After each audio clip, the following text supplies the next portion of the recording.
Dangerous Assignment, starring Brian Donlevy as Steve Mitchell.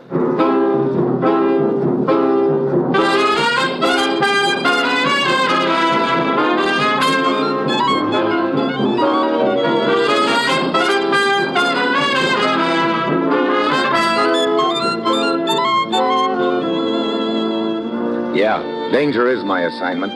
I get sent to a lot of places I can't even pronounce. They all spell the same thing, though, trouble. But when I walk into the commissioner's office, I don't realize this assignment's going to give me a lesson in etiquette.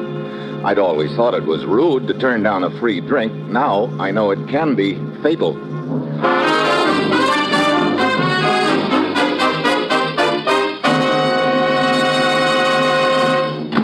Morning, Commissioner. Ruth said you had an assignment for me. I do, Steve. Ever done any bullfighting? Bullfighting? Well, I've shot a little in my time, but never fought any. Why?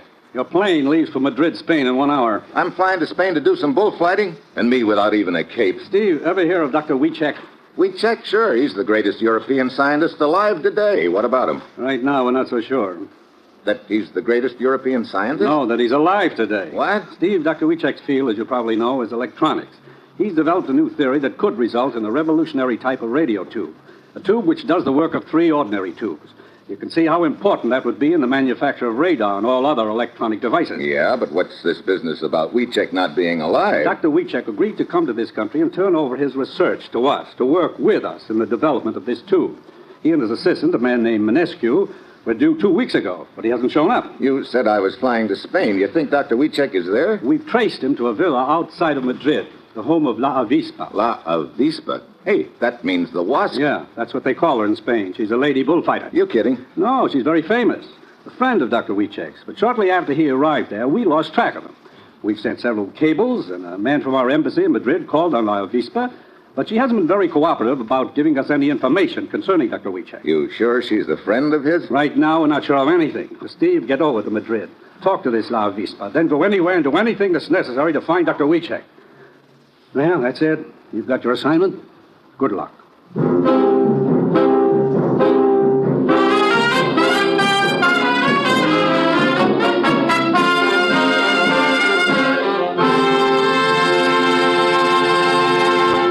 The National Broadcasting Company is presenting Dangerous Assignment, starring Brian Donlevy in the role of Steve Mitchell, colorful, two-fisted government agent. At all those places of the world where danger and intrigue walk hand in hand, there you'll find Steve Mitchell on another Dangerous Assignment.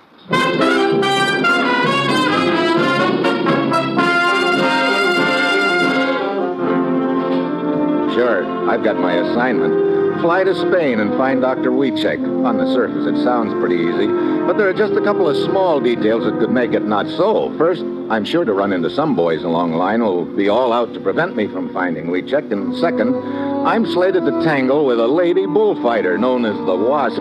And knowing the equipment wasps usually carry, I've got an uneasy hunch that her sting is going to be reserved for me.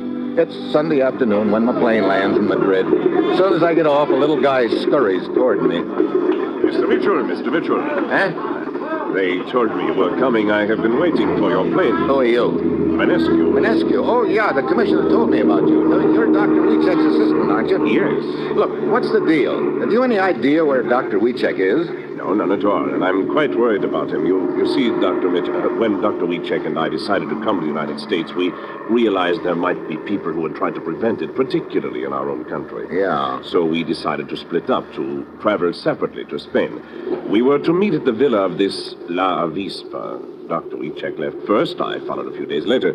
But when I arrived here in Madrid, I could not find Dr. Wieczek. And La Avispa could not give me any information about him. Couldn't or wouldn't? I am not sure which. Was Dr. Wieczek carrying his research notes with him? Yes, but the papers themselves are worthless. What do you mean? The basic formula Dr. Wieczek did not write down. He kept it in his head. Well, that means we got to locate him. I think I'd better have a talk with this La Avispa. Where's her villa? Outside the city, but you will not find her there now. She is at the Plaza de Toros. The bullfight arena? Yes, the corrida or bullfight is in progress. Okay, let's go to the arena. I'd like to see the Wasp in action. See just what kind of a sting she carries.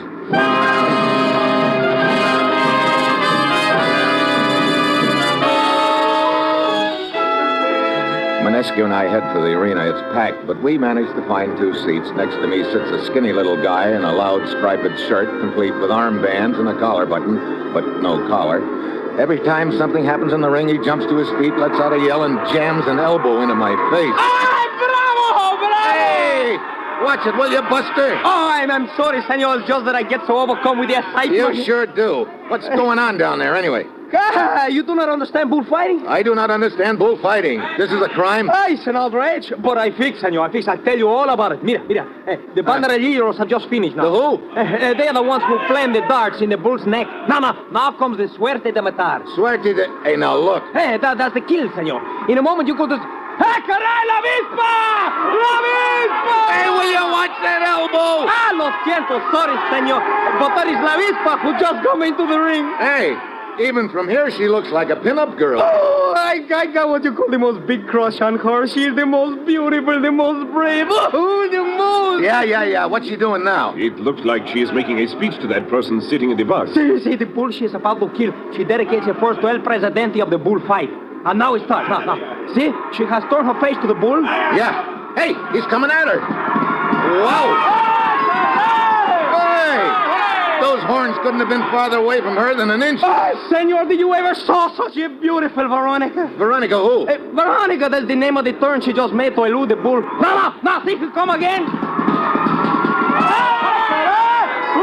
Oh, brother, that bull charges like an express train. That's an Andalusian bull. They are the most fierce of all. Mitchell, she has all the grace of a ballet dancer. Yeah, she seems to be working the bull into a tighter circle all the time. Look, the bull is just standing there. Hey, is she crazy? She's turning her back on him and walking away. Bravo, bravissimo. If you don't take that elbow out of my face, I'll bravo you runt. Oh, sorry, but you see, the supreme moment has arrived. She has worked the bull into position for estocada. What's that? The death thrust. You see, now she takes the estoque, the sword. So that's the wasp stinger. Pretty effective looking. See, now she has 2 choices. Either aboyopi or recibiendo. Don't start that double talk again, will you? Oh, but it's quite simple, senor. Look, what I mean is, aboyopi, that is the method in which the bull stands still, and the matador runs at him to deliver the death thrust. But she is standing still. She is waving her cape at the bull. Oh, wonderful. Recibiendo! She's going to let the bull charge her and deliver the thrust in his horns pass under her arm. The best way, recibiendo! The bull has started for her. He's right on top of her. She's not even moving. Like a statue she stands. Now watch. She twisted at the last moment and broke the sword home. Oh, bravissimo, la avispa! Senor, the bull is down. One thrust, he is done for. Oh, boy, great thing to watch on an empty stomach. Look. El Presidente, president of the bullfight. Yeah. He is making the sign. Oh, it's too much. He awards to la avispa the ears and the tail. It's too much. You're telling me. What happens now? They drag the bull away. Then come another bull, another matador. Oh, but for me, I have seen la avispa. I have lived. It's all over. I go. Yeah, I go too. Down to La Avispa's dressing room.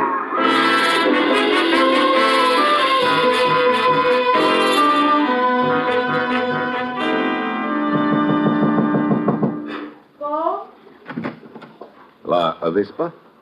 See? Who are you? Steve Mitchell from the United States. Oh? What do you wish of me? A little information. You see, I'm a newspaper correspondent. Oh, an interview. Yeah, sort of. Very well, but perhaps you will be kind enough to make it brief. I'm rather tired. I shouldn't wonder. That must be quite a workout. How'd you happen to get into this business, love? You may call me Consuela. And with me, this is not a business. It's much more than that. Oh? But you, as a reporter, had better write down that I do it for money or for publicity. These things people understand.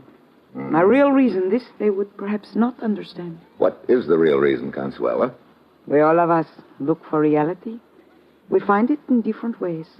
I find it in the arena. In that moment, the bull charges me. I am alive. You, feel alive by killing something, huh? Well, that is one way of looking at it, I suppose. But what do you do between times? I mean, you can't be fighting bulls all the time. It's quite simple. When I finish fighting one bull, then I wait to fight another one. Oh, no social life, huh? To be a matador such as I, it is necessary to purify the mind, to purge it of all else. Oh. Ever occurred to you that you might be missing a few things in life that way? Oh, perhaps. If I ever found something or someone who did for me what the charge of the bull does, well, then it might be a different matter. Well, sounds like it'd be a pretty tough act to follow. Huh? I'll skip it. Another thing, Consuela, I'd sort of like an interview with your house guest, too. I have no house guest. I mean, Dr. Wiecek. I understood he was staying with you.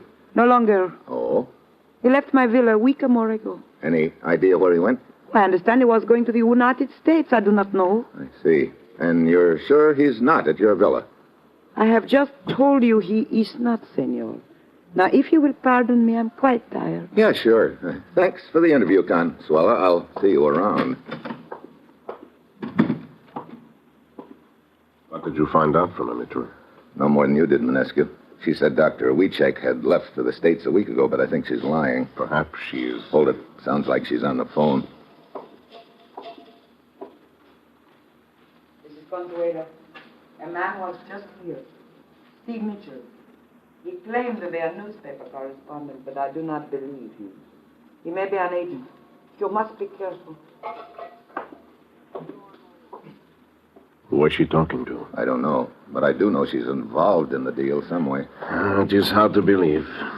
Dr. Wiecek considered her to be a good friend. I guess you never can tell. Well, I guess I'd better find me a hotel, Minescu. Then I think I'll pay another visit to La Avispa at her villa.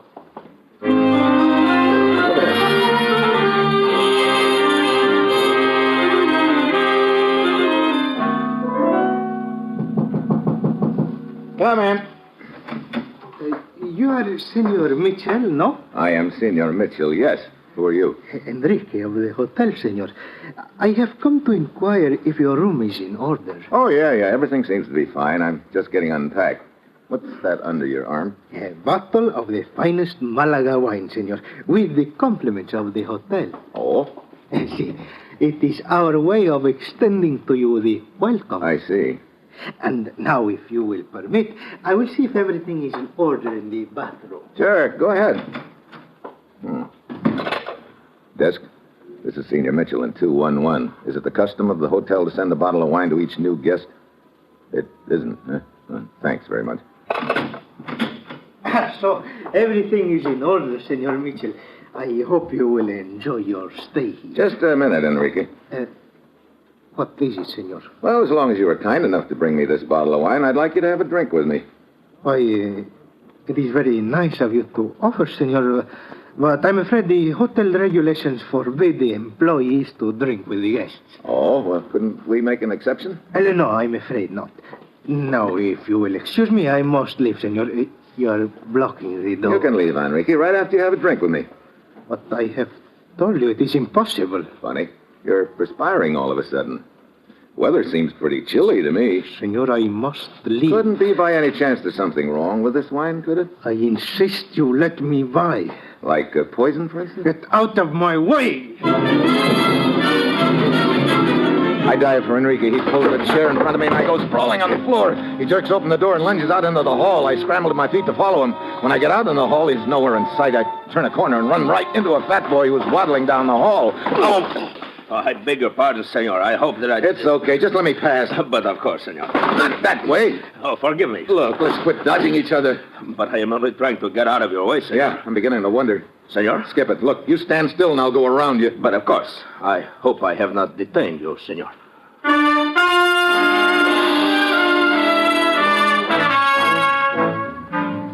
I pound along the rest of the hall and down to the lobby, but no Enrique. The fat boy delayed me just long enough, and maybe on purpose. I go back upstairs, but the fat boy's gone, too. Great. But somebody's trying to take me out of the ball game, and that somebody could be Consuela the Wasp girl. I rent a car and head out of the city to her villa. I park down the roadway and start walking toward the gate. Just as I get there, I hear a car winding down the long driveway, so I duck into the bushes. As the car passes me, I spot the driver. It's Enrique, the boy who slipped me the bottle of poisoned wine in the hotel. I run back, get into my car, and start following him. He's heading toward the city, traveling fast. I keep well back. Finally, he pulls up at a large house on the outskirts of town. I park my car, climb the garden wall, and ease up to a window. Inside, I can see Enrique talking to an old man with white hair, whose back is to me. The old gent half turns, and I get a look at his face and do a big take. To make sure, I fish a picture out of my pocket and take a look at it. Yep, there's no doubt about it. I've finally found Dr. Wiecek. There's a lot about the deal I don't understand yet, but I'll soon find out. I wait until Enrique leaves. Then I go to the front door. Why the gun? The gun is for you if you do not leave. I am not Dr. Wiczek. I've never heard of Dr. Wiczek. And if you do not get away from this house this instant, you will have to be carried away.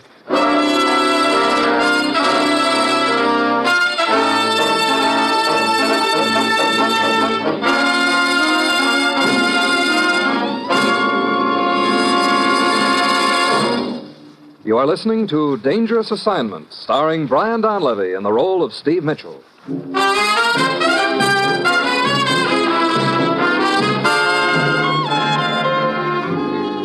Well, this is just great. I bust my back trying to find Dr. Wiczek, and now he tells me he isn't. Looks like he's maybe not quite as anxious to come over to the States as the commissioner figured. I don't know why he's lying, but I'm going to find out. I didn't fly all the way over here to Madrid for nothing. If you do not get out, I will shoot you. I doubt you. Not much of a marksman. No. Now drop the gun. No. Drop it. No. There. Who are you? Steve Mitchell from the States. I was sent over here to find you. Why did you lie to me just now about not being Dr. Wiczek? I had no choice. What do you mean? I've been waiting for my transportation. I have just learned it has been arranged. Tonight I leave for the East. The East? You mean back to your own country? Beyond my own country. Those are my instructions. Your instructions? Look, you better start at the beginning. You're leaving me way behind. Very well, Mitchell. But it will do no good. I am helpless. You see, my original intention was to come to your country and make available to your government the results of my research in electronics. Yeah, I know all that. You've developed a new kind of radio tube that we need in our radar equipment. Yes. When I told my assistant Manescu of my decision, he asked to accompany me. It was decided that we should travel separately. My daughter and I first, Manescu to follow. Your daughter? Maria, 20 years old. Oh, I wasn't told about your daughter. But that is what this is all about. Go on. Manescu was to meet us here in Madrid, at Consuela's villa. Well, what happened? When my daughter arrived at the villa, Consuela was not there. Instead, there was a man waiting with a gun. I see. I was brought here. My daughter was taken somewhere else. I do not know where. I was told that if I wanted to see her alive again, I must discontinue my journey and return to the East. You know, it's pretty strange that Consuela wouldn't be at her villa if she was expecting you and your daughter. I naturally suppose she had been called away at the time. Either that or she'd arranged to be away at the time. Arranged? Mitchell, you asked me earlier if you were sure I could trust Consuela. What did you have in mind? This boy, Enrique, the one who was just here to see you. Well, he is the one who took my daughter and forced me to come here. What about him? I followed him here from Consuela's villa. What? Yeah. But I cannot believe Consuelo could be involved in this. Enrico's also the boy who posed at a bellhop earlier this evening and tried to kill me with a bottle of poisoned wine. Mitchell, I do not know what to say. Have you seen Consuela since you've been in hiding? No, but I have talked to her by telephone. I wish to explain my disappearance to her. I see. Look, what time are you supposed to leave for the East? Enrique is to call for me at midnight. Midnight. That gives us just 3 hours to find your daughter. Mitchell, I will not consent to anything that might place her in danger. Just give me 3 hours, Dr. Wiczek. You sit tight here. I'm going to pay another call on Consuela.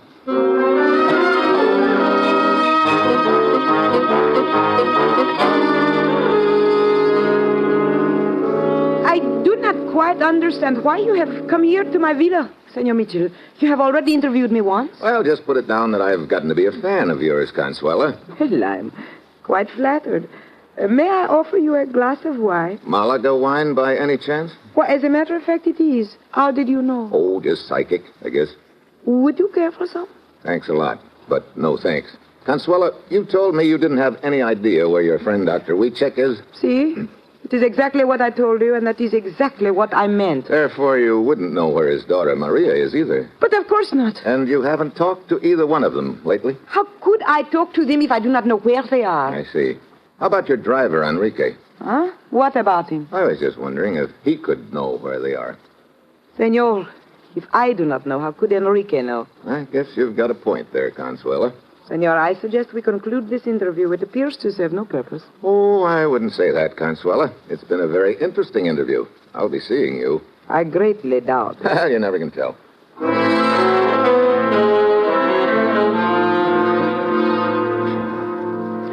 So I leave. At this point, it looks like Consuela is my grade A suspect. I don't think Enrique is the boss of the operation. I think he's taking orders, and Consuela is the logical one to be giving those orders. Of course, there's still the matter of the fat gent who detained me in the hall outside my hotel room when I was chasing Enrique. I don't know yet how he fits into the deal, but right now the important thing is to find Wiechek's daughter. I've got just 2 hours left, and I don't know where to start. Then a thought hits me. Why not start right where I am? I circle around through the grounds of the villa to the garage.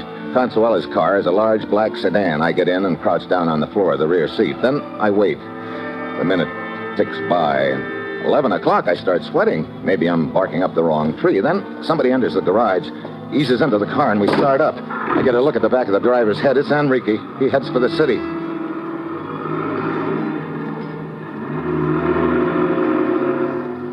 "20 minutes later, he pulls up in front of a beat-up rooming house on a side street.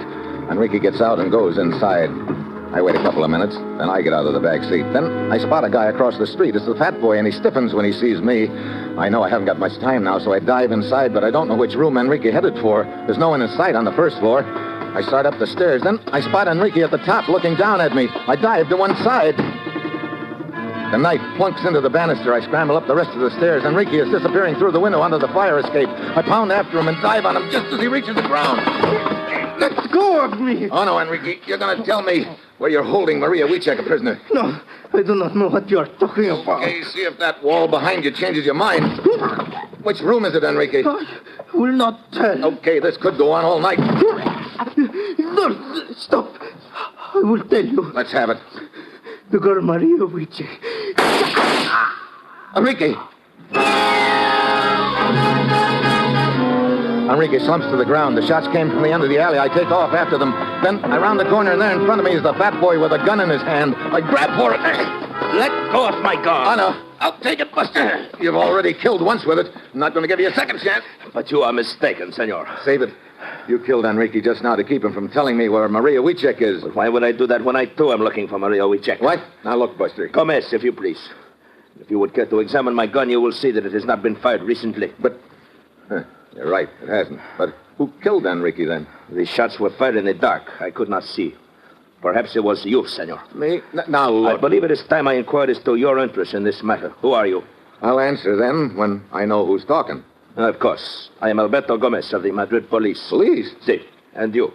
Well, here are my credentials. So. It would appear, then, that we are both concerned with the same matter. The disappearance of Dr. Wiechek and his daughter, Maria. I've already found Dr. Wiechek. Indeed? Yeah. They kidnapped his daughter, Maria, and told him to stay undercover, but I think they've got her in that rooming house somewhere. Well, in that case, I... Hold it. Listen. Car pulling away out in front. Come on. Perhaps it is Enrique's killer. Here they come past the alley. A man and a girl. The girl is Maria Wiechek. I have a picture of her. You got a car around here, Gomez? Si. Come on, we got to catch him.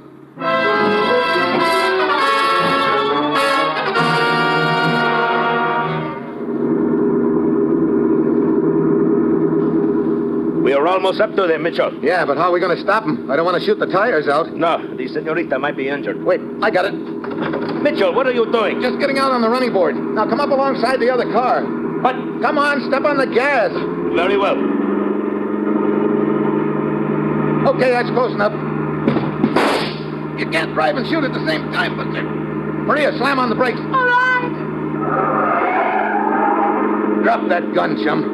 I've got it bent towards you. Pull that trigger now. No. Some guys are so hard to convince. Oh, he shot himself. He sure did. Who is he anyway? I do not know. He has been guarding me. Mitchell, are you all right? Yeah, but we're not much farther along than before, Gomez. We've got Maria, but we still don't know what's been masterminding this operation. This guy was just a guard, and I don't think Enrique was the boss either, which leaves just about one possibility. What do you mean? Enrique was Consuela's driver. I know, but you surely do not think that Consuela could be involved. Why not? But La Vispa, she is a national figure. I cannot believe it. I think I know one way to find out for sure, Gomez. But how? This man is dead. Also, Enrique is dead. First, let's take Maria back to town and put her in a safe place for the time being. Then, I want to make a couple of phone calls. Phone calls? Yeah. This calls for a celebration, Gomez, in my hotel room.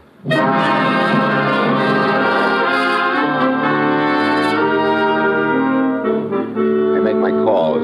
Gomez and I wait in my room. Dr. Wieczek is the first to show up. Then comes Manescu, and when he spots Dr. Wieczek, his face lights up like a neon sign. Dr. Wieczek! Oh, what a relief to see you. I feel badly about not communicating with you, Manescu, but I had no choice. Oh, that is no matter. Now the important thing is that you are safe.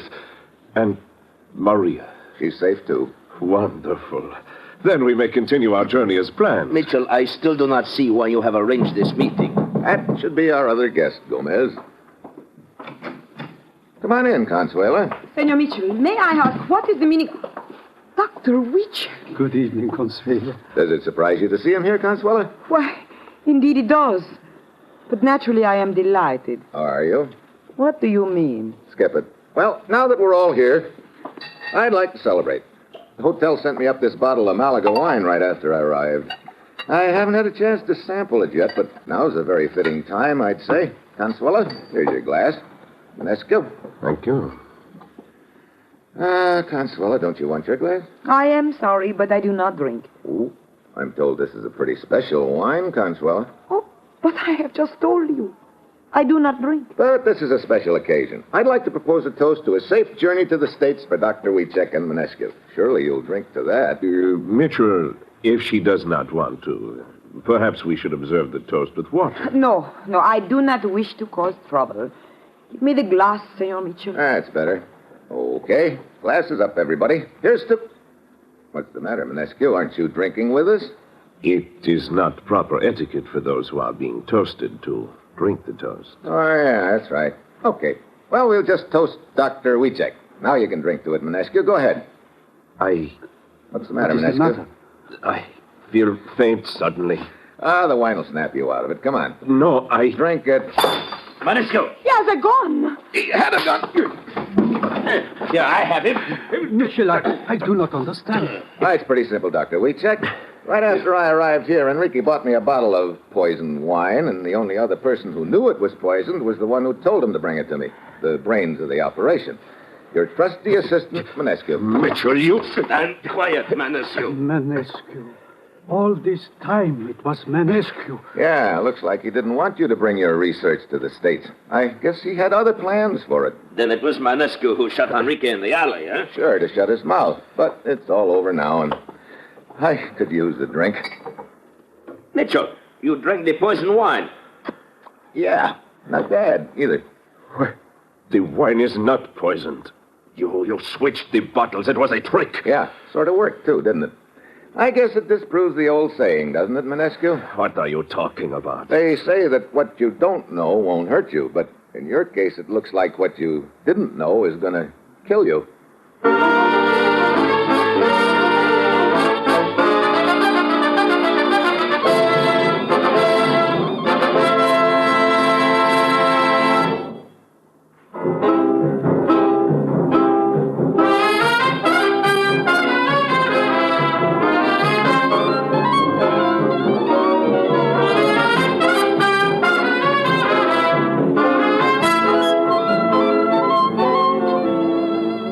Dangerous Assignment, starring Brian Donlevy as Steve Mitchell, is written by Bob Reif and Adrian Jondo, with music by Robert Armbruster, and is produced and directed by Bill Karn. Be with us again next week at this same time when Brian Donlevy, starring in the role of Steve Mitchell, will embark on another Dangerous Assignment.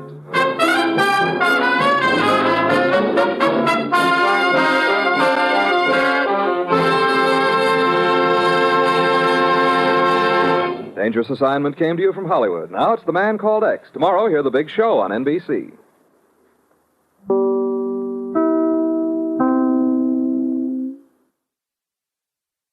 The National Broadcasting Company brings you Brian Donlevy as Steve Mitchell in Dangerous Assignment.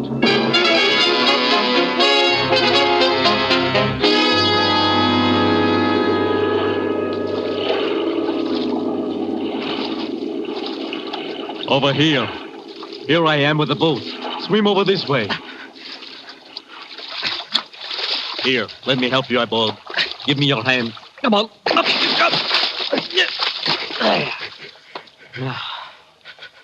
You set the charge of nitroglycerin? Good.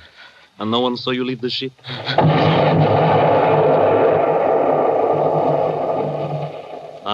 Right on schedule. The ship goes to the bottom, and only the two of us know the location. And now... Wait, no. No, put down the knife. No, don't!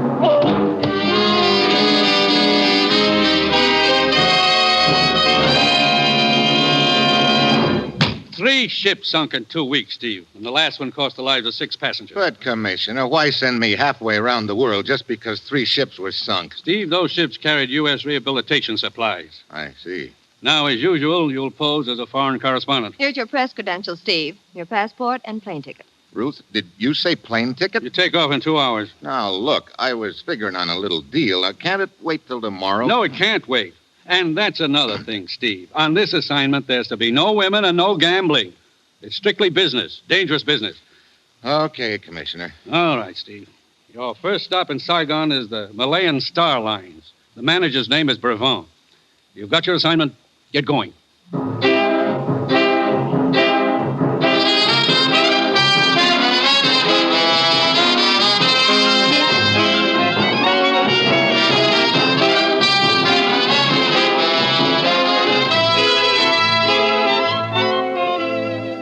You've seen him in The Great McGinty, as Major Devereaux in Wake Island, as Trampas in The Virginian. Now, here is our star, Brian Donlevy, in another two-fisted portrayal as Steve Mitchell in Dangerous Assignment.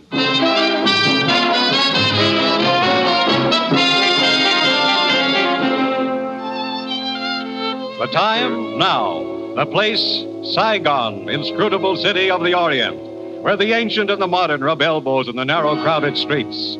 Saigon, city of intrigue, of shadows, of forgotten men, of danger.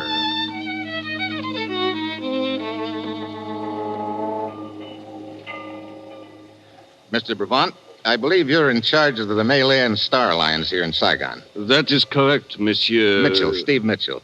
I'm a foreign correspondent. I just flew in. I'd like an interview. There's not much of which to talk. 3 ships of our line sailed for Singapore. The first night out, an explosion, they're gone. Just like that, huh? Oui, just like that. Could I take a look at the passenger list for those 3 ships? Certainly. I have them on my desk. Thank you. You don't carry many passengers. Only a few. Any survivors? From the first sinking, none. From the third sinking, also none. How about the second? 1. Who is it? An Englishman named Dixon, the cook. Is he around anywhere? I'd like to talk to him. Aran, tell the Englishman Dixon to come to my office. Most of your crews have been with the line quite a while? It is the exception rather than the rule, monsieur. Out here, one must take what men one can get. I see. What kind of cargo were your ships carrying? That is the mystifying part, monsieur. Here are the cargo lists. As you see, the Malayan Star Lines carry American rehabilitation supplies, teak wood, spices, rubber, the usual. This teak wood, I notice all of it comes from the same place. Yes, the plantation of Monsieur Surratt. It is inland, up the Saigon River. Come in. You wanted to see me, Mr. Brevant? Oui, yes. This gentleman is Monsieur Mitchell, a journalist. Nice to meet you, sir. Hi. Mr. Brevant tells me you're the only survivor from the second sinking. I'm the only one from any of them. That makes you pretty lucky, doesn't it? Lucky ain't half of it. Look, did you notice anything unusual aboard your ship before the explosion? Well, I was back aft, getting a breath of air before turning in, I was. And I noticed a silhouette of a small boat in the moonlight. Off our starboard beam she was, and running without lights. Without lights? That's right. Anything else? I didn't have time to notice anything else, mister. Because just then there's a sheet of flame. The whole ship goes up in the air, and the next thing I know, I'm holding on to a spar in the water for dear life. Mm-hmm. Have you any idea what your ship's position was when she went down? Near as I can figure, we was in shoal water close to Polo Condori. That is an island 100 miles off the coast of Indochina, monsieur. But, of course, it is but a guess. We have no way of knowing the exact location. Yeah. Well, thanks for the information. I think it ought to make a good yarn.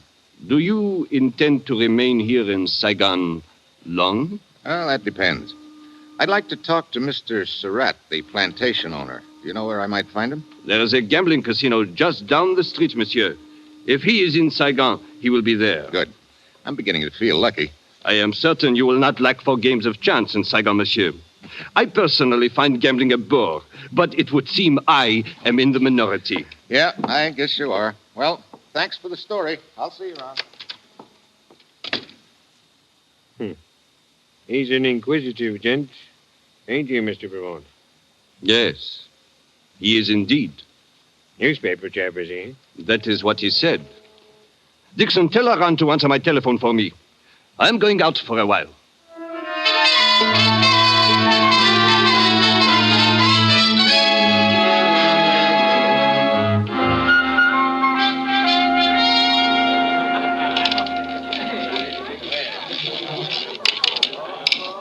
Right. Even. Sorry, monsieur. You lose again. Look, this game is slow death. Haven't you got something with a little more action in it? And monsieur would perhaps prefer the dice table downstairs. That's a thought. Thanks. Oh, I beg your pardon. Oh, no, it is my fault, monsieur. Let me pick up your chip. Oh, you are most kind, monsieur. It was very clumsy of me. As a matter of fact, I bumped into you deliberately. It was the only way I could think of to meet you. Monsieur has a ready wit. All bets down. If you're looking for something to tack on after the monsieur, it's Mitchell. Steve Mitchell. They call me Leanna, monsieur. They picked a nice name. Well, here are your chips. You pick up my chips and my luck with them. You must allow me to buy you a drink, huh? You see, I am superstitious. Good. So am I. And having a drink with you is suddenly a superstition of mine. Let us go to the bar. Liana. Well, I should have known you wouldn't be alone. It is only my brother, monsieur. Oh, where are you going, Liana? It is all right, Matik. I am sure the American will take good care of me. Monsieur Steve Mitchell, my brother, Matik. Hello. Oh, your servant, Effendi. Here, Matik, you play some of my chips, huh, while we have our drink. Come along, Steve. You live here in Saigon, Liana? For the most part. But I'm restless. I travel a lot. Tomorrow night I leave for Singapore. Oh? I guess my luck hasn't changed after all. I will not be gone long. How are you going to Singapore? I travel by tramp steamer. It is not so boring. Oh, not on the Malay Star Lines. Why, yes. Here we are. Sort of crowded right here. Why don't we move down to the other end? There is room here. I will move over. Oh, thank you. No trouble, sir. No trouble at all. What will you have, Stephen? Bourbon and... Hey, What is it? I just saw someone I know, Liana. Excuse me just a minute. Of course. Be back in a minute. I will order the drinks. Well, my dear, He seems interested in the Malayan Star Line, sir. you think he is involved? It is possible. Very well. I will proceed on that assumption. Boy, come here. Oui, monsieur? I want a message delivered for me.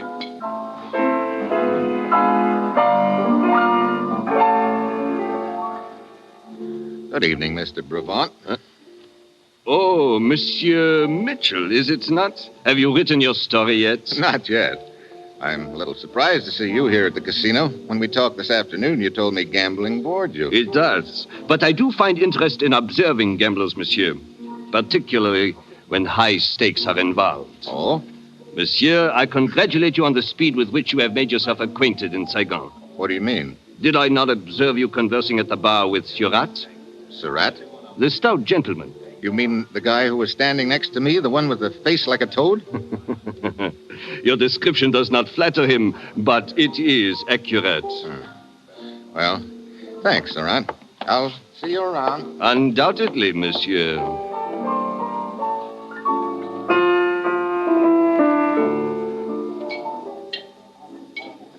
I'm sorry I took so long, Liana. Oh, it is quite all right. Well, here is your drink. Thanks. Say, what happened to the guy who was next to me here, the one who moved over to make room? Huh? Oh, I do not know, Steve. I was not noticing. Surat. Is that his name? Yeah. Well, cheers. Cheers. Monsieur Mitchell. Steve Mitchell. Over here, boy. You are a busy man, Steve. I seem to be. Monsieur Mitchell? Yeah, what is it? You are wanted outside, monsieur. Oh? By whom? Oh, he not give name, monsieur. But he say quite urgent. Okay. Here. Oh, thank you, monsieur. Leona? I know. You will be gone but a minute. Yes, I will wait for you.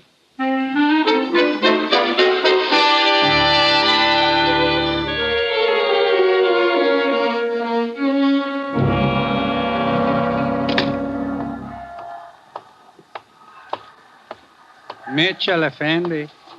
Who are you? You are Steve Mitchell?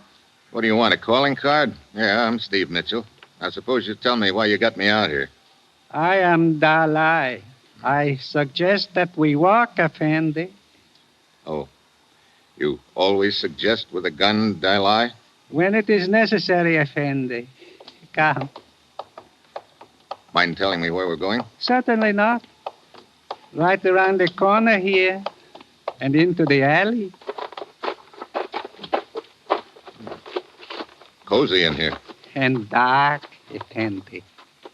Wait a minute. Looks like we've got company in here. It is but my friend Banjak, Effendi. Oh, hello. What's the matter? Is he bashful? He cannot speak. His tongue was removed by force some years ago. But he is strong and willing. Banjak. Why, you... That reminder from Banjak will serve to open the conversation. Look, I don't know what this is all about. To be brief, Effendi, you have information which I require. The locations of the 3 sunken ships. The ships? You think I know where they were sunk? Banjak. Look. Perhaps that will refresh your memory. How can I tell you the location when I don't know them? Again, Banjak. I tell you, this wasn't going to do you any good. I don't know where those ships were sunk. Very well. If you intend to be stubborn, you may proceed, Banjak. I told you not to resist. Well, if you think I'm going to stand here and let this big ape make mince meat out of me... Very well, Effendi. It is a pity the Effendi bleeds so easily, Banjak. But I must not deprive you of extended enjoyment. You may kick him. I will tell you when to stop.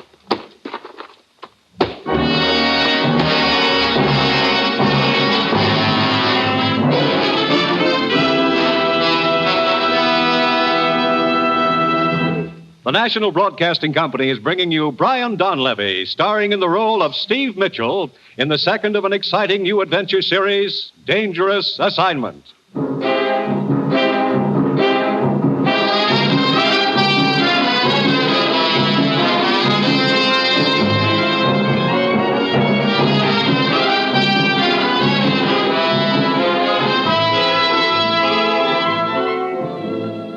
The time, the next morning. The place, a luxuriously furnished bedroom in a spacious villa near Saigon, overlooking the sea. Ah, you are awake at last, Effendi. If you can call it that. Well, hey, wait a minute. You're Leona's brother, aren't you? Matik, your servant, Effendi. Look, would you mind telling me how I got into this harem? You are in the house of my sister, Liana. How did I get here? Well, Liana became worried when you did not return to the casino last night. We went outside to look for you and found you crawling out of the alley, badly beaten. So we brought you home with us. You are all bloody. How do you feel now? All bloody? Hey, help me out of this mink-lined cradle, will you? Oh, of course. Where are my pants? Hey, wait a minute. No.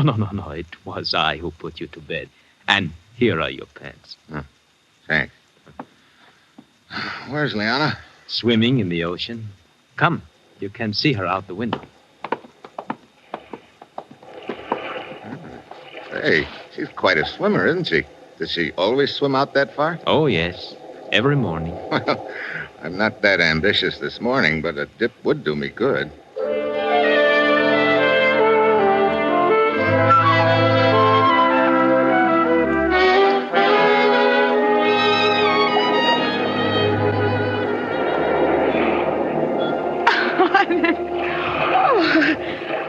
Steve, you are quite a swimmer yourself. Thanks. That water made me feel almost human again. Any cigarettes around here? Right here in my robe. Here you are. You look much better than when we found you last night, Steve. You know, you've taken awfully good care of me, Liana. Why? Why? Oh, perhaps. Perhaps there have been so many places, many times, many men in my life. And with me, there's always been the same. But then last night, I saw you.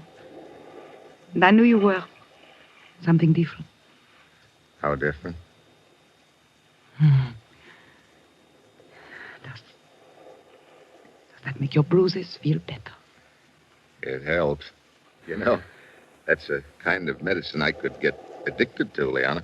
Perhaps when I return from Singapore, there will be more time to become addicted. Maybe. When do you sail? At 8 tonight. On the Malayan Queen. I guess my luck's still no good. Okay, look, I gotta go back to my hotel and pick up a change of clothes. But anyway, I'll be down to see you off tonight.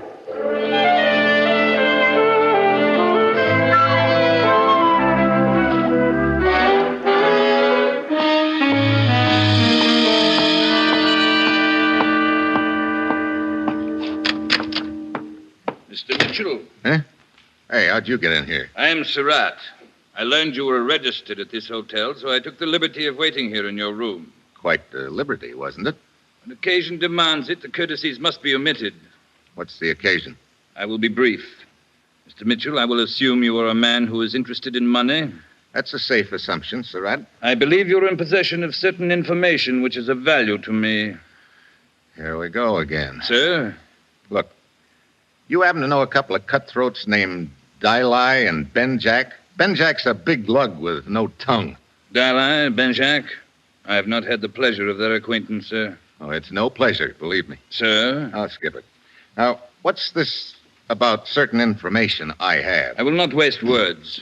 10,000 American dollars for the location of the sunken ships. 10,000? Means a lot to you, doesn't it? You've been shipping teakwood on the Malayan Star Line, haven't you? From my plantation up the river, sir.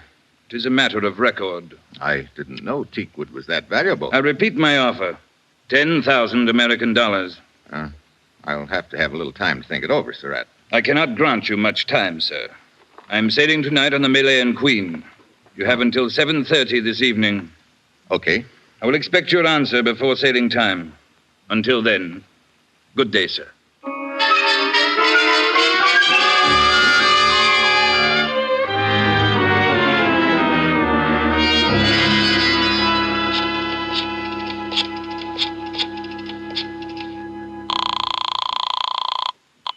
Malayan Starline. Mr. Brevant, please. I am sorry, sir, but he's gone. Gone? Yes, sir, on a business trip. He is sailing in half an hour on the Malayan Queen. Could you get word to him that... never mind, I'll call you back. Come in. Mitchell. Dixon, what's the matter? Knife in my back. What happened? Malayan Queen. Ready to sail. Yeah, I know. I saw someone go aboard. That was on the other ship. You mean the ship that was sunk? Yes. Who was it? Followed me here and stabbed me. Who stabbed you? Dixon! Dixon!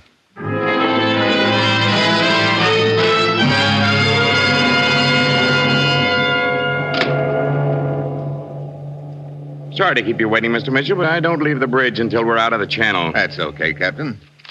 I'd like you to look at these credentials. They'll explain who I am and why I'm aboard your ship. You're investigating the recent sinkings. Yes, Captain. A couple of people seem awfully interested in the location of those sunken ships. I'm kicking an idea around that maybe there was something pretty valuable aboard them. What would it be? I don't know. Are you carrying the same sort of cargo on this ship that was on the others? Yes, as far as I know. Another shipment of teakwood from Surratt's plantation? There is. Also some American rehabilitation supplies. Tell me, could those rehabilitation supplies be salvaged after they were sunk? Oh, no. The water had ruined them. Captain, suppose you wanted to sink a ship and recover something from it later. What? Where would you sink it? I suppose in shallow water. Yeah. Now, what's the first shallow water we'll be passing through tonight? Well, let's see. We'll pass through the Diablo Shoals a little after midnight. Depth there is only 15 fathoms. I see. Is that the passenger list on your desk? Yes. Here. Yeah, looks like the gang's all here. Brevant, Liana, her brother Matik, and Surratt. Captain, I need your full cooperation. Why, certainly. What is it? I'd like you to order these 4 passengers to be in Brevant's stateroom 3 hours from now at 11 tonight.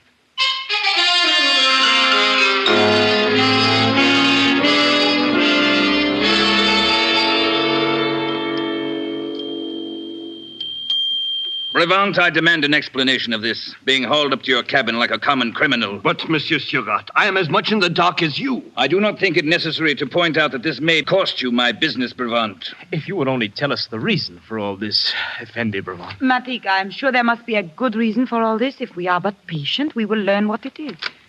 Here is the man who is responsible, Monsieur Mitchell. Steve! Hello, Liana. Matik. Your servant, Effendi. Good evening, sir. Surratt.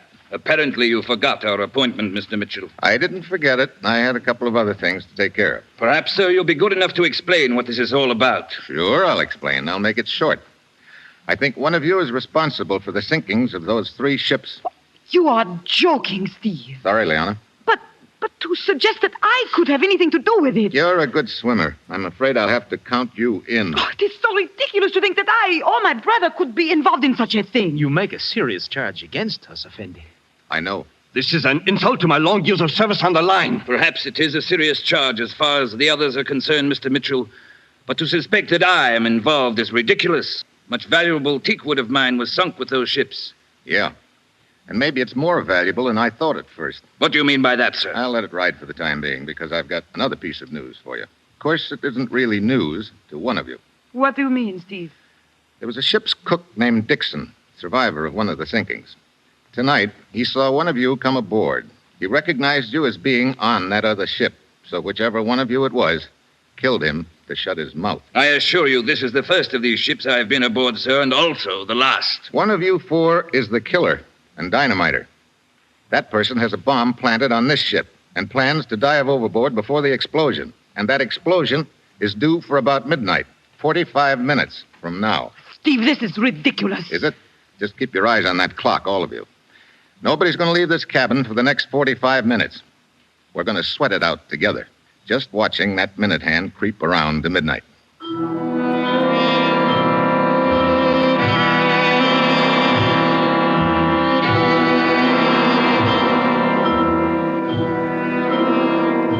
$11:30. Anyone feel like talking yet? Really, Mitchell? Really, what? Haven't you carried this silly joke far enough, Steve? There is only one way to prove he is mistaken in his suspicions, Liana.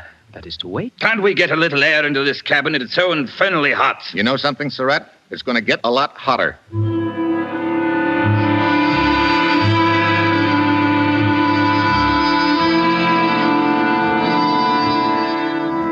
"7 minutes to midnight. We reach shallow water in about 10 minutes. That means 10 minutes before the ship gets blown up. Anybody's tongue loosening up? Surratt? I demand to be released from this pest hole. Brevant? You must be insane. Liana? To think I once considered you... Yeah, save the romance. Matik, how about you? You feel like talking? When one knows nothing, one can say nothing, Effendi. Okay, keep watching that minute hand,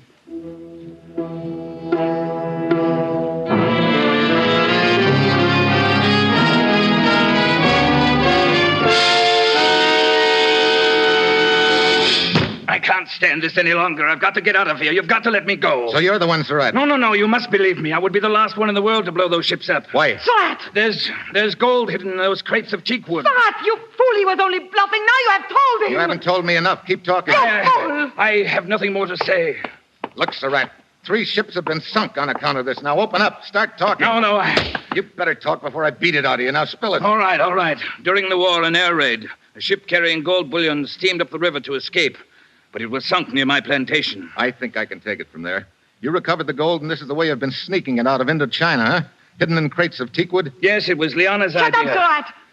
But someone must have found out about the gold and has been sinking the ships. Yeah, in shallow water so they can get the gold later. Effendi Mitchell, now that we know Surat is guilty, you will please allow me to leave. I have a headache. Mitchell, it is almost midnight. Yeah, nobody's leaving until I find out who's mined this ship. But Effendi Mitchell, You keep looking at your watch, Matik. Why? Matik, what is the Matik, you didn't. You did. You put the explosives on this ship, too. You were going to jump overboard and leave me here, you fool. Where'd you plant it, Matik? Where did you plant it? Let me out of here. You're not going anywhere. The nitroglycerin will explode in 2 minutes. Matik, you sank those ships. You and Liana betrayed me. Very well. Surratt, put that gun away. Surratt! And for you, Liana. Grab that gun, Bravant. Wait. Matik, where's the nitroglycerin? Where is it? Surratt, you jughead. You killed the only man who knew where it was hidden.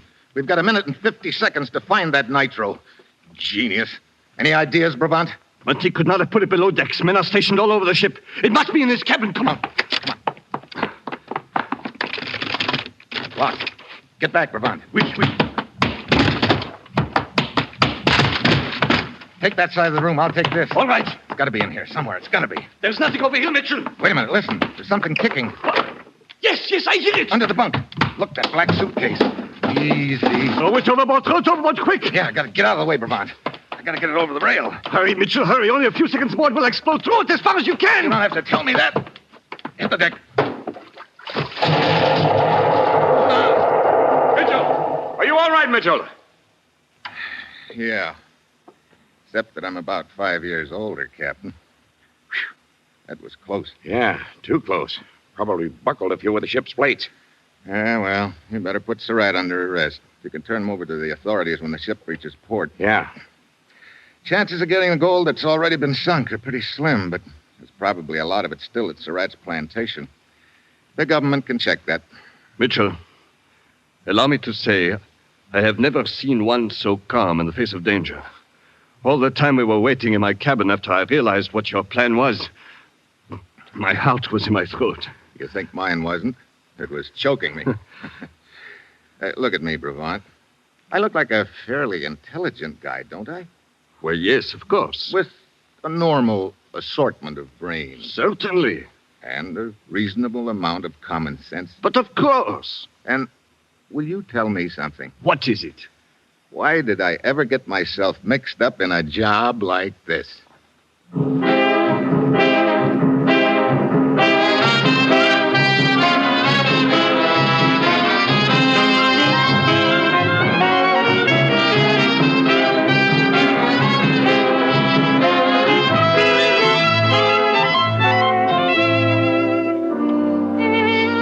You have just heard the second in an exciting new adventure series, Dangerous Assignment, starring Brian Donlevy as Steve Mitchell. Dangerous Assignment is written by Bob Reif and directed by Bill Karn, with music by Bruce Ashley. Be with us again next week at this same time when Brian Donlevy, starring as Steve Mitchell, will embark on another Dangerous Assignment.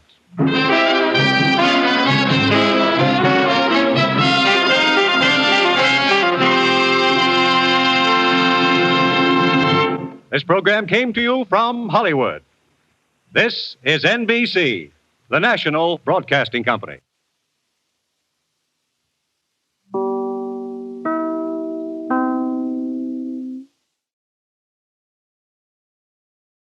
The National Broadcasting Company brings you Brian Donlevy as Steve Mitchell in Dangerous Assignment.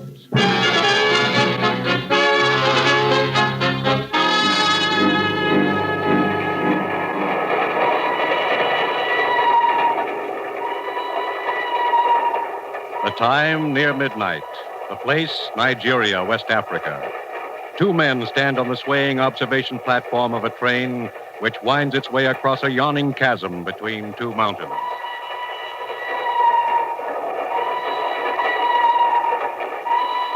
This gorge we're crossing looks pretty deep. Yeah, about 1,000 feet. I didn't realize there were so many mountains in West Africa. This is the 3rd trestle we've been over in the last hour. It is hilly country, but soon we reach the inland plateau where it is more level. Oh, you've been around this neck of the woods before, huh? Yeah. Oh, incidentally, I don't think we've met. I'm Russ Holden. Yeah, I know. Huh? I have been following you, Herr Holden. Following me? Hey, wait a minute. Get away from me. This is where you get off, Herr Holden. No!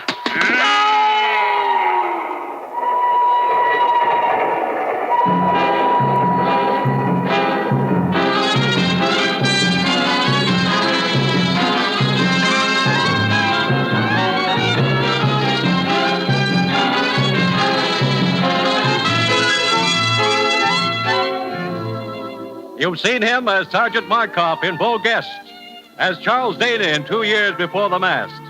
And now, here is our star, Brian Donlevy, in another two-fisted portrayal as Steve Mitchell in Dangerous Assignment.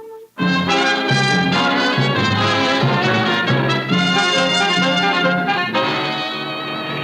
11 for Miami, Puerto Rico, Cape Verde Islands, and Dakar, West Africa. Now ready to depart. All aboard, please. That's your plane, Steve. Come on. Look, Ruth, I still don't know what this is all about. 1 minute I'm doing a smooth rumba with a smooth blonde. The next minute you're dragging me to a taxi, shoving passports and plane tickets down my throat. I can't help it, Steve. I just do what the commissioner tells me. Oh, there he is, over at his car. Steve, Ruth, over here. Coming, Commissioner. Ruth, will you see that Steve's suitcase is checked aboard the plane? Okay, Commissioner. Steve, let's get in my car a minute. We can talk there. Okay. Now, make this quick, Steve. You're leaving for Nigeria, West Africa, in 5 minutes. West Africa? Now, look, Commissioner. We've got to move fast, Steve. We may be too late as it is. What do you mean? One of our men has been over there 2 weeks, Russ Holden. He was to have sent a report back not later than noon today. We haven't heard a word from him. Well, maybe he got delayed. I don't think so, Steve. I'm afraid Russ is dead. Dead? Look, what's this all about? Manganese. Manganese? That stuff they use making steel? Yes. Last week, all shipments of manganese to this country were suddenly cut off. We think the interests behind that move are trying to form a worldwide manganese cartel. If they succeed, our entire steel industry will be crippled. I still don't see what all this has to do with West Africa. 2 weeks ago, we heard rumors that a rich vein of manganese had been discovered over there in the border country of northern Nigeria. Oh, I see. That area is controlled by a native tribal chief named Szabo. And you sent Russ to negotiate with this Szabo, huh? Yes. We want Szabo to sign an agreement permitting United Nations representatives to start mining operations in that area. And we've got to get to him before the agents of the cartel do. And that's where I come in? On the surface, you'll be a foreign correspondent trying to get an interview with Szabo. Let it get out you're looking for him. Also, that you're trying to locate another foreign correspondent, Russ Holden. Lucky me. I get to play target. I'm afraid so. It's the quickest way of flushing the opposition out into the open. Steve, you'll be up against a tough outfit. They'll stop at nothing to keep you from getting to Szabo. They'll throw every obstacle in your path they can, including a bullet. Great. And they'll be trying to get to Szabo ahead of you, too. Steve, the plane's ready to take off. Okay, Ruth. Your first stop in Nigeria will be the Alexandria Hotel. We know Russ stayed there for a while. Alexandria Hotel, right. Steve, if Russ is still alive, find him and work together. If he isn't, go it alone. But above all, get through to Szabo and get him to sign that agreement. You've got your assignment. Good luck.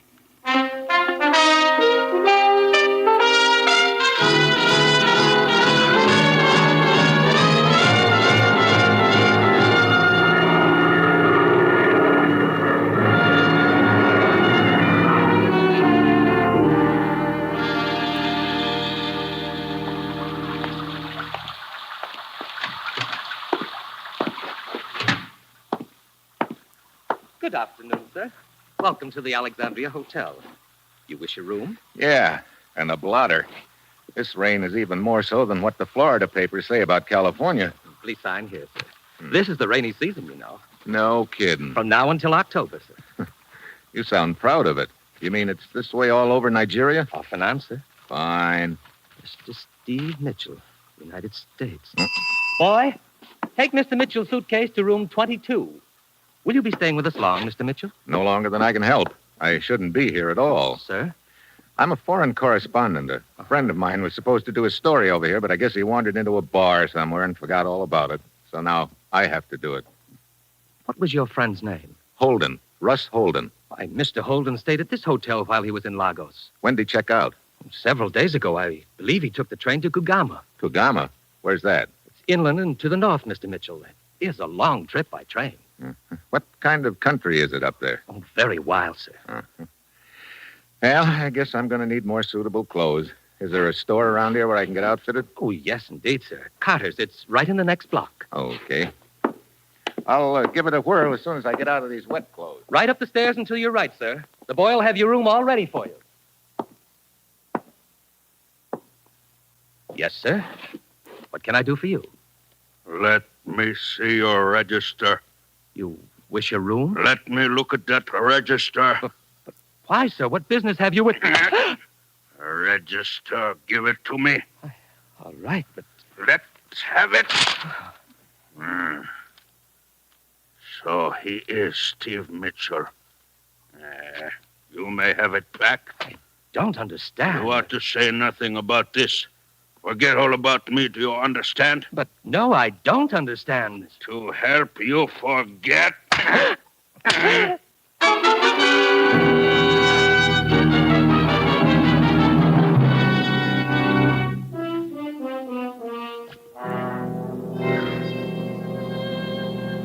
Yes, sir. What can I do for you? The clerk at the hotel told me I could get some clothes for the back country here, but I see you've got some other customers over there. I can wait. To tell the truth, sir, it's a relief to wait on you. What? That gentleman over there with the pith helmet on backwards is Mr. Brighton. He's being outfitted for his first hunt, and waiting on people like that is always a trying experience. Who's the girl? She don't look very trying. That is Mrs. Brighton. Oh. Luckily, they've hired one of the best guides around here, the tall gentleman, Mr. Campbell. Well, fix me up with whatever I'll need, huh? Let's see now. You'll want a tunic and... Mr. Brighton, watch out with that rifle, Mr. Brighton! Hey! Are you all right, sir? Yeah, 2 inches to the right, and I wouldn't be. My goodness. Brighton, put down that gun before it goes off again.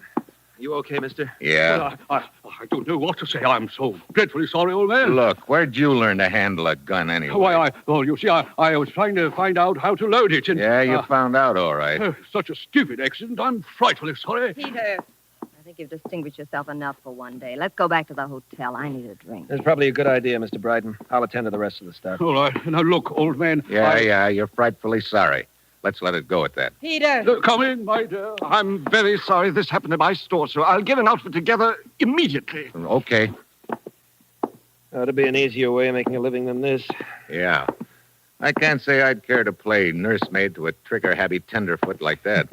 Oh, incidentally, I'm Steve Mitchell. Laird Campbell. Cigarette? Oh, thanks. American, too. Mm-hmm. Yeah, being a guide, you expect a certain percentage of lemons, but it looks like I hit the jackpot this time. To make it worse, Brighton's decided there's only one spot in Nigeria where he wants to hunt.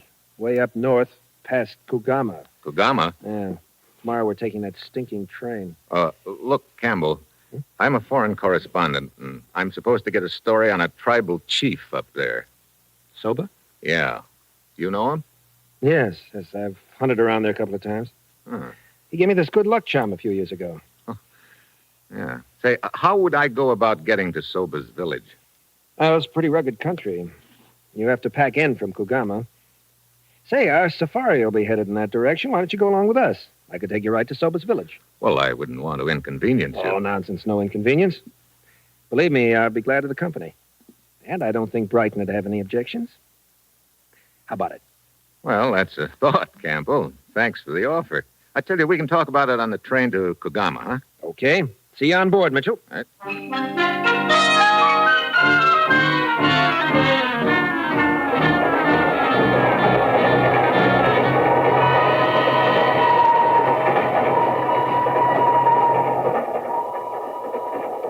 What a cattle train. When do we get to Kugama, anyhow? Tomorrow noon. Care for another drink, Mrs. Brighton? Sure, I'd care for one, but better not. Look at Peter over there scowling away. Thinks I've had too many already. Oh, Mr. Brighton doesn't approve, huh? He's one of those physical fitness bugs. He must have read about Teddy Roosevelt when he was a kid. He's been trying to live dangerously ever since. You know, you sound like you come from my side of the Atlantic. Kansas City. Oh. How'd you happen How'd I happen to wind up Mrs. Brighton? Who knows? One day I'm in the chorus at the Palladium in London. The next day, I'm Mrs. Peter Brighton. And I've been on a bicycle ever since. I think I'll have that drink after all. Well, getting late. You can read me like a book. Oh, well. Is this seat next to you occupied, sir? No, help yourself. Thank you. What were you saying about being on a bicycle, Mrs. Brighton? Last year it was pig sticking in India. Have you ever been pig sticking? Not that I know of. Your husband must have a lot of time on his hands. Doesn't he sure. work? He works. He's always got some big conference going on. He fools around with a lot of different interests, oils, mining, stuff like that. I see. Well, it's getting late. I think I'll turn in. Okay. See you in the morning, Mrs. Brighton. Good night, Mr. Mitchell. All right. It is very amusing. What? Permit me. I am Warchek. What's amusing? That everyone is suddenly going to Kogama. Oh? For years, I have operated trading post up there, and nobody pay any attention to that region. But now suddenly, everyone is interested in it. No? Does a hunting party and a newspaper hack after a story constitute everybody, Warchek? This hunting expedition and the story you seek, they would not by any chance have to do with the rumors of a discovery of manganese ore in that region, would they? You're doing the talking. If you prefer, I will confine my conversation to the scenery. Like I say, you're doing the talking. As a matter of fact, we are passing through some very beautiful country right now. Oh? Yes. We are approaching a gorge which is quite spectacular. The view from the observation platform is a rewarding one. Is it? Well, I could do with some fresh air anyway. Thanks. You are quite welcome, sir.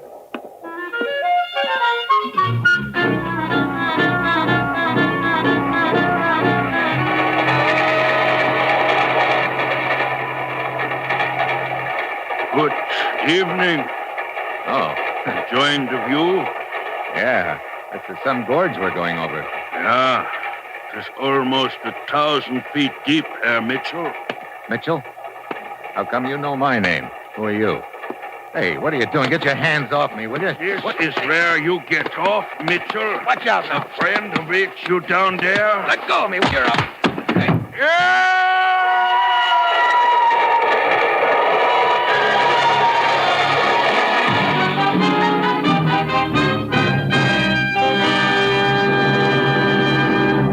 The National Broadcasting Company is bringing you Brian Donlevy, starring in the role of Steve Mitchell in the third of an exciting new adventure series, Dangerous Assignment.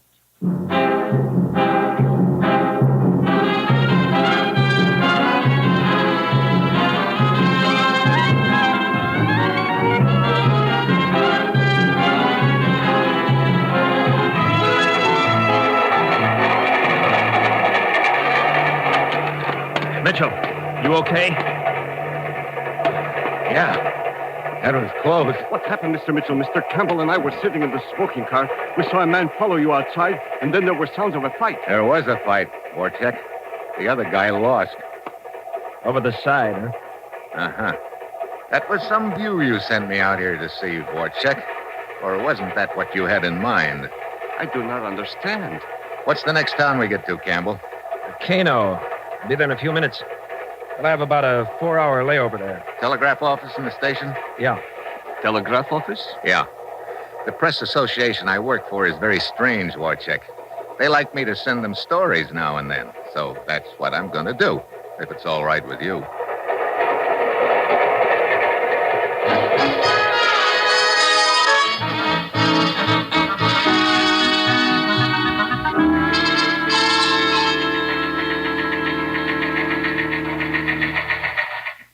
Here's Steve's report, Commissioner. Good, let's have it.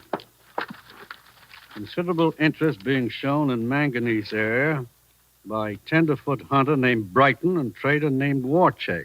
From joining Brighton Safari to vicinity Chief Sober's village. Good. Sounds like he's been a busy bee, Commissioner. Oh, wait a minute. Almost got tossed into canyon 2 hours ago. What? Afraid Russ Holden wasn't as lucky as I was. Oh, I was afraid of something like that, Ruth. Poor Russ. Hey, wait, there's more. I have 2-hour layover here in Kano. I'm borrowing one of Campbell's native gun bearers to take me back to that ravine I almost got shoved into.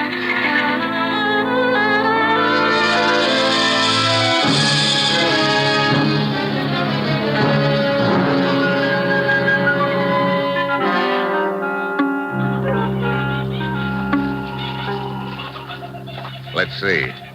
We're just about under that railroad trestle right now, Zuru. Juana, look. Yeah. Not a pretty sight, is it?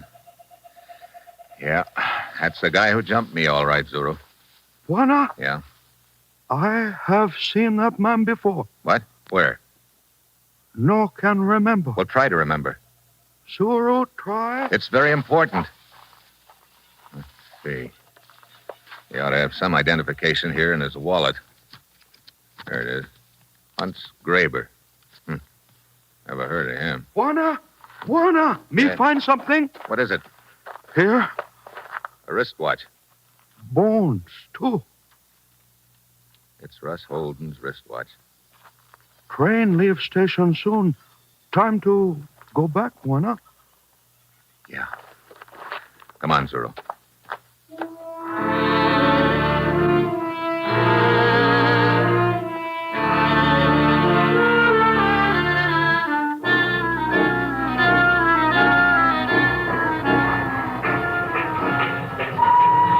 Thanks for lending me your boy, Campbell. He's a good one. Yeah, Zero? One of the best. He's lived around this north country most of his life. Matter of fact, he belongs to Soba's tribe. Oh? Mr. Mitchell, did you find anything at the bottom of a ravine? I found what I was looking for, Warcheck. The body of man who attacked you? Such a beastly thing to happen, old boy.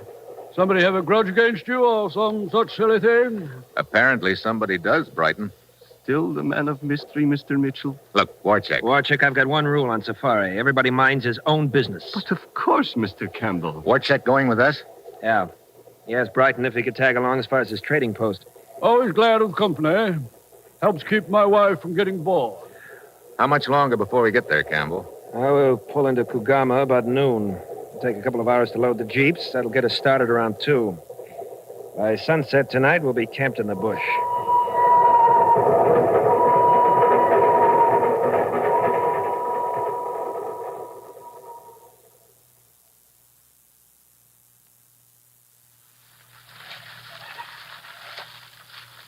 How about putting some more wood on the fire, Campbell? Yeah, sure thing.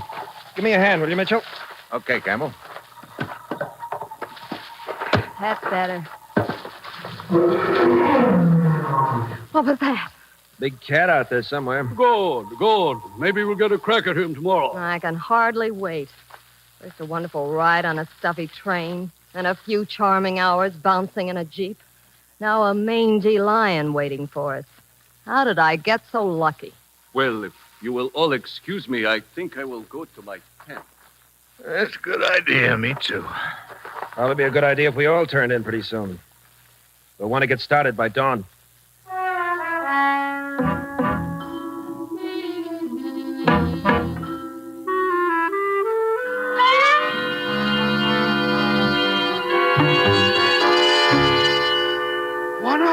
Juana! Huh? Who's out there? Zuru? Oh, come on in, Zuru. What is it? Juana Campbell with you? No, Campbell's in his tent, isn't Not in tent. he? Wait a minute. He said he was going to check the jeeps before he turned in. We'll look for him there. Something I can do, Zuru? No, me talk to Juana Campbell. Oh, incidentally, have you remembered yet where you saw that dead guy in the ravine? Me only talk to Juana Campbell. Only talk to Juana Campbell. What's with him? Mr. Mitchell. Huh? It's Marla Brighton. Oh, hi. What can I do for you? Buy me a drink. Afraid I don't have anything. Fine. I might have known Peter would carefully omit any liquor from his provision list. But what was that? Came from over there in that brush. Campbell! Here I am, Mitchell. It's Zuru. What happened? Just going back to my tent. I heard Zuru scream, found him like this. His throat's been cut. Campbell, what's all the noise about? That frightful scream, Good hell. Best boy I ever had. And he's dead. Murdered. Murdered? By whom? That's just what I'm wondering, Warchick. Perhaps a fight with one of the other bearers. Yeah. Perhaps.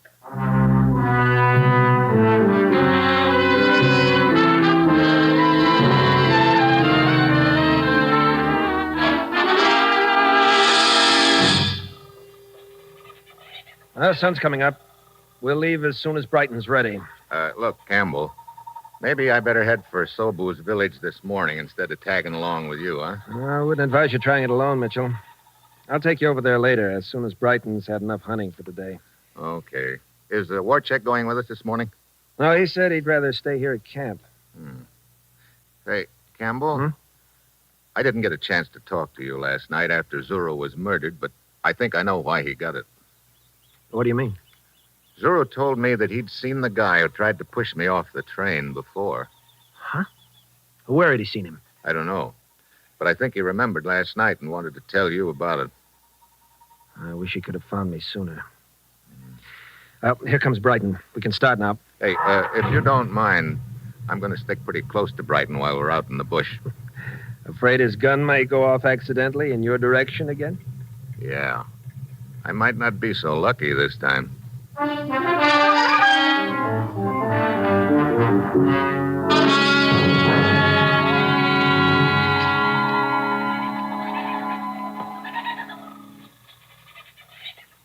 What time is it, Mitchell? 5 to 8. Sitting in this jeep in the middle of the jungle is not my idea of sport. The sun is getting hotter by the minute, and so are the mosquitoes. Yeah. What's keeping Campbell? He said he and his gun bearer would pick up the trail of that lion and come right back for us. He's been gone almost an hour. Well, he'll probably be along in a few minutes, Brighton. No, this isn't turning out at all the way I'd hoped.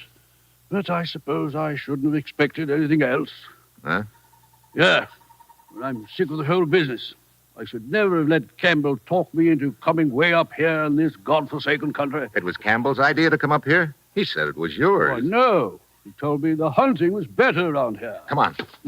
Get out of this jeep. Let's get into the brush. Hurry up. Oh, but Campbell told us to stay in this clearing. Yeah. He's probably circling around behind us right now. Come on. Oh, Mitchell, I don't understand. Neither did I. Until just now. Here, into this brush. Get down. But why is Campbell shooting at us? Not us. Me. Look, you sit tight right here and you'll be okay. It's me he's after. Mitchell, where are you going? Soba's village. It's about 2 miles west of here. I hope.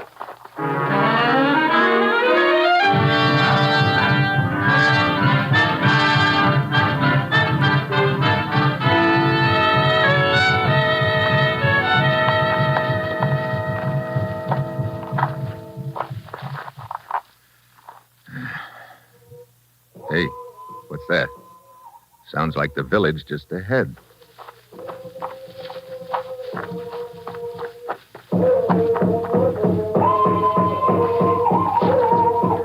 Yeah, there it is.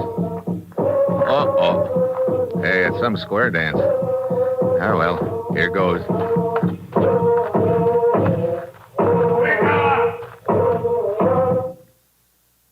Hey, look. Don't let me stop the feast. If one of you will just tell me where your chief is. Tis not feast. Death does. Oh. Who are you? I want to talk to Szabo, your chief. Is he around? Maranga, Jolo. Hey, now, wait a minute. Look. Maranga, what is it? A white man want to talk to you. Is your name Szabo? Yes, you come at bad time, white man. We have death dance for one of my people, Zuru. Bring his body into village this morning. Yeah, I know. Look, Szabo, this is important. I've got to talk to you right away. Go to my hut, white man. We finish death dance, then we talk. Arunga!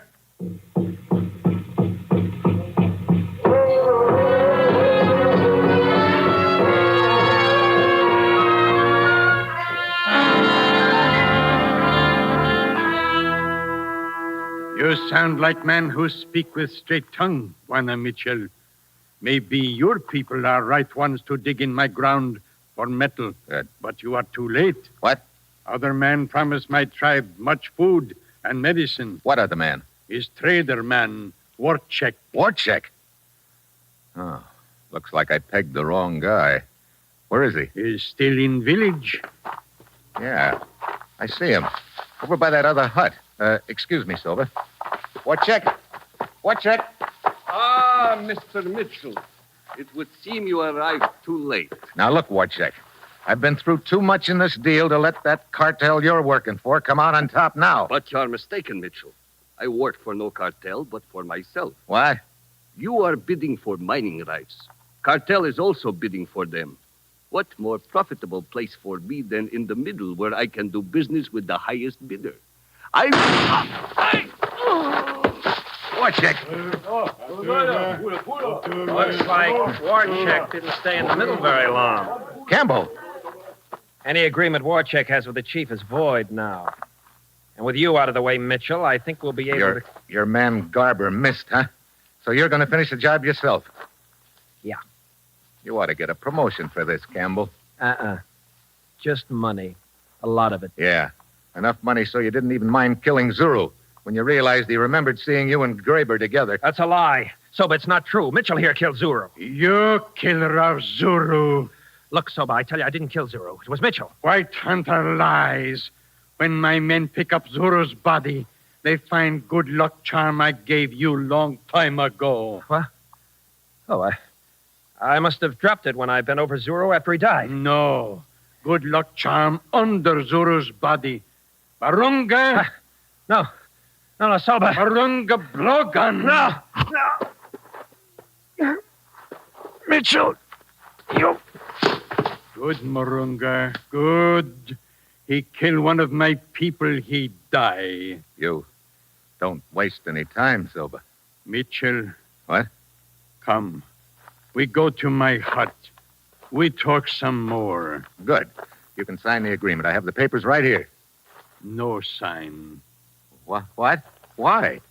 Soba no sign name. Soba can only make X. Oh. Well, look, Chief, don't worry about that. Right now, your X is going to look like $1 million to me. Come on.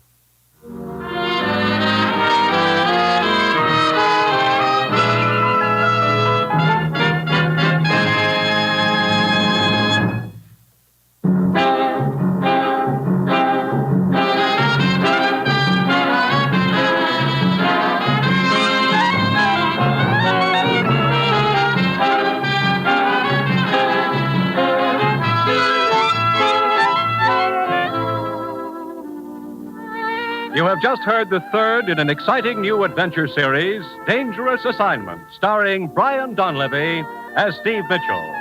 Dangerous Assignment is written by Bob Reif and directed by Bill Karn, with music by Bruce Ashley.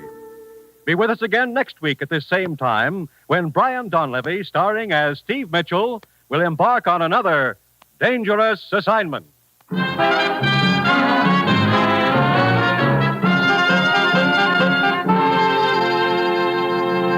This is NBC, the National Broadcasting Company.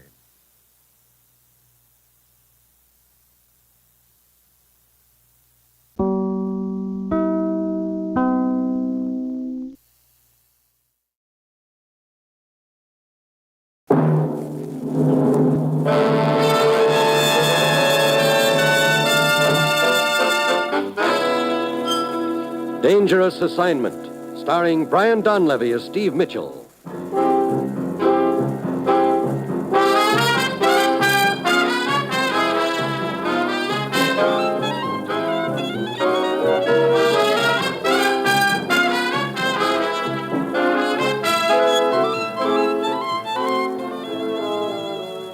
Yeah, danger is my assignment. I get sent to a lot of places I can't even pronounce. They all spell the same thing, though, trouble. But when I walk into the commissioner's office, I don't realize that this assignment's going to wind up with my giving our defense industries a shot in the arm by falling into a hole in the ground.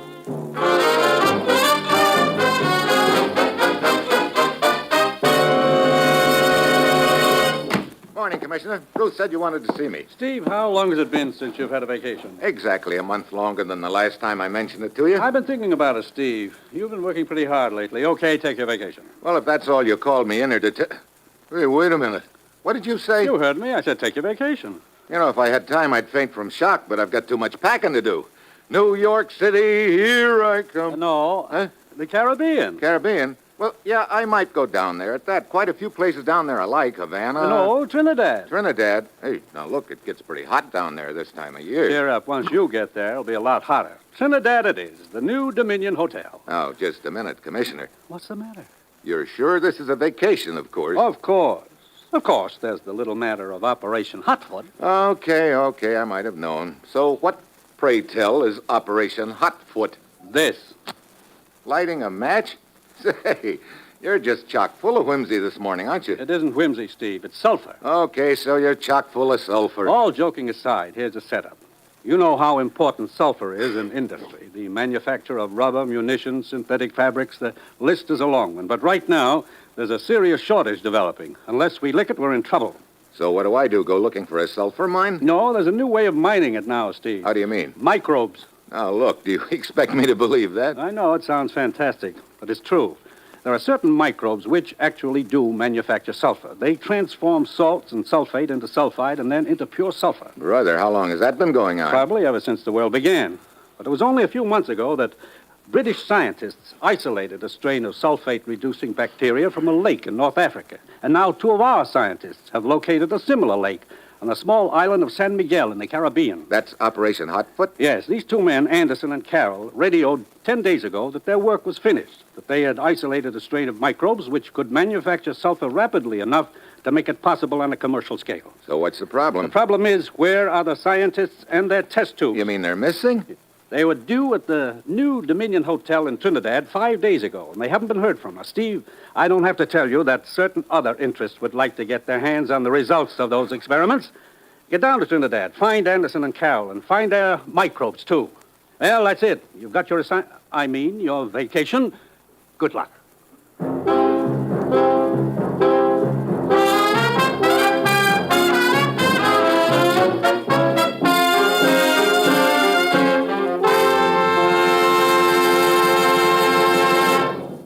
The National Broadcasting Company is presenting Dangerous Assignment, starring Brian Donlevy in the role of Steve Mitchell, colorful, two-fisted government agent. At all those places of the world where danger and intrigue walk hand in hand, there you will find Steve Mitchell on another Dangerous Assignment.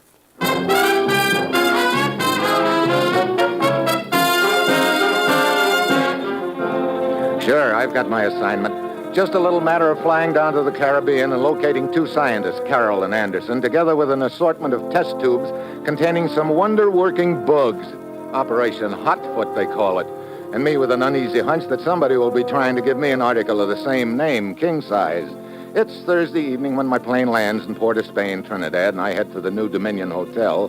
The lobby is deserted except for one very trim-looking girl reading a magazine.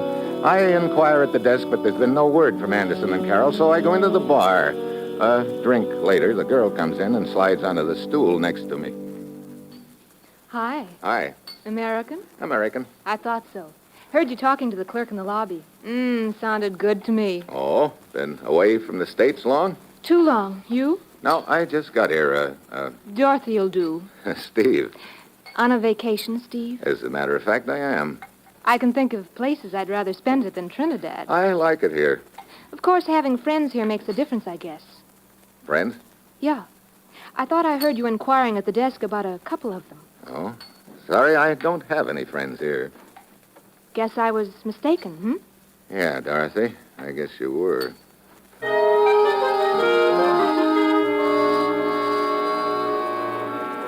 So Dorothy didn't drift in just to make conversation. Obviously, she's interested in Anderson and Carroll, too. The big question is, how does she fit into the deal? I make a little more small talk and then go up to my room. The next morning, I head for the waterfront.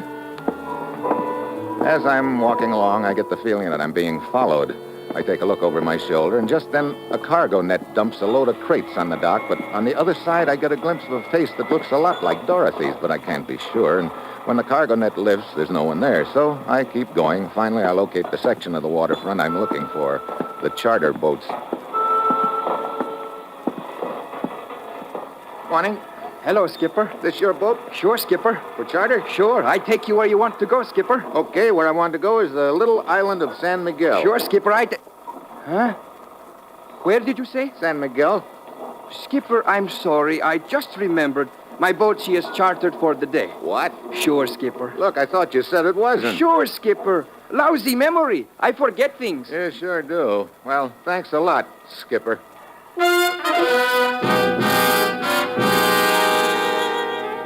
I get the same stall from every boat owner I talk to, and from their reactions, I get the idea that San Miguel is the most unpopular island in the Caribbean. Somehow I've got to get there to try and find out what happened to Anderson and Carol, but it's just about 100 miles too far to swim. I'm about to give up when I spot one more boat. I head for it, and then as I get close, I see a very familiar figure stretched out on a coil rope on deck, strumming a guitar. Lord Byron is a very happy man because he does not work or even plan. He would rather live a poor single man's life than sweat and slave to fatten a wife. That's dangerous talk, son. Steve Mitchell. Hi, Lord Byron. Come aboard. How are you, Steve? How are you? I'm fine. What are you doing down here at the waterfront, Lord Byron? Last time I saw you, you were singing in the Trade Winds Bar. Oh, I gave myself a promotion, Steve. What do you mean? I quit. Well, that's one way of looking at it. Whose boat is this? Well, it used to belong to a friend of mine, and we got to play in cards. Oh, and... sure. It happens every day. Oh, this is the life, Steve. To go fish, to go sail, to lie in the sun. Yeah, it's nice work if you can get it, but what do you do for money to live on? Well, I don't need much. But when I go broke, then I sing a few songs in the bars, and I get a little money again. Then I go fish, I go sail, I lie in the sun. You know, I always did think you were one of the smartest guys I've ever met. Not smart, Steve. Just happy. Yeah, that's what I mean. Steve, what are you doing here in Trinidad? I'm looking for 2 missing scientists and a few test tubes full of valuable bugs. Well, what could be so valuable about bugs, Steve? There's plenty of bugs down here. Yeah, but not this kind. These scientists were conducting their experiments on San Miguel. San Miguel? Yeah, but I can't get anyone to take me there. What's the matter with the island, anyway? Oh, this San Miguel is a very bad place, Steve. What do you mean? Well, there's a song about it. I sing it for you. Okay. Oh, once came a man to that pretty isle. He built a little house to stay a while. Then he walked into the jungle so nice and green, and never any more was he seen. What happened to him? Why, the ground opened up and down he went. The earth closed over him without a dent. But on some nights you'll still hear him say, from San Miguel Island stay away. Hey, wait a minute. I remember now. That little island you and I wound up on the last time I was down in this neck of the woods. Lousy with quicksand. Is that San Miguel? Sure, Steve. Oh, fine. A great place to go wandering around. The other boat owners, they're superstitious about San Miguel, Steve. They think there's a curse on the place. And lately, some who've sailed close to it have seen strange lights at night. Oh? Hey, Lord Byron, you're not superstitious, are you? Me? Of course not, Steve. Good. Then you'll take me to San Miguel. Well, What's the matter? You said you weren't superstitious. Well, sure, but... All right, Steve. I take you to San Miguel, I guess.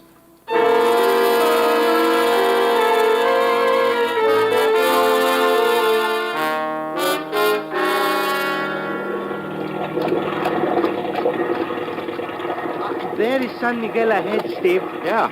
No sign of life anywhere. Oh, is it? I know. Is a bad place.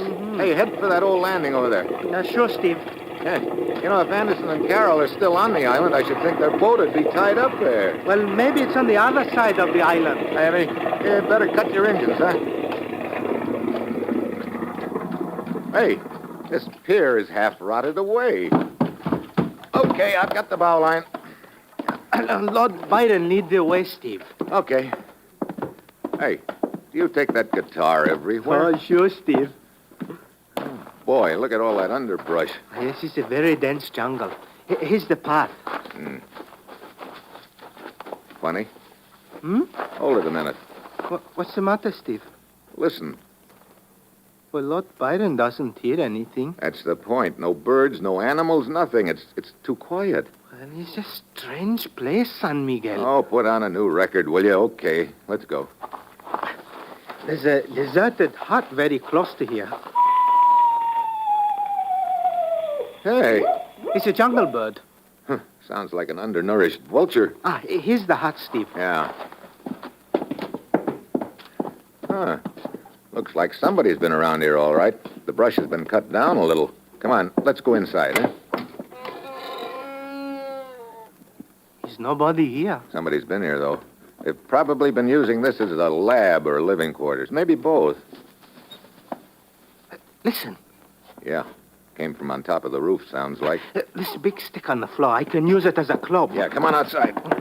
Who could be up there, Steve? A bad man, maybe, huh? Hold it. There's your bad man, Lord Byron, a king-size lizard. Oh, yes. Steve, Lord Byron have much more fun, fish and sail and lie in the sun, not to poke around bad place. Yeah, I know. I've seen islands I'd rather be on, too, believe me. But I've got to find out what happened to Anderson and Carroll. So it looks like we've got a little exploring to do. Let's get started.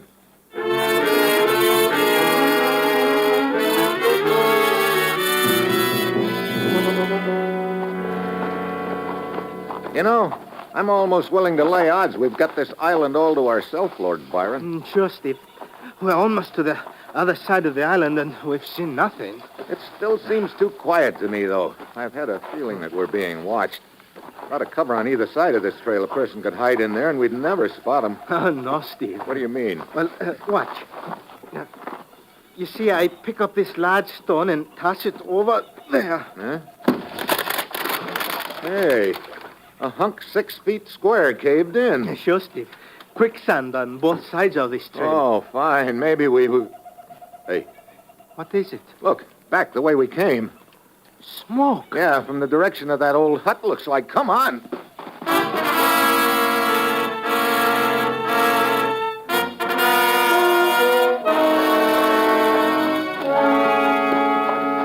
We ought to be just about there. Sure, Steve.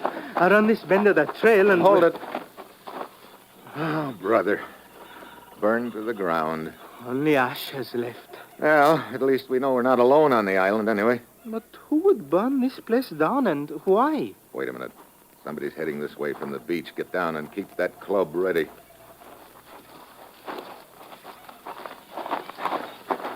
Okay, stand right. Hey, the girl I met in the bar in Trinidad. Steve, is this the kind of reception you give everybody, pouncing at me out of the brush? What are you doing here, Dorothy? I was out cruising around in my boat and I saw the smoke. So I came here to investigate. Oh? How'd you happen to be cruising near this island? Why, I was just on a little pleasure cruise. Sort of a long way to come for a pleasure cruise. Look, Steve, what's with the third degree? You overheard me inquiring about 2 men at the hotel lobby, and Anderson and Carroll, so right away you get very curious about me. What's your angle in this deal, anyway? I don't have any angle. Well, it just happens I met Anderson and Carroll once. So naturally, I was interested when I heard you asking about them. Now, will that be all the questions, sir? May I leave? Sure, Dorothy, that'll be all for now. Lord Byron and I follow Dorothy to the beach and watch her boat head away from the island. I get that funny feeling again, like I'm being watched. We go back to the smoking ruins of the hut again. Lord Byron is leading the way, and suddenly he stops and grabs my arm. Steve. What's the matter? Look, here's another trail which has been cut through the underbrush. Yeah, pretty new, too, by the look of it. Let's see where it leads. Now, stay right behind me, Steve. I will, don't worry. I've got no desire to get bogged down in any of that quicksand. Steve. Hey, the ground's caving under us. Grab me. It's too late. I'm going with you. Help!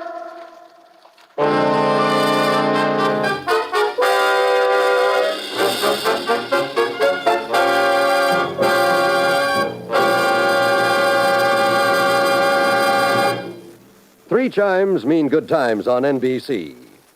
Sunday, Theater Guild on the Air presents Raymond Massey and Shirley Booth in its production of Ethan Frome.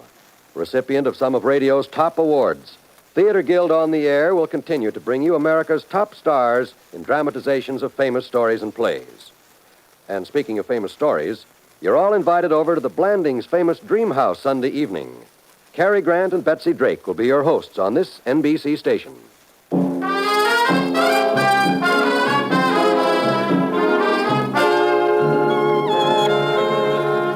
Now, back to Dangerous Assignment, and Brian Donlevy as Steve Mitchell.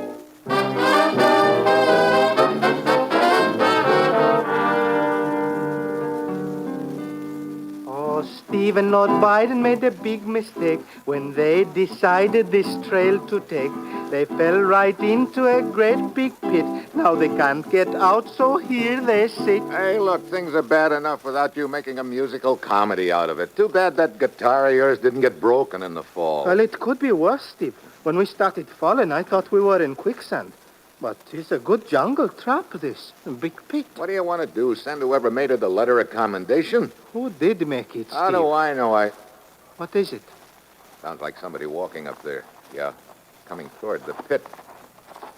So, I caught you at last. Hey, I recognize your face. I've got a picture of you in my pocket. You're Carroll, one of the scientists. Of course. Why did you burn down the laboratory? What? He told you to do it. Look, what are you talking about? I came down here to find out what had happened to you and your partner, Anderson. Don't lie to me. You and Anderson are in this scheme together. What scheme? Wait a minute, Carroll. I think you'd better take a look at these credentials of mine. I'll toss them up to you. Here, catch. Credentials? What kind? A government agent. That's a general idea. Now, how about getting us out of this charming little pitfall of yours? Yes. Yes, of course. I'll get a rope.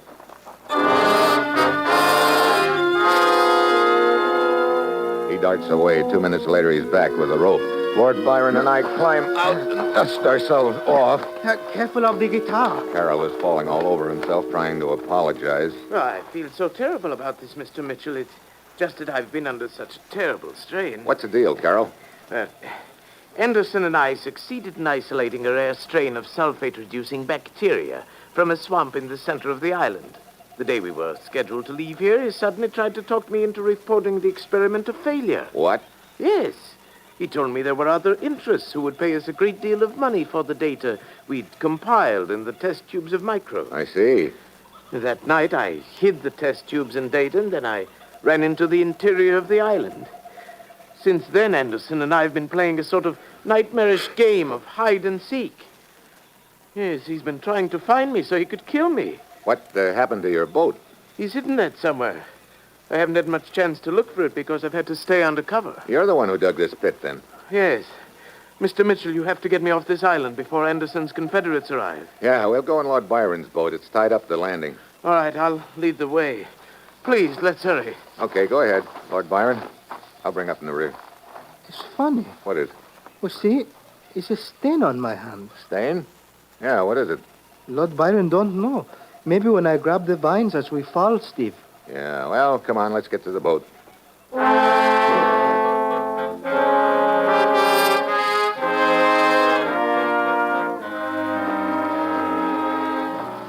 We didn't make it to the beach any too soon, Mitchell. It'll be dark in half an hour. I don't want to spend another night on this island. Lord Byron feels very likewise. Well, where's your boat? Right over there at the left. Hey. He's gone. Huh? It sure is. Anderson. He must have made away with it. Mitchell, we're trapped. We can't get off the island. He's got us. Get down, Carroll. Lord Byron. Huh? Lend a medal. Get down. You okay? Yes. Sure, Steve. You didn't tell me he had a gun. That makes it bad. Of course. Like I tell you, he has it as his mercy. What'll we do, Mitchell? That's a good question, Carroll.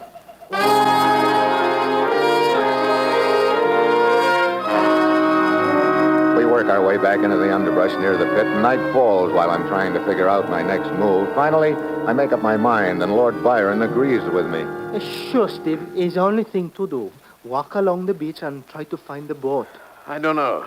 Sounds pretty dangerous to me. Look, Carroll, we're 3-1. 2-1. What do you mean? If you think I'm going to go wandering along that beach in bright moonlight, making a perfect target of myself, we are very much mistaken, sir. Okay. You wait for us here, then, Carroll. Come on, Lord Byron. Sure, Steve. Let's go over to the pit for a moment. What for?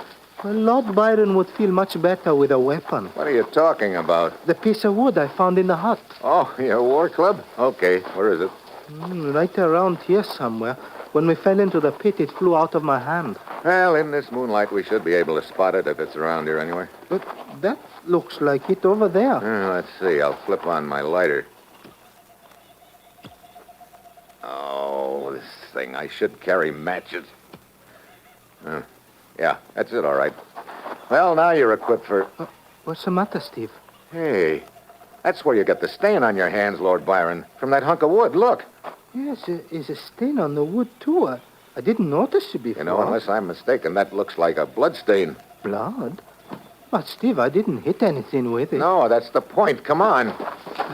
We're going back to where Carol is hiding? That's right. Well, you think he's in danger? I think I've been a grade A chump. I just hope I'm not too late. Steve, Carol is not here. He sure isn't. Wait, listen. Somebody walking. Yeah, going away from us by the sound of it. Steve, that new trail which is cut through the brush. Yeah, that must be it. Come on, we'll follow it. Keep quiet.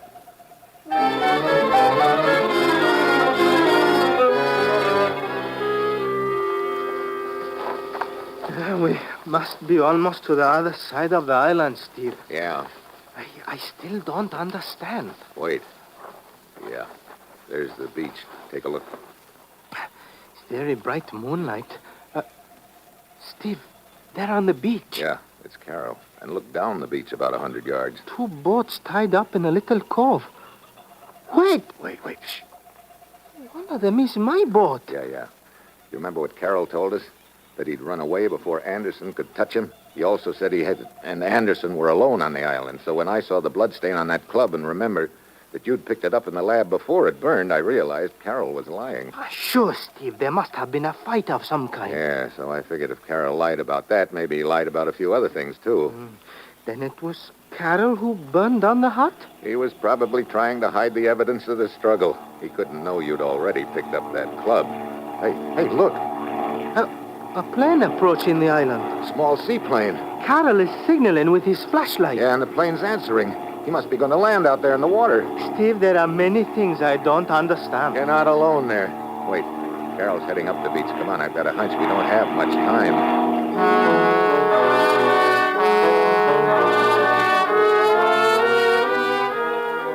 We follow Carol, keeping out of his sight. Up the beach away, he heads inland. Then we spot a tent in a clearing. Carol goes in, and Lord Byron and I ease up close enough to see inside. There are 4 men, counting Carol. One of them's tied up. Then I recognize him from a picture I've seen of him. It's Anderson, the other scientist. Steve, his face is not pretty. He's all beat up. Yeah, looks like they've been working him over. That's probably where those bloodstains on the club came from. But who are those other men? Probably Carol's stooges. Well, the deal's adding up fast. Just reverse everything Carol told us. You mean Carol is a bad man? Yeah, Anderson must have hidden those test tubes. Carol and the stooges have probably been trying to make him tell where. Congratulations, Steve. What? Dorothy. She has a gun. Relax, Steve. I'm happy to hear we're both on the same side. Oh, look, just where do you fit into this deal, Dorothy? I'm Jim Anderson's fiancée, Steve. You see, Jim wrote me and hinted he didn't trust Carol. Then when he didn't show up in Trinidad, well, I got worried. At first, I thought you were working with Carol. Steve, look. They're getting Anderson to his feet. Yeah, they're probably going to fly him off the island. That means just one thing. He hasn't talked yet. Steve, we've got to rescue him. Give me your gun, Dorothy. It isn't loaded, Steve. What? I know it's silly. I'm afraid of guns. But I thought this way, maybe I could scare somebody if I had to. Oh, great. Wait a minute. I think I've got an idea. Dorothy, did you see those boats on the beach? Yes, I hid mine near them. Okay, go get in your boat and tow them around to the other side of the island. Well, all right, but what about you? We'll meet you around there in about 15 minutes, I hope.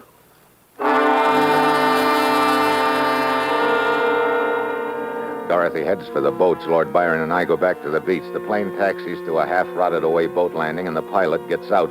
He starts walking along the landing. I let him get right up to me, and then I dive for him. Don't let him call out, Steve. He can't call out if he can't breathe. Hurry, Steve. Carol and his men, they've stepped out onto the beach. I can see them in the moonlight. Okay, a little more pressure and... There. Here, help me drag him into the bushes. What now? Come on, out to that plane and keep it quiet. Where are Carol and his boys now? Oh, about 100 yards away. You see them? Yeah. You think they saw us? I don't think so. Here's the plane. Get in. What? I said get in. You mean, well, you don't mean... Hurry up. Steve, what are you doing? Getting this bucket of boats started. We're not going to fly. Either you're wrong or we're dead. But do you know how? Sure, I took a correspondence course in it once. Oh! Okay, here they come. They'll probably shove Anderson in first. You haul him aboard and I'll do likewise to Carol. Now, you got it? Yes. That's you, Hawkins? What's the matter? You deaf? Oh, no, give me a hand with Anderson. Glad to, Carol. Mitchell! Lord Byron, grab Anderson. I got him. Come aboard, Carol. Help! Ben, help! Mitchell, let go of me. Sure. Yeah, very neat. You okay, Anderson? Sure. Feel a lot better with these ropes off, though. Lord Byron can work on that. Steve, Carol's men are shooting at us from the landing. Okay. We'll be off the water in a second. Now, let's see. The book said pull back on this gadget.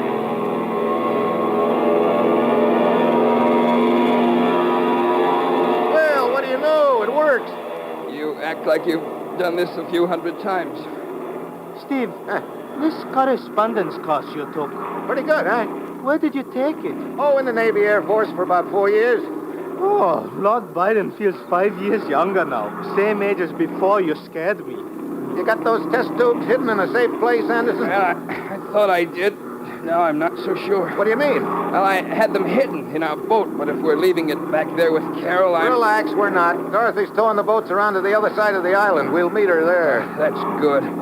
I guess Carol's stooges won't be able to get off the island. Not without a boat. No, they'll keep all right until I can arrange to have them picked up. Well, looks like everything worked out okay, Lord Byron. I think that calls for a song. Well, I'll feel more like singing when I reach the ground again. Okay, I'll do the honors then. Oh, Carol and Anderson went looking for bugs, and Carol sold out to a big bunch of mugs. But then he got fouled up down near the equator. Now Steve and Lord Byron bring back the microbator. Steve, as a calypso singer, yeah, you're a very good pilot. Ah, you're just jealous.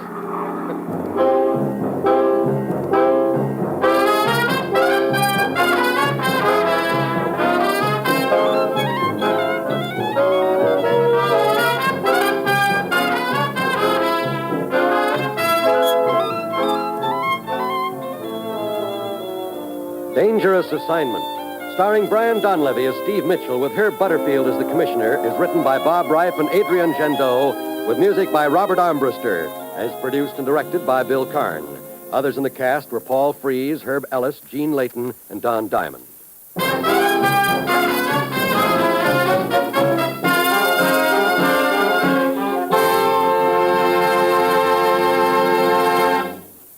Three chimes mean good times on NBC.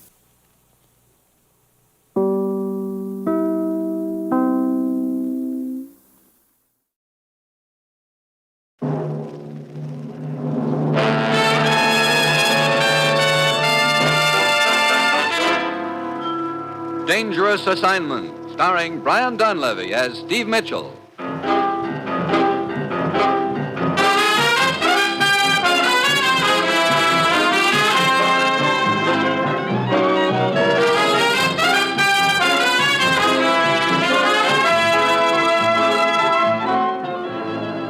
Yeah, danger is my assignment.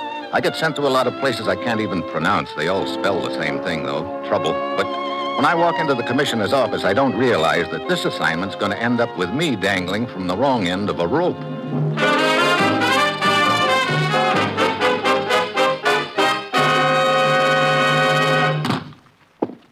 Well, here he is, Commissioner. Thanks, Ruth.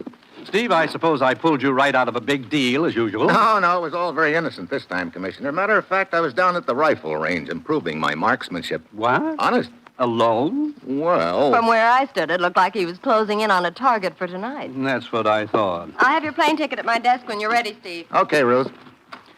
Well, where am I going this time, Commissioner? To Munich. Your plane leaves in 1 hour. You'll be looking for the memory chain. Memory chain? No relation to the daisy chain, is it? I'm afraid not. Good. I'd have a pretty hard time passing myself off as Queen of the May.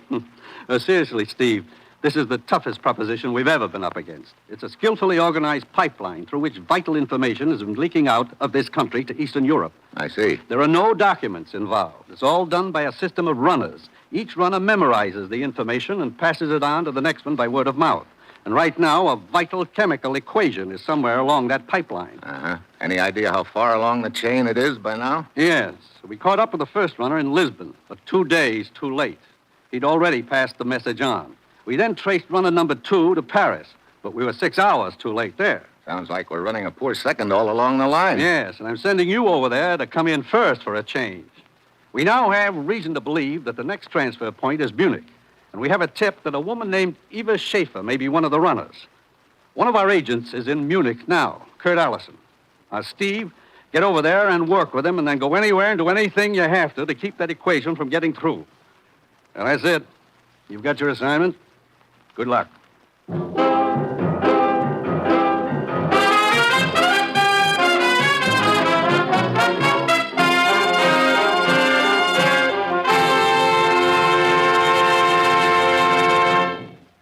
The National Broadcasting Company is presenting Dangerous Assignment, starring Brian Donlevy in the role of Steve Mitchell, colorful, two-fisted government agent. At all those places of the world where danger and intrigue walk hand in hand, there you will find Steve Mitchell on another Dangerous Assignment.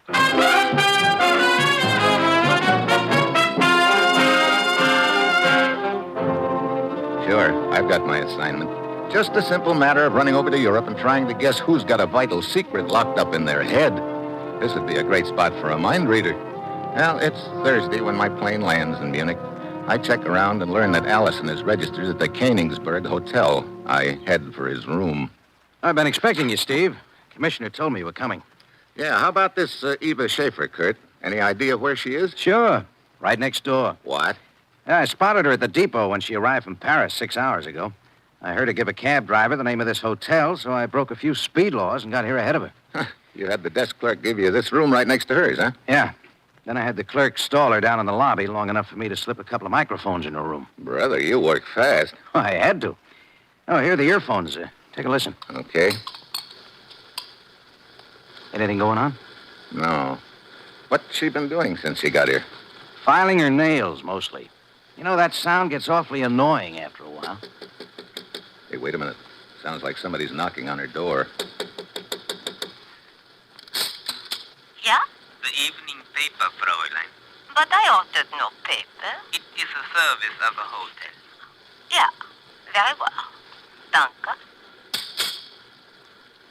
Who was it, Steve? Bellboy brought her the paper. Could have been some sort of a signal. Hey, wait a minute. She's leaving. What? Yeah, she just went by our room. Probably heading for the stairs. Wait a minute. Let her get down the hallway. Okay, let's go. Yeah, heading down the stairs into the lobby. I got a car outside if we need it, Steve. Good. Hey, Hey, watch it, Steve. We better go single file. The stairway's getting crowded. Hey, brother, is that all one man coming up at us? Yeah, how about that? I beg your pardon, gentlemen. Sorry to crowd you. Oh, that's okay. If you'll just allow me to squeeze by. Thank you very much, sir. Thank you. Squeeze is the word, all right. Yeah, come on. There she is, sitting in that chair on the other side of the lobby. Let's us sit down here. Oh, okay. She may contact somebody here in the lobby, Steve. Wait, she's getting up. Yeah. Hey, she dropped something on the far side of her chair. Huh? You see? She's picking it up now. Yeah, looks like a pencil. I wonder what... Oh, she stopped at the cigarette counter. Come on. I want to take a look around that chair where she was sitting. There was no one near her, Steve. I know. Here we are. I still want to know what she was doing with a pencil. She must have been holding it in her right hand, on this side of the chair, out of our sight. I get it now. Look. This pipe running up the wall beside the chair. It goes right through the ceiling, probably to the second floor hall above us. Yeah. And there are pencil smudges on the pipe near the floor. Yeah, she could have been tapping that pipe with her pencil, sending a message. Steve, she's heading out the door. Stay with her, Kurt. I'm going to see what I can find out upstairs.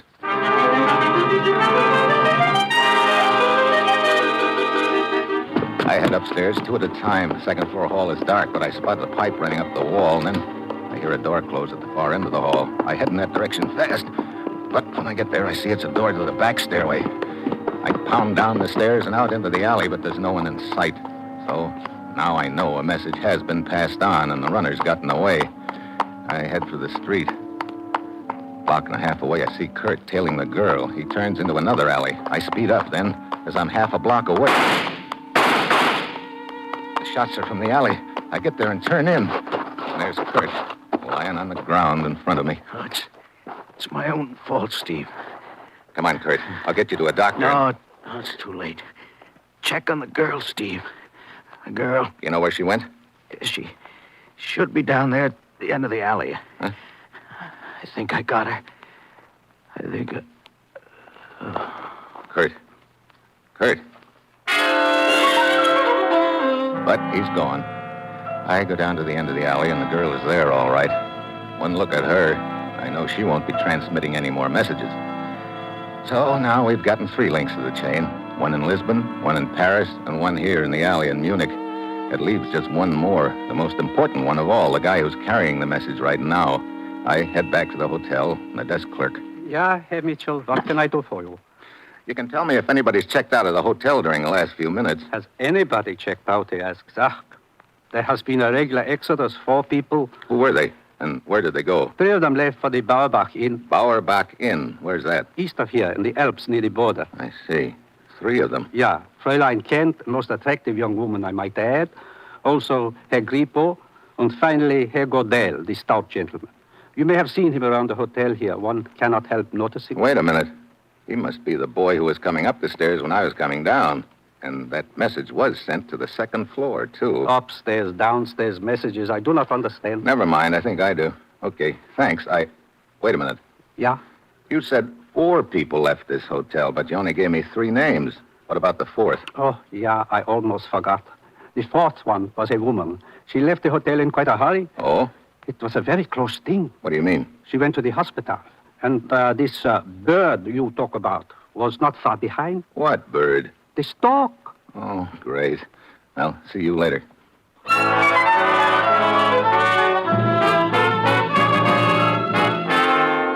So I head east toward the Alps.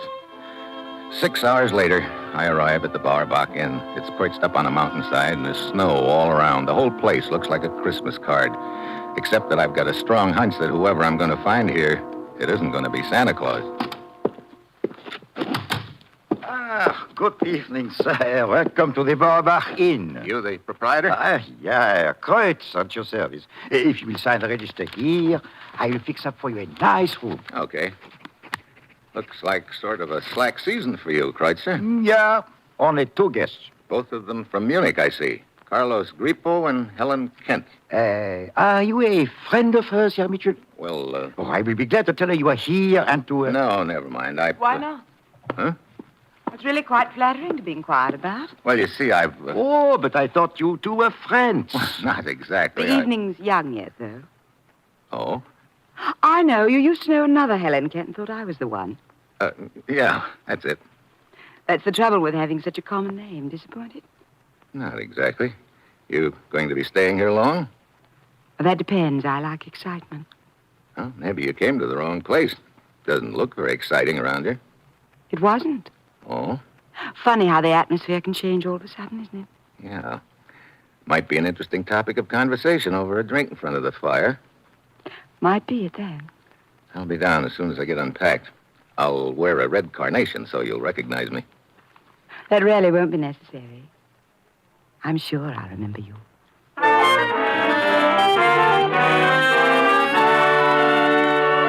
I go up to my room and stretch out on the bed, trying to add up the deal in my mind.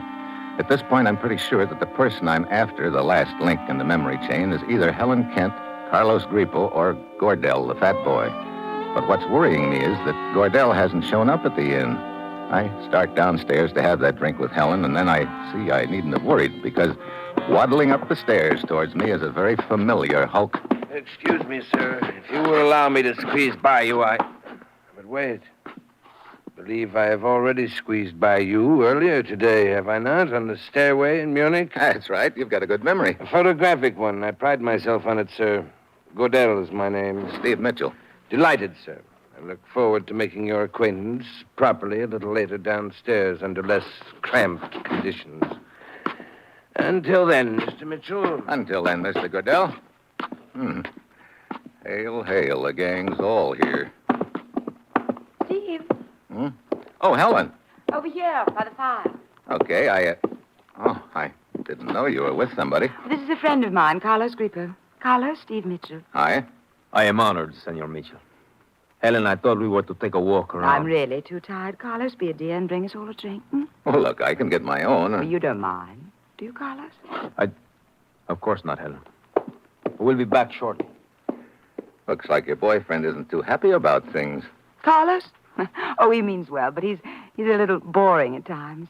You've known him long? Not very. He's frightfully rich, I understand. Comes from some part of South America. Seems to have made a hobby lately of following me around. Oh, well, I can think of worse hobbies. You know, I can think of much more interesting things to talk about than Carlos. Yeah, for instance? For instance, us. You on vacation here? No, I'm working. Hmm? I take pictures for a European feature syndicate. I see. Well, that probably means you do a lot of traveling. Mm-hmm. How about you, Steve? What brings you here? Oh, vacation, mostly. Going to stay long? I don't know. That depends. On what? Whether the atmosphere gets exciting or not? So now we're talking about the atmosphere again? Mm-hmm. Maybe this one could get exciting, Steve. I don't doubt it. Maybe... Fräulein Kent, Well, looks like the atmosphere will have to wait. the innkeeper told me you wished to see me. I'm August, the guide. Oh, yes, August. This is Steve Mitchell. Mitchell? August? I wanted to find out if all the arrangements had been made. Yeah, we leave early in the morning. Good. Leave? Mm-hmm. We're going on a hike. Oh, where to? Oh, look, out the window there. You mean that mountain? Yeah, to the top. Brother, you've got ambition. Well, I think I can probably get some good shots along the way. Like to come, Steve? Me climb that thing? Oh, no, thanks. Well, it might be fun. Fun yet. You break your neck getting to the top, and what do you do when you get there? Sure, then you're on top. Yeah, that's what I thought. You look on the other side, and you come down again. The climb, that is the thing. Not for me, it isn't. Wait a minute. You say you look over on the other side. What's on the other side? Another country. I see. Who all's going on this hike, anyway? Carlos and I, with August here's guide, of course. You know, I just changed my mind. I'd like to come with you. Wonderful. What? What? Carlos, you dropped the drinks. See, it was clumsy of me. I didn't even hear you come up. You were all so busy talking. Oh, what's the matter, Carlos? You disturbed at the thought of my going along on the hike? We shall see, senor. Helen, may I speak with you for a moment? Yes, all right. Maybe later, Steve? Maybe. Helen. Coming, Carlos. Well, Mitchell, I suggest you get a full night's sleep. It'll be a hard climb tomorrow. Good evening, Mr. Mitchell. Oh, hello, Gordell. I beg your pardon, sir. Are you the guide? Yeah, I'm August. I've just learned of the proposed climb up the mountain in the morning. I would like very much to accompany the party, if I may. What? You? I don't know, Herr Gordell. A man of your size might find it a little difficult. I think you will find me surprisingly light on my feet. You really must want to get up that mountain bad, Gordell. On the contrary, Mr. Mitchell, I delight in acting upon the slightest whim. And the more unpredictable, the better. That's an interesting way of looking at things. I'm quite certain our trip tomorrow will be equally interesting, Mr. Mitchell.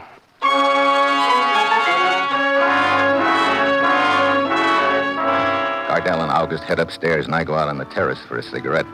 The night is dark and cold. I finish my smoke and turn to go inside. Then I hear a sound behind me. I whirl around. Something's flying through the air at me. I hit the deck. Something plunks into the wall over my head. A mountaineer's ice axe, the kind they use in climbing Alps. I scramble to my feet, but whoever chucked the axe is gone. So now the trail is heating up. I'll be climbing up that mountain tomorrow. I've got a strong hunch one of the members of the party will be doing his or her best to make sure that I come back down the mountain the hard way.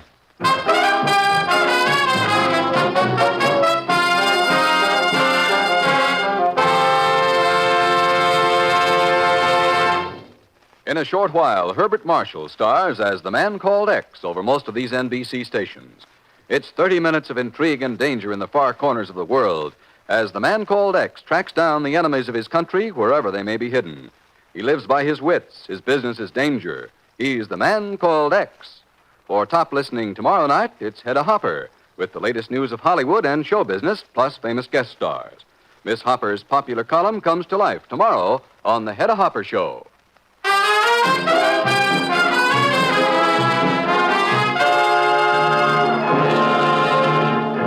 And now, back to Dangerous Assignment and Steve Mitchell.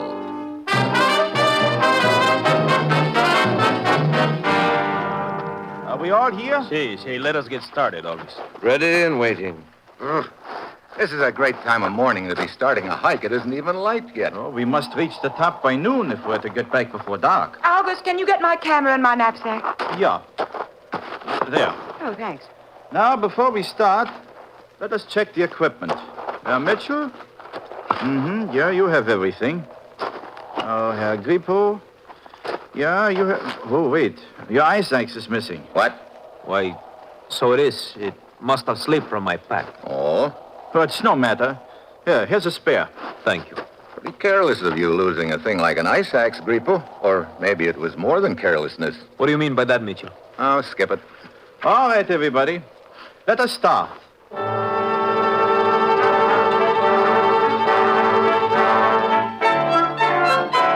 Well, I think we'd better stop here for a rest. I could use a bit of a breather. Yeah, suits me too. Where are the others? Grippo and Helen, around the bend. Ah, here they come. Now, from now on, we will use the ropes. You been getting many pictures, Helen? No, I've been too busy trying to get my breath. Carlo's here. He's an old hand at it, though. Doesn't seem to bother him a bit. Funny, an old hand at mountain climbing should lose his ice axe. You seem quite concerned over its disappearance, Mitchell. I was quite concerned with one last night, Grippo. I was just wondering if it could have been yours. I have not the slightest idea what you're talking about. Of course not. Wait a moment. There's a wonderful shot of the valley below from right over here. I'll just be a moment. You're quite taken with Helen, Mitchell. Am I? So it would appear. I suppose it would also appear that you don't like it much. I, senor? But why should I object? I was under the impression that you followed her here from Munich. I assure you it was quite the other way around. What? Mitchell, I have a considerable amount of money. I go where I like, I do what I like. I like to climb mountains, so here I am. But I do not follow women. They follow me. Oh, well, that's nice work if you can get it. It's also very interesting. Steve? Yeah? Come here a moment, would you? Okay. And who is it who follows women? Like I say, it's nice work if you can get it. Steve, I wonder if you'd steady me a little while I take this picture. Okay. Just hold on to me a moment. That's it. There. That was quick. Maybe too quick. Well, I could take another. Or why don't I just save the film? Well, Glad you came, Steve. I don't know yet. Maybe you'll find the first part's the most difficult. After that, You're talking about the mountain, of course. Yes, of course. Steve, Hey, we're getting sort of close to the edge. So we are. I mean the mountain. You sure? Yeah, Mitchell, Yeah. we are ready to move on. Okay. Come on, Helen. You know, maybe sometime we won't be interrupted at the wrong time. Yeah, we'll probably faint from shock. Be a pretty poor time to faint. We will have to use the rope for this next part of the climb and go single file. Okay, Hey, wait a minute. What is it? Don't tell me that's the next part of the climb. Oh, yeah. That's the Devil's Chimney, they call it. Brother, just like a tunnel and it goes straight up. Don't tell me you are afraid, Mitchell. Okay, I won't tell you, Grippo, but I am. You will see. It's not so bad as it looks. It couldn't be, August. How do we climb it? August has just been explaining it to me. It's called the back and knee technique, Mr. Mitchell. One puts his back against one wall, wedges his arms and knees against the other, and works himself up that way. All right, now snap the rope onto your belts, all of you. I'll lead the way. Herr Grippo is next, then Fräulein Kent, followed by Herr Gordell. Herr Mitchell, you will bring up the rear.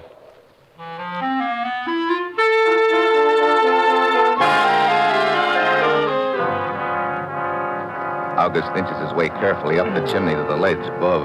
Then he signals to Grippo, who wriggles up like a snake. Helen makes it without any trouble. Then Gordell starts squeezing himself up. I wait until he's almost to the top, then I wedge myself in and start. It's slow, tough work. Halfway up. I look up just in time to see Gordell's feet swinging loose and a rock as big as a football coming down at me. I duck my head. The rock grazes my shoulder and hits the bottom. Hey. You all right, Mr. Mitchell? Yeah, but it's not your fault that I am. Please accept my apology for a most unfortunate accident, sir. Accident, huh? But of course, my foot slipped and dislodged a boulder. Here. Here, let me give you a hand to the ledge. I thought you were the gent who was so light on his feet, Gordell. I am, but there is always the possibility of a slip, Mitchell. There sure is. And Helen, what's the matter? Oh, when Herr Gordell slipped, the rope jerked Fräulein Kent against the rocks. Yes, I think I've sprained my ankle, Steve. Oh, great. She can't climb with a sprained ankle. No. So, what do we do now? Well, things are not so bad. We are within an hour of the top. Just across the border up there is a little hut with medical supplies. We can get a basket stretcher there in which we can let the Fräulein down the mountain. We? Those of you who are left behind must stay right here. You cannot get up or down the mountain without my help.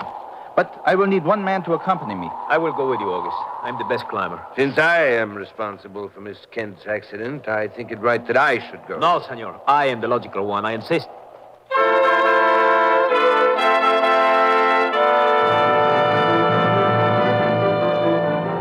So Grippo and Gordell both want to go with August to the top, to the border. At this point, it looks like one of them is the runner in the memory chain. The question is, which one? I don't know, and that means I've got to prevent either one of them from reaching the border. August said the party which was left behind can't move from the spot without him. That means there's only one guy who should make that climb with August. I'm your boy, August. Yeah, you're the one I'll take, Herr Mitchell. But why? I am a better climber. And the obligation is mine. I say I will go with you, August. Herr Grippo, Herr Gordell, allow me to remind you that I am the guide. And I will take whom I choose. I choose Herr Mitchell. Come. Hurry back, Steve. I hope I don't come back in too much of a hurry. Around this bend, Herr Mitchell. Okay. You're probably wondering why I selected you to accompany me. I'm glad you did, August. Well, to tell the truth, I do not trust either of those men. I don't know why. I just do not trust them. You've got company there. Stop here and fasten the rope to your belt. So, now we must work our way across this open face of rock. It'll be a short climb, but a difficult one. There are enough crevices in the rock for handholds. I will go first. Okay. I'll tell you when to follow. Observe where I place my hands and use the same handholds. Right. All right, come ahead. Oh, brother. This is like crawling across a bare wall. Proceed slowly. Keep your body flat against that rock. Do not look down. Hey, it looks like 1,000 feet straight down. 2,000 feet. Thanks. Hey, look, aren't we doing this the hard way? What do you mean? That little ledge about 15 feet below us. Isn't that the same ledge we were on at the top of the chimney? Yeah, but it would take us too long to reach the top by following the ledge. This is a shortcut. Now, stay where you are a minute. What are you doing now? See that little perch on top of the rock above us? I'll work my way up to it and anchor myself. Then I'll help you up there with the rope. So, there's one spike, now another.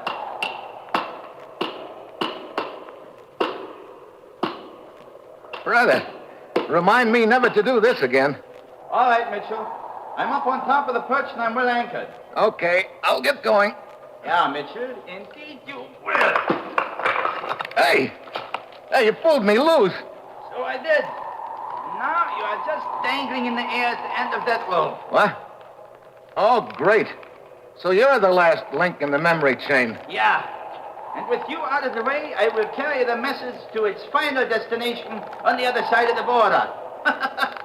It'll do you no good to try to swing back and forth, Mitchell. You cannot pull me down with you. By leaning back, I can hold you until I choose to cut the rope.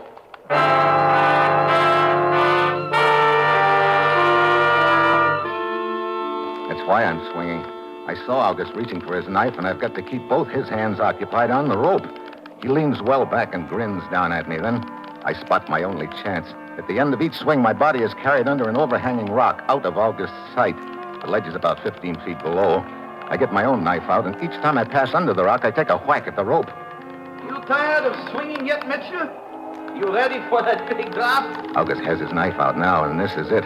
I swing under the rock again and cut the last strand. I fall to the edge of the ledge and hang on. It works. August isn't prepared for the sudden release of the strain. Oh, brother. Right over backwards. Mitchell! Huh? Oh, Grippo. Mitchell? I followed the ledge around to here just in time to see August trying to cut the rope. But you beat him to it. Yeah. By about one slash of the knife. But why? Why was he trying to kill you? He was the last link in the memory chain. Looks like I owe the three of you an apology, Griepo. Apology? Memory chain? I'm sorry, Mitchell. This I do not understand.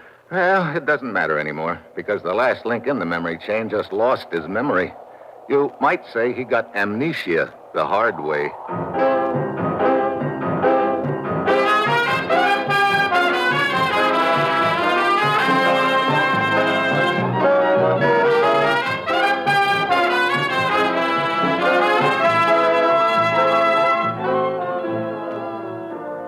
Dangerous Assignment, starring Brian Donlevy as Steve Mitchell, is written by Bob Reif and Adrian Jonto, with music by Robert Armbruster, and is produced and directed by Bill Karn. Be with us again next Saturday when Brian Donlevy, starring in the role of Steve Mitchell, will embark on another dangerous assignment.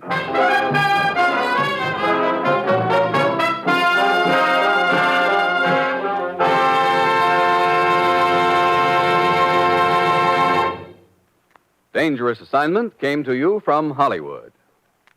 3 chimes mean good times on NBC. There's action with the chimes next when Herbert Marshall stars as the Man Called X. The Man Called X is a man without a name who travels to the far corners of the earth on missions of intrigue and danger, protecting his country. So, for timely and exciting drama, stay tuned for The Man Called X. And a reminder, Bob Hope stars tomorrow in The Big Show, along with Tallulah, Jimmy Durante, Perry Como, and many more. And now, join Herbert Marshall and the exciting Man Called X on NBC.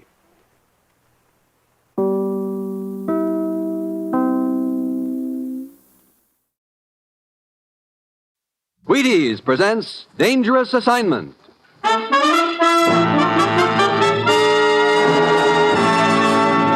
On stage tonight from Hollywood, Dangerous Assignment, another in the Wheaties' big parade of exciting half-hour presentations.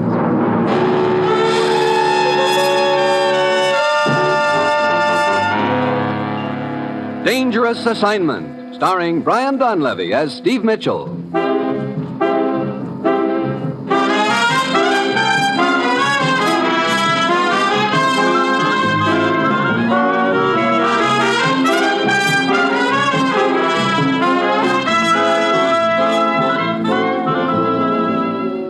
Yeah, danger is my assignment. I get sent to a lot of places I can't even pronounce. They all spell the same thing, though, trouble. But when I walk into the commissioner's office, I don't realize that this assignment is going to end up with me depending for my life on my own cigarette lighter.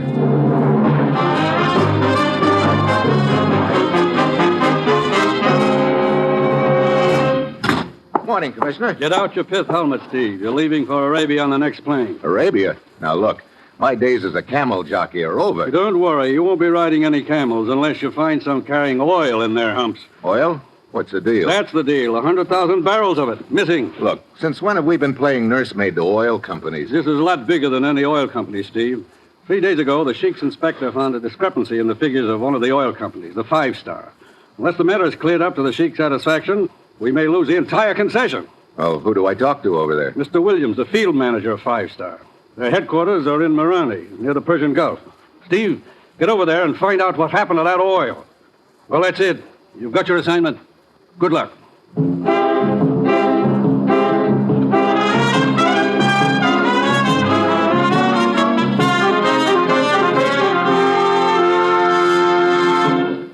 I have a recipe for you. Now, it's real simple, so you needn't bother writing it down. Take 4 or 5 people, or as many as your family holds. Add an equal number of cereal bowls, pour in Wheaties, into the bowls, that is. Now garnish with milk and fruit and sweeten to taste. This recipe is very good for breakfast, or lunch, or as a little something before bed, depending on when you decide to make it. Now, the reason it's so good is because the 100% whole wheat Wheaties flakes and the 100% nice people you use always blend perfectly. I do hope you'll try my favorite recipe soon, but be sure you use genuine Wheaties and real people. Now, here is Dangerous Assignment, starring Brian Donlevy in the role of Steve Mitchell, colorful, two-fisted government agent.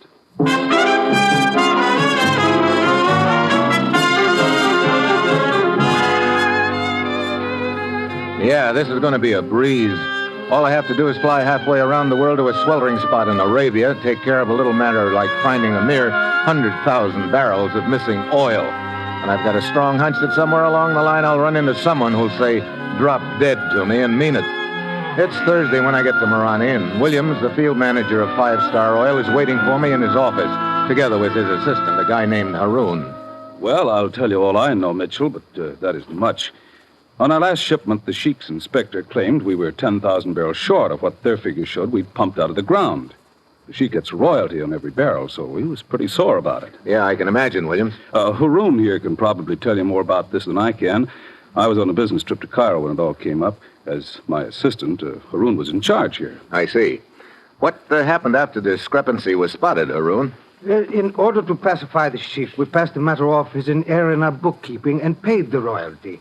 But then we started investigating quietly and discovered that over the past month there has been a loss of 100,000 barrels. Well, tell me, what happens to the oil from the time it leaves the wells until it's shipped out of here? Well, the wells are north of here.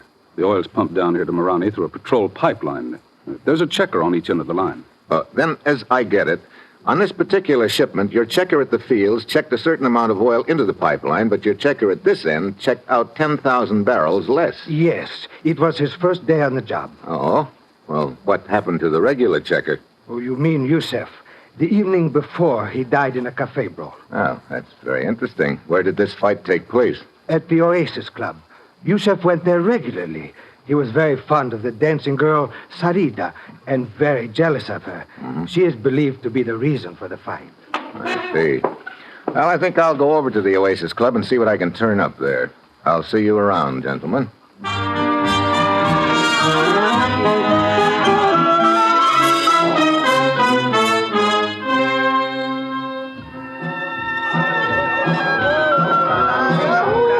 Good evening, Effendi. Welcome to the Oasis Club. You would like a table? That dancing girl out there, is her name Sarita? Oh, yes, that is Sarita. Is she not beautiful? Yeah. I guess she's not afraid of catching cold, either. I do not understand, Effendi. Oh, skip it. Will you tell her I'd like to talk to her when she's through with her dance? At once, Effendi. Her table is over in the corner. If you will wait there, I will send her to you. Thank you.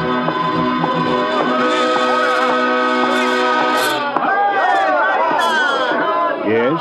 Oh, I'm sorry. I thought this was Sarita's table. Oh, but it is. Sit down. Oh, thanks.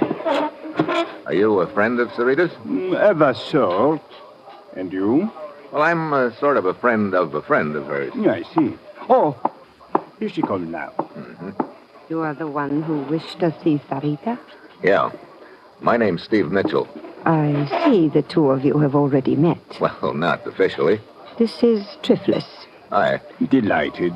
And what do you wish of Sarita, Mr. Mitchell? Little information about your dead boyfriend, Yusuf. Many men are in love with Sarita, Mr. Mitchell. It is a pity, but it is fate. Yusuf was merely one of them. I see. Well, was it fate that killed him? I do not understand. How did it happen? It was during my dance. I heard sudden shouts.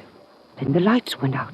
Such a pity. I might have saved Yusuf had I acted more quickly. What do you mean, Triflis? Well, I was standing over at the bar when the fighting started, but just as I got to Yusuf, the lights went out and there he was, lying on the floor with a knife in his back.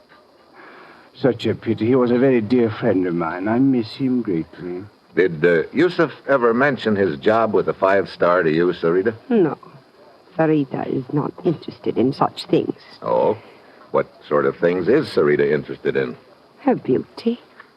Modest little daisy, aren't you? Modesty is for the unlovely. Is she not completely charming, Mitchell? Well, that's one word for it. This fight that killed Yusuf took place 4 nights ago, right? Let me see. Yes, that is correct. I remember because the next morning I made a business trip to the coast. What kind of business you in, Triflis? Several little enterprises. This trip involved one of them, a truck line which I operate. What do you haul? Oil. From here in Marani to the town of Qatif on the Persian Gulf. You don't haul for the 5-Star Oil Company by any chance, do you? Well, as a matter of fact, yes. They are one of my accounts. I see. Oh. Thanks for the conversation, Sarita. Triflis. It was very interesting.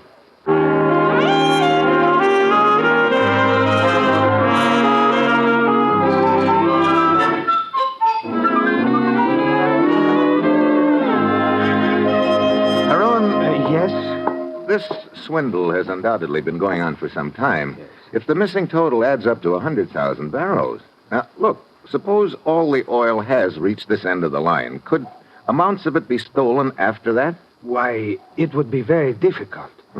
What happens to the oil after it gets here? It is pumped into large storage tanks. Are those tanks checked regularly?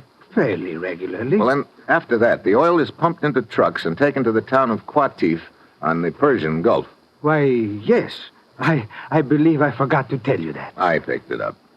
Is it possible that a couple of extra truckloads could be slipped out without the company knowing it? Absolutely impossible. I checked the trucks out myself. I see. Incidentally, a guy named Triflis runs that truck line, doesn't he? Why, yes, he does. You know much about him? Why, of course. I'm sure he's a man of character. How do you know? Triflis is my brother-in-law. Oh? Hello, Mitchell. Turned up anything so far? Oh, nothing except a bunch of loose ends, Williams. That's too bad. Means my job, this mess isn't cleared up. It means your whole company and all the other oil companies, too. Look, you say this pipeline is patrolled. Yes.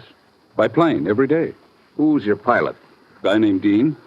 Matter of fact, he should be getting ready to take off right now. Well, call the airfield and tell Dean to wait for me. I'd like to go along for the ride.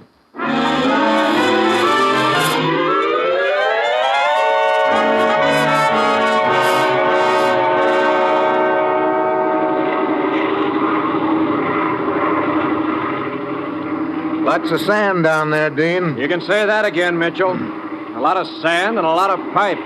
And this is about the most monotonous job in the world. Yeah, I can imagine. You keep this baby at a pretty low altitude, don't you? Have to, so I can spot leaks in the line. Look, could anyone tap into the pipeline without your spotting it? I don't see how.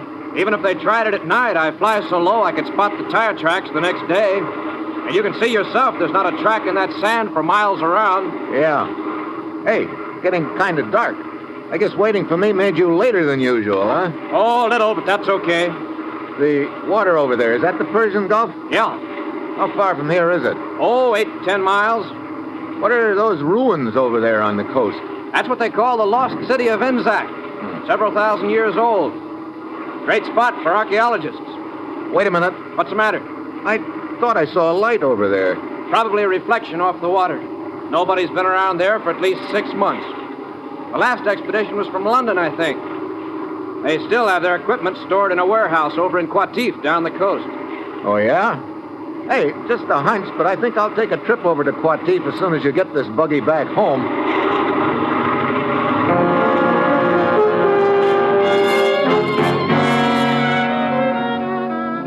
It's night when I get to Qatif. I nose around until I locate the warehouse right on the waterfront and all boarded up. The sign on it says Royal Institute of Archaeology, London. I nose around some more and find out that the warehouse is owned by an outfit called Gulf Enterprises. I head for their office. I wonder if you could tell... Well, my old friend Triflis. Oh, Mitchell, is it not? It is? Yes, but of course. We met at the Oasis Club in Marane only last evening. The beautiful Sarita... Yes, my compliments to the beautiful Sarita. Don't tell me that you run Gulf Enterprises. Why not? Looks like you're a pretty enterprising gent. A truck line, a warehouse. Warehouse? Oh, yes, the one at the waterfront. I had almost forgotten the place. I have not been near there in months. That archaeology outfit rents it from you, huh? Yes. They still have much of their equipment stored there. They send me a check every few months from London. Why do you ask? Oh, just curious. You seem to have your finger in quite a few pies, Triflis. Indeed. Indeed. You truck oil here to the coast for the 5-star outfit. You also happen to own a warehouse that's rented to an outfit who's been poking around in some ruins up the coast. And? And you also happen to be the brother-in-law of Haroun, the assistant manager of 5-star, to say nothing of being a friend of the dead checker, Yusef. This is all quite accurate and interesting, Mitchell. But what does it prove? It doesn't prove anything, Triflis, but it sure sounds like a nice, cozy arrangement. I'll be seeing you.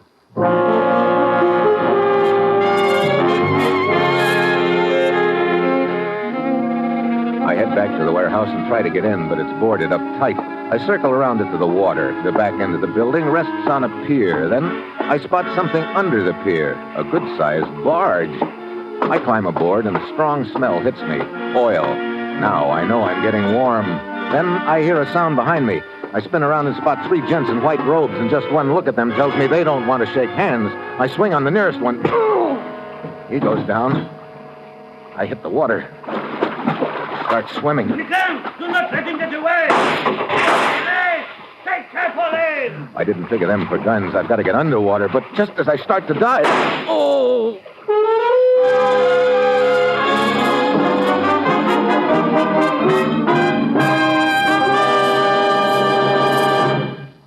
Now, here's something you'll be glad to hear. There aren't any rules. You can eat Wheaties any old way you happen to like them. It's all we could do. Every time we think up a nice, easy rule, like putting milk and fruit on Wheaties, some guy out in Seattle is caught using cream. If we decide on strawberries, sure as shooting, people start smuggling a banana to the table. One time we made a rule about Wheaties and peaches, and we found a Southern lady eating Wheaties right out of the box. We say Wheaties for breakfast, and women put them in their husbands' lunch pails. We say eat them at bedtime, you take them on picnics. You're wonderful. So, like I say, there aren't any rules. Well, maybe just two. Eat Wheaties the way you like them, and buy them at your grocery anytime you need them.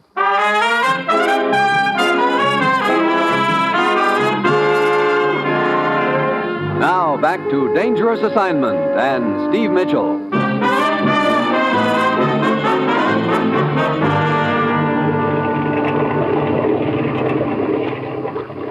There he is, floating in the water. Stop the launch.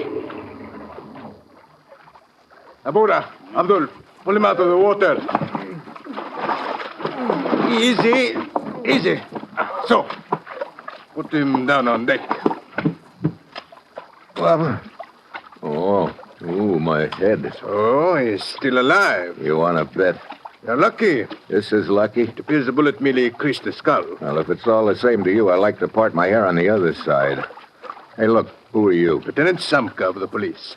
We heard shots and came here in the launch to investigate. You were floating in the water, about to go under. Well, thanks for fishing me out. It's now my turn to ask questions. Who are you? Steve Mitchell. Steve Mitchell. Ah, yes, a government agent from the United States. You've got big ears, Lieutenant. It is my business. Start the launch, Abdul.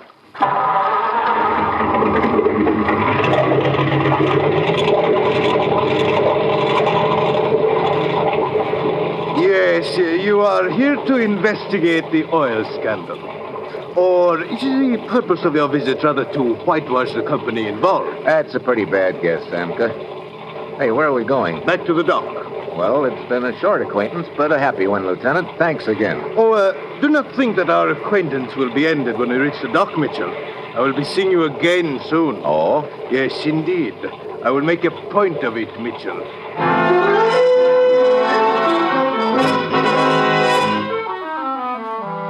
I go back to my hotel and change into dry clothes. My head's throbbing plenty, but I know I've still got a big night's work ahead of me. I phone the commissioner and ask him to check on the Royal Institute of Archaeology in London. An hour later, he calls me back and tells me the phonies, it's an outfit. So there's no record of them in London. Next, I call Williams, the field manager. What's on your mind, Mitchell? Ever hear of the lost city of Inzac, Williams? Sure. Bunch of ruins up the coast away. Why? I want to take a trip up there in a hurry. How do those ruins tie into the deal? That's what I want to find out. Can you get your pilot to fly me up there? Tonight? Tonight. There's no place to land around there. That's why I'll need a parachute. Parachute? You gonna jump? You know a quicker way of getting down? No, but... Well, okay, Mitchell. If you think it'll accomplish anything, go ahead. It's probably too late as far as I'm concerned, though. What do you mean? Just got a call from the president of the company. He wants me to meet him in Cairo. I got a strong hunch I'm going to get canned. So I guess you are on your own. But be careful, Mitchell. Yeah. How about the plane? I'll call Dean right now and tell him to get out of the airfield and warm it up. He'll be ready for you in a couple of hours.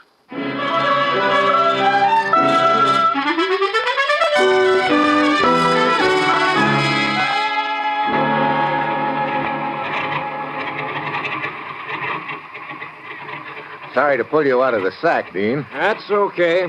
We're just about warmed up. Here, they sent this parachute for you. Thanks.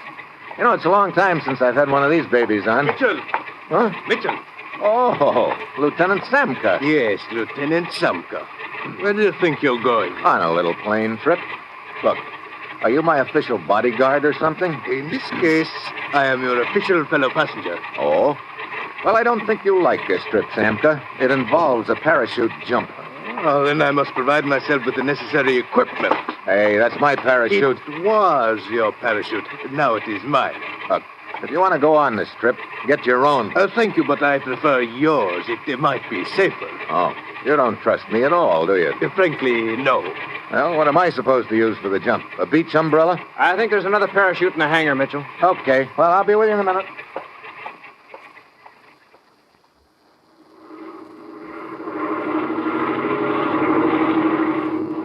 Well, as long as you two guys are determined to jump, you picked a good night for it. Look at that moon. Yeah. Aren't those the ruins just ahead? Uh-huh.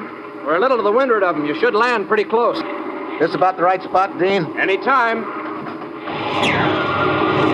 Well, see you on the ground, Samka. Here goes. I bail out. The air rushes by me while I jerk at the ripcord. The chute streams out behind me. I start praying. And she snaps open and yanks me upright. I look down at the moonlit desert and then...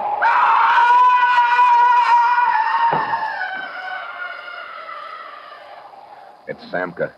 But his chute didn't open. I turned my head away and then I realized his chute was supposed to be my chute. And I'm pretty sure that somebody has made sure it wouldn't open. A minute later, I'm on the ground right beside the ruins. There's nothing I can do for Samka. I find the building better preserved than the rest. There are tracks leading in and out. I go in, and the smell of oil hits me right in the face. There's a trapdoor in the floor. I start to open it. Then I freeze. Footsteps outside. I duck back into the shadows. Hold it right there. Let me get my light on you. Well, if it isn't Haroun. Mitchell, what are you doing here? I guess I don't need to ask you the same question, Haroun. But you do not understand. I was merely... Save it, Haroun. Open that trap door. Trap door? Right there in front of you. I don't think we're going to find down below what will surprise either one of us. Mitchell, you must listen to me. Open it. Very well. Short flight of stairs and more oil smell. Okay, you go first. And remember, I've got you covered. Hey, pretty large basement for an old ruined building, isn't it? Yes, it seems to be. Okay. Stay put while I flash my light around. Yeah, there it is. A small pipeline? Yeah, a small pipeline underground heading straight west toward the 5-star pipeline. No wonder Dean couldn't spot anything from the air. Well, it was a pretty neat scheme, Haroun. Mitchell, I swear, even though he is my brother-in-law, I did not dream until now that he... What are you talking about? Why, my brother-in-law, Triflis. I realized that you suspected him, and it aroused my suspicions of him. I also found out he owned the warehouse that the expedition had rented. I came here to investigate. I realize now that your suspicions were justified. Look, as assistant field manager, you could have engineered the whole deal, and Triflis was in a good spot to help you. Now you're trying to pin the whole deal on him. No. It is not true. You must believe me, Mitchell. I have had nothing to do with it. Come on, I've seen enough here. I'm going back to town and tell him about this underground pipeline, and you're coming with me. It won't work, Mitchell. Mitchell, a flashlight. Now you're trying to ease out of a tight spot by pretending Haroun is the boy, but it won't work. Now drop the gun, Mitchell. Williams... I said drop the gun. Okay. Now kick it over towards me. That's the boy. I kind of figured you'd be hanging around in the shadows here somewhere, Williams. As soon as that parachute failed to open, I knew you were my boy. So you weren't wearing that chute, Mitchell. How'd you get up here so fast? I got a 2-hour head start on a fast launch and waited here for you, just in case anything went wrong with my parachute gag. You know, I gotta hand it to you, Williams. You had a pretty good scheme cooked up here. You organized a fake expedition to come up to these ruins. They run an underground pipeline over to the main line and tap it, and then you cart the oil away on barges from here. Yeah. Too bad that checker of mine got himself killed in that fight when I was in Cairo. He's been covering for me. What's the matter, Williams? Wasn't 5-star paying you enough salary? Sure, $15,000 a year. But 100,000 barrels of oil is worth $250,000, Mitchell. You figure it out. Oh, right now I'm trying to figure out what you're going to do with Haroon and me. I think you'll see the answer to that as soon as I get some stuff I've got upstairs. What stuff? Oh, just a couple of little items like rope and dynamite.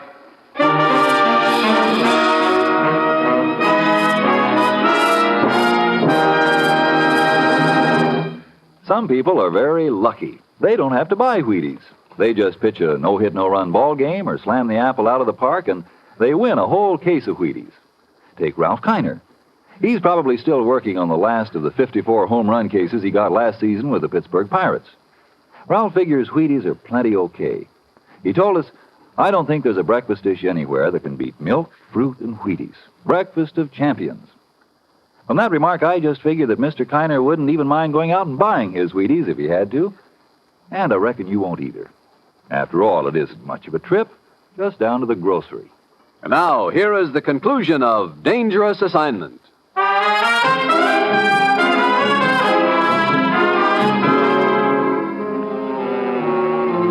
Mitchell, what is he going to do? That's pretty obvious, Haroon. Wait. Hey, that valve in the pipe overhead. What? Here, give me a hand with it. We've got to get it open in a hurry. But I still don't understand. Help me open it. Williams is going to tie us up here and then blow the whole works up. There. It is opening. Yeah. Come on, get the valve wide open. There. But what good will it do to flood this basement with oil? Those fumes. The fumes and the oil are the only things that can save us, Haroon. Wait. Maybe we can follow the pipeline underground and escape that way. No soap. They filled in the tunnel all around that pipe. Mitchell, the oil is ankle deep already. Good. Now, where's that cigarette lighter of mine? Lighter? Wait, Mitchell, wait! Brother, you could cut these fumes with a knife. Okay, boys. Get over the beam of my flashlight. Here we are, William. Hey, wait a minute. Mitchell, what are you doing? Just giving the place a little oil bath, Williams. What have you got in your hand? Drop it! Oh, no, you drop that gun, Williams, right now. You're crazy. I'll fill you so full of holes. Oh, no, you won't. This is a cigarette lighter. I'm holding it right next to this stream of oil. All I have to do is make a spark with it. This whole place will go up in flames so quick you'll never make it to that trap door. Cigarette lighters don't always light, Mitchell. Sorry, Buster. This is an Evans. It never misses. I'll give you just 3 seconds. I could kill you before you light it. Try it. 1. Talking like a madman. 2. Wait! No! Drop the gun. Okay. Now, come here. I want to use that rope you're carrying. Tie him up, Haroon. Look out, Mitchell, a knife! I'll take that lighter! Have a fist and step. My. Well, I guess there's one way of rubbing his nose in it. Well, come on, Haroon. Let's get him upstairs. He is covered with oil. Yeah. You got him? Yes. Up the steps with him. These fumes, Mitchell, one spark would have turned this place into an inferno. You're telling me. Well, here we are. Set him down on the floor. All right. Now, come on.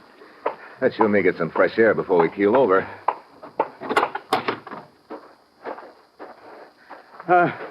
That is better. Mitchell, I must say you have nerves of steel. Yeah? Right now they're creaking a little bit. I could use a cigarette. Yes, of course. Here, I have one. Oh, thanks. How about a light? Oh, but your cigarette lighter. Oh, that. I keep forgetting to get flints for it. It doesn't work. What? But I heard you say to Williams that... Yeah, Williams didn't know I didn't have any flint in it. Mitchell, you were just bluffing. Look, when you've got no cards, you've got to bluff. But a bluff is the best poker hand in the world as long as the opposition doesn't call you. And Williams didn't call. Now, how about a match?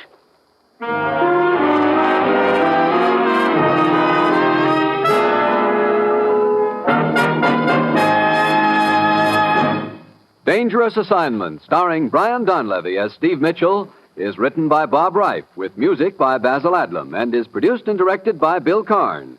Join us again next Wednesday when Brian Donlevy as Steve Mitchell embarks on another dangerous assignment. And this is your Wheaties man, Frank Martin, inviting you to listen next Monday night to Frank Lovejoy in Night Beat on the Wheaties Big Parade. See you then.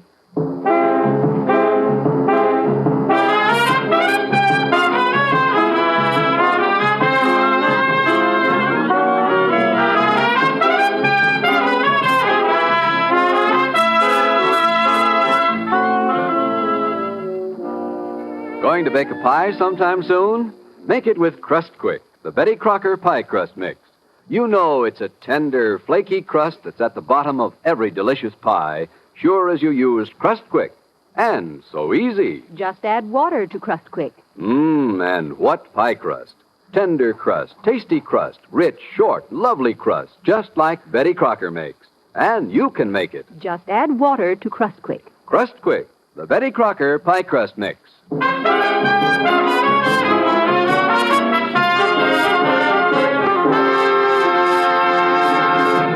Tomorrow's family programs include The Aldriches and Father Knows Best on NBC.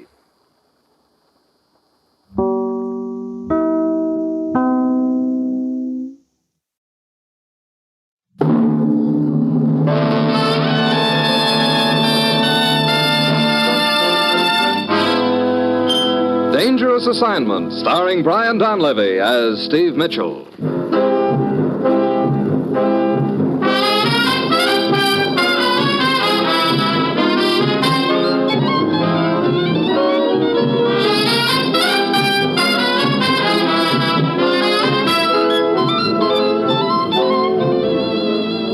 Yeah, danger is my assignment.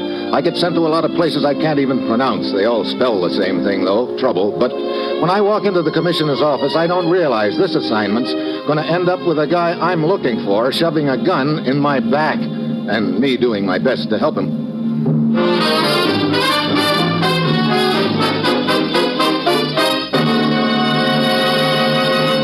Morning, Commissioner. Ruth said you had an assignment for me. I do, Steve. Well, where do I go this time? I'm not sure. You're not? Let's have that again. You heard me. I'm not sure. Okay. So what do I do when I get there? I don't know. Now, wait a minute. You're not sure where I'm going. You don't know what I'm supposed to do when I get there. Well, okay, if you want to play 20 questions. Is it animal, vegetable, or mineral? Mineral. And I'll save you the other 19 questions by telling you it's a buzz bomb. Buzz bomb? Steve, I'm sure you remember how proficient the Nazis were in the last war with buzz bombs. Yeah. As I remember, they sure remodeled the London skyline with them. That's right. Perhaps you also remember that we had strong indications that the Nazis had a complete set of plans for a new buzz bomb. One which apparently is equal or superior to the guided missiles we're working on right now. Those plans disappeared, and we've had no line on them whatsoever up until last night. What happened last night? For some time, one of our agents in Berlin has been on the trail of a man he was convinced was involved. Last night, in an alley, he finally found the man with a knife in his back. So now we don't have any more line on it than before. Well, I wouldn't say that. You see, the dying man lasted long enough to admit that he and a friend of his had stolen the plans around the time of the fall of Berlin. Did he say who his friend was? A man named Froelich, who brought them to this country right afterward. Their scheme was to sell to the highest bidder, but the dying man hadn't heard from Froelich since he came to the States 5 years ago. 5 years ago? Well, why hasn't Froelich tried to peddle the plans before now, then? We don't know. That's what I want you to find out after you find Froelich. And, Steve, remember that whoever killed Froelich's partner in Berlin knows as much about it as we do. That means from now on there's going to be a race. Every minute counts double. Get on it, Steve. Locate Froelich wherever he is. And above all, bring back the data on that buzz bomb. Yeah? That's it. You've got your assignment. Good luck.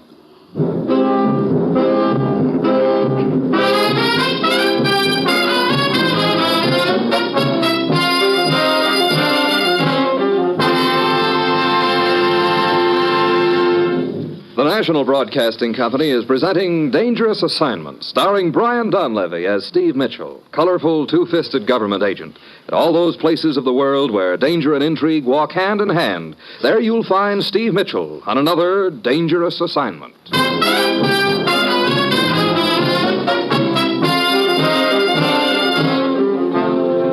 Sure, I've got my assignment. Just a simple matter of locating a guy named Froelich who came to this country almost 5 years ago and getting some buzz bomb plans away from him. On the surface, it sounds just dandy, but there are a couple of little things that occur to me real quick. In the first place, Froelich obviously doesn't want to be found. And in the second place, there's already been one murder committed over those plans. That means I've got to try to prevent the second one, namely my own. I head for the immigration office and start checking their files. 5 hours later, I find a record of Froelich docking at New York, May 13th, 1946. I head for New York to follow it up. The local office digs out the file for me, and I find that Froelich listed as his next of kin a cousin named Julia Sachs in the Bronx. I copy down the address and go over.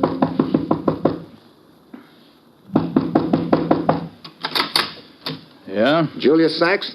Yeah? Yeah. Hey, what happened to you? Your face looks like you'd tangled with a meat grinder. What affair is that of yours? Who are you? Hey, you better take a look at my credentials. I see. Come in, please. Now then, what can I do for you, Mr. Mitchell? I'd like to talk to your cousin. My cousin? Yeah, Furlick. But I'm afraid you're much too late for that. You mean he skipped town? No, I mean Freilich has been dead for almost 5 years. What? Yeah. He was killed in a traffic accident the day after his boat docked from Europe. Oh, great. There goes my one lead. Huh? Oh, skip it. Look, did Furlick ever mention anything to you about any valuable papers he had? No. You know, it's strange that you two should ask this question. What do you mean, me too? You observe the condition of my face. Well, last night I was almost beaten to death. My cries for help drove my attacker away and saved my life. Who was he? I do not know. I've never seen him before. A man with bulging eyes. He kept asking me strange questions about Freilich's papers. Questions which I was unable to answer. Brother, they're sure not losing any time. Hey, look, Furlick must have brought some luggage with him. Yeah, a trunk. I kept it in the attic for some time. You still have it? No. Last month I cleaned out the attic. When I came to the trunk, I realized I'd misplaced the key. So I sold the trunk. To whom? To a junk dealer. Oh, fine. Great chance I'll have of finding it now. But what could be so valuable about Freilich's trunk? It was empty. You sure about that? Of course. Freilich unpacked all of his clothes as soon as he arrived. What did you do with his clothes after he was killed? Oh, I gave them away. Well, that settles that. Of course, those papers would be too bulky to hide them in clothing anyway. What papers are these that everybody is suddenly so interested in? Oh, skip it. Look, Julius, do you remember which junk dealer you sold the trunk to? Oh, yeah. A copy is it's down if you like. I like. Remember what the trunk looked like? Well, let me see.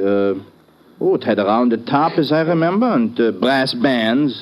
Not much to go on, but I'll give it a whirl. Mr. Mitchell, I still do not understand why this trunk is so important to you. Maybe it isn't, Julius, but I won't know until I find it. But this junk dealer, he's undoubtedly sold the trunk by now. And to find one trunk in a city as large as New York... Yeah, I know, Julius. If I ever bet with odds that heavy against me at the racetrack, I'd be on relief.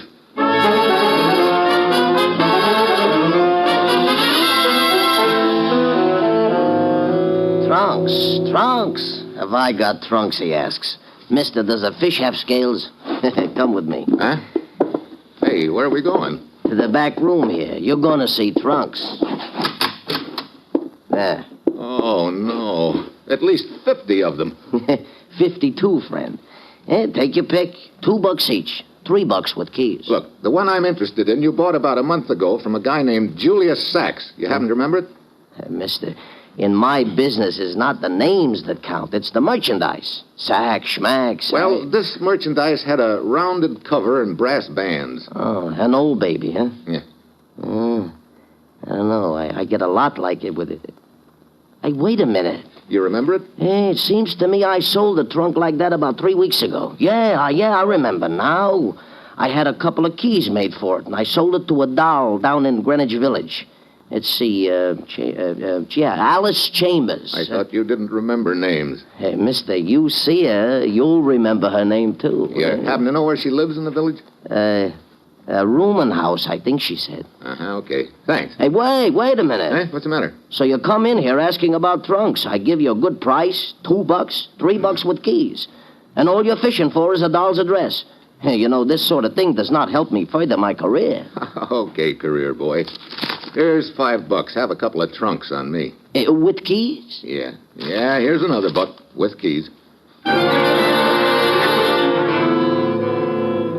So I head for Greenwich Village. I know what I'm following is strictly a hunch, and I'm just hoping the hunch doesn't turn into a wild goose chase. Steve Mitchell, government agent, shagging around New York after a beat-up second-hand trunk yet. When I get to the village, the usual array of characters are floating around. The gent on the curb carving statues out of soap. A guy with hair down to his shoulders sawing away at a fiddle. The works.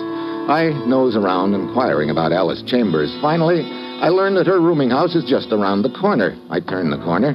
Then I spot a crowd in front of the doorway with a couple of cops pushing them back. On the edge of the crowd stands a tall, skinny gent wearing a long black beard and a long white toga. Excuse me, I'd like to get by. Ah, my friend, you disappoint me. Huh? As I watched you approach, I thought, here is a man of character. Surely he will not stoop to this. Yet here you are, yielding to the same morbid curiosity which is the common denominator of the ignoramuses which our crass and materialistic culture spews forth upon our sidewalks in ever-increasing multitudes. Look, save the lecture, Professor. I do not remember making your acquaintance, yet you seem familiar with the title which my earnest but unfortunately too few students have bestowed upon me. Just psychic, I guess. Hey, what's going on, anyway? Merely another unfortunate instance of man's inhumanity to man. Will you skip the double talk? Hey, does Alice Chambers live in this rooming house? A very profound question, my friend. What's so profound about it? A question which has occupied the minds of philosophers and theologians for centuries. Whither doth the soul take flight when the body... Soul? Body? Hey, wait a minute. What are you talking about? This Alice Chambers... What about her? It would appear that at some time during the course of the night, she was murdered.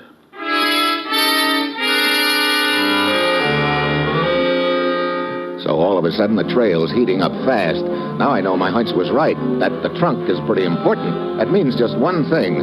A false bottom and in the secret compartment, the plans for the buzz bomb. I shove past the professor into the rooming house and check with the police. We give Alice Chambers' room a fast frisk, but no trunk. That puts me right back where I started from, which is nowhere. I turn to leave, but out in the hall I spot the professor, toga and all, heading for the next room. I catch up with him at the door. Ah, my friend of the morbid curiosity. Yeah, and speaking of same, I noticed you were right there in the crowd taking it all in, Professor. I, sir, am a spectator of life. You live here next door to Alice Chambers' room, huh? As you see. It is an humble abode, but it serves me. After all, life is of the mind, not... Yeah. Look, I'd like a little information. You have indeed come to the right man, my friend. Oh? Yes. To some, it is given to build things. To others, it is given to tear them down. But to me has been granted the highest function, that of spreading a little... You couldn't have used a better word, Professor. Sir? Oh, skip it. Yes. As I was saying, if I can but momentarily pierce the black cloud of ignorance with the pure light of knowledge, then I feel that this humble life shall not have been lived in vain. Then how about piercing my ignorance? If it were not for one thing, I would be delighted, sir. Oh, what do you mean? Well, I, unfortunately, suffer from a delicate condition of the throat. To impart information, I am required to speak at length. This has a tendency to dry out the sensitive throat membranes, and thus I get it, okay. Is there a bar around here? Strange that you should ask, because there does happen to be a delightful place but a few paces down the block, a haven where the weary traveler may find refuge and refreshment. Well, that's the fanciest description of a saloon I've ever heard. But come on, let's go. I'm afraid that is quite impossible at the moment, my friend. What? Now, look. Indeed, for me to stir from this very spot at the moment would be to defy various laws of physics. And, of course, there is the matter of modesty also. Modesty? Look, what are you talking about? Boil it down, will you? Very well. To reduce it to the vernacular, you are standing on my toga.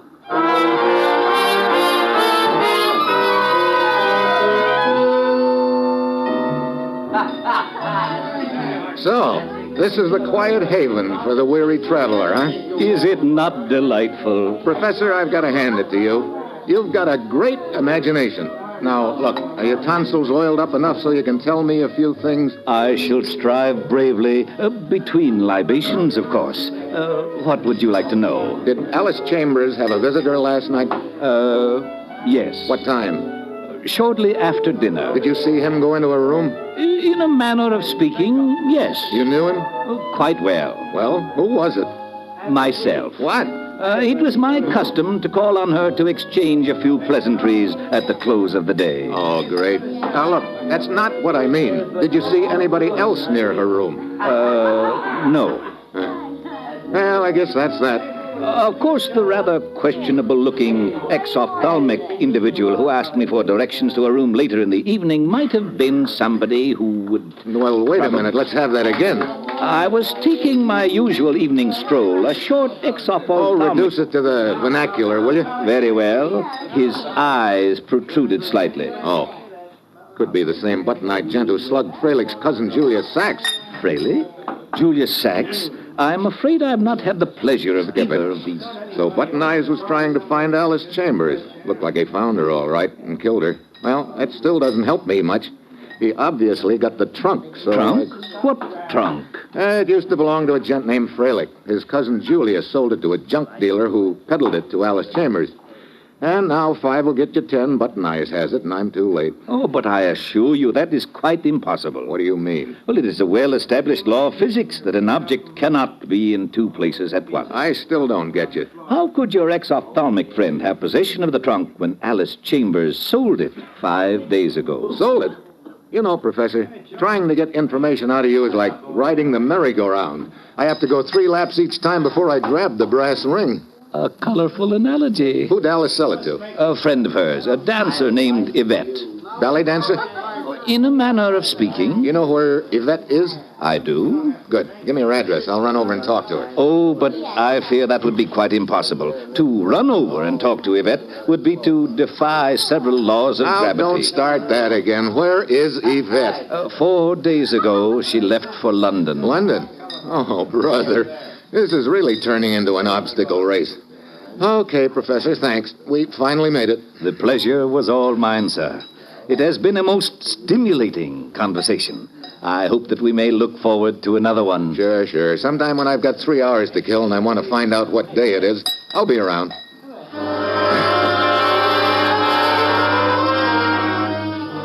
I grab the next plane for London. When I arrive, I check the newspapers and finally find the name of the theater where Yvette is dancing. It's in the seamy section of the city, and when I get inside, I realize why the professor said she was a ballet dancer in a manner of speaking.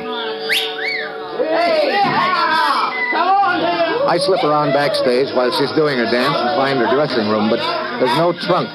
So it looks like Button Eyes is still ahead of me. I turn to go out, then I see something hurtling through the air at me. A flat iron. I drop to one knee and it sails past me into the mirror. Hey! Hey, yourself. Ah, hello, Yvette.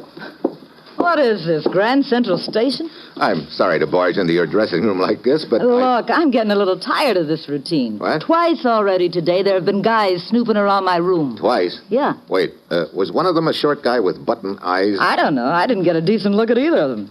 But if they're friends of yours, you tell them for me that I don't like it. They're not exactly friends of mine, Yvette. Here, you'd better take a look at my credentials.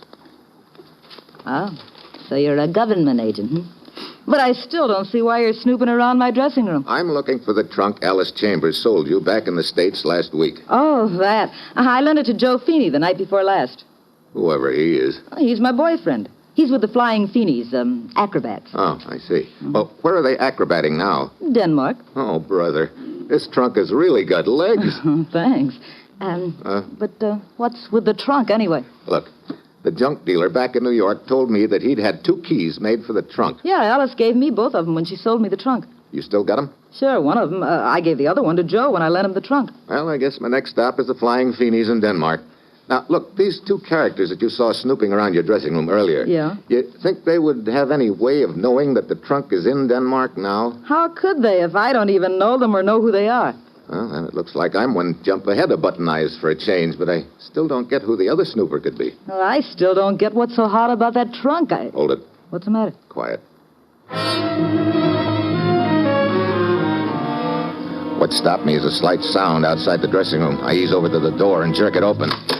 Then I spot a little guy scrambling away. There's enough light to tell me it's Button Eyes. I take after him. But he pops behind some of the flats backstage, and when I get there, he's gone. I scour the whole backstage area, but there's no sight of him. Finally, I give up, start heading back to Yvette's dressing room, and then suddenly I hear something swishing through the air. I look up. A sandbag is hurtling down at me. I dive to one side, but it hits me a glancing blow on the side of the head. Sends me down for the count.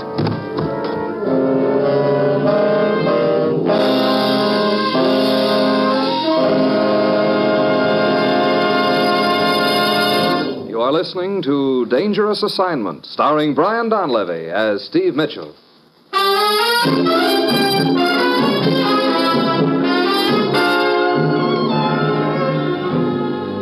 Steve.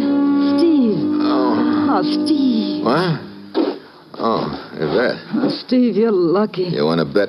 Oh, if that sandbag had hit you square. The way my head feels right now, it couldn't have made much difference, believe me. The guy you were chasing got away, Yeah, he's got a head start on me again. Oh. Incidentally, you mind telling me where you were when that sandbag dropped on me? Why, in my dressing room. You sure about that? Of course I'm sure. Why? Skip it. Brother, this head of mine will probably be throbbing louder than the engines on that plane. What plane? The one I'm taking to Denmark to talk to the Flying Feenies.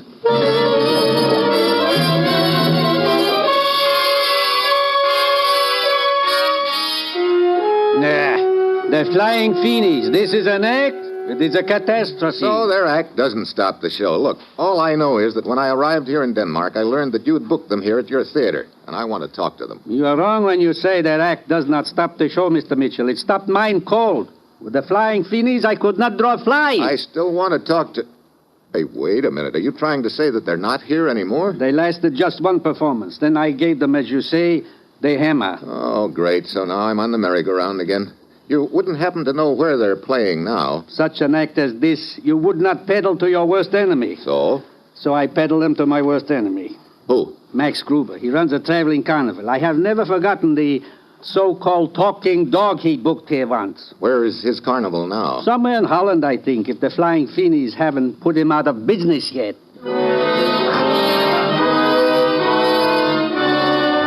So I hopped down to Holland. So far, this deal's been strictly a 6-day bicycle race with Button Eyes always one lap ahead of me. Now, I've got somebody else to worry about, the other guy that Yvette said was snooping around in her dressing room in London. I start checking in Holland for the Feenies, and at this point, it wouldn't surprise me to see him swinging on the nearest windmill. Well, 4 hours later, I locate the traveling carnival in Rotterdam. I find their tent, and I go inside, and there at last are the Flying Feenies in front of me, racked up in a pyramid, practicing their act. Hi. Quite a pyramid. Which one of you is Joe Feeney? I am. Here on the bottom. Hey, Henry, that's my backbone. So what do you want from me? So get up on my shoulder a little. What can I do for you? Well, my name's Mitchell, a government agent from the States. Where's that trunk you borrowed from Yvette in London? I don't see it around this tent anywhere. It's over at the hotel room, the Vorling. Have you got a key to the trunk? Sure, right here in my pocket. Yeah, I'll get it. Hey, Joe, I'm leaving. Hey! Oh! I'm sorry, gentlemen.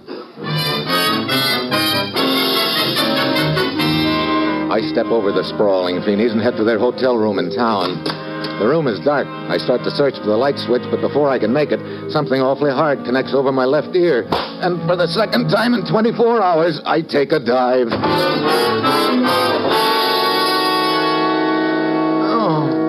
How about this character? He wants to come over the room to look at the trunk, so I let him, and what happens? Well, Joe Feeney. I thought there was something fishy about him in London, Joe. Hey, Yvette. Yeah. Hey, what are you doing here in Holland? I decided to come over and soup up the act a little. Pretty convenient time for you to arrive. Oh, what do you mean? This is the second time I've gotten conked on the head, and both times when I come out of it, there's little Yvette. Hey, look, don't change the subject, buddy. If you got any private little murders to commit, that's your business. But I don't like you using my room for them. Murders? What are you talking about? For instance, that corpse over there in the corner. Huh? Hey, wait. So, I finally caught up with Button Eyes. And from the looks of that knife in his back, I'd say I was about 4 inches too late. Like I say, buddy, if you had it in for the guy, well and good. But... Just hold it a minute, buddy. I don't see that trunk in this room anywhere. I should be in the closet. Oh. Yeah, here it is, all right. But I'm too late again. The trunk's open and empty, including the false bottom. False bottom? What are you talking about? That surprise you, Yvette? Why shouldn't it? Hey, look, I don't know what this is all about. Joe, did you keep this trunk locked? Why, yeah. Well, what's the matter? If the lock on this trunk had been picked, there'd probably be a few small scratches on the metal around it. So? So there aren't any scratches. That means the trunk was probably opened with a key. What are you getting at? I'll start from the beginning, Yvette. Button Eyes was after the trunk right from the start. He knew what was in that false bottom. But it's beginning to look right now like somebody else has dealt himself or herself into the deal along the way. Look. Somebody who figured that whatever was in the trunk must be pretty valuable. I still don't see what that's got to do with the keys. I'm coming to that, Feeney. This trunk originally belonged to a gent named Freilich. His cousin Julius Sachs lost the key in New York, so he sold the trunk to a junk dealer who had 2 more keys made. Alice Chambers gave you both keys when she sold you the trunk, Yvette. Sure she did, but... Joe here gave me one of the keys a little while ago. But you've still got the other key, and that sort of puts the finger on Now, wait a minute. Now, look, buddy. Yvette couldn't have killed this guy. She was with me when we discovered you here on the floor just now. Well, the two of you could be working together. You know, you're talking like you've got a hole in your head.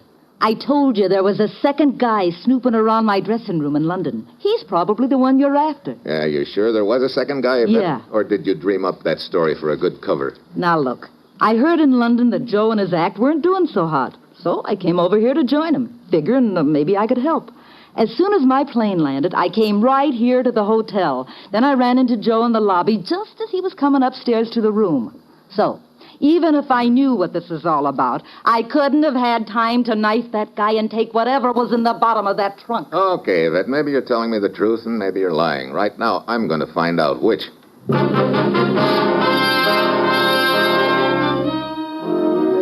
I pick up the phone and check with the airport and the desk clerk downstairs, and my case against Yvette falls right on its face.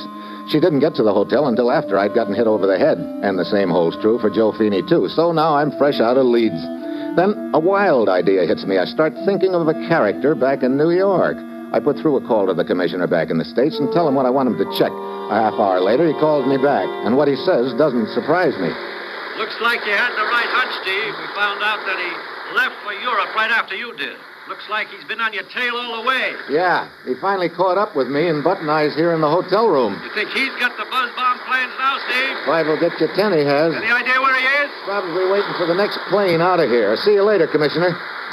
Joe, you got a car outside? Yeah. Warm it up. I'm going to call the airport to check on some departing planes. Are you going somewhere? No, and I want to make sure that somebody else isn't either.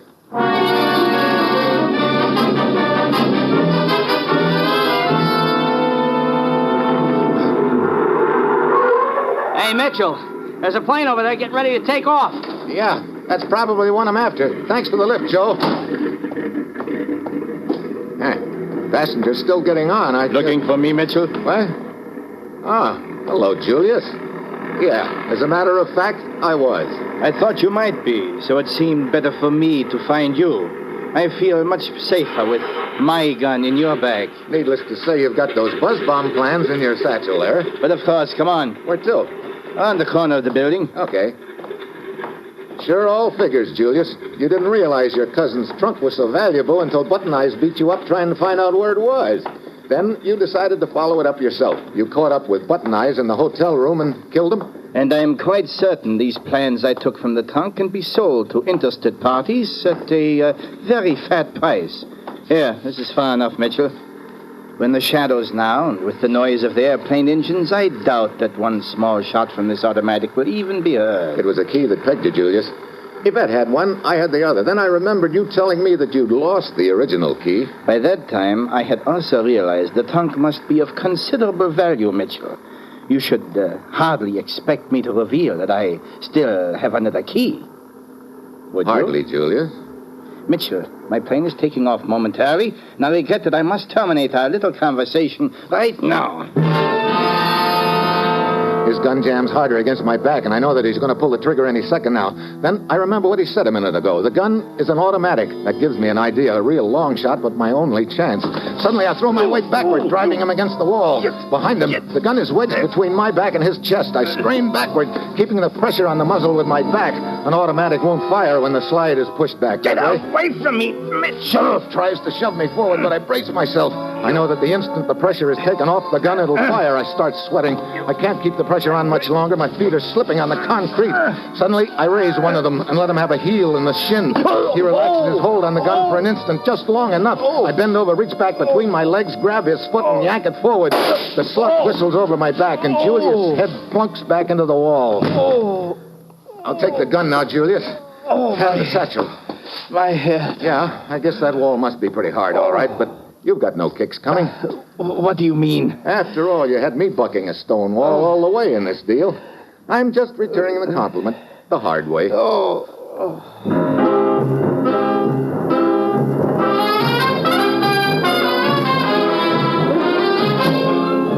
Dangerous Assignment, starring Brian Donlevy as Steve Mitchell, is written by Bob Reif and Adrian Jondo, with music by Robert Armbruster, and is produced and directed by Bill Karn. Be with us again next week at this same time when Brian Donlevy, starring in the role of Steve Mitchell, will embark on another dangerous assignment.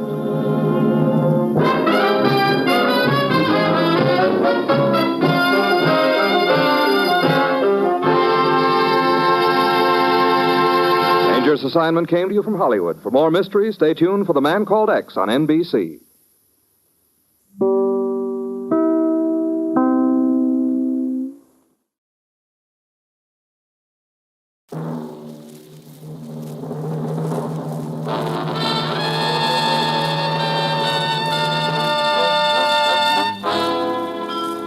Dangerous Assignment, transcribed starring Brian Donlevy as Steve Mitchell.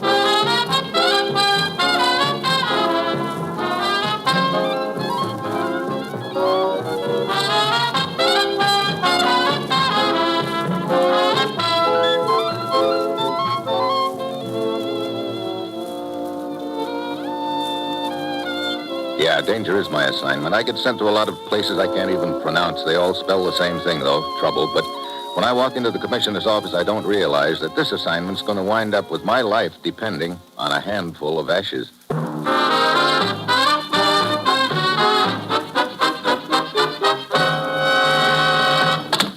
Morning, Commissioner. You sent for me? Steve, I've just made an appointment for you to meet someone under the big clock at the railway station in Istanbul. A charming young lady? I should be so lucky. His name is Tavan Drobo, a member of the Hungarian underground. He's going to point out someone to you, Steve, someone you're to follow. Oh, the charming young lady? A foreign agent, a man known as Mr. Alexander. Okay, Commissioner. No charming young ladies. What's it all about? 2 days ago, a diplomatic file was stolen from our embassy in Rome. The file contained a secret survey on Europe's defense potential. Any idea who might have taken it? None, but we know where the file is. Oh. The person who has that file is waiting at a small resort town in the Black Sea, some 50 miles from Istanbul. Waiting? For the agent, Mr. Alexander, to show up and pick up the file. We got the tip from the Hungarian underground that Alexander's on his way there now. And they put Drobo on his trail to keep him in sight until I arrive? Right. You ought to meet him at the railroad station in Istanbul. He'll put the finger on Alexander. And it's vitally important we recover that file, Steve. Well, that's it. You've got your assignment. Good luck.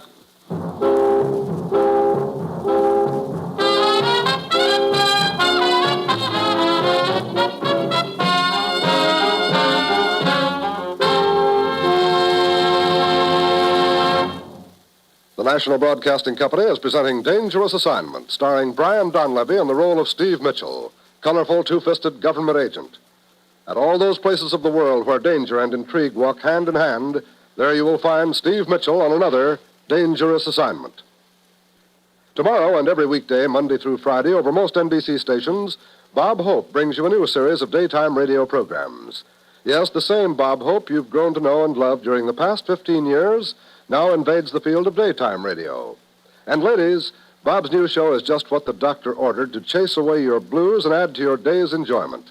So make it a date to join Bob Hope tomorrow and every weekday, Monday through Friday on NBC. And with Bob is his sidekick, Bill Goodwin. And gracing the program is a special lady guest editor. Now, this week's guest editor is Zsa Zsa Gabor. So remember, it's the new daytime Bob Hope show every day, Monday through Friday on NBC.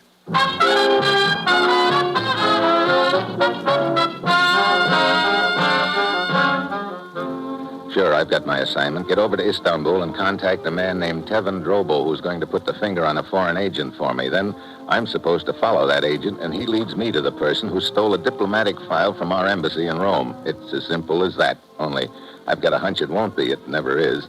It's early Tuesday evening when my plane lands in Istanbul. I hustle right over to the railroad station, park myself under the big clock, and wait for Drobo. Then I spot a little gent in the crowd, eyeing me. He's wearing a gray fedora, long black coat with a velvet collar. He's carrying a small suitcase and an odd-looking umbrella. He throws a quick glance around the waiting room, and then he comes over. He could be Drobo. Pardon me. May I trouble you for a light? Sure. Care for a cigar? No, thanks. Here you are. Thank you. Thank you, sir. Hey, strong little rascal, isn't it? Oh, excuse me. You are waiting for someone? I'm expecting a friend. A charming young lady, perhaps, then? No, a gentleman from Budapest. Oh, if you can spare a moment, I have something to show you of great interest, my friend. Lead on. Do not follow me now. Wait until I have left the station.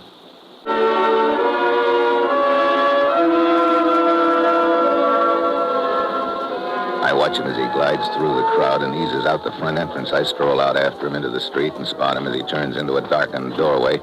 When I reach him, he opens up the umbrella, only it turns out to be a tripod. He sets the suitcase on top of it, opens it, and he's ready for business. Now, allow me to introduce myself. I'm called Crazy Julius, the Mad Macedonian. Wristwatches, jewelry, lighters, cameras, and at such low prices, no wonder they call me crazy, huh? Oh, brother. Take, for instance, this exquisite watch, for example. When I tell you the price... It's so ridiculous, you're going to laugh in my face. Oh, look, Buster. Julius, Crazy Julius, call me. Now, here, this beautiful camera. Promise you do not get hysterical when I tell you the price. It's a promise, and good night. Wait! Get your claws off my lapel. You're bending my good conduct ribbon. Perhaps you are in the market for a set of automobile tires. How about a set of false teeth? Of course, I got them. You try them on. You'll need them if you don't let go of me as of right now. Oh, please, don't be so unfriendly. Excuse me. My lease has just expired.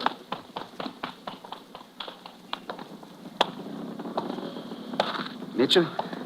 Yeah? I am Tevan Trobo. I happened to see you just as you were leaving the station. Who was that man? Just a peddler trying to make a fast sale. He gave me the come-on back there at the station. I thought he was you. He seemed to be in a hurry. He spotted you coming towards us. Might have taken you for a plainclothes cop. Go, Mr. Mitchell. We had better get to the station. So, you're a Drobo, huh? Here. These papers will identify me. Yeah. Okay, Drobo. Where's our boy, Alexander? At the station coffee counter. Two of you just get in? Yes, a few minutes ago. A good thing I saw you when I did. Yeah, we might have missed connections on account of that peddler. Over this way. You said Alexander was at the coffee counter, Drobo, huh? Yes, he was standing... No one there now. He's gone. Come on, let's get back outside.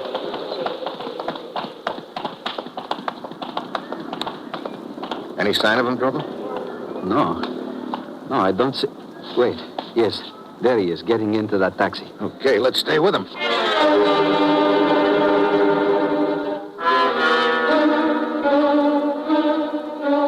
We trail Alexander to a fashionable hotel. He gets room 305.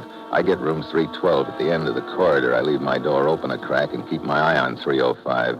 Pretty soon, Alexander steps out into the hall, and then I hear a phone ringing. He steps back into his room, closes the door. I hurry down the corridor, stop just outside his room. Yes. What is that you say? I see. Very well, I will take care of this matter myself. I hear him slam down the receiver, and then his footsteps hurry toward the door. I can't get to my room in time, so I take 3 fast steps and ring for the elevator. Good evening. Oh, hello. I just rang for it. Oh, good. Beautiful evening out, huh? Shame to stay cooped up in one's room. Yeah, same idea occurred to me. Thought I'd take a little walk before hitting the sack. Hitting the sack? American, aren't you? That's right. You sound like USA yourself. Not really. Although I spent many, many years in the States. I was raised there. Oh, really? Yeah, New York City. 60th Street, just off Broadway. Oh, sure. Not far from Columbus Circle. Yeah, in Central Park. Had a lot of fun there as a kid. Later, we moved out to California, Los Angeles. Correction. Los Angeles. Oh? Yeah, soft G. It's official now, so I heard. Chamber of Commerce took a voting or something. Oh. Well, let's have a drink sometime, huh? Sure. Be good to talk over the good old USA. Well, good night. Good night.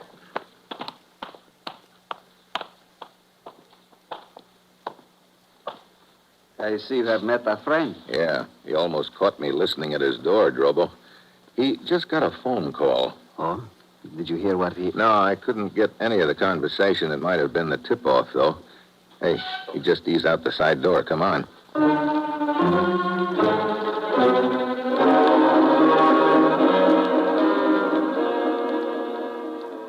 We trail Alexander for several blocks. Then, as we ease around the corner into a narrow, crooked street, he's suddenly nowhere in sight. Drobo and I turn on the gas. He must have turned into one of those houses along here. Yeah. Which one? He couldn't have gone very far. We're only... Hey, what was that? Over there, Mr. Mitchell. That gate has just closed shut. Yeah. He probably ducked in here. Looks like a courtyard. Careful, Mr. Mitchell. You stay parked right here. I'm going in. Across the courtyard, then up the steps to the first floor. I slip along the balcony overlooking the courtyard below. The dog's howl is the only sign of life around. I move up the stairs again and Then, when I reach the second-floor balcony, Alexander is waiting for me. I dive at his knees, and the slug whips past me. The gun goes off again close to my ear. I sink her right into his middle. He bounces away, but comes right back, this time swinging a chair. I duck under. He staggers past me and slams into the rail. It doesn't hold.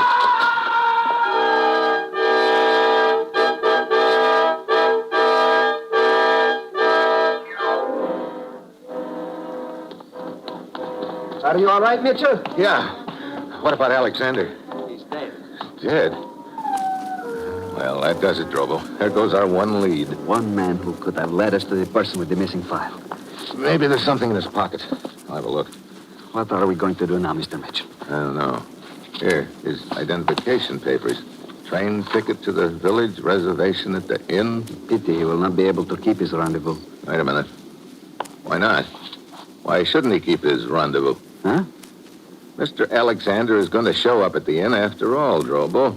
But I don't understand. Meet the new Mr. Alexander. Me.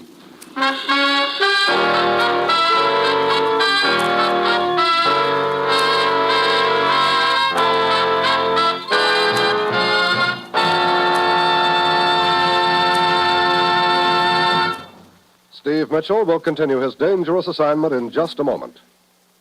Having a tough time saving money these days? Well, comes the day before payday and you just can't figure out where the money's gone? Well, then listen. There's a good cure for that trouble. Save before you get a chance to spend. Yes, save automatically by purchasing United States defense bonds through the payroll savings plan where you work or the bond-a-month plan where you bank. Now, on the payroll savings plan, you can save as little or as much as you like. Yes, your employer automatically saves it for you each week. And then, as soon as there's enough, you receive your bond. It's as simple and painless as that. The bond-a-month plan at the bank works the same way. Each month, you automatically buy a bond, whatever denomination you choose. Now, one of these plans will fit your budget. And remember, today, defense bonds offer you more interest, a quicker return on your money. Yes, they're now even better, so invest more in defense bonds.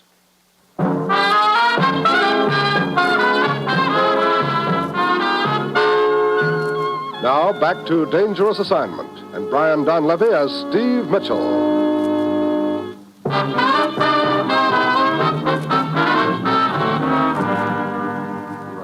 Take the dead man's place, Mitchell? Why not? Alexander could pass as an American anytime. I've got his papers, and this looks like my best chance of getting that stolen file back.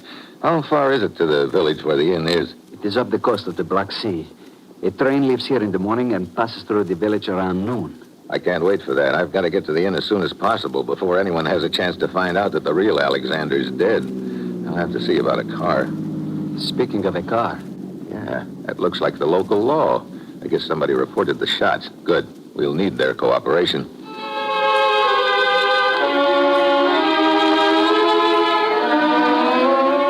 I show my credentials to the police officer and ask him to keep Alexander's death hushed up for the present.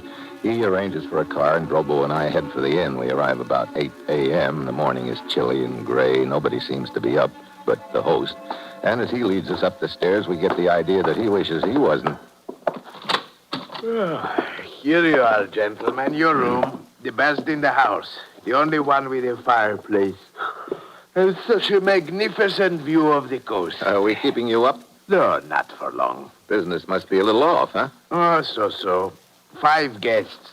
Just enough. Perhaps you could tell us who they are so that we could become acquainted sooner. Oh, of course. Nice English couple whose name is Pemberton, Signor Alfredo Montic from Rome. Oh. A man named Coutrin, and a young lady, Niva Bratov. All very nice people. All very good sleepers, except one. Which one? The young lady. There, you see out the window? Down there on the beach, in a bathing suit. Yeah. Well.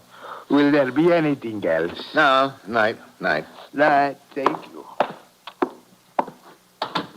Well, Mitchell? This Montic from Rome sounds kind of interesting. The file was stolen from our embassy there. What will be your first step? Oh, just circulate around among the guests and introduce myself as Mr. Alexander. See what happens. And as long as the girl seems to be the only one up, I think I'll ankle down to the beach and start with her.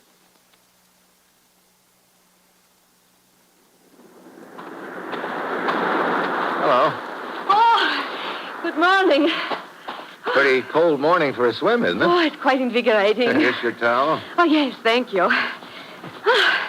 Yes, I find these morning swims very delightful. A good conditioner keeps me in excellent shape. Well, it's in excellent shape to keep. Oh, thank you. You see, I'm a dancer, and condition is most important to me. Are you staying here at the inn also? Yeah, I just arrived this morning. Oh, I'm Neva Bratov. My name is Alexander. Oh? Ah, here you are, my dear. What? Oh, Mr. Coutrin. I'm Mr. Alexander, our new arrival. Why, yeah. This is Mr. Coutrin, another guest at the inn. How are you? Splendid, and delighted to make your acquaintance, sir. You're up earlier than usual this morning, Mr. Coutrin. Of course. I see that you have forgotten, my dear. Forgotten?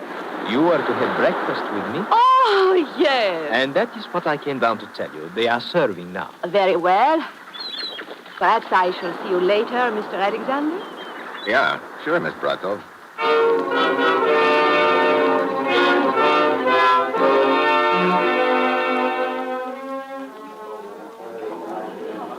Back at the inn, Drobo is still waiting for me in the room. We go downstairs to the dining room and look over the lot. The English couple are sitting at a table near the window watching the birds in a tree outside. The girl and Coutrin are at a corner table, but the other guest, Montique, is nowhere in sight. You say Coutrin addressed you as Mr. Alexander even before you were introduced? That's right, Drobo. Of course, our sleepy innkeeper could have mentioned the name to him. Or else he is the one with the file and was expecting Mr. Alexander's arrival. Yeah, could be as soon as he heard I was here, he hustled down to the beach only to find the girl there. Naturally, he could not say anything to you in her presence. Of course, it could be just the other way around, too. The girl? Yeah. After I told her my name was Alexander, I think she started to say something. But Coutrin interrupted with his arrival. So, either of them could be the one. But the question is, which? Then there's still Montique. I wonder where he is. Perhaps he's a late sleeper. Huh? What now? Only one thing we can do. Go back to the room and wait for somebody to make a move.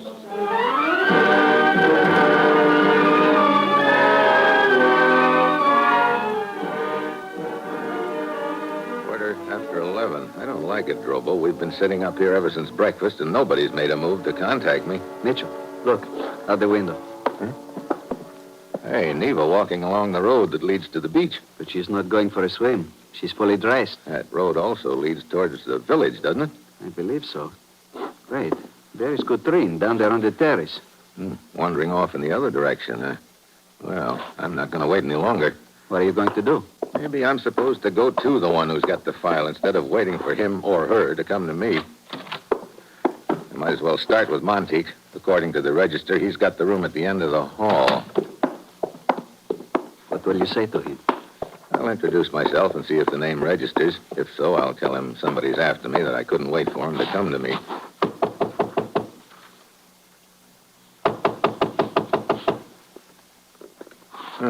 Either a pretty sound sleeper or he's taking a powder. Hey, unlocked. Mitchell, they're on the floor. Yeah. Here, I'll turn them over. Brother. Bullet hole right between the eyes. Funny, nobody heard the shot. Killer must have used a silencer. Is there anything in his pockets to identify him? Yeah, it's Montique, all right. Here's a stub of a train ticket, Rome. Okay, I guess we can assume that Montique's the one who had the file. Then who killed him and why? A partner, maybe. Somebody who wanted to make a better deal for the file. It must be either Coutrin or the girl. Yeah, and they both took off a couple of minutes ago in opposite directions. Look, you take the girl, I'll take Coutrin. Come on.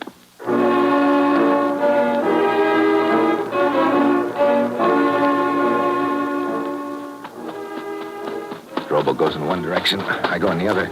I pound along the road Coutrin took a few minutes before. Then I round a bend and spot him in front of me.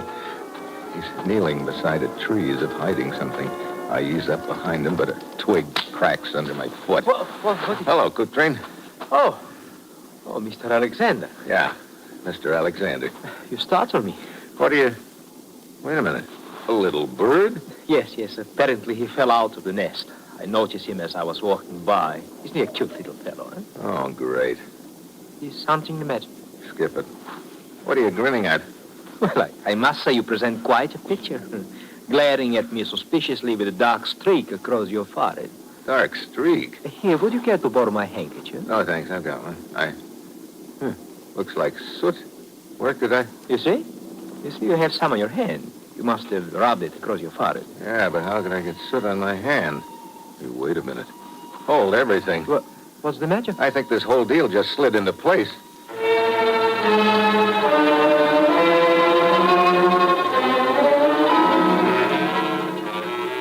I head back to the inn and Monteith's room. Sure enough, there's a streak of soot on his sleeve. I go into my own room. The fireplace hearth is swept clean, too clean. I poke around in the ashes and charcoal, brush them aside. Then I spot what I'm looking for. A dark stain on the bricks. Blood stain, Mitchell. What? Please don't move. Well, hello, Drobo. From the look of that silencer on your gun, I'd say it was the one that you used to kill Monteith. Quite right. Sure. Monteith came to our room this morning to contact Mr. Alexander while I was down on the beach talking to the girl. You shot him and took the file. He fell against the fireplace here. You carried him back to his own room, but there was a streak of soot on his sleeve, which rubbed off on me when I turned him over. So that's how you know. Yeah. I remembered the innkeeper saying that ours was the only room with a fireplace. I was packing for the noon train when I saw you return. Fortunate for me that I did. So all this time you've just been playing along until you found out who had it, huh? Exactly. Now stand up and turn around slowly. Okay. How's this? Mitchell. Sorry. Thanks for the gun. It'll come in handy as evidence. Also, thanks for the file. Mitchell, you... Sort of a dirty trick throwing ashes in your eyes like that. You see, I still had a handful from uncovering the bloodstain in the fireplace, so I figured one good streak in the face deserves another. Matter of fact, I guess you might say that all through the deal, my luck's been running in streaks.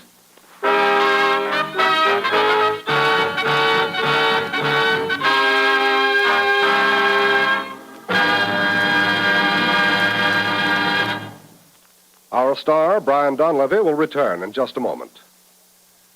Tuesday night is Comedy Night on the NBC Radio Network. Yes, here you'll find such laugh-packed programs as The Red Skelton Show, The Dean Martin and Jerry Lewis Show, and Fibber McGee and Molly, each with more than its share of comedy material for you. Yes, Dean and Jerry, those madcap comedy characters, provide 30 zany minutes of mirth and madness. And everyone loves Red Skelton, the clown of clowns, as he portrays such characters as Junior the Mean Little Kid, Willie Lump Lump, and Cauliflower McPug. Fibber McGee and Molly are another pair of top comedians on your Tuesday night entertainment calendar, so just set your dial to the NBC spot, and you'll be whisked to 79 Wistful Vista, where Fibber and Molly are sure to find more comedy situations to tickle your funny bone and keep you chuckling for 30 short minutes. Yes, make NBC your comedy headquarters every Tuesday night with these three great shows: Fibber McGee and Molly, Dean Martin and Jerry Lewis, and Red Skelton. Remember, they're all yours for the listening on the NBC Radio Network.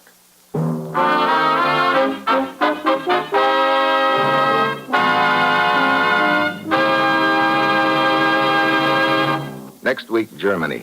And I arranged to get run over by a truck. That will be Steve Mitchell's dangerous assignment next week.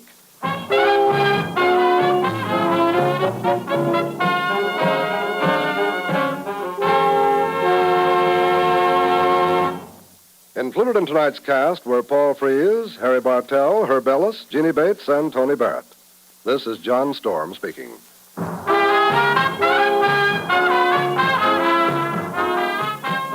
Dangerous Assignment, starring Brian Donlevy as Steve Mitchell with Herb Butterfield as the commissioner, is written by Bob Reif and Adrian Jandot and is directed by Bill Karn. Be with us again next week at this same time when Brian Donlevy, starring in the role of Steve Mitchell, will embark on another transcribed Dangerous Assignment. Always listen for the familiar 3 NBC chimes. They're your invitation to fine radio entertainment. This is NBC, the National Broadcasting Company.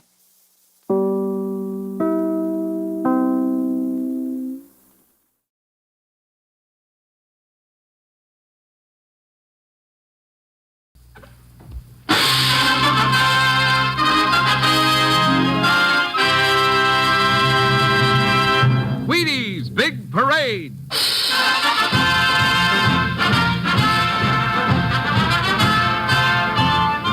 The makers of America's favorite whole wheat flakes, Wheaties, Breakfast of Champions, invite you to Wheaties Big Parade, a thrilling procession of radio's greatest summer entertainment programs, Yours for the listening on NBC.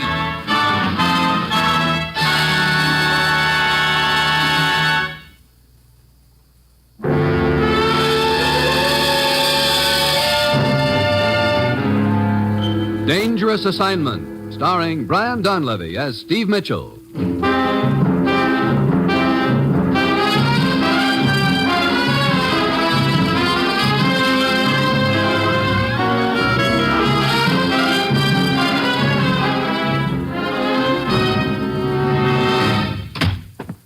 Morning, Commissioner.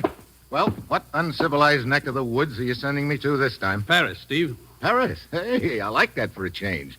I could use a weekend in Paris. Forget it. This is no vacation. Steve, 3 days from now, a secret meeting on atomic inspections will be held in Paris. Each country is sending a representative with a report of his country's industrial potential.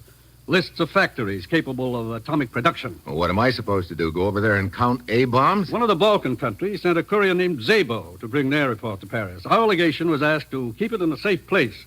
And an American named Blake was sent to meet Szabo. Did Szabo arrive in Paris? Yes, he was seen getting off the plane carrying the officially sealed briefcase. He disappeared right after that, and Blake was killed. Sounds like somebody was real eager to get their hands on that report. Must be hot. That's the mystifying part, Steve. The Balkan country says there was nothing sensational about it. Well, maybe there's something in it that's hotter than they realize. It's a possibility, but the point is the disappearance of that report has stirred up enough suspicion to sabotage that meeting 3 days from now. That's why you've got to get over there. Find Szabo and the briefcase, and turn the briefcase over to our representative who's waiting at the legation so he can take it to that meeting. You've got just 3 days to do it in. Well, that's it. You've got your assignment, Steve. Good luck.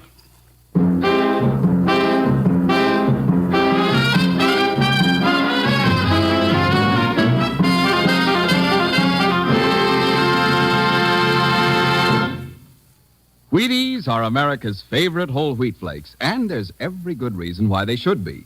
They're made from wheat, of course, 100% whole wheat, so you can be sure that every single Wheaties flake in the orange and blue box you buy from your grocer contains all the good things you've come to expect from whole wheat. Vitamins, minerals, iron, and just plain whole wheat goodness. You can always be sure you'll never get shortchanged on nourishment when you look for it in a bowl of Wheaties. Of course, the beautiful thing about good, nourishing Wheaties is that they taste just wonderful, too. For breakfast, or any old time at all, you can enjoy Wheaties plain, with milk or a little cream, or with your favorite fruit. In fact, Wheaties taste so good, some people just nibble them right out of the box.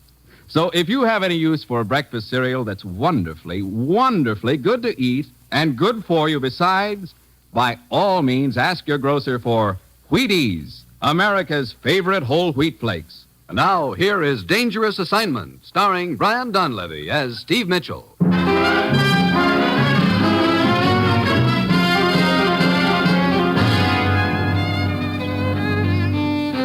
Yeah, that's what I like about my job. I've always got so much time to do things in. 3 whole days, and all I had to do was fly a few thousand miles to Paris, solve Blake's murder, find a gent named Szabo in a city of just a few million, then turn his briefcase over to our representative to that secret meeting. A real cinch. Wednesday afternoon, I get to Paris. An hour later, I'm sitting in the office of Inspector Brevant of the French Sûreté. Ah, Monsieur Mitchell, a very mystifying case. We have been unable to find any trace of Szabo's whereabouts. You've got no leads at all? We have but one lead, Mitchell. She's in our way here now. She? Who is she? A girl named Sari Tedescu. Ah, Mademoiselle Tedescu, please, have a seat. Thank you. I do not understand why you have brought me here, Inspector. I wish to ask you about a man named Szabo. Szabo? Mm-hmm. But I do not know any Szabo. You were on the same plane from the Balkans. You were observed to be quite friendly with him during the flight. I talked to several of the passengers, but I did not know their names. I see. And you are quite certain you do not know this Szabo? I have just told you I did not. Please, Inspector, I do not see what right you have. Pardonnez-moi, mademoiselle, pardonnez-moi. That is all. You may go. Very well, Inspector. Bonjour, mademoiselle. Good day. Well, looks like you got a big hunk of nothing out of that, Brevant. She is lying, Mitchell. When we searched Blake's apartment after the murder, we found this snapshot of Blake, Szabo, and Zari Tedescu. Oh. You know, I think I'll tag along after Sari, Inspector. I'll check with you later.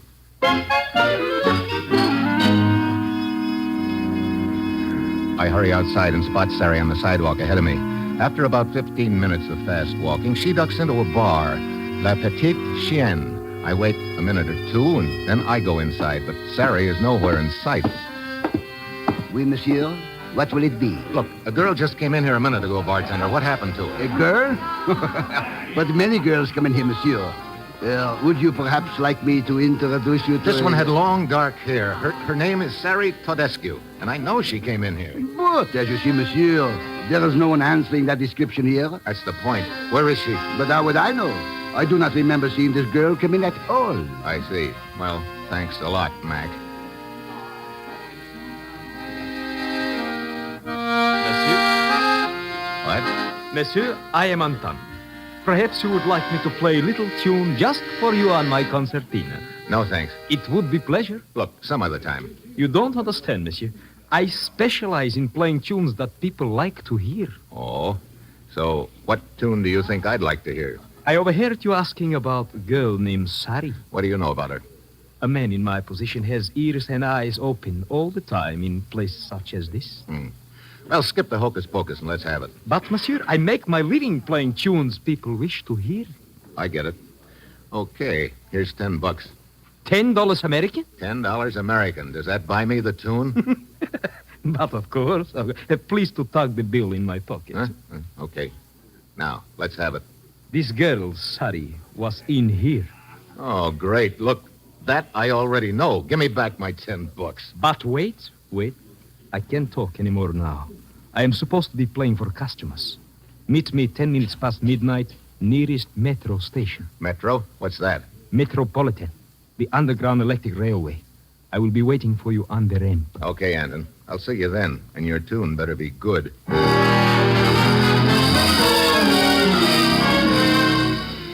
I keep checking Sari's hotel all evening, but she's not in.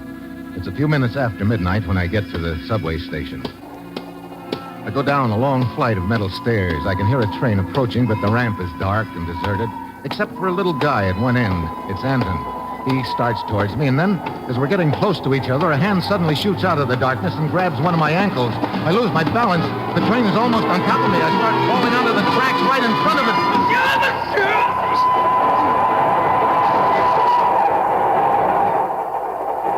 Brother, that was close. Are you all right? I sure wouldn't have been if you hadn't grabbed me, Anton. The man who tripped you. There he goes, up the stairs. Yeah, come on. I'm going to get him. Watch out, he has gun. Get down. You okay, Anton? Yes, but, monsieur, if you are in trouble, perhaps we better forget our arrangement. Nothing doing. Now, look, what's this stuff you were going to tell me about Sari Tedescu? Well, it was just that I have seen her in bar, always talking to same men. I heard Sari tell him that it was going to happen at 22 Rue Victoire Massé. What was going to happen? I don't know, that is all I heard. 22 Victor Massé?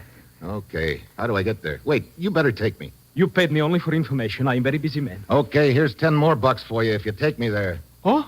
You mean $10? Yeah, $10 American. Well, that is slightly different matter. Come on.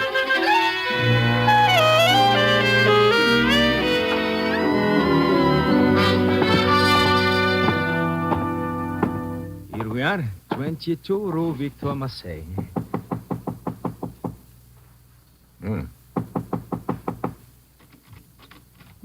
Monsieur Mitchell, door is unlocked. Yeah. See if you can find the light switch, Anton. Yes. He's here. Monsieur, look! Sitting in chair. Yeah. Well, he'll never get up out of that chair, that's a cinch. He's been strangled.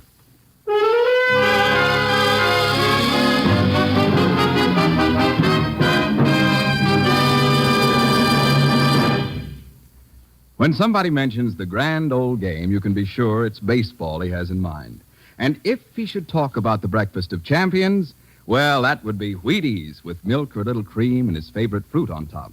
Actually, the two expressions have a lot more in common than you might suppose, because through the years, Wheaties and baseball have kept pretty close company. You see, the fact that Wheaties are 100% whole wheat flakes means they have a lot of nourishment to offer. And if there's anything an active Major League ball player needs, it's nourishment and plenty of it. Of course, like anyone else, champions like to get that nourishment in a food that's good tasting, too. Well, Wheaties just naturally are both good tasting and good for you. So you can understand the enthusiasm shown by Stan Musial, slugging outfielder of the St. Louis Cardinals. Stan says, "You can certainly put me down as a Wheaties man. They're swell for flavor, and at the same time, they hand out valuable nourishment."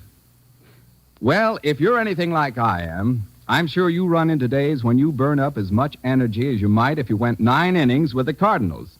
And on days like that, the nourishment you get from crisp, tender, delicious Wheaties in the morning can certainly help a lot. What Wheaties can do for a baseball champion, they can certainly do for you. Try 'em. Wheaties, breakfast of champions. Now, General Mills, makers of Wheaties, presents the second act of Dangerous Assignment, starring Brian Donlevy as Steve Mitchell.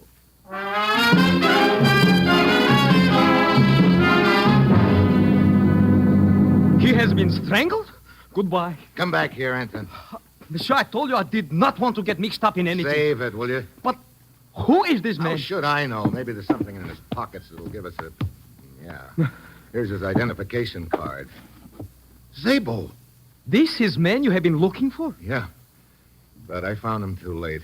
The killer probably has the briefcase by now. Briefcase? What briefcase? Oh, skip it. I wonder if there's anything else in his pockets that might help. Here, I will raise him up and you can search his back pockets. It's quite heavy. Yeah. Hey, watch out. I can't hold him. Oh, great. Now, look, pick him up and... Hey, wait a minute. What? Look, sticking out from under the seat cushion and back, that looks like a piece of leather. Here, let me get this cushion up. Well, what do you know? The briefcase. But I don't understand. If this man Szabo was killed because of briefcase, why did not killer take it with? Szabo must have been sitting right here in this chair when the killer walked in. He wouldn't tell where the briefcase was, so he got strangled, still sitting in the chair. Well, no wonder the killer couldn't find it if Szabo was roosting on it. You know, monsieur, this must be a very valuable briefcase. Why we do not open and see what is in? Look, get your hands off it. But I was just curious. Save your curiosity. You see those government seals on the flap of it? They're still unbroken, and that's just the way they're going to stay. Your part of the job is finished, Anton. You can shove off.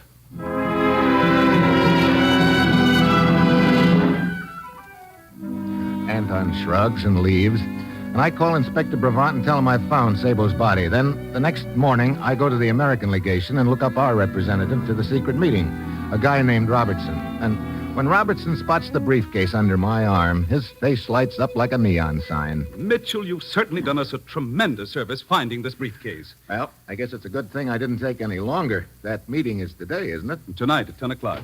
Excuse me, Mr. Robertson. Yes, Miss Miller. They just delivered your train ticket. Good, thank you. Yes, Mitchell, this briefcase will help our cause tremendously. Its disappearance stirred up so much suspicion that the very purpose of the meeting was in jeopardy. But now, when I deliver this briefcase to the Balkan representative tonight at 10 with the seal still unbroken, I think it'll clear the atmosphere quite a bit. Where's the meeting going to be? Sorry, Mitchell, I'm afraid I can't tell you that. You see, we've had indications that someone is out to sabotage the meeting, so we're taking no chances. We've changed the location twice, and now only the 5 representatives know what that location is. Well, that's probably the smart way to handle it. Anyway, doesn't matter to me where the meeting is. You've got the briefcase, and my job is finished. Well, thanks again, Mitchell, and goodbye. I must leave at once for the meeting.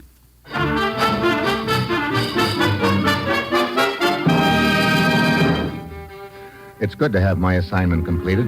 I'm patting myself on the back, telling myself how easy it's been when the easy feelings becomes a little uneasy. Somehow, it's been too easy. Call it a hunch or what have you.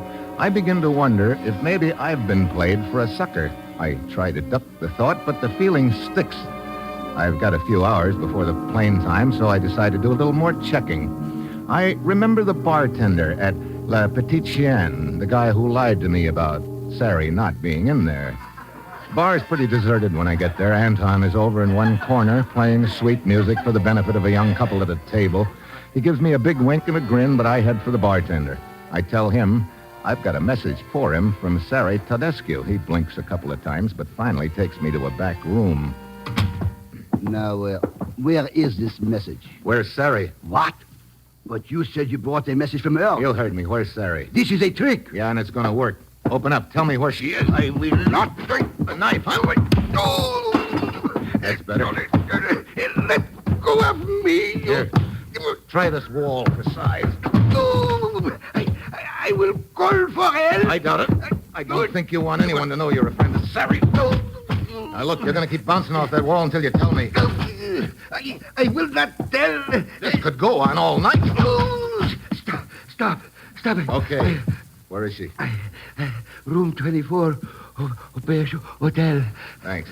You better get that wall fixed, Buster. Looks like we started a few cracks in the plaster.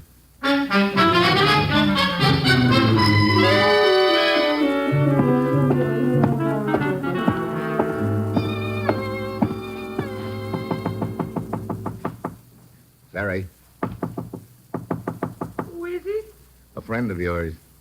What do you want? I've got a message for you from the bartender at La Petite Chienne. Oh. Hello, Sari. You are the one at the police station yesterday. You get your foot out of the door. I'm coming in. You get out of here. I will call the police. Are you kidding? What do you want? A lot of answers. But mainly they boil down to this. Why did you kill Blake and Szabo? Szabo is dead. You ought to know, sister. Oh, Szabo. Poor Szabo, he was trying to help me. Help you? Look, you better start talking. We know you were on the same plane as Szabo, but yesterday at the police station you denied knowing him. Why? Szabo was trying to get me out of the country illegally. He got me a forged passport, and he brought me to Paris with him. Wait a minute. You're not hooked up in this briefcase deal at all? Oh, no. When the plane landed, a little man met Szabo. He said he had come for the briefcase. The two of them went away together. But when Szabo did not return to the hotel, I became worried. And then when the police brought me in, I thought they had found out about my forged passport. So I denied knowing Szabo. I did not want to get him into any trouble. And you've been in hiding ever since, huh? Yes. Well, look. How does that bartender at La Petite Chienne tie in? Szabo had told me to go there if there was any trouble. Oh. That the bartender would tell me of a place where I could wait safely for the next stage of my journey. I guess that bar is a contact point for those with forged passports. And the bartender sent you here. I still don't see why you ducked out of that bar, though, in such a hurry. Because as I was talking to the bartender, I suddenly saw the little man who had met Szabo at the plane. What? This guy was in the bar? Yes, he was. You expecting anyone? No. Okay, I'm going to get over here behind the door. Oh. Now, go ahead and open it. All right. So we meet again, mademoiselle. No. Do not try to slam door in my face. That's rude. Thank you. I have been trying unsuccessfully to locate you ever since you saw me leave airport with Szabo. But a man named Mitchell helped me. He softened up a bartender to a point where I could find out your address. Don't you think this gun earns me invitation to come in? Yeah, come on in, Anton. Mitchell. Yeah, you pull that trigger now and you'll blow your own foot off. Get that hand off my throat. Drop the gun or I'll break your arm. Very well, I drop it. I do not need gun. Concertina player develops strong hands, strong enough to strangle you. Yeah, just like you did Szabo, huh? But I don't think concertina players know much about judo. Take a ride, Anton. His gun is right at your feet. Yeah, I've got it. Watch out! He has a chair! Now we see who gets gun. Isn't that easy, Anton? I knocked him off balance. Yeah, here's another. Oh, the window! He cannot stop himself!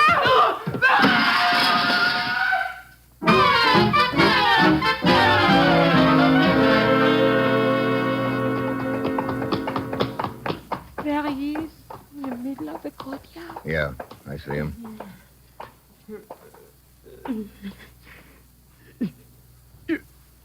You still have not won, Mitchell. You have lost. Look, Anton, you wanted me to find Szabo's body. You led me right to it. You even lifted him up so I'd be sure to spot the briefcase. Of course. When briefcase is opened, that secret meeting will be over. I'm the prize chump of all time. You planted a bomb in that briefcase and got me to deliver it for you. Yes. Oh, well. So long, Sari. I've got to find that guy Robertson in one big hurry.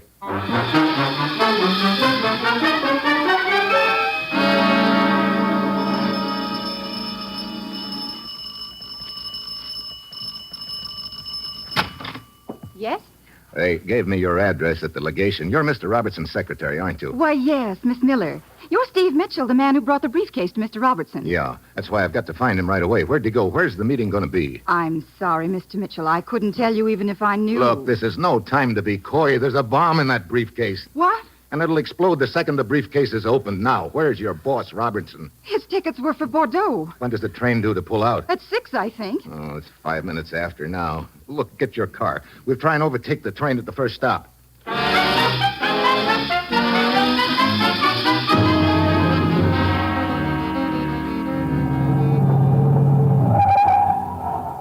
There's the train, Steve. We made it. Come on. Which compartment is Robertson in? His reservation was for compartment 5. Here we are. Let me give you a hand. Thanks. Come on down the corridor. Here it is, compartment 5. Mr. Robertson, Hey, the compartment's empty. Empty, but You're sure this is the right compartment? of course I got the reservation myself. What is it, monsieur? Conductor, where's Mr. Robertson? Robertson? The guy who had this compartment. Why, he did not stay on the train. What? No, it was very strange. He got aboard on one side, then he got off on the other. It took a taxi, I believe. Oh, great. Then the meeting's in Paris after all. Steve, what'll we do? It's 6:30. 3.5 hours to locate that meeting, and all we know is that it's somewhere in Paris. Oh, that taxi driver. Yeah, that's what I was thinking. Come on, let's get back to town. You try and trace the cab, and I'll see what I can find out. Why, no, Mitchell. None of us here at the Sûreté know where that meeting is to be held. Haven't you any idea at all, Inspector? Paris is a large city, Mitchell. I am sorry. You're sorry. Look, Commissioner, I've got to find that meeting. Do you know where it's to be? No, Steve. Why? Something wrong? You bet there's something wrong. There's a bomb on its way to that meeting. A bomb? How do you know? I sent it. What? Now, Steve. It's no joke, Commissioner, and if I don't locate it in the next 3 hours, there won't be any meeting. Steve, the taxi company says whoever picked up Mr. Robertson was on a day shift, and all those drivers are home by now. But there isn't time to telephone all of them, and... Wait, the radio. What? The Paris radio station. Come on. No. We cannot interrupt our programs just to broadcast Look, unless you do, there's going to be an explosion in Paris at 10 o'clock. That'll probably blow up a city block. An explosion? You heard me. Now get on the air and tell any cab driver who picked up a man with a briefcase at the depot at 6 to call in here right away. Very well, monsieur. I will broadcast it immediately.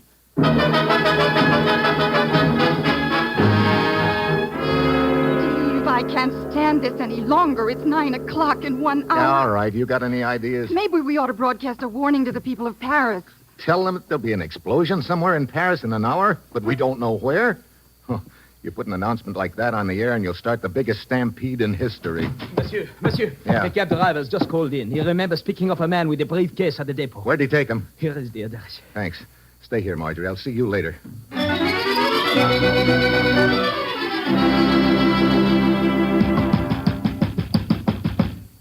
What do you want? Look, a taxi driver told me that he picked up a man with a briefcase and brought him here. What about it? Where is he? I am the man. What? Now, see, is a man to be allowed no privacy in this city? I got Oh, fine. I'm sorry to bother you.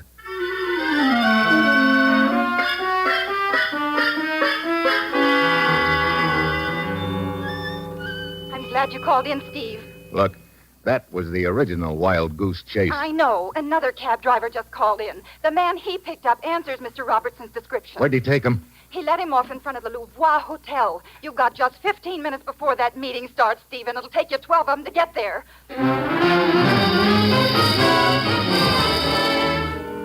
So, I break every traffic law in town and pull up at the hotel at 6 minutes to 10. The elevator operator thinks he remembers taking a guy with a briefcase up to the 4th floor. I get up there with 3 minutes to go and start walking down the hall. Then I spot a guy lounging at the end, and I've got a hunch I'm getting warm. He's probably a guard. I stop for a second in front of each door, but he doesn't react. Then I stop in front of the 5th door down. Suddenly he's on me like a blanket. What do you want? Look, I've got to get into that meeting. No one goes in that door. No one is going to... Sorry, I've got no time to argue.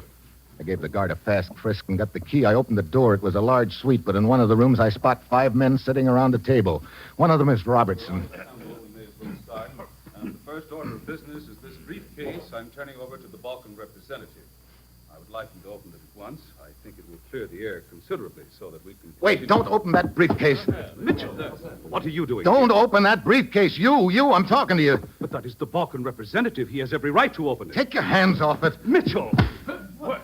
Mitchell, are you crazy? You're trying to start a war? There might have been one if I hadn't hit him. There's a bomb in that briefcase. What? Do you know what you're saying? You bet I know what I'm saying. Another second and you'd all have been blown sky high. Oh, brother, I didn't think I was going to make it here. Here, I'll take that briefcase now. Wait, where are you going? First, I'm going to turn this briefcase over to the surety, unopened, and let them worry about it from there. And second, well, I'm going to find me a good spot to have a nice, quiet, nervous breakdown. So long, Mr. Robertson.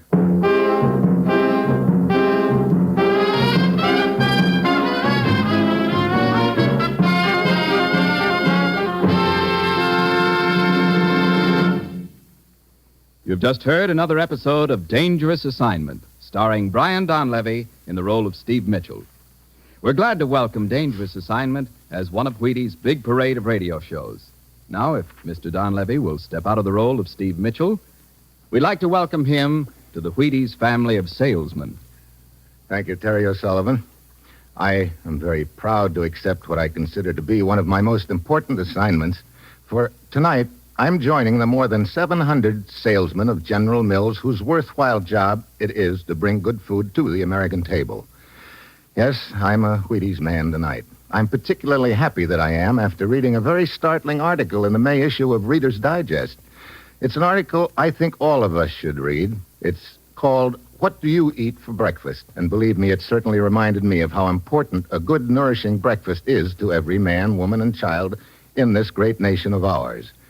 The fact that I am joining you salesmen and the hundreds of thousands of grocers who meet the American homemaker across the country every day gives me a real thrill.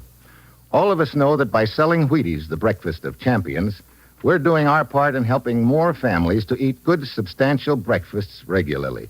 That's a job worth doing. Ladies and gentlemen, turn to page 73 of the May Reader's Digest and see if after reading this article, a breakfast including Wheaties with plenty of milk and fruit doesn't sound like a good idea to you.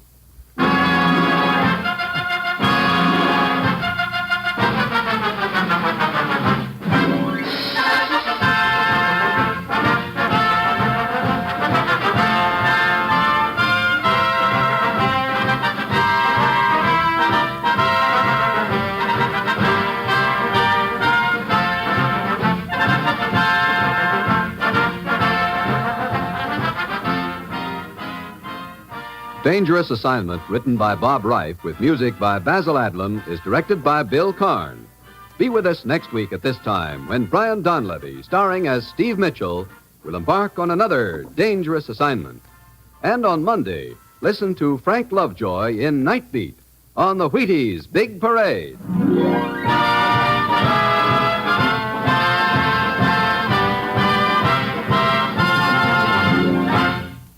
For all the family, try Father Knows Best tomorrow on NBC.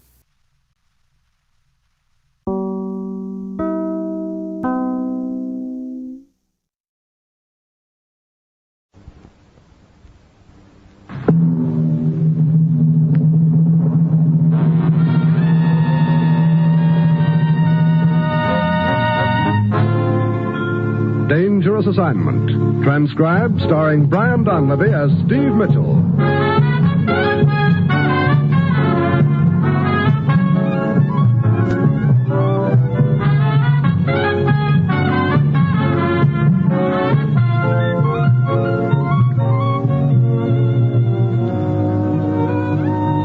Yeah, danger is my assignment. I get sent to a lot of places I can't even pronounce. They all spell the same thing, though, trouble. But when I walk into the commissioner's office, I don't realize that this assignment's going to show me that sometimes the only way to let a little light in on a deal is through a bullet hole.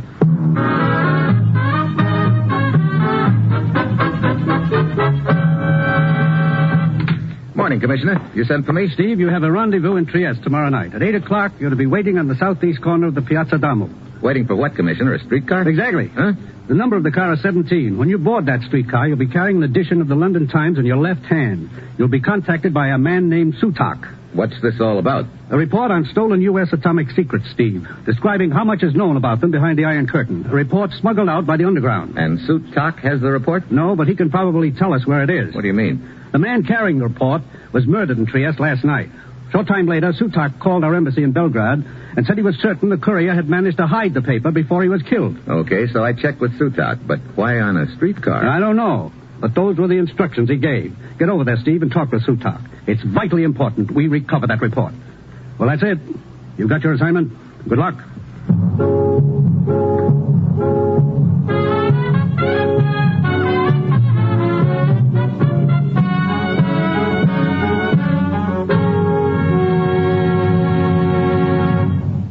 The National Broadcasting Company is presenting Dangerous Assignment, starring Brian Donlevy in the role of Steve Mitchell, colorful two-fisted government agent.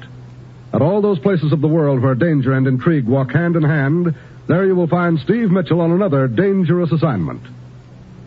A new year is almost upon us, and tonight across the nation, NBC will present an all-star parade of bands to welcome in young 1953 in all of our country's time zones. Yes, from New York City's Times Square to San Francisco's Golden Gate, you can ring out the old and ring in the new with such famous orchestras as Guy Lombardo, Freddie Martin, Charlie Spivak, Harry James, Stan Kenton, Duke Ellington, and Woody Herman. All playing for you tonight on the NBC Radio Network. So wherever you are across this great land, this NBC station will broadcast music and merriment to welcome in the new year at your home. So let the familiar 3 chimes be your invitation to New Year's Eve entertainment.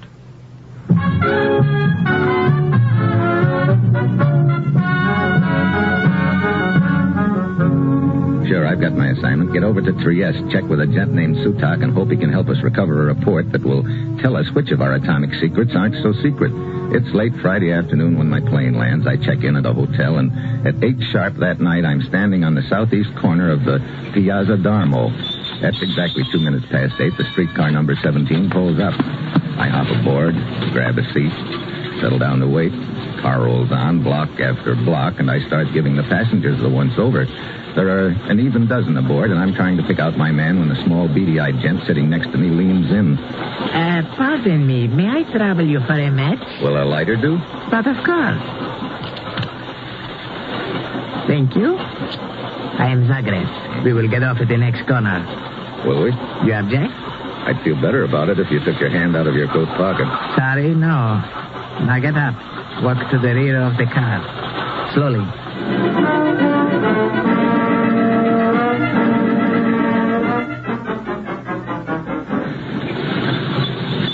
When the streetcar grinds to a stop at the corner, I step down, then whirl suddenly and grab. He ducks under, and the gun barks. The slugs whistle past my ear, and I fall back against the car. By the time I've regained my balance, the little gent is sprinting across the street. I take after him. For a guy with short legs, he covers a lot of ground, and 2 blocks later, I've lost him.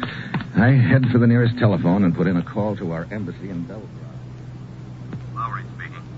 Steve Mitchell, Sam. Steve, how are you? Where are you? Trieste? Oh, sure. I had a hunch they'd sent you. How'd you make out with Sutak? I didn't. He didn't contact you? No, but somebody else did. Some character named Zagreb bums me for a cigarette and then tries to blow my brains out. Are you okay? Yeah. Look, Sam, about that phone call Sutak made to the embassy. Yeah, one of the undersecretaries took it. And he had the call traced, if that's what you're interested in. I am. The call was made from a shop 603 Via Maggiore there in Trieste. I'm on my way.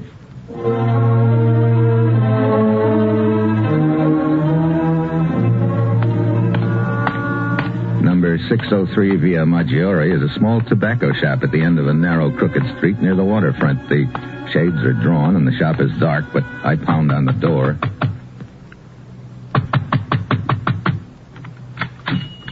Yes? What is it, senor? I'm looking for Joseph Sutak. Who are you? What do you want with him? My name's Mitchell. Here are my credentials. Oh, yes. Yes, I see. I'm his friend, Guido. Are you the man he was to meet? That's right, only we missed connections. Do you know where he is, Guido? But of course. He's working. Where? The streetcar. He runs it. He runs the... Oh, great. No wonder that's where we were to meet. How is it that you did not meet, eh? Somebody with a gun eased me off the streetcar before we could. A guy named Zagreb. Ever hear of him? No. Where did this happen, eh? I don't remember the street, but it was near a large cathedral. Oh, yes, I know. From there, it's at least an hour ride to the end of the line. Joseph always has a coffee at the depot. If you hurry, you can probably catch me there.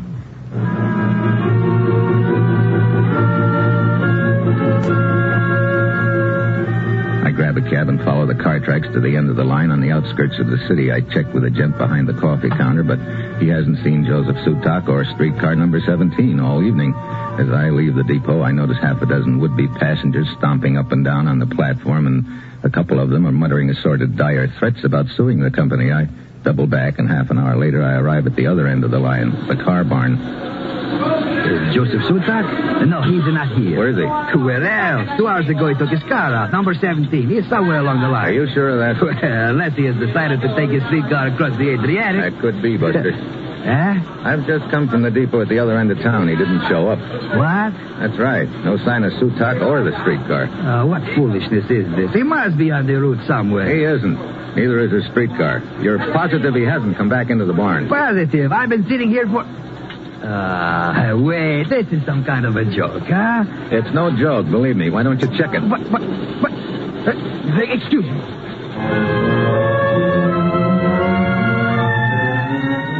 He grabs the telephone, and then his Adam's apple starts bobbing up and down like a yo-yo as he makes a few frantic calls. Finally, he hangs up, leans weakly against the desk for support. A second or two later, the door of the office bangs open, and the short, bald-headed man comes bouncing into the room.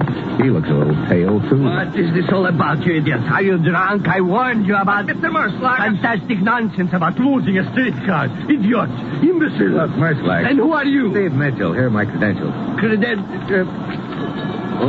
You're an American agent, I see. I am the supervisor here. What is it you wish? I'm looking for Joseph Sutak. Seems he's disappeared. So this idiot dispatcher Armando was telling me impossible. But, Mr. Merschlag, I've called the repair shop, the watchman, the depot. No one has seen. There must have been a breakdown, an accident. But I've had no report. Fool, then what do you think has happened? But I don't... Do you want me to believe Sutak has vanished into thin air? His streetcar too? But I... Come, quiet. Come along, Mr. Mitchell. We'll get to the bottom of this. But don't bother.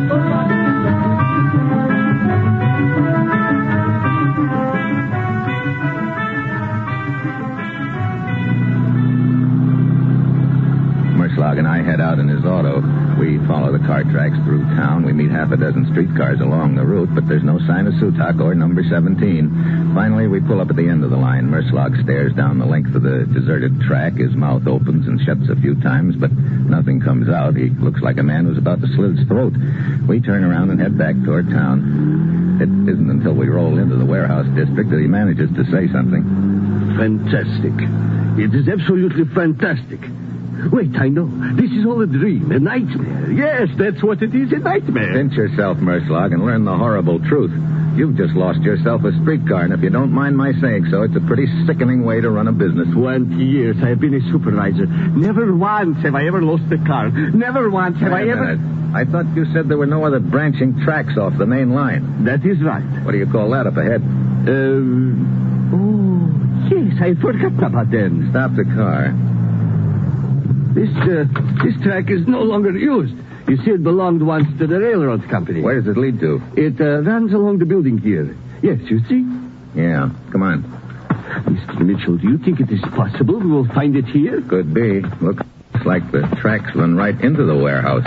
Yes, I think you are right, of course. Now, we can roll up this door and have a look. It's locked. Oh, there must be another door. Perhaps along the side of the warehouse or around the back. Yeah. You take the side of the building and I'll go around the other way. I'll meet you around back.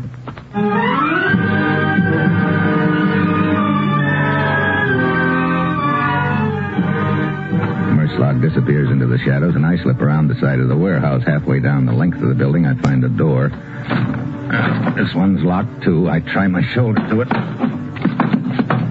It doesn't budge. I move along, hugging the side of the building, and then I spot something up ahead.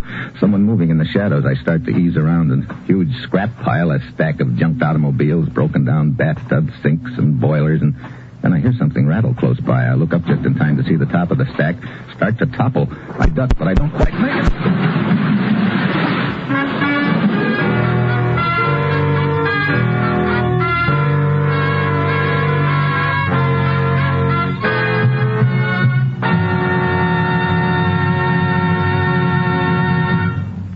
Steve Mitchell will continue his dangerous assignment in just a moment.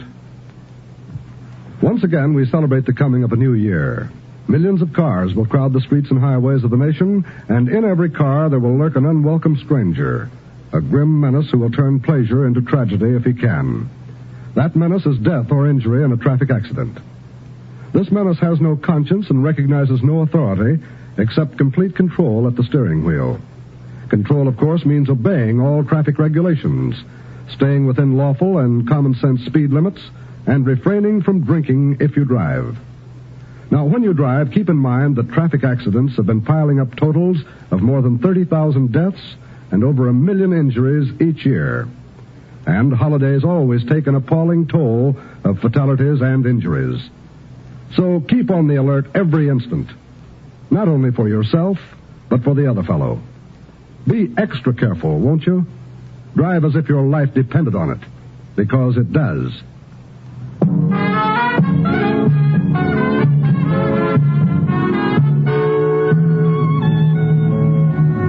Now back to Dangerous Assignment and Brian Donlevy as Steve Mitchell.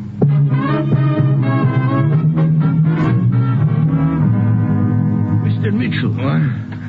Oh, Merslag. What happened? I heard the clatter and came running. Somebody shoved a pile of junk down at me. Hey, how about getting this thing off my chest? Oh, of course. Oh, brother. Now I've seen everything. Huh? During my time, I've been hit by everything but the kitchen sink. So? So now I've been hit by the kitchen sink. Oh, yes, and a good-sized one. Fortunate it did not strike you a direct blow. Come on. I still want to take a look in that warehouse. You see? A small window up there. Yeah. I can climb up these crates. Be careful. Careful, Mitchell. Now. Well? Great. The warehouse is empty. What? Yeah. We drew a blank. Mitchell, this whole thing is utterly fantastic. You're telling me. Streetcar number 17 starts on its regular run today, just as it had been doing for weeks, months, years. You ride on it, you are forced off at gunpoint. Then, poof, it disappears. We search the tracks from one end to the other. No streetcar. No streetcar, indeed. Then we find this abandoned spur line which leads into the warehouse. But again, no streetcar. Wait a minute.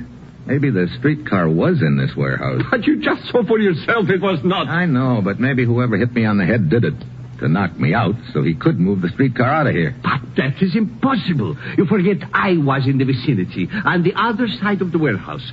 Surely I would have heard the streetcar being moved. Yeah, I'm sure you would, Merslag.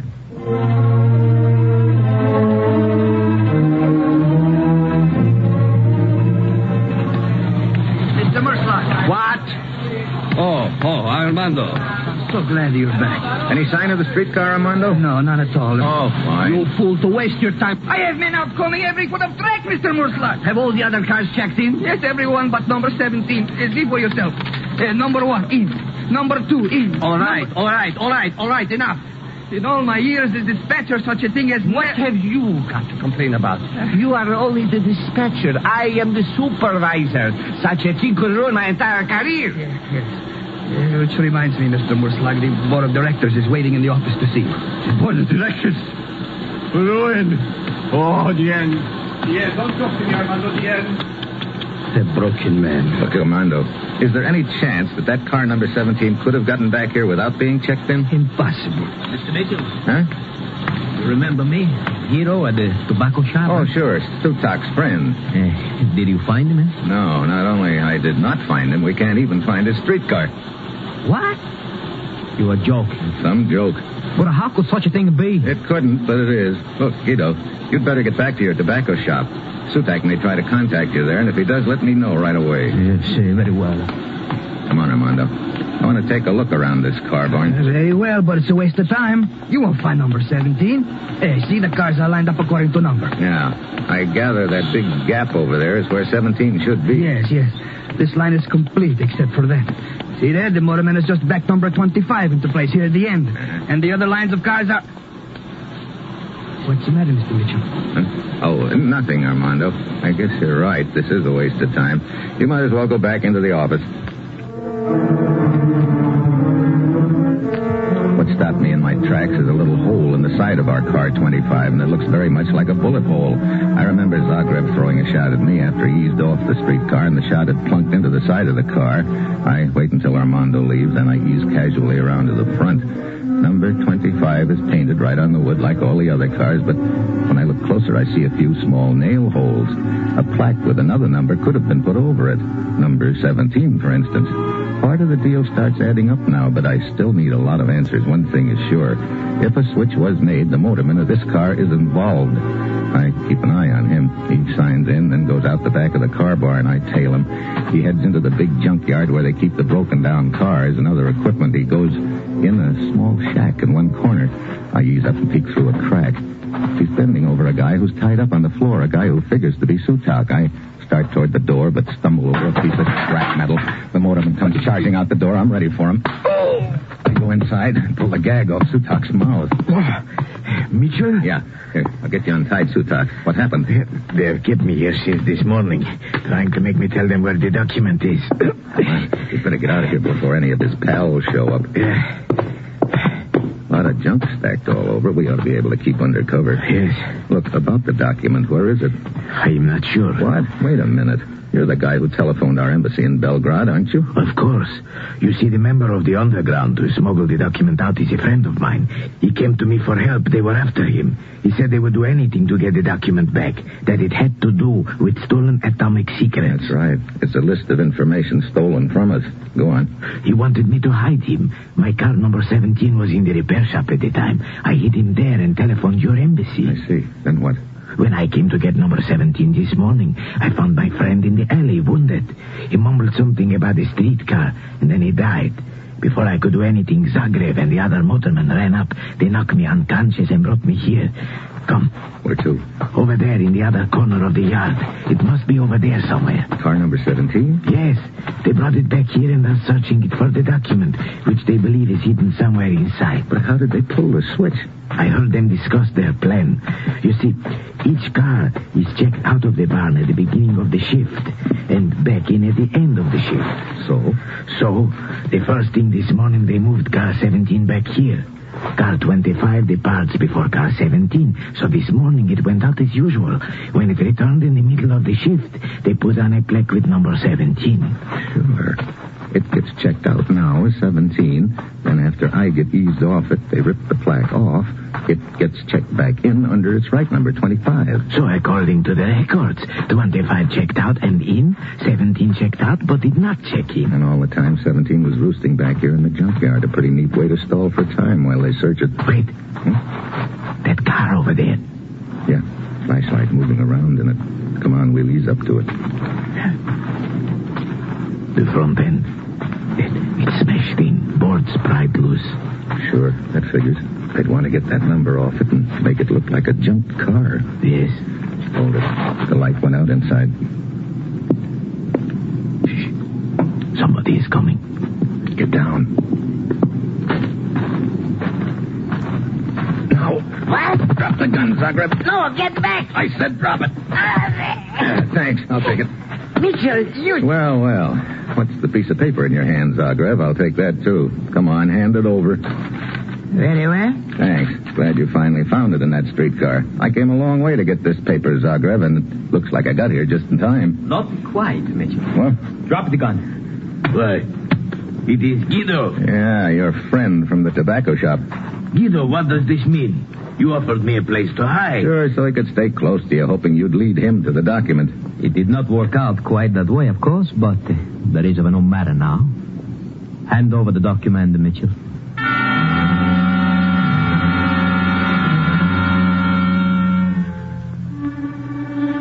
I know as soon as I do, Sutak and I are cooked, and I spot something on the ground with the other junk. It's a length of pipe about 10 feet long. I hold out the document as if to hand it over, then I drop it to the ground. Mitchell.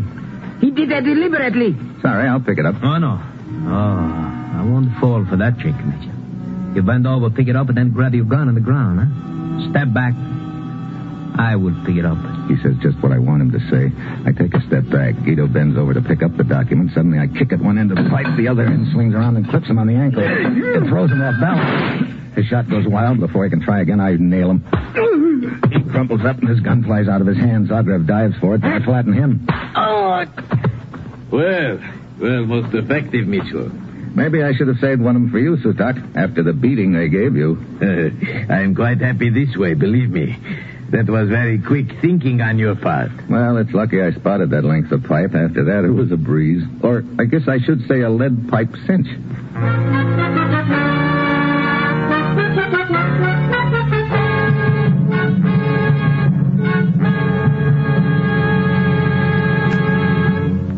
Our star, Brian Donlevy, will return in just a moment.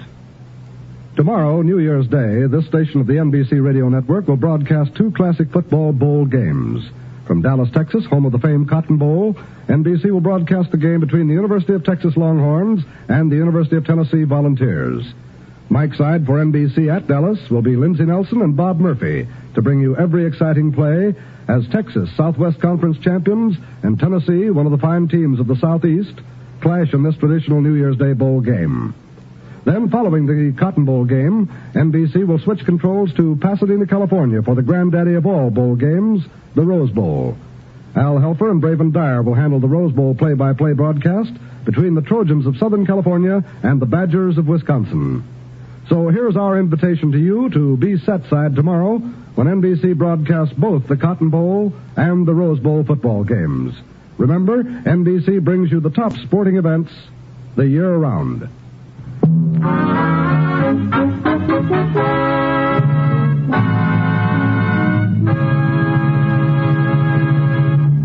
Next week, South Pacific. I add a new tune. Some enchanted clay pigeon. Me. And that will be Steve Mitchell's dangerous assignment next week.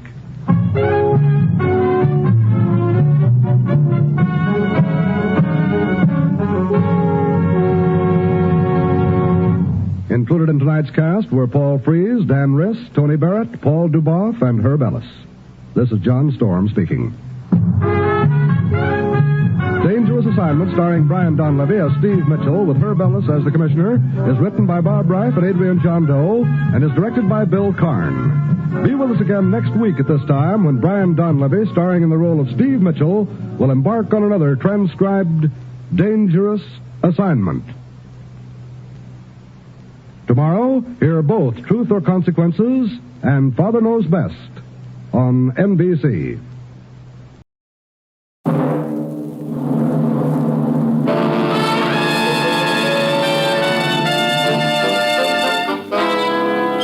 Dangerous Assignment, starring Brian Donlevy as Steve Mitchell.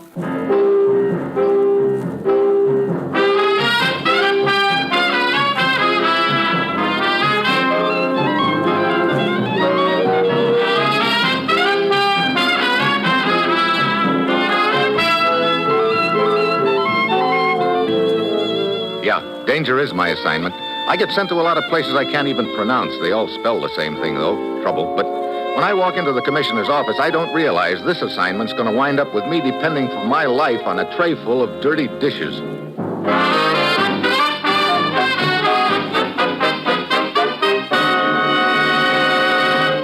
Morning, Commissioner. Ruth said you had an assignment for me. I do, Steve. Your plane leaves for the Middle East in 1 hour. The Middle East? Don't tell me I have to crawl along that pipeline over there looking for leaks. You'll be looking for leaks, all right, but not oil. I don't get you. Steve, we're on the verge of suffering a very serious diplomatic and strategic defeat. Well, nothing like a note of cheer to start the day on, I always say. What's the deal? Take a look at this map of the Middle East, Steve. Uh-huh. For some time now, we've been negotiating very secretly with this country here. What kind of negotiations? Negotiations which would pave the way for United Nations bases in that area. I see. But why all the secrecy? The country in question insisted on it. You see, they've been periodically intimidated by powerful interests to the northeast of them.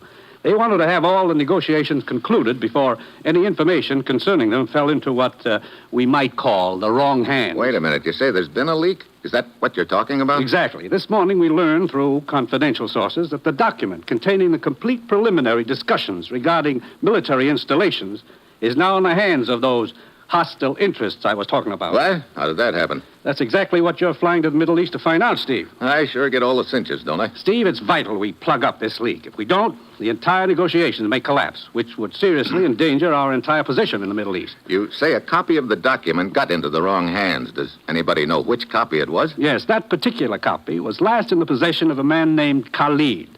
He's the Middle Eastern country's representative in the negotiations. Oh, what's his story about it? He says the document was stolen from his house. Brother, that particular story's pretty ancient. Yes, isn't he it? may be lying. It's up to you to find out. Get over there, Steve. Talk to this Khalid and do whatever you have to get to the bottom of this whole rotten mess. Well, that's it. You've got your assignment. Good luck.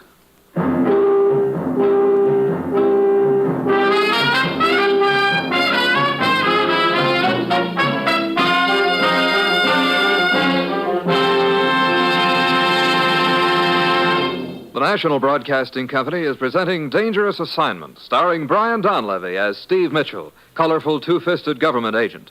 At all those places of the world where danger and intrigue walk hand in hand, there you'll find Steve Mitchell on another dangerous assignment.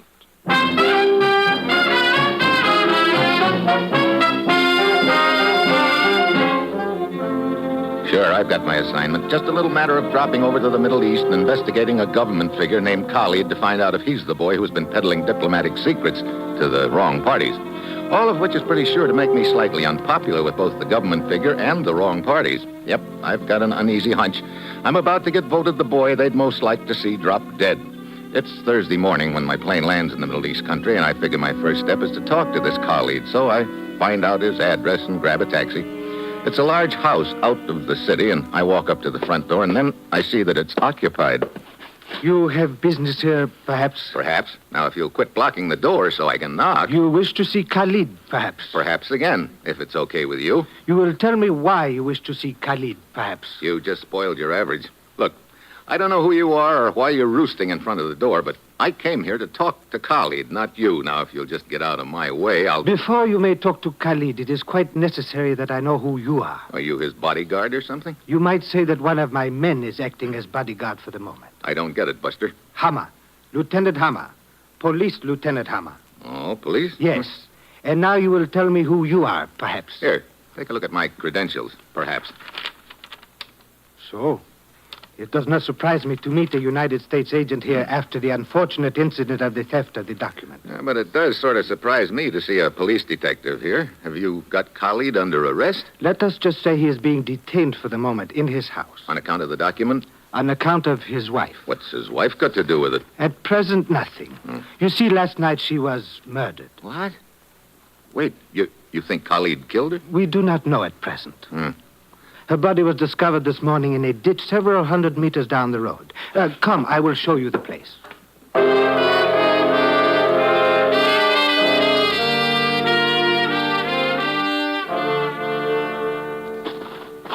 Here is the ditch where the wife's body was discovered, Mitchell. At that spot over there, to be exact.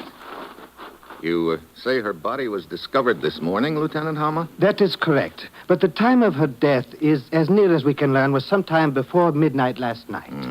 How was she killed? Shot? Stabbed? It appears she was beaten to death. Where was her husband last night? Khalid? Yeah. He claims to have been at a civic function. We are checking up on his story. Would you like to question him? In a minute. First, What is it? Hey. Up here by the road near the ditch. Those footprints? Yeah. Yes, I noticed them too. A man's footprints beside the road. Of course, they're quite a few feet from the spot where the body was in the ditch. Maybe there's no tie-in, but to play safe, it might be a good idea to have a technician from your police lab come out here and check them over. I will give the necessary orders. Okay, Lieutenant. Now I'd like to go back to the house and talk to Khalid, see just what kind of a story he's got for us.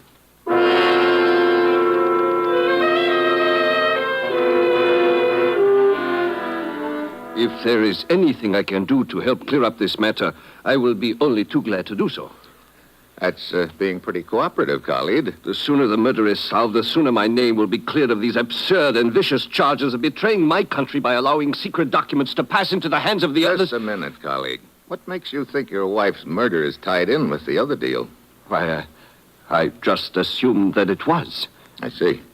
I'd like you to tell me where you were last night, Khalid. Of course. Abura and I went first to dinner at Ali's restaurant. Who's Abura? My aide and secretary. Go on. Then he drove me over to the new civic building.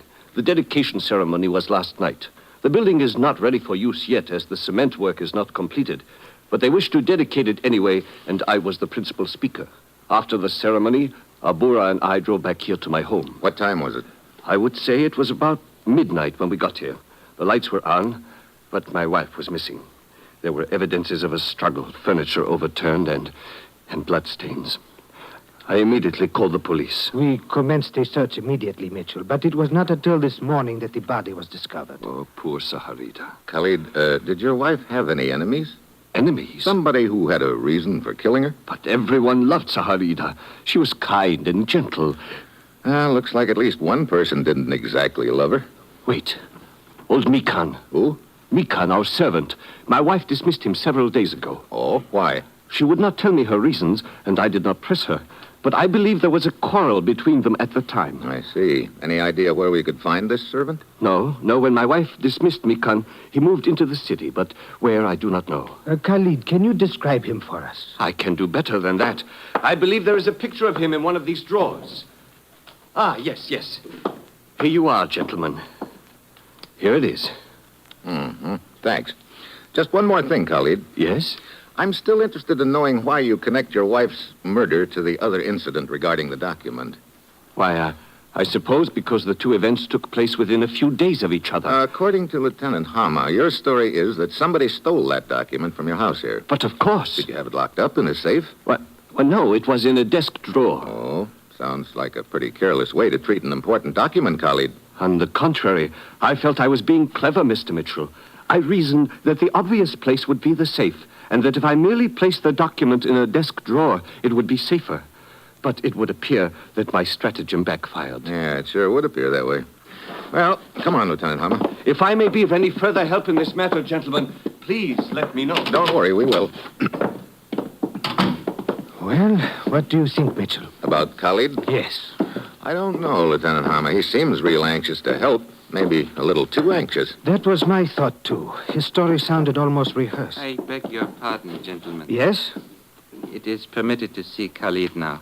I am Abura, his aide. Sure, but we'd like to ask you a couple of questions first, Abura. Certainly. Were you with Khalid last evening? Yes.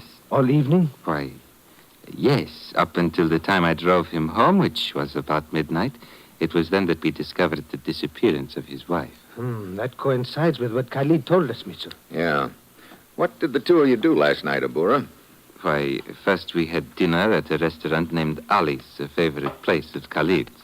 Then I drove him to the building which he was to dedicate. There was the ceremony and his speech.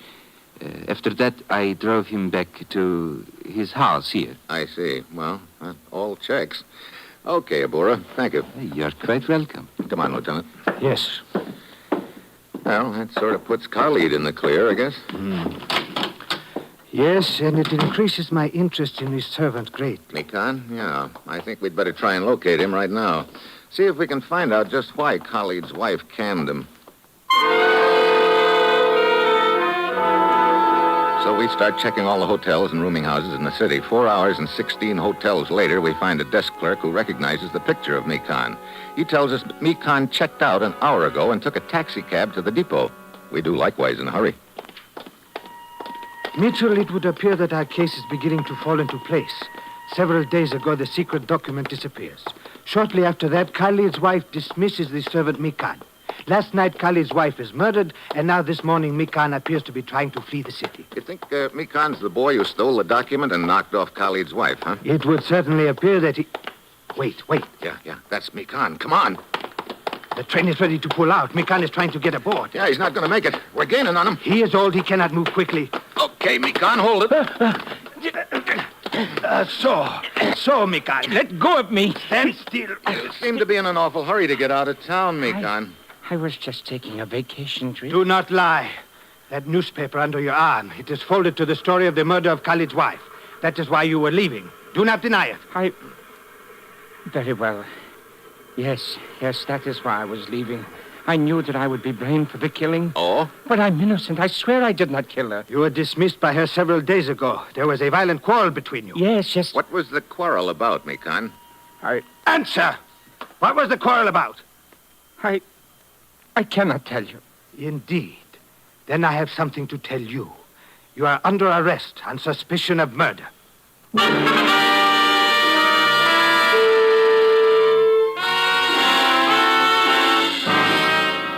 Mitchell, I must say I do not understand nor enjoy your attitude. Here we have a very logical suspect, a man who can give us no alibi whatsoever for last night, and who refuses to tell us why he quarreled with a dead woman. Yet you are not satisfied. Neither are you, Hammer. What? You're not trying to convince me. You're trying to convince yourself. Now, see here, Mitchell... Look, you don't believe Mikan's the murderer and document stealer any more than I do. Yes, you are right, Mitchell. It does not seem very likely that a poor, simple old servant who had been in the employ for many years would suddenly betray his mistress' husband and kill his mistress. But if Mikan is innocent, where does that leave us? Right in the middle of nowhere. Excuse me. Lieutenant Hammer speaking. Yes? Yes? What is that? You are certain of this? I see. Very well, thank you. Well, Mitchell, indeed we do have the wrong man in jail. What do you mean? I am now convinced that the old servant is innocent. And moreover, I know who the guilty man is. Well, don't leave me there. That was the police laboratory. Those footprints you observed beside the road near where the wife's body was discovered in the ditch. Yeah, you were going to have the lab check them. They did check them and compared them with the prints of all those who had any possible connection with the case. Whose prints were they? They belonged to Khalid's aide, Abura.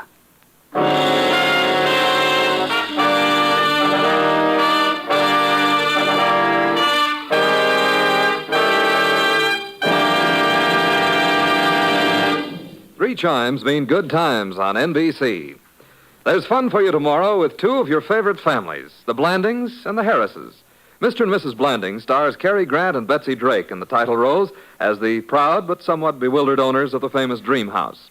The Phil Harris-Alice Faye show stars Phil and Alice, of course, plus ever-helpful Frankie Remley, Brother Willie, and delivery boy Julius. Yes, there are laughs tomorrow and every Sunday with Mr. and Mrs. Blandings and the Phil Harris-Alice Faye show.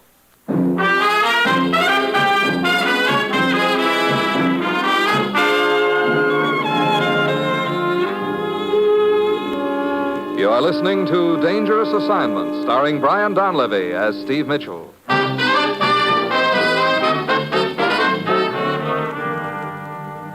So all of a sudden, it looks like our case is winding up fast. We beat it back out to Khalid's house. Abura is still there. But, gentlemen, I do not understand the reason for all these questions. Nor do I. Abura is my aide. I trust him completely. Yeah? Abura, I thought you told us you were with Khalid all evening. Why, certainly. Then how do you explain the footprints beside the road? Footprints? I do not understand. We spotted some footprints beside the road near the ditch where Khalid's wife's body was found. The police lab says that they're your prints, Abura. What?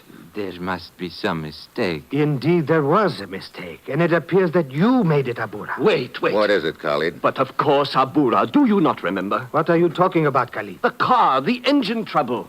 Oh, yes. The shock of being suspected made me forget. Forget what? You see, on the way home last evening, Mitchell, we had engine trouble. The car sputtered and died. Abura got out to investigate, found the trouble, and fixed it. That is apparently how his footprints happened to be beside the road. Khalid, to think that we were within a few feet of your wife's body at the time. Well, Mitchell? Yeah, Lieutenant, another lead up in smoke.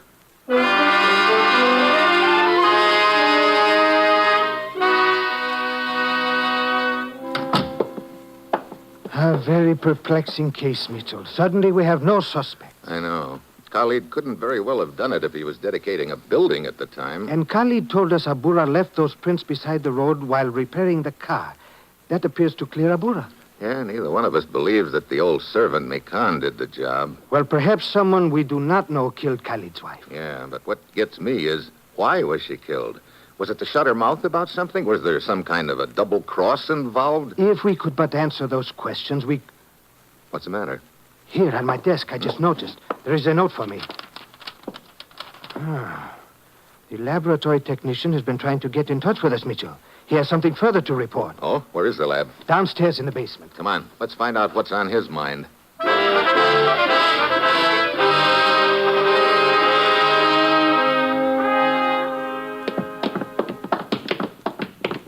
Here we are, Mitchell. This door on the left. Okay. Locked? The technician must be out looking for us. You got a key? Yes. We can wait for him inside. After you. Thanks. Where's the light switch? On the wall to your left. There. Now, hey, Mama, there on the floor. Yes, I see. Brother, that the technician? Yes, stabbed to death. Looks like whatever he wanted to tell us, somebody else didn't want him to. Yes. So I guess now we'll never know what it was. Perhaps we will, Mitchell. What do you mean? If we are lucky. Hmm? You see, it is required that all reports to be prepared in duplicate. What? Hey, maybe the killer didn't know that. That is our one hope. Where are the duplicate copies kept? In this basket. Oh. Wait, perhaps this is it. Further report on footprints near scene of murder. Yeah, that must be it. Let's have it. Here you are. Let's see. I don't get it. Don't get what? He says that there were traces of cement dust on some of those footprints of Abura's near the ditch, but no cement dust on the rest of the prints. But what does that mean? I don't know. Wait, there's some more. He examined the footprints around Khalid's house. He says that Khalid's footprints also show traces of cement dust. Mitchell, this is very strange. At the scene of the crime, some of Abura's footprints contained cement dust. Others did not. Then at the house, Khalid's prints contained some of the cement dust. I do not see what... Hold it a minute. What? Yeah. I think a few things just fell into place. Look, suppose you go over the lab here and see if there are any clues to the technician's killer. I'm going over and have another talk with Khalid.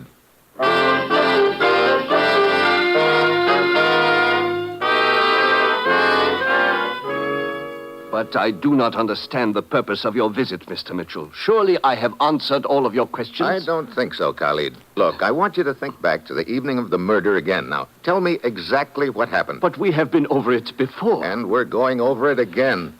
Very well. My aide, Abura, drove me into the city. We had dinner at a favorite restaurant of mine, a place named Ali's. Yeah, go on.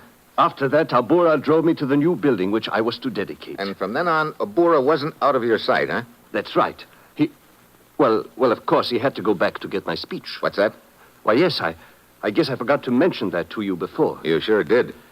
You see, when I arrived at the new building, I discovered that my speech was missing from the pocket of my coat. I reasoned that it must have slipped out while we were dining. So I sent Abura back to the restaurant to get it. I see. How long was he gone? 10 or 15 minutes, perhaps. Could it have been longer than that?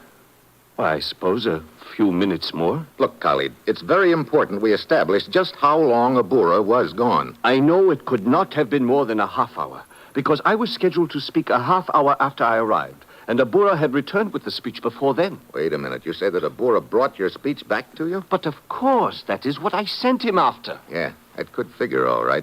He could have lifted it out of your pocket, then... When he came back, he handed it to you, and you figured he'd gone back to the restaurant to get it. Mitchell, I do not understand all I'll this. explain in a minute. Now, look, did you discover your speech was missing as soon as you arrived at the new building? Yes, as I was getting out of the car. And you sent Abura back after it right away? Yes. So Abura, when he left, hadn't been in the new building at all? Well, yes, that is right. Of course, he came inside the building a half hour later when he returned my speech to me. Yeah, that's what I thought. Now, I'd like to know about a few locations. Locations? Yeah. That new building you dedicated, how far is it from your house here? Why, about a 15-minute ride. I see. And this restaurant where you ate, Ali's, how far is that from the new building? Why, that is also about a 15-minute drive in the opposite direction from the building. Mitchell, these questions you are asking, surely you do not suspect that Abura is involved in this affair? Right now, it's a lot more than just a suspicion, Khalid. What? Oh, I cannot believe it. Well, the way it adds up. Abura swiped your speech. Then, when you told him to go back to Ali's restaurant to get it, he drove to your house instead, killed your wife, and then returned to the new building with your speech. But why would he kill my wife? That I'm not sure of yet, but my hunch is that it ties in with the theft of that document. Mitchell, your suspicion of Abura, can you prove it? That's what I'm going to find out right now, Khalid. How? I'm going over to that restaurant and talk to Ali. If he tells me that Abura didn't come back there to get your speech that night, then I guess that's the final nail in Abura's coffin.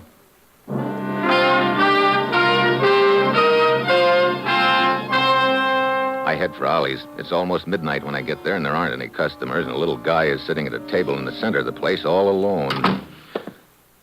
Are you Ali? Yes? What is it? My name is Mitchell. I'd like to ask you a couple of questions about last night. Questions? What questions? 2 men came to your restaurant last evening. Khalid and his aide, Abura. That is quite right. They frequently dine here. Did you see either one of them again after they left here? Yes. What? Don't tell me it was Abura. Why, yes. He returned about half an hour later and said that Khalid had misplaced his speech. Abura searched around the table where they had eaten, found the script, and left. Oh, fine. What is the matter? Nothing much, except my airtight case just sprang a king-sized leak. I do not understand. Well, you've got company there, Ollie. I don't understand either. Abura was only gone from the new building a half an hour. It's 15 minutes each way from there to here and from there to Khalid's house.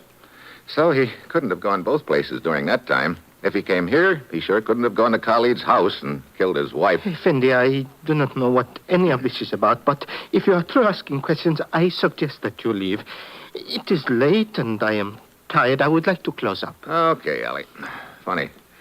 I'd have sworn Abura was my boy, but right now he's looking awfully clean, so that leaves me right back where I started, fresh out of Leeds. Please, Effendi, if you do not mind... Okay. Hey, must be hotter than I thought in here. You're starting to sweat all of a sudden. Yes, I'm not feeling very well. Now, if you will please leave. Yeah,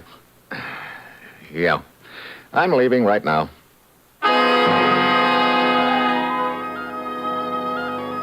What stopped me cold is the wall behind Ollie. There's a serving window there, but it's pulled down so that there's just a crack left. And in that crack, I spot a glint of metal, a gun barrel.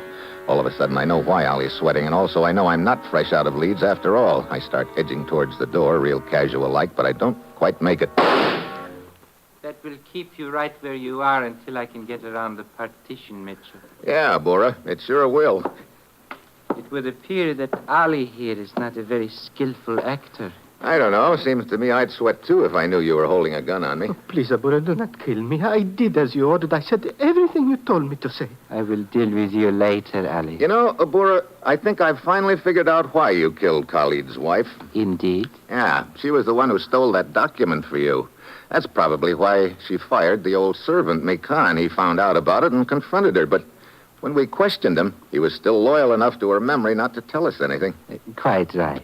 Khalid's wife did procure the document for me, but when she learned that the United States was sending an agent over here to investigate, she became frightened. She said she was going to tell Khalid everything after he returned from dedicating the building. So you knew you'd have to shut her mouth, huh? You lifted Khalid's speech out of his pocket at dinner, and knowing he'd discover it was missing and send you after it, that gave you time to get to Khalid's house.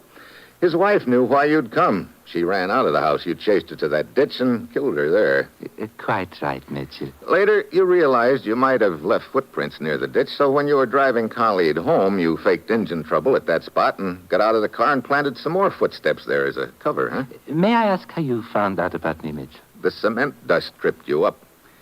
You killed the lab technician to get his report. What you didn't know was that there was a duplicate copy. That was rather stupid of me, wasn't it? Yeah. That report showed traces of cement dust in some of your prints, and none in others. I remembered Khalid telling me that the cement work in that new building wasn't even finished yet. That meant cement dust on the floors.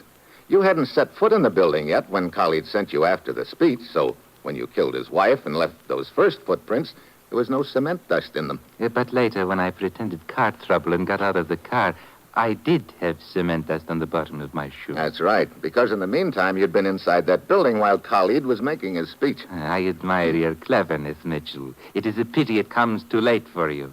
Oh? What happens now? Oh, to a clever man such as yourself, the answer should be quite obvious. You and Ali here are the only ones who know my little secret. Abura, no, you're not going to kill... I'm afraid I must, Ali. Yes, I must kill both of you. Yeah? I got news for you, Abura. You're going to have to choose which one of us to kill. What do you mean? I will kill both of you. I don't think so. Ollie and I are on opposite sides of the room, and you're in the center. You shoot one of us, the other will jump you. So which one of us is it going to be? Take your pick.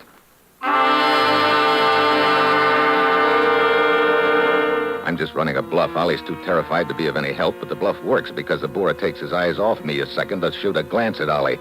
And that second is long enough. I dive for the light switch. The slug whistles over me. I hug the floor in the dark and fish my gun out of my pocket. Now I'm going to wait and let Abura make the next move. Then I hear a car outside.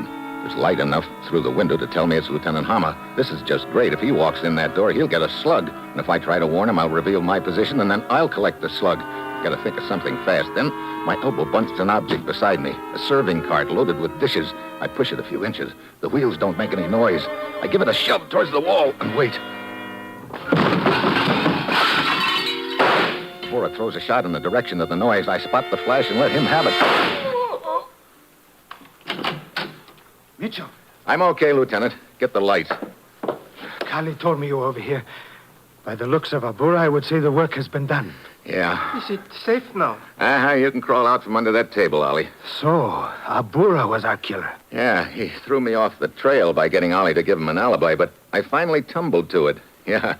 Abura had a pretty neat scheme rigged, but it was that cement dust that pinned the killing on him. I guess that's what you might call concrete evidence.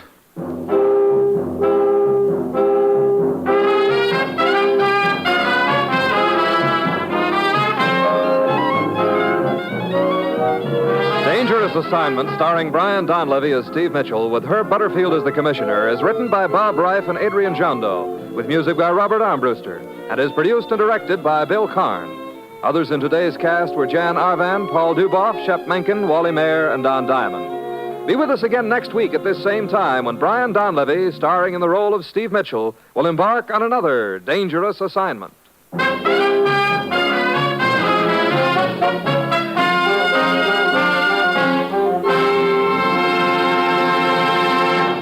3 chimes mean good times on NBC. Tomorrow, there's another hour-and-a-half broadcast of radio's greatest show, The Big Show, starring Eddie Arnold, Jack Carson, Eddie Cantor, Olivia de Havilland, Martha Ray, and many more. Your MC on The Big Show, of course, is the glamorous and unpredictable Tallulah. And tomorrow, Theater Guild on the Air presents Light Up the Sky, starring Joan Bennett, Sam Levine, and Thelma Ritter. Now hear Herbert Marshall as The Man Called X on NBC.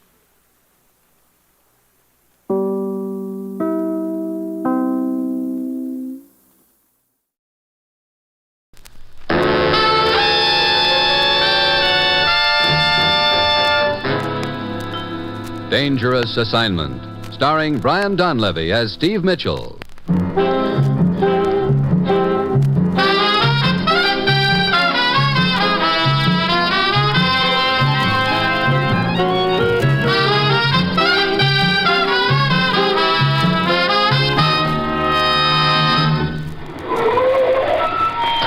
Well, there's your plane, Steve. Warming up. Look, I don't even know where I'm supposed to go, Ruth. Well, the commissioner said he'd meet us here at the airport. Steve! Here he is. Hi, Commissioner. I'll go confirm your reservation, Steve. Okay. Steve, I'll brief you right here in the car. We haven't a minute to lose. What's this all about, Commissioner? You're going to Macau on the China coast. One of our agents is in trouble. Oh, who is it? Kurt Allison. As you know, the situation in the Orient is pretty tricky right now. Here, look at this map. There are 3 areas, red, blue, and shaded. Yeah? The blue area is already friendly. The shaded area is on the fence. Kurt Allison was sent to negotiate a secret verbal agreement which would bring that shaded area into our camp.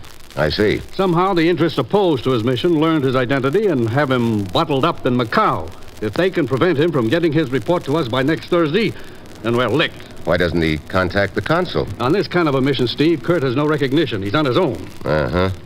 Any idea where Kurt is in Macau? He was supposed to register at the Hotel Splendide under an assumed name. You've got to find him and get him out of the country by Thursday. Sounds like quite an order.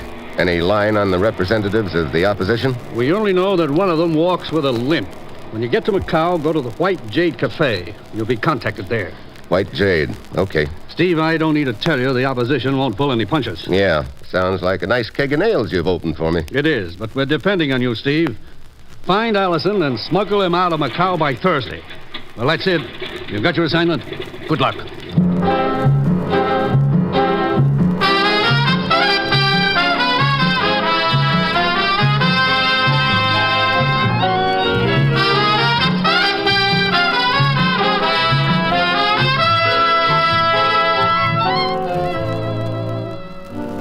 The National Broadcasting Company is proud to present Dangerous Assignment, starring Brian Donlevy as Steve Mitchell, colorful, two-fisted government agent. At all those places in the world where danger and intrigue walk hand in hand, there you will find Steve Mitchell on another dangerous assignment.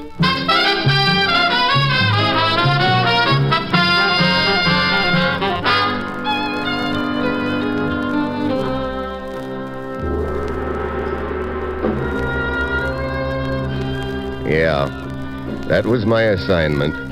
Go to a steamy, brawling port on the China coast and find an agent in trouble. A cinch. Well, it was Tuesday when I got to Macau. I rode a rickshaw down a narrow, crooked street and wondered what knife was coming my way out of what window, and then I got to the Splendid Hotel. Only splendid thing about it was the name. I expected nothing, and I got worse. But the clerk in the lobby was busting out all over with civic pride. Welcome to the Splendid Hotel, sir. Will you sign the register, please? Okay. Allow me to congratulate you on your choice, sir. This is the finest hotel in Macau. Yeah? Well, there you are. Mr. Steve Mitchell, United States. Huh. Are you on vacation, Mr. Mitchell? Not exactly. I'm a newspaper correspondent. Say, incidentally, where's the White Jade Cafe? Oh, just down the street, sir. Oh, okay. Well, better go take a look at my room. The bellboy will take you there. Right this way, sir. Okay.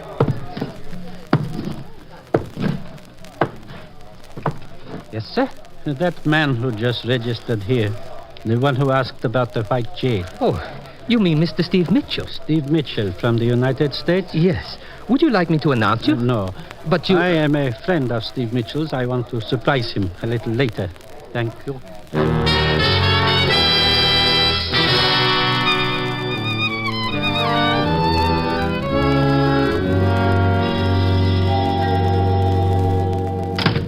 Yes, sir. This your room, sir. You like? Oh, just great. On a clear day, I'll bet you can see the other wall. Oh, yes, sir. Will there be anything else? No, thanks. Here you are. Oh, thank you. Thank you, sir.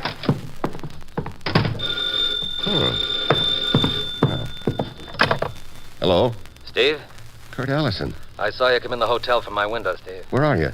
Room 33, 2 floors above you. Look, I'm really in a spot, Steve. They've blocked every exit. They've got me bottled up and a man in the room next to me keeping an eye on me. I don't know how you're going to do it, but you've got to get me out of Macau, Steve. Wait. What's the matter, Kurt? There's someone at the door. You got a gun? Yeah. I'll be right up. Stall him till I get there. Okay. Who is it? Marco, the man who's being paid to watch you. What? Let me in. I have something important to say to you. Okay. Just stand still a minute. I'm unarmed. Put your gun away. I want to talk business. Okay, go ahead and talk. The people who hired me are not paying me much. Perhaps if you were to offer more, I could show you how to get out of Macau and make your report by Thursday. Are you interested? I don't know. Batik! Allison, drop your gun. So, Marco, you would betray us. No! Hey! Allison! Batik! Allison, come back! Allison!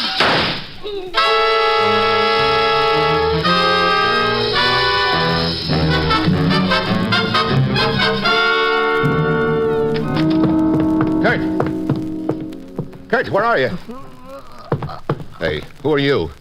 Marco. Look, where's the American? He... What is it? What has happened? Oh, it is Mr. Marco. It was Mr. Marco. Who was he, anyway? He was staying in the next room next door. Where is the American who had this room? I wish I knew. Wait, the window is broken. Yeah, blood on the sill. The American who killed Marco went out the window and down the fire escape. Now, look. This is a matter for the police.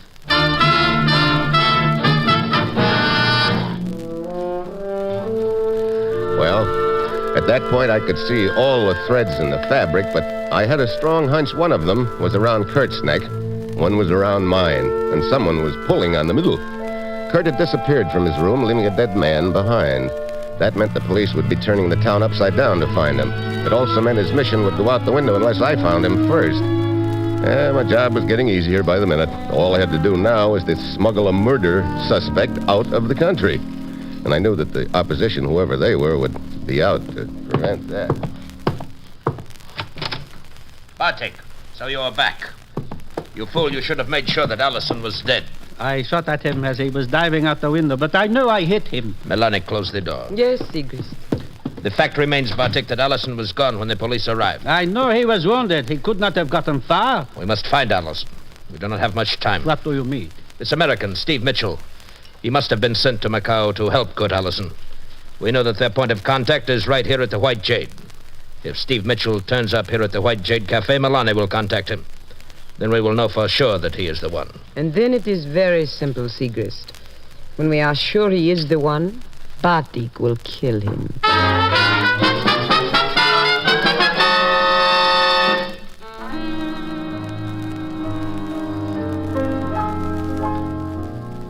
What would you like, sir? Well, Oh, an American, eh? Nah, Brooklyn. Give me a scotch and soda. Oh, yes, sir.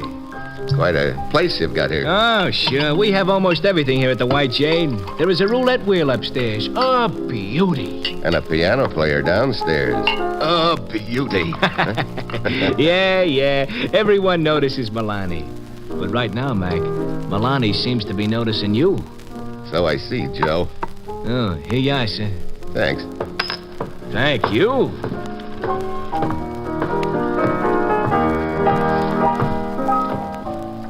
Nice. The piano? Well, that's nice, too. I was hoping you would come over. Well, I couldn't very well turn down your invitation. You play well. Thank you. You are Steve Mitchell. Why, yeah. You seem surprised that I know your name. Were you not told you would be contacted here at the White Jade by one who could help you? Keep talking. I am the one. Oh?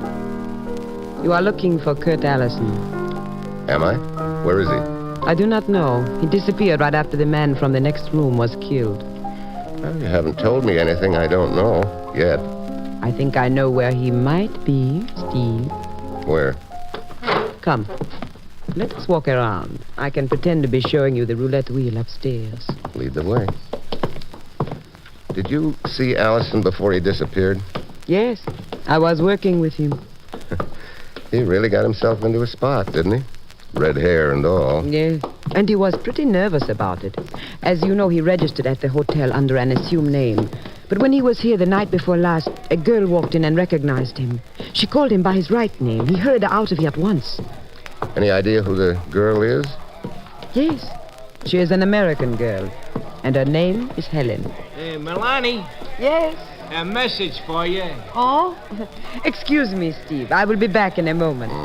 Why don't you try your luck at roulette while I am gone? That's an idea. Oh, I'm sorry. You are crowding me, sir. I didn't intend to, sir. I did. What? You are Steve Mitchell, are you not? Yeah. Why? My name is Casca. I was instructed to contact you here at the White Jade. Oh, that's very interesting. You are looking for Kurt Allison? You know where he is? No, but I'm supposed to help you find him. You know, this has a sort of a familiar ring to it. But I think maybe you're a little late. I do not understand. Oh, skip it. So you've been working with Kurt Allison, huh? Yes, up until the time he disappeared. I hope nothing has happened to him. He's a fine man. Yeah, red hair and all. Why, I thought he had brown hair.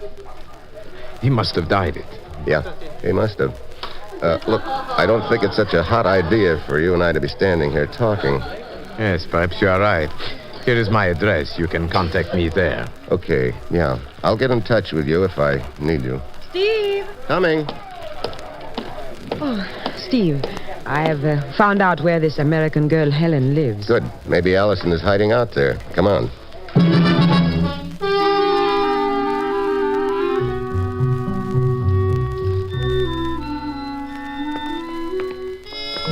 The girl's apartment should be just down the street, Steve. Good. Hey, what's that up ahead?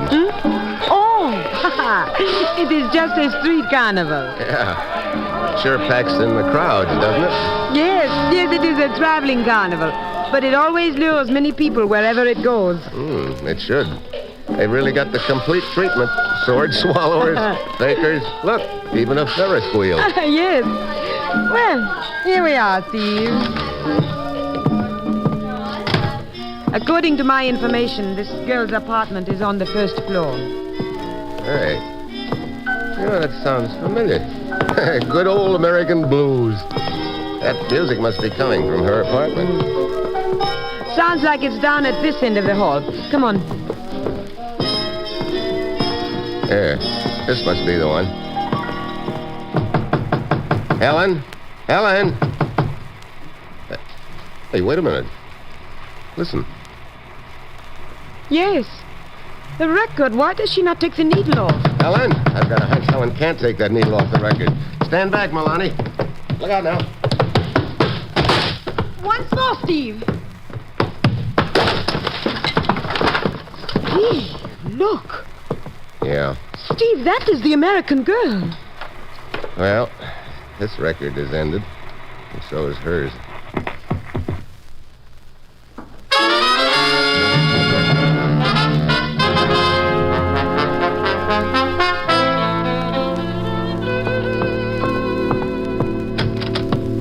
Come in, Melanie, and close the door. Yes. So, Steve Mitchell has accepted you as his contact, huh? Completely, Sigris. Good. Sigris, we know that Steve Mitchell was sent here to help Allison.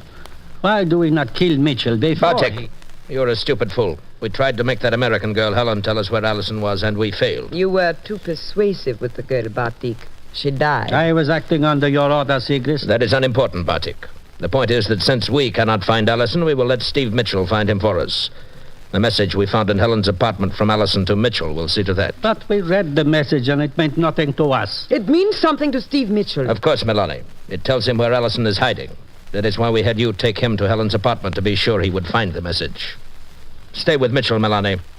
And when he leads us to Kurt Allison, we will kill them both.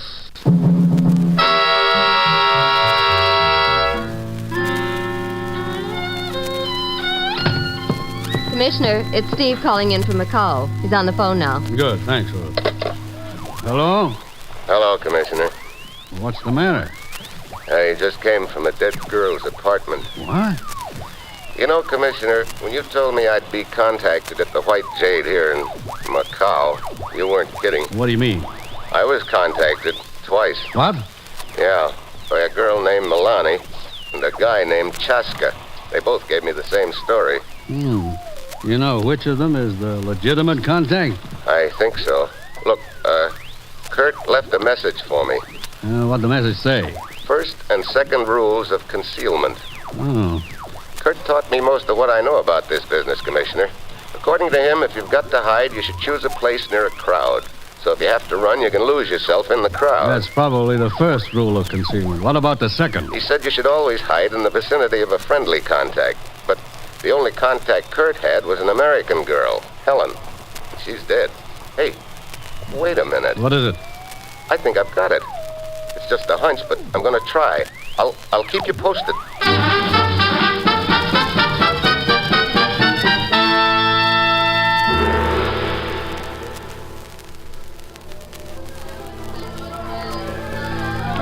Welcome to my humble carnival, sir. You the proprietor? Oh, yes. I am Dalai. At your service. You seem interested in the carnival. I notice you have been looking it over. Yeah, I've looked it all over except this Ferris wheel of yours here. How about a ride on it? Oh, I am so sorry, sir. But you see the sign, it is out of order. So I see. I also remember it was out of order when I came by here a couple of hours ago on the way to a girl's apartment. Oh, it takes time to make repairs. Yeah, let's see if that engine will operate, huh? Oh, but I have just told you, sir, it is out of order. Yeah, I know, but let's give it a try. I'd like to take a look in some of those baskets on the wheel. Oh, no, sir. Hey, where'd that come from? I do not know, sir. It came from one of those baskets on the wheel. Start that engine. But I tell you, sir, I was... All right, Dalai. He's a friend. Do as he says. Very well, sir.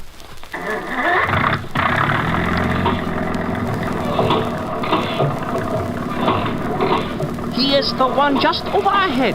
This one. Okay, that's far enough. Kurt? Hi, Steve. Are you all right? I collected a bullet in my leg. Did you kill Marco? No. One of their other agents got both of us. Why didn't you come to my room to hide? Well, I knew the police would search the hotels, so I went to Helen's apartment. I left you a message. I found it, Kurt. Near Helen's body. Oh. Well, she was trying to help me, Steve. Oh, sir. There's a policeman approaching. Get down, Kurt. Delay, start that engine. Oh, yes, sir. You are Mr. Steve Mitchell? Yeah. Why? Permit me. I'm Lieutenant Neves of the Macau Police. Ah, what can I do for you, Lieutenant? You seem to be interested in a murder which took place at the Hotel Splendide. A man named Marco. Oh? Perhaps you are a newspaper correspondent, as you told the hotel clerk. Perhaps you are an accomplice of the American who disappeared after the killing. You think the American killed Marco? His disappearance would seem to be proof of his guilt. I am not here to discuss the merits of our case against the American, Mr. Mitchell. I am here to warn you not to interfere with the police. I'll remember that. I hope you find the killer, Lieutenant Nevis. Thank you. Incidentally, who operates this Ferris wheel? Why, I do, Lieutenant. Why? You're not a very good businessman. The wheel operates, but you still have the out-of-order sign posted. Oh, thank you, Lieutenant. You see, I have just repaired the wheel and am now testing it. Good evening, Mr. Mitchell. Good night, Lieutenant. That was close, Deli. Oh, indeed it was, sir. Stop the wheel, Deli. Look, I'd better be getting along. You tell Mr. Allison I'll come back here after the carnival closes and move him to another hiding place.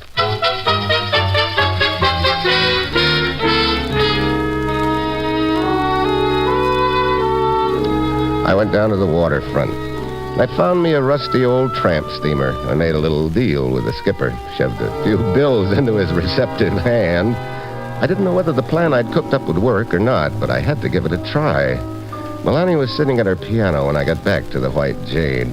I was beginning to think you had forgotten me. Well, I had a couple of errands to do, and when you're not sure who you can trust, they take a little longer. We must be very careful, Steve. Yeah. Well, I finally found Kurt Allison. You did? Where is he? He's in a safe enough place for the time being, but I've got to get him out of Macau in a hurry. I think I know how to do it. How? I want to buy a lot of curios around town. Curios? Yeah, enough to fill about 3 large crates, each crate about 6 feet long. Yes. Yes, I see. I've already made a deal with the captain of a tramp steamer. What kind of a deal? Well, for enough dough, he's not going to pay too much attention to what comes out of one of those crates after he gets to sea. Sounds like a good plan, Steve. I hope it works. When will you try it? I'll be down on the dock with the crates at 9 tomorrow morning. Wish me luck? I do. With all my heart. Here. That is for luck. Much better than carrying a horseshoe around with me. Oh, Steve. Steve, this has been so wonderful, our working together. This is work? Maybe after your job is finished. Yeah, maybe. And it should be finished soon, by 9 o'clock tomorrow.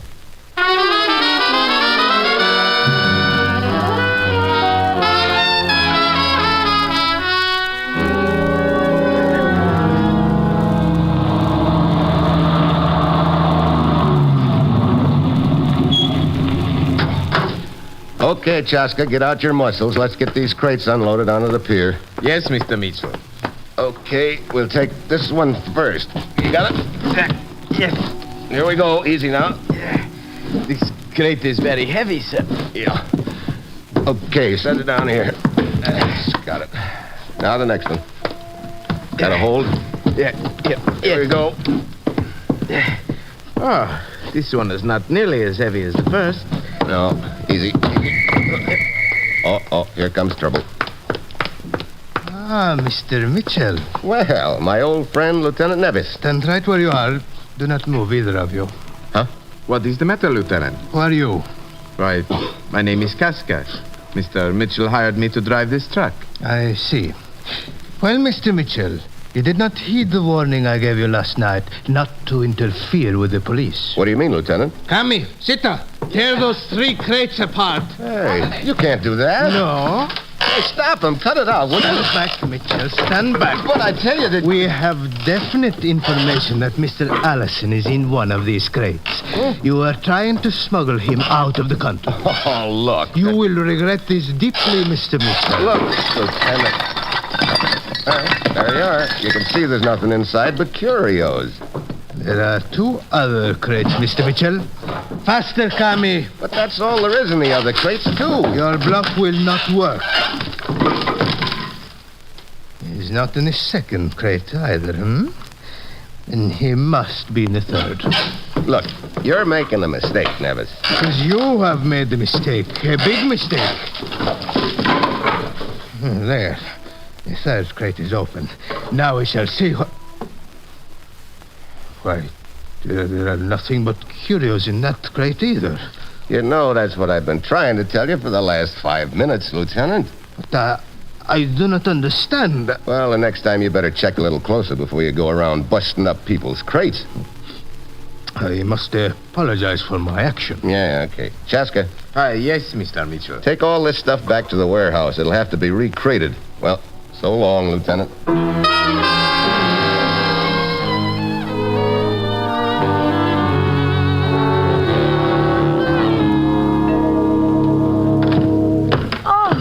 Steve, I did not expect you back from the waterfront so soon. I'm having a silver fizz. Will you join me? No thanks, Milani. How did things go this morning at the dock? Not so hot. The police swooped down on me. The what? That surprise you? What? Well, yes, of course. How could they have found out about your plan? I don't know. Unless you could have told them. Me?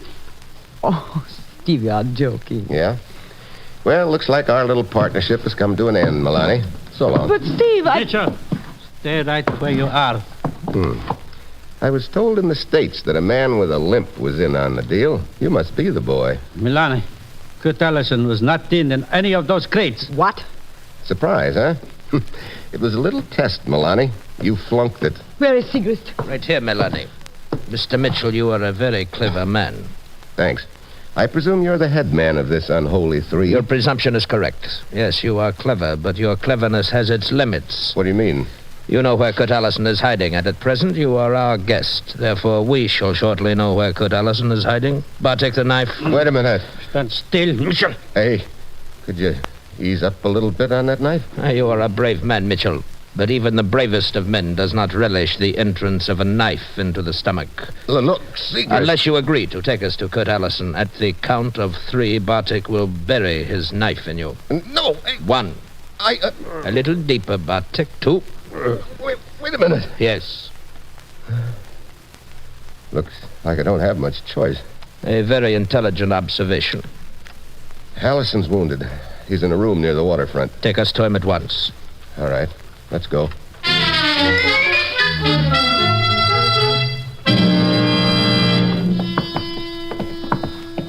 Which room is Allison in, Mitchell? This one. Is he armed? No, he's in bed, helpless. No, you are depressed. Well, in this business, one learns that betrayal is better than death. Yeah, I guess so. Incidentally, speaking of death, why did you people kill that guy in Allison's room? We placed Marco in that room to watch Allison.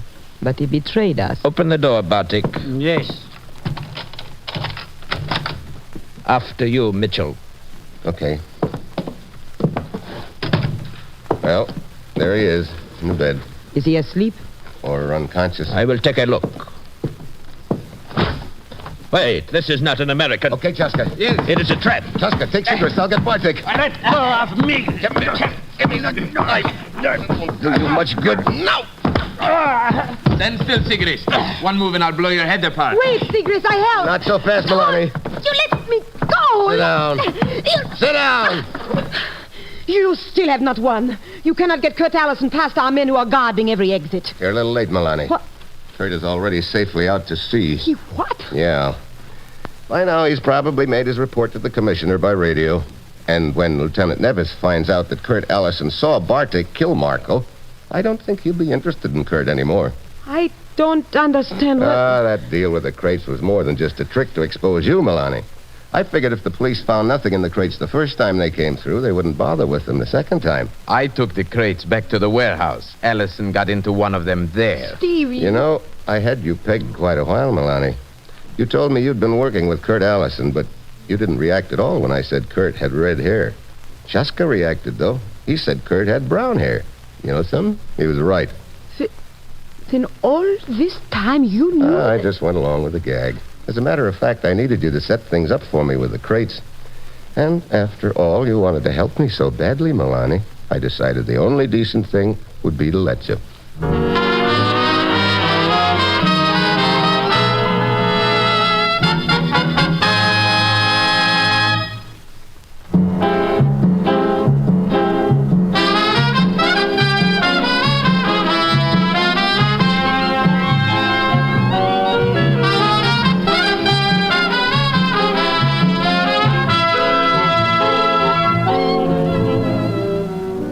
have just heard another episode in the exciting new adventure series, Dangerous Assignment, starring Brian Donlevy as Steve Mitchell.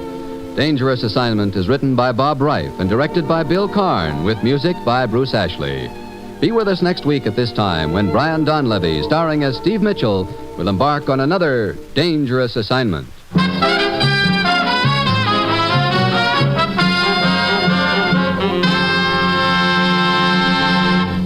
Here's more good news for mystery fans. Every Sunday, you'll hear action-packed stories to sharpen your wits when, over most of these same stations, NBC brings you High Adventure, Richard Diamond, Christopher London, and Sam Spade. During these stellar shows, you'll hear mystery and intrigue, adventure and high-tension drama to match your powers of observation against the best in detective fiction in solving crimes and unraveling intrigue. There's fast-moving action to lift you from beside your radio and transplant you into the romantic land of mystery and adventure. These 4 Sunday shows, High Adventure, Richard Diamond, Christopher London, and Sam Spade, are tops in thrills. So be sure to tune to your favorite NBC station for the best mystery and adventure programs. Tomorrow, Bob Hope presents the Look Achievement Awards on NBC.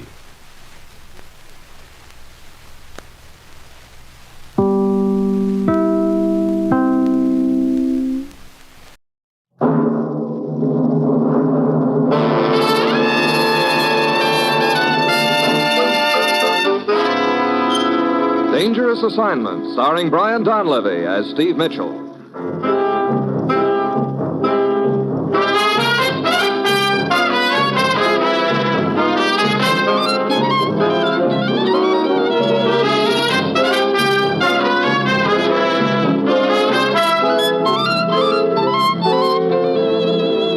Yeah, danger is my assignment. I get sent to a lot of places I can't even pronounce. They all spell the same thing, though, trouble. But when I walk into the commissioner's office, I don't realize that this assignment's going to have me playing a friendly little game of who's who. The only trouble with it is that the guy who loses gets killed.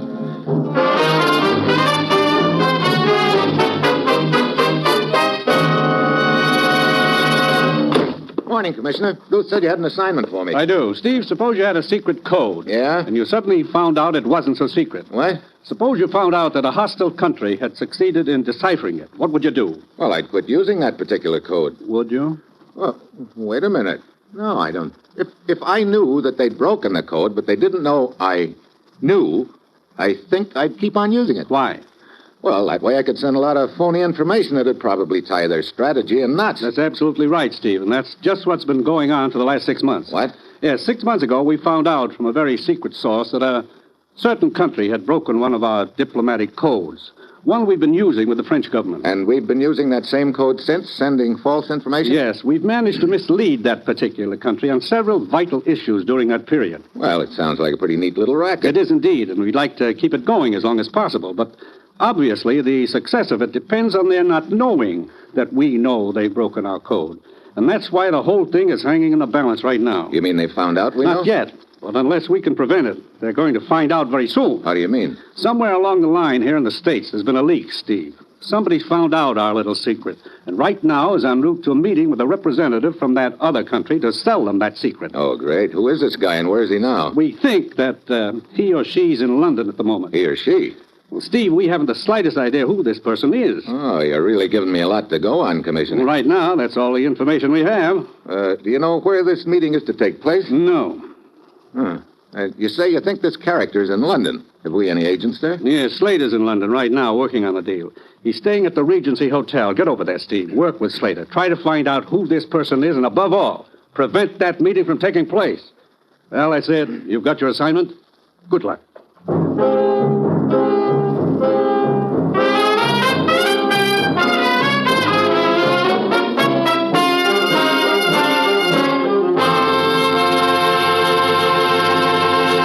The National Broadcasting Company is presenting Dangerous Assignment, starring Brian Donlevy in the role of Steve Mitchell, colorful, two-fisted government agent. At all those places of the world where danger and intrigue walk hand in hand, there you'll find Steve Mitchell on another Dangerous Assignment.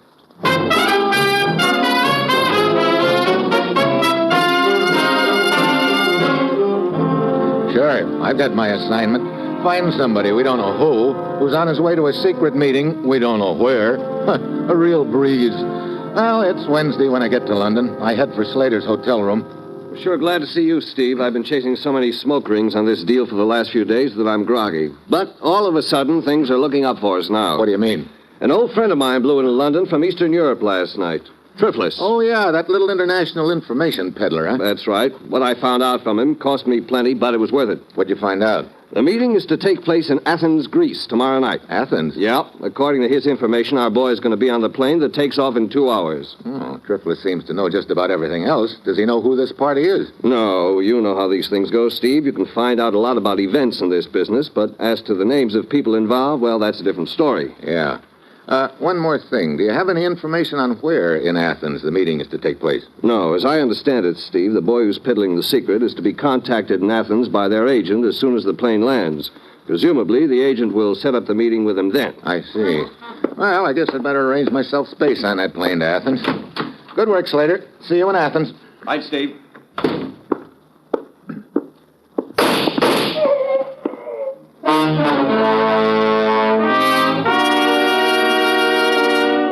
The shots came from Slater's room. I run back and jerk the door open. Slater's lying on the floor. Window, Steve! Window!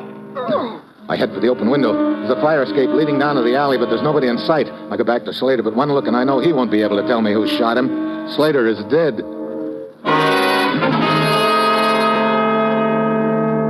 So now I'm strictly on my own. The boy we're after was on to Slater, all right. Now I'm asking myself, is he or she on to me, too? I've got an uneasy hunch that sooner or later that question will be answered one way or another. But right now, I know the killer's going to be on that plane to Athens, which means I've got to be on it, too. I cable our agent in Athens, and then I head for the airport outside London and buy my ticket.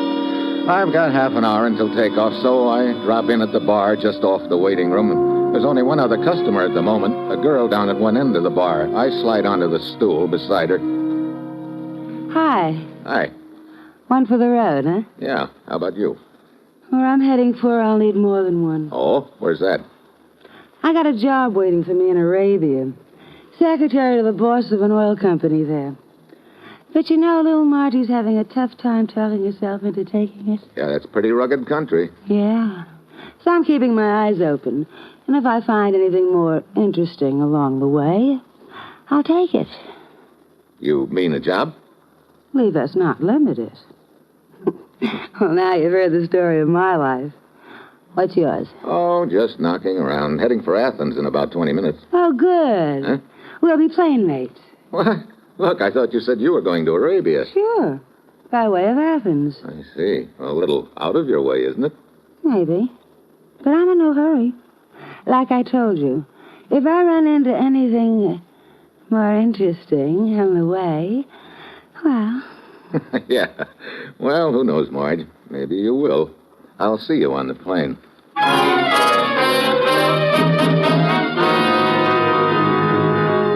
20 minutes later, the plane takes off. I get a passenger list from the steward and start checking off the names and the faces in my mind. Quite a few of them I can eliminate right off the bat. Some British Army and Navy officers, a Senate committee. Finally, my list narrows down to 4 passengers. Marjorie, the girl who's looking for something interesting. A tall, sinister-looking gent named Stryker who's sitting next to her. A nervous little Frenchman named LeBlanc, and a fat gent named Fabian who's sitting next to me. Fabian's the happy tourist type, and his supply of bum jokes is apparently inexhaustible. Then he says, why, that's nothing. I can't even find the room. Oh, that's pretty good, huh? Well, that reminds me of the one about the fellow who decided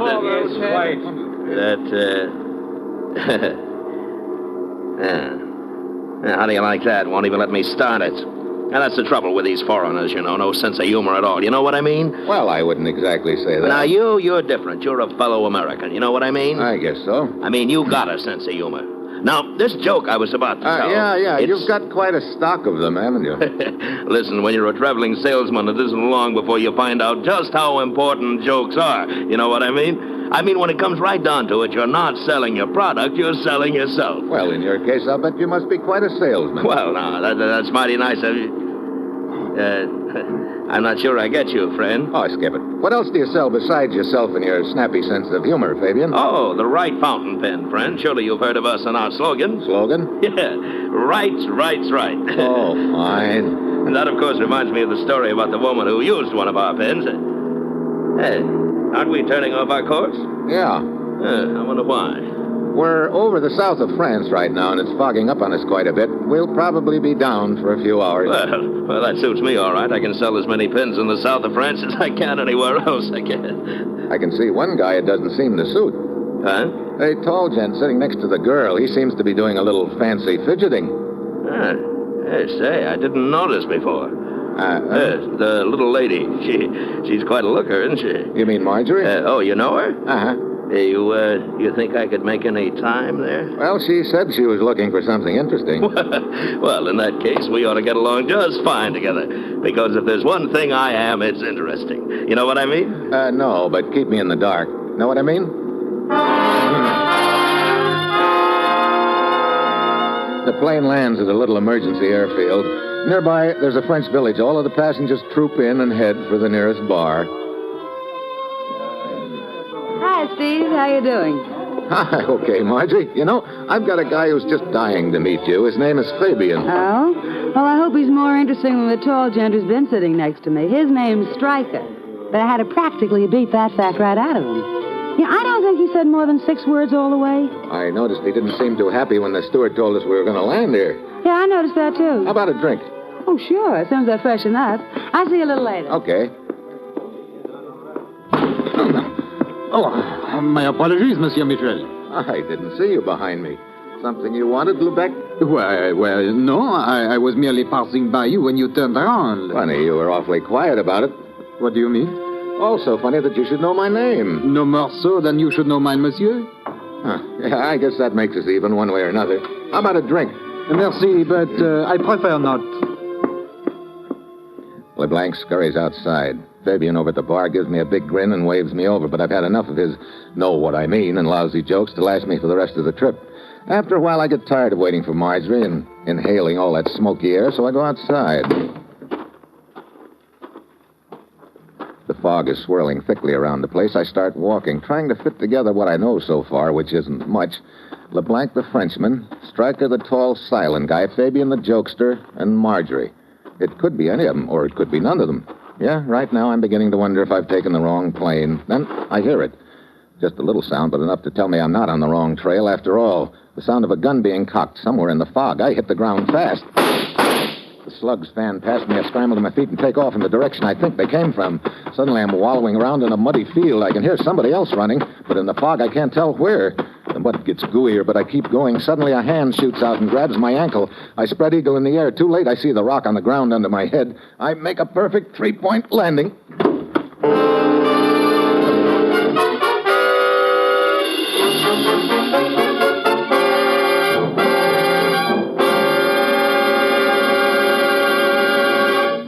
You are listening to Dangerous Assignment, starring Brian Donlevy as Steve Mitchell.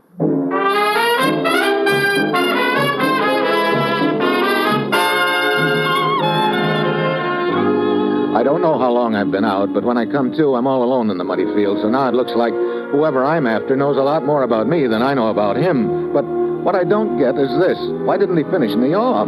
I head back to the bar, but all the other passengers are gone. I find out from the bartender they've gone back to the airport. So I get there on the double. The plane's up at the end of the runway, all set for the takeoff. I make it aboard just in time. Well, Steve, we were beginning to think you missed the plane. Yeah, looks like somebody was trying to arrange for me to miss the plane, Marjorie. What do you mean? Oh, skip it. Mitchell, my friend, I hope you don't mind if I desert you for a while. Well, I'll try to be brave about it, Fabian. I thought it was high time that this little lady and I got acquainted. You know what I mean? So I talked that guy Stryker into changing seats with me for the rest of the trip. Okay, see you later. Yeah. Well, I see you didn't miss the plane, LeBlanc. Aye? But why should I, Monsieur Mitchell? Well, that's a good question. Excuse me. I said excuse me.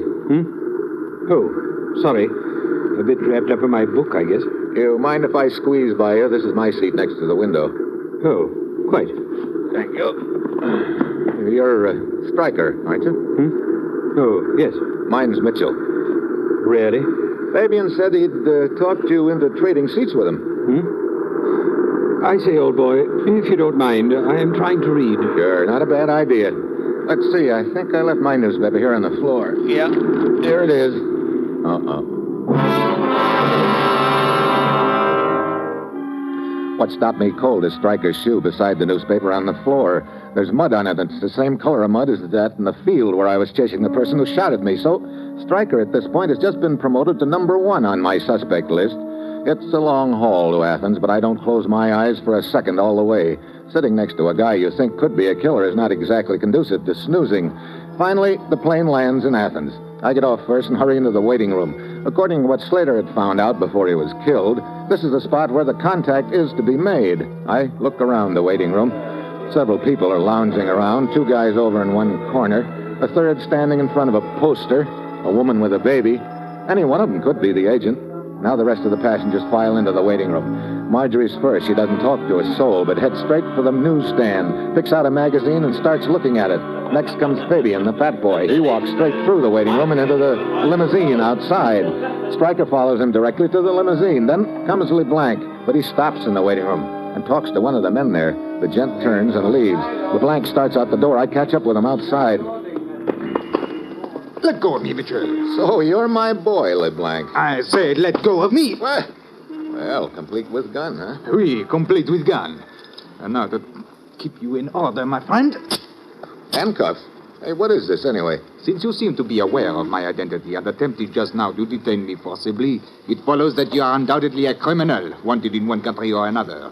Now I will investigate and... Criminal wanted? Hey, look, who are you? Inspector Leblanc of the French Sûreté. Oh, great. And here I've been thinking that Now, maybe... monsieur, perhaps you will be good enough to identify yourself? Well, my credentials are in my pocket, but it looks like you'll have to fish them out yourself. These handcuffs are a little confining. Very well. These? Yeah, that's it. What? Agent from the United States? That's right. Looks like we've sort of been working at cross purposes, doesn't it? Now, would you mind unhandcuffing me, LeBlanc? Oh, but of course. You know I feel somewhat embarrassed, Monsieur Mitchell. That's okay. I guess I did look a little suspicious to you. Oui, and then when I learned of the attempt on your life in that muddy field in the south of France... Hey, wait a minute. You saw someone shooting at me? No, I was outside walking around when I heard the shots. I saw you run across the field in pursuit, then I heard you fall. Ah, that explains why I wasn't killed then. The killer must have heard you and took off. Mitchell, it is obvious that we are working on the same assignment. The code proposition. Oui. Yeah, well, according to our information, LeBlanc, whoever is out to sell the secret was on that plane. He or she was to be contacted at the airport waiting room. Oui.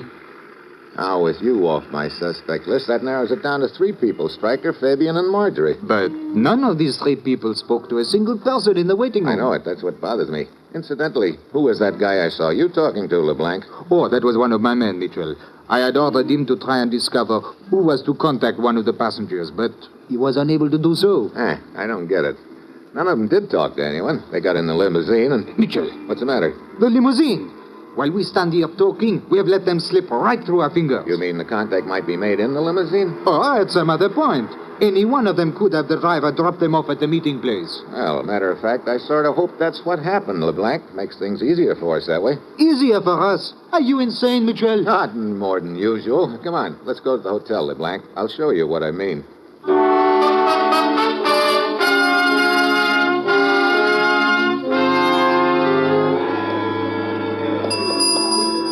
Oh, Mitchell, I still do not understand what you mean by... Oh, no, wait. That man sitting over there in the center of the lobby, is he not the driver of the limousine? Looks like him. Come on. I beg your pardon, monsieur. Hi, Steve. Bill? Steve... Bill? Do you know each other? Sure. This is Bill Donner. He's an agent of ours, LeBlanc. What? But how did you arrange for him I cabled him before I left London. Told him to be at the airport here in Athens when the plane landed. I figured the logical thing for me to do was drive the limousine. Oh, I see. Anything of interest happen on that trip from the airport here to the hotel? Nothing, Steve, but really nothing. All 3 of them come to this hotel? No, Stryker wanted off at another hotel a few blocks away. Mitchell, perhaps that is where the meeting is to be. Don't worry. I asked for the cooperation of the Athens police. They've got a boy over there keeping an eye on Stryker. As for the girl and the fat boy, what's his name? Fabian. Yeah, Fabian. We've got their rooms watched. Nobody's been to see them, nobody's called them on the telephone, and they haven't tried to make any calls or contacts either. Well, good work, Bill, but that's the trouble. It's almost too good. What do you mean? We've got all 3 of them bottled up tight. Maybe the contact's already been made. Well, there sure wasn't any contact made after they left the airport waiting room, that's for sure.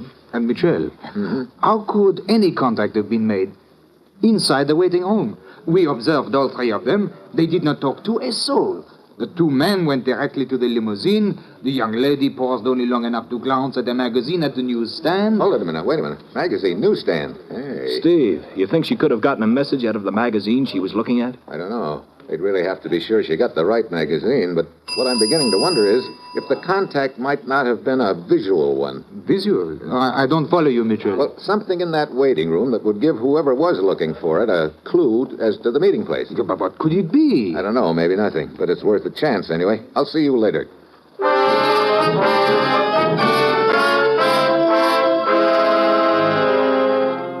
I head back to the airport waiting room. At this point, I don't even know what I'm looking for, but I start walking around. The newsstand is piled high with various assorted magazines and newspapers, and if the clue to the meeting place is somewhere in the stack, it's a cinch I'll never find it. Then I notice some posters around the walls. Most of them are in Greek, so I motion to one of the porters. He comes over.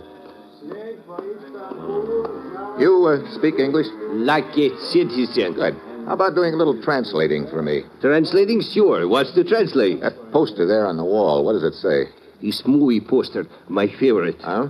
Bing Crosby, picture his name of Birth of Blues. Birth of the Blues? Brother, that's a real old one. Oh, frequently we do not get picture here until 15 years after they are made. Yeah, we got the same system in the States, only over there they call it television. Well, I guess there's nothing in that poster that'll help me. This picture, name of Birth of Blues, have you seen it? Oh, yeah, quite a few times over the years. He's quite a huge favorite of mine also. Like especially man who has small part of trumpet player, actor name of Brownie Donlefit. That's an interesting pronunciation. You ever hear of him? I think he was a child actor in those days. Let's see. How about that poster over there? Let me see. Oh, that is about United Nations Children's Fund, organization to help underprivileged children of all countries. Money is requested. Well, that sounds like a worthwhile cause, but I don't think that'll help me either. Matter of fact, I'm beginning to think I'm barking up the wrong tree. Whoever I'm after probably can't understand Greek either, so how could he get a message from any of these posters? Well, here's for your trouble, Buster. Oh, so thanks. You got any more trouble I could get into at these prices? I'm afraid not. Okay. Hey, just a minute. Something else is troubling, I hope? Yeah. That poster behind you, it's in English. So for this you need translation too? No, I can read it all right. Wilson conducted tours of Athens. Bus leaves at 12 each day, returns at 6 each night. Tour includes the Acropolis and other ruins, waterfront, tickets 8. So if it is tour of city you want, I can give you better one than that. Show you places that you won't believe. No, never mind, thanks. Well, I guess that poster's no help either. It's just that for a moment there was something familiar about it, something that reminded me of... Oh, I don't know what. Maybe you got date to go sightseeing. No. Well, never mind. Okay. Hey, hold it. So, make up your mind. I think I just did. Huh? Yeah, I remember now. When I got off the train and came in here, there was a man standing in front of this sightseeing poster. Just where you are now. So? So he was blocking out part of the poster with his body, and what was left was here. Here, move over just a little. Sure. There, that's it. Now I'll read the part of the poster that's still in sight. 12, night, waterfront, 8. Well, what do you know? This is something of interest? It sure is, Porter. It's the most interesting thing I've seen since I left home.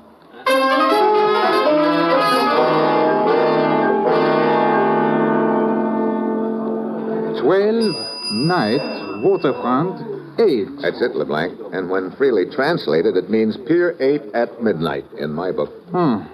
But if you are right, Mitchell, if this is the contact message, then the person for whom it was intended would not need to stop in the waiting room or talk to a soul. Which means it's open season on all the suspects again. Where are they now? Fabien is drinking alone in the bar. The girl is up in her room, and Stryker is over at the other hotel under the surveillance of your man, Bill Donner. Let's see, it's 11:15. If that message off the poster is the real McCoy, whoever it was intended for will be leaving for the waterfront before long. Mitchell, look, coming down the stairs. Yeah, Marjorie, heading for the bar. I think I'll join her. Very well. I'll remain here in the lobby. Hi, Marjorie. Drop dead, will you? Well, sounds like I just lost a fan. What's the trouble? You sick that jerk Fabian onto me, and then you ask me what's the trouble? Oh, it didn't hit it off so well together, huh? Only one thing I'd like to hit off with him. What's that? His head. Come on, I'll buy you a drink. Well, well, that's the best news I've had all day. Marjorie! Mitchell! Over here! Over here! Oh, Grace.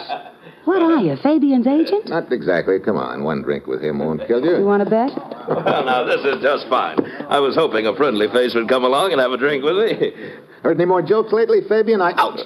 So sorry, Steve. My foot must have just bumped into your shin. Well, how about a nice drink for all of us? Then we'll get around to the jokes. I've still got a million of them that you haven't heard. I doubt that very much. What? Skip it. What time is it, Steve? 11:25. What? I was just thinking. It's that time I turned in. I think I'll just skip this drink. Oh, sort of sleepy all of a sudden, huh? Yeah. Well, maybe, What's the matter, Steve? Nothing. I'll see you kids later.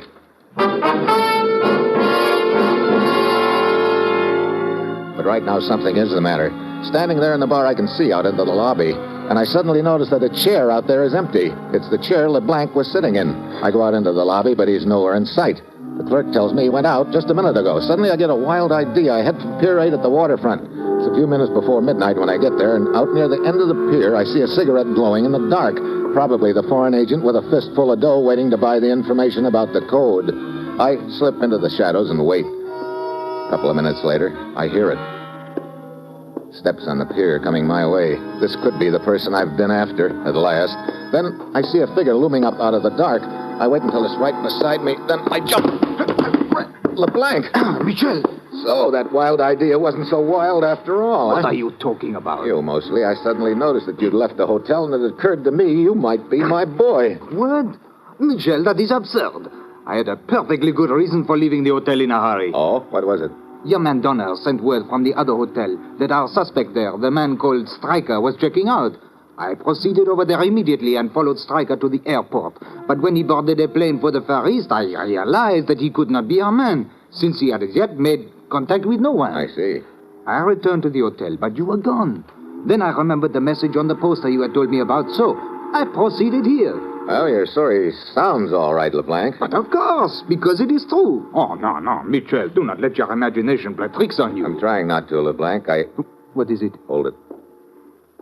Yeah, somebody else coming. Get down behind these crates. There. Wait. The steps stopped. They must have heard us. Well, LeBlanc, get back. You okay? Oui. Michel, where did those shots come from? The foreign agent. Farther out on the pier. He must think the first shot was aimed at him. That's our boy again. You know, LeBlanc, this is working out just fine with luck. They may kill each other off. Hey, sounds like the agent got hit. Listen. Yeah, I'll wait until he gets close.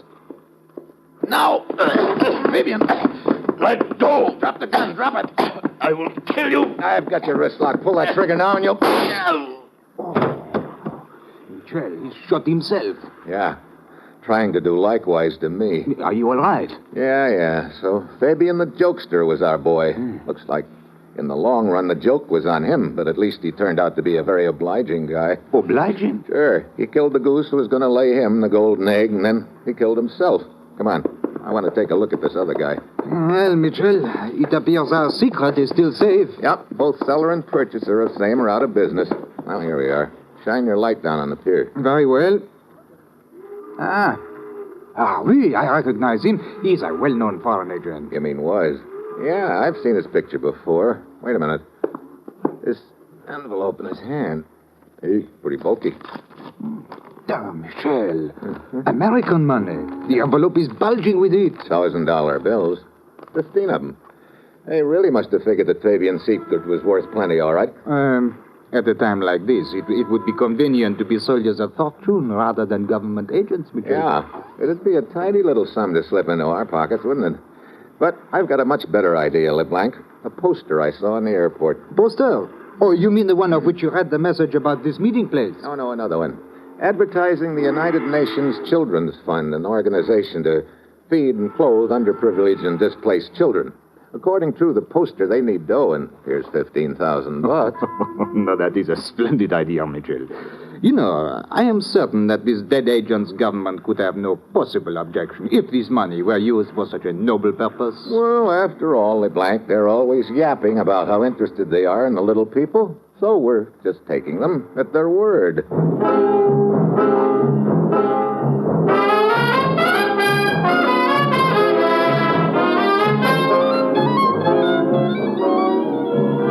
Dangerous Assignment, starring Brian Donlevy as Steve Mitchell, is written by Bob Reif and Adrian Jondo, with music by Robert Armbruster, and is produced and directed by Bill Karn.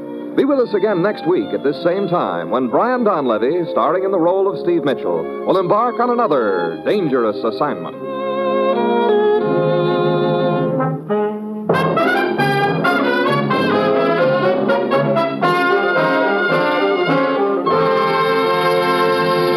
Dangerous Assignment came to you from Hollywood. Theater Guild on the Air brings you Hamlet tomorrow on NBC.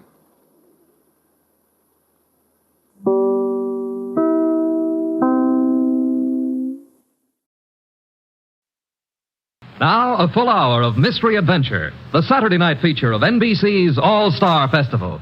30 minutes from now, it's The Man Called X. Right now...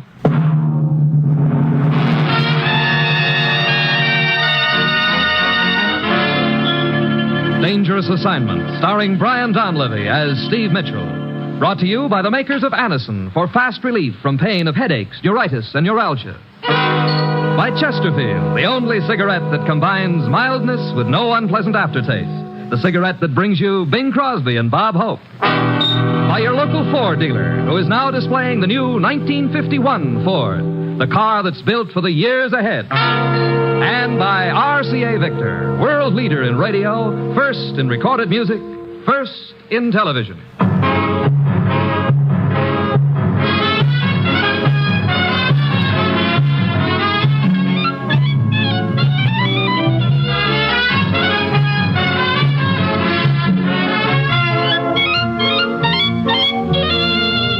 Yeah, danger is my assignment. I get sent to a lot of places I can't even pronounce. They all spell the same thing, though, trouble. But when I walk into the commissioner's office, I don't realize this assignment's going to involve a worthless scrap of paper, which almost turns out to be my own death warrant.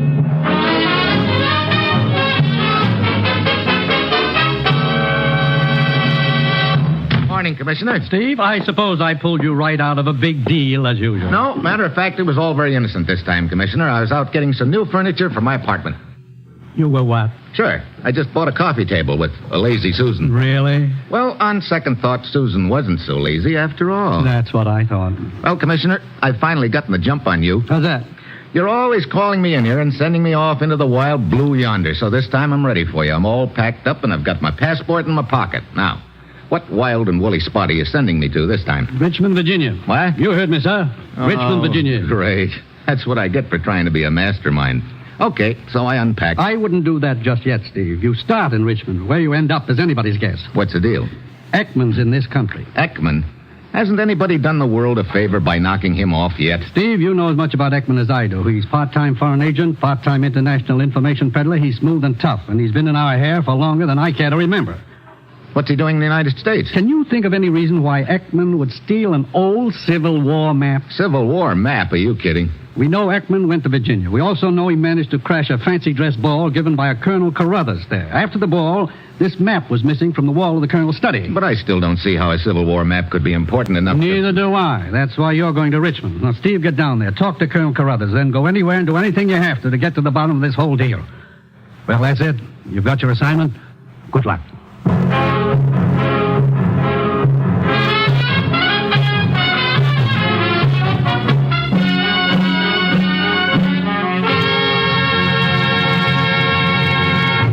You're listening to Dangerous Assignment, starring Brian Donlevy in the role of Steve Mitchell, colorful, two-fisted government agent.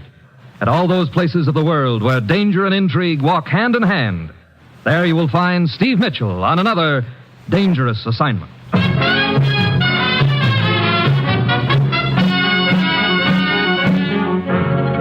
Well, I've had a lot of screwball assignments in my time, but this one takes the cake. A Civil War map yet. I suppose the next thing I'll find out is that I'm up against a plot to blow up Chesapeake Bay. It's Wednesday when I get to Richmond. I head for Colonel Carruthers' mansion. We're delighted in order to make your acquaintance, Mr. Mitchell, sir. Although I must confess I'm a little puzzled as to why they should send a man from Washington to investigate such a minor theft. But then the things they do in Washington have puzzled me for quite a spell now. We're interested in the case primarily because of the man who apparently stole the map, Colonel Carruthers. As for the map itself... The document is of historical value only, sir. As you see, my study here is filled with relics of the Great War. War between the states, that is. Yeah. And the map had no value other than as a relic, huh? None whatsoever, no, sir. No, it had to do with the Battle of Fredericksburg. December 1862. Uh-huh. A decisive victory for the South, I might add. As a matter of fact, it was merely a rough sketch, but it was actually used by the Confederate Army. That gives it value to a collector. Do you know this man, Ekman, Colonel? Ekman? Yeah, the one who swiped the map. The scoundrel passed himself off to me as a Claiborne. Fine old Southern name. Oh?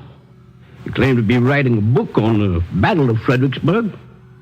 Matter of fact, I remember thinking at the time it was rather strange. What was? Well, that he should be writing a book on the Battle of Fredericksburg, when one was just published last month. One in which my relics and my research appear quite prominently. But to get back to this Claiborne, Ekman. Ekman, yeah. Well, he wanted to browse through my books and my relics. I was quite preoccupied at the time. I was making preparation for a fancy-dressed ball. So I gave him permission. And it was after the ball was over that I discovered that the map was missing. Mm-hmm. And the man with it. I see. However, now, if you would care to see what that map looked like, there's a picture of it in this book I spoke of, the one that was published last month. That's the one in which my relics and my research appear. I happen to have a copy of that right here. The picture of the map is on page 263, approximately. Let's see. Oh, say, sir, just in passing, here's a picture of the very sword used by Jeb Stuart himself in the charge of the Battle of that's First... very interesting, but the map, Colonel, please. I'm coming to the map. Now, here's a picture of a genuine mini ball here. Mini? See, mini? Kind of used to shoot out a cannon. Colonel, the map. Now, here's somebody else's relic. Yeah, now, here we are. Yeah, here we are. The map. Mm-hmm. Yeah. Mm-hmm. You were right when you said it was just a rough sketch. I don't get it. Why would a foreign agent like Ekman steal a map like this? That's the mystery of it, sir. Of course, we're not completely sure it was Ekman who stole it. Colonel, these guests you were entertaining at the time... Sir, if you were trying to imply that the people I invite into my home are of the caliber that would stoop to common theft... I'm not trying to imply anything, Colonel. I'm just... what's this scrawl in the lower right-hand corner here? I see it, sir. Mm-hmm. Thank you. Oh, yes. Well, that is the signature of the man who made the map. A Frenchman named Cartier. He fought for the South during the Great War. Great friend of my daddy's. As a matter of fact, it was Cartier's great-grandson, Bill Carter, who gave me this map. Mm-hmm. Bill Carter. Comes from a fine old Richmond family. Cartier? Yeah, well, family. Changed the name around a little. I suspect Bill was sugaring me up a little with the gift of that map so the young blade could ask for my granddaughter Juliana's hand in marriage. I see. Well, thanks for the information, Colonel. I'll see you later.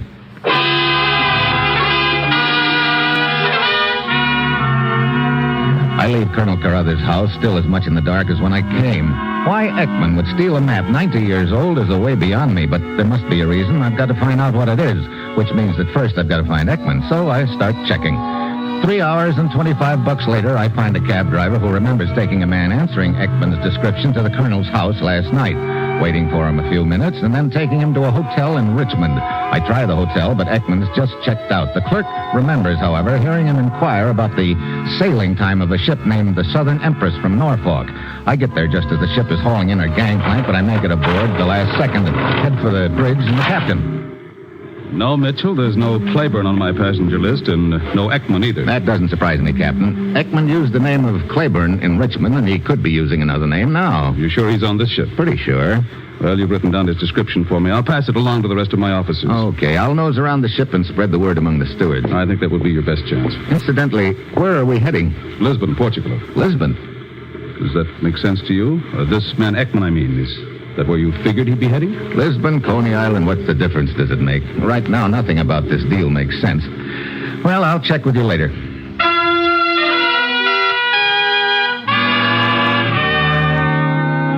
I nose around the ship all day, but I don't spot Ekman. None of the stewards I talk to remember noticing him either. By now, I'm beginning to wonder if he's even on the ship. This is going to look just great in an official report. Steve Mitchell, government agent on a wild goose chase across the Atlantic after a Civil War map. Well, towards evening, I head for the bar. Then I spot the girl. When I first noticed her, she's 3 stools away. The next time I look, she's 2 stools away. Then, all of a sudden, she's right beside me. Howdy. Hello. I always feel a girl shouldn't sit in a bar alone. Doesn't look right. Oh, well, now you're not alone. You probably think it's real brazen of me to talk to a man I don't know. Well, they tell me life on board ship is pretty informal, Miss... Besides, my first name's Zoe. Steve Mitchell.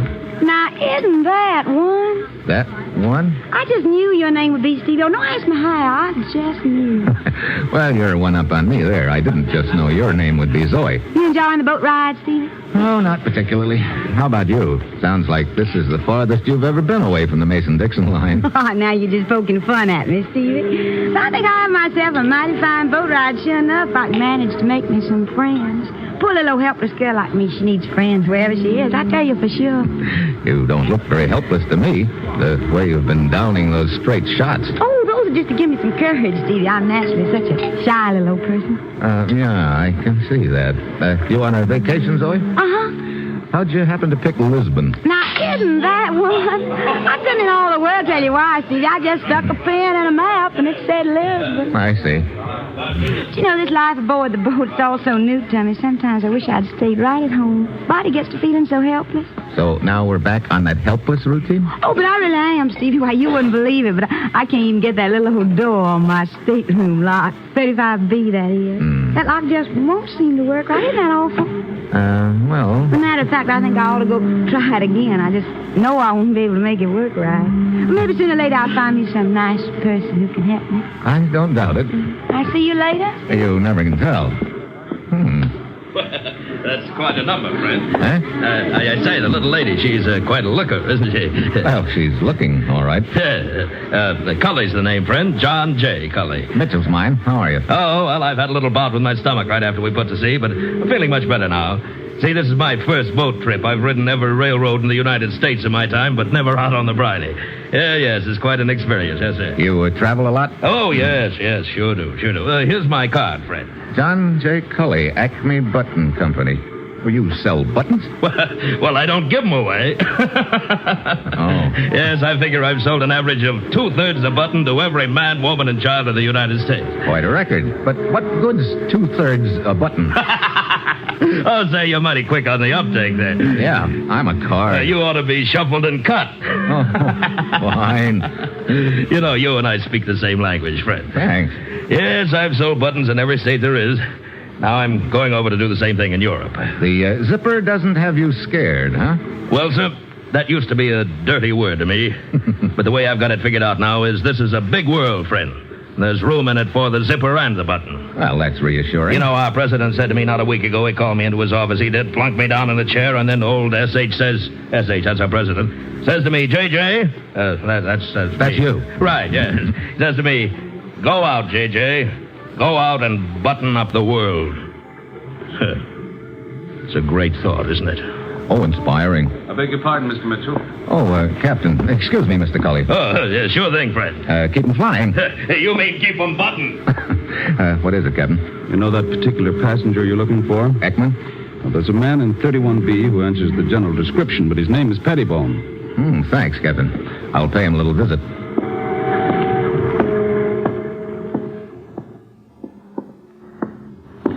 $31B. Why, Stevie. Wow, Miss Magnolia Blossom. I thought your stateroom was 35B. Oh, it is, but I always feel that a person belongs to get acquainted with their neighbors. And when Mr. Pettibone was kind enough to ask me to step in for a teeny little old drink. Where is Mr. Pettibone? He just stepped out for a minute. I'll be right back. You said you were just on a vacation, didn't you, Zoe? I sure enough did. You're sure that's all there is to it? You don't happen to be interested in any Civil War relics, do you? You mean the war between states? Well, I'm sure I don't know what you're talking about, Steve. Oh, here's Mr. Pettibone now. Hold it. Let go of me. You're not Ekman. Of course, Ekman. Of course, I'm not Ekman. I'm Mr. Pettibone, if you please. And if you're a private detective, you can tell my wife. Private detective? Wife? Oh, great. Thank you and good evening, Mr. Pettibone.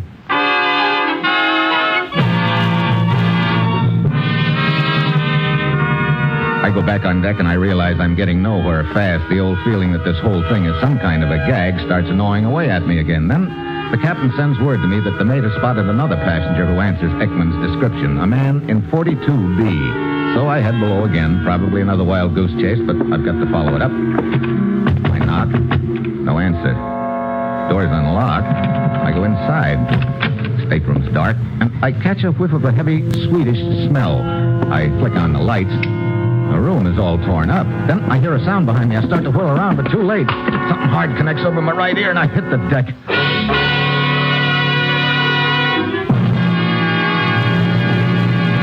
When I come out of it, I know I've finally found Ekman, but I still don't know why he swiped the Civil War map. He's very, very dead.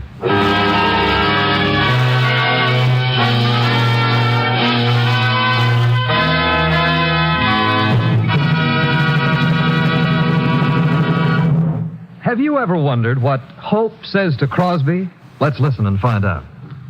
Say, Bob, incidentally, now that you're with Chesterfield, suggestion, please. Yeah. Why don't you try and conduct yourself with a little savoir-faire, a little je ne sais quoi, joie de vivre. Look, Vienne Rose.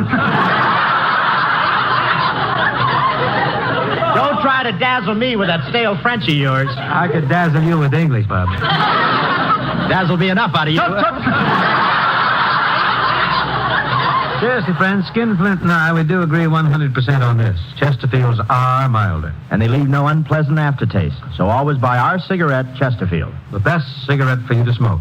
Chesterfield, always wins first place. That milder, mild tobacco never leaves an aftertaste. So open a pack, give 'em a smell. Then you'll smoke 'em. Don't forget to give Crosby for Christmas. I mean the Chesterfield Christmas carton with Bing as Papa Santa Claus.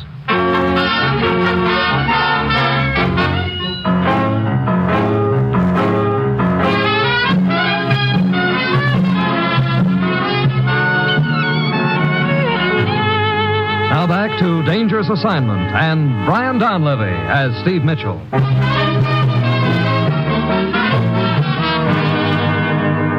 Any idea who killed Ekman, Mitchell? None at all, Captain. It was probably the same person who hit me over the head when I walked into Ekman's stateroom.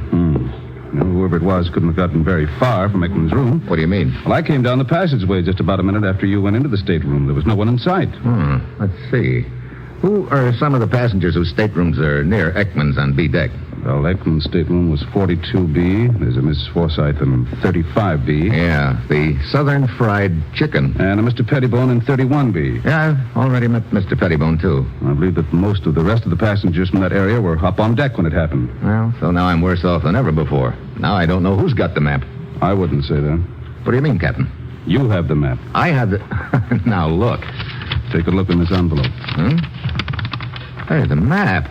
Where did you get it, Captain? The mate told me this Ekman had asked him to lock up the envelope in the ship's safe, so I thought I'd better see what was in it. Yeah, it looks like the picture of it that I saw in that book that Colonel Carather's placed back in the States. What's so important about it, Mitchell? That's the point. It's just a rough sketch drawn by a guy named Cartier almost 90 years ago, so now I've got it. But I still don't know what the deal is all about. Wait, did you lock up Ekman's stateroom after we left? Yes, I also posted a guard there. Good. I'd like to examine his papers. I'll meet you there in 10 minutes. First, I want to have a talk with the Belle of the South.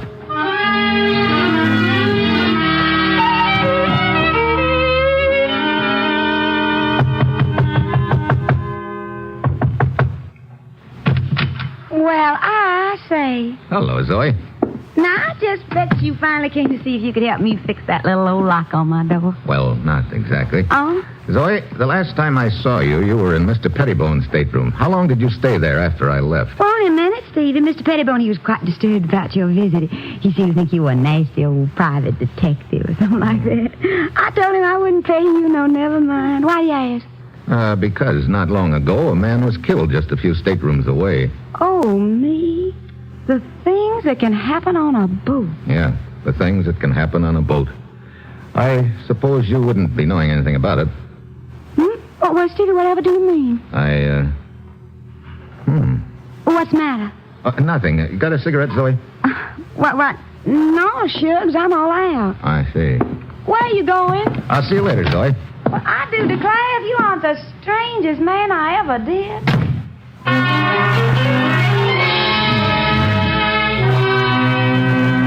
I leave Zoe's stateroom, go up on deck for a smoke. Now I know the trail is heating up.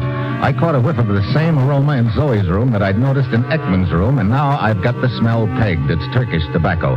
So, at this point, it looks like Zoe's tied up in the deal. But before I do anything about her, I've got to find out what the deal is. I head for Ekman's stateroom to meet the captain. On the way, I pass the bar.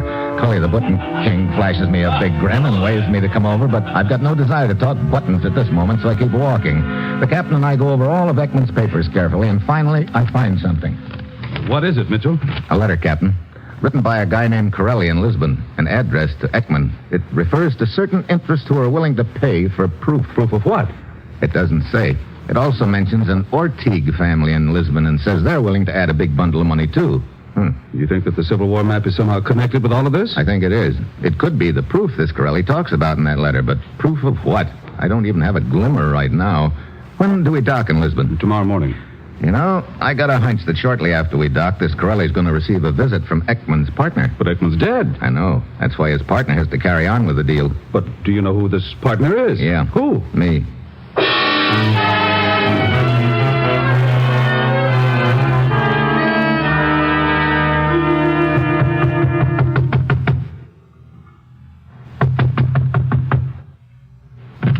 Yes? Corelli? Who are you? A friend of Ekman's. Oh, come in. When did your boat dock? 20 minutes ago. Where is Ekman? Somebody caught up with him. He's dead. Dead? But the map? Don't worry about the map. It's a good thing Ekman and I both were working together on this deal. You have the map? Yeah. Give it to me. Not so fast, Corelli. I've been thinking. I'm not sure the dough is enough. What? But it was all agreed. The interests who wish the map are willing to pay $10,000 American, and the Ortigue family is willing to add another $10,000. Maybe the map is worth more than that. I would strongly advise you not to try and bargain with them. They are getting restless as it is. Any further delay might ruin the entire transaction. Okay, I'll call you in a couple of hours, Corelli. Very well. And if you do not have the map for me by then, I would not be surprised if the parties I represent had something for you. Something for me? What do you mean? A bullet.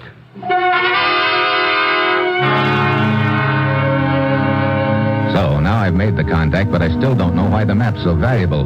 But I do know I can't stall Corelli very long. I've got to get a line on the Ortigue family and how they figure in the deal, so I head for the American embassy. The Ortigue family? Sure, they've been a thorn in our side for quite a while, Mitchell. At least Mrs. Ortigue has. What about them? That's just what I'd like to know, Woods. What about them? Well, Mrs. Ortigue owns some land in the Middle East with a chromite mine on it. You know, the stuff that's used in steel manufacturing. Yeah. She's leased the mine to the interests on the other side of the fence. We'd like the lease because we need all the chromite we can get. Her husband's willing to go along with us, but she says no soap. And it's her land, so there we are. How'd this Mrs. Ortigue get the land in the first place? We've got a pretty big file on it. She inherited the land from her grandfather. He was the only living relative of his uncle. There'd been a son, but he was lost at sea on the way to America. So the upshot is, old man Cartier leaves the land to his nephew, who in turn leaves it to his granddaughter, Mrs. Ortigue. And... Wait a minute. Did you say Cartier? Yeah, Mrs. Ortigue's maiden name. Why, does the name ring a bell? A fire alarm. Let me check those files. I think this whole deal just fell into place.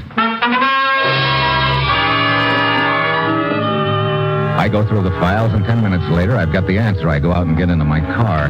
And as I'm pulling away from the curb, I smell a very familiar aroma. The same Turkish tobacco I'd noticed in Ekman's room at the time of his murder and later in Zoe's room. But before I can turn my head around, there's a gun barrel pressing against the back of my neck. Well, hello, Zoe. I can't say I'm too surprised to find you in my back seat. I'm afraid you've got the wrong party, friend. Cully. Yes, just call me J.J. Now keep your eyes straight ahead, friend. So the world's leading button salesman turns out to be the big boy in this deal. Right you are, friend. Now there's only one thing more I have to button up. What's that? You. And I can do that very nicely with just one slug.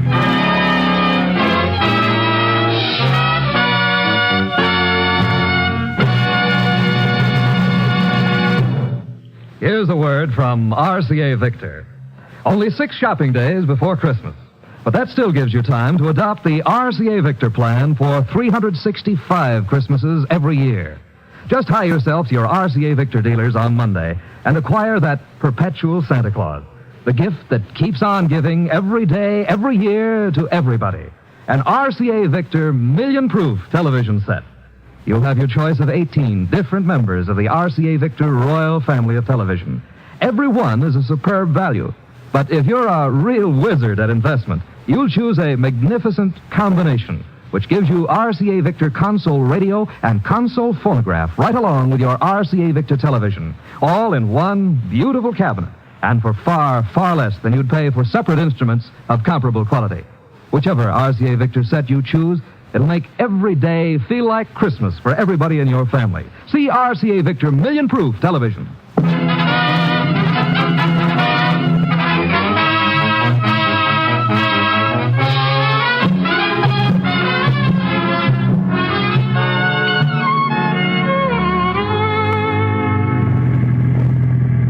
Driving straight ahead, friend. And remember, I'm sitting right behind you with a gun. Okay, Cully. Now reach in your pocket real gentle-like and pull out that map and hand it over. You know, it took me quite a while to find out why that map was so valuable to Mrs. Ortigue and the outfit she's leasing that Middle East mining land to. The map proves that she doesn't own the land. Quite an important little piece of paper, isn't it, friend? It sure is. Old man Carter owned the land years ago, and he thought his son was lost at sea on the way to America, so he left the land to his nephew, who in turn passed it on to Mrs. Ortigue. But actually, that son wasn't lost at sea. He got to America, and among other things, he drew a map with his signature on it. He's got some direct descendants in Richmond, Virginia, who are the rightful owners of the mining land. Sure. That's why certain people who are anxious to keep the lease don't want the map floating around. Now, come on, hand it over. It was you who knocked off Ekman on the boat, huh? Merely increasing the profits, friend. Originally, it was going to be a three-way split, Corelli, Ekman, and myself, but I figured JJ. That's you? Right, JJ. I said to myself, why a three-way split? So you knocked off Ekman to make it a two-way split? I'm a jump ahead of you, friend. I just took care of Corelli, too. Now it's a one-way split. You're a real go-getter, aren't you? That I am. Well, that explains the smell of Turkish tobacco. You just killed Ekman and knocked me on the head when you heard the captain coming down the passageway. You had to duck into another stateroom, and you picked Zoe's. She was with Pettibone at the time, and that's why I smelled the smoke in her room later. Look, friend, stalling isn't going to do you any good. Now just trot out the map and give it to me. Okay, I guess I haven't got any choice. I got it here in my pocket. Hey, why did you speed up? I'm sorry, my foot slipped. Well, unslip it. Mitchell, that parked car ahead of us. I see it. You're heading right for it. JJ. You can't shoot when you're draped over the front seat, JJ. Let go of me. Let go of the gun. No. That's better. Mitchell, maybe we can make a deal. Huh? Sorry. The deck just got stacked against you, Cully, and a little matter of murder charge staring you in the face, and I'm sure when the Carters back in the States find that they own the mining land, they'll be happy to turn the lease over to our government. You had it all figured out, Cully, but I guess you forgot that fine old Southern proverb. What are you talking about? A man who poses as a button salesman sometime ends up getting clipped right on the article of the same name.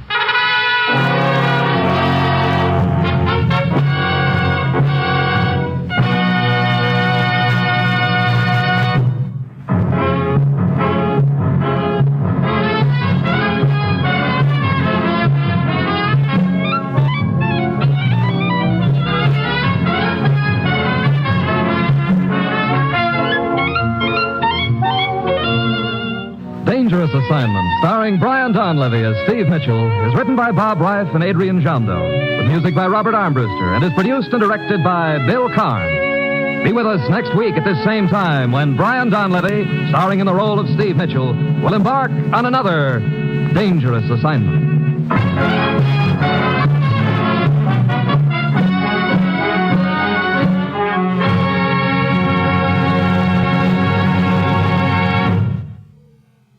Dangerous Assignment came to you from Radio City in Hollywood.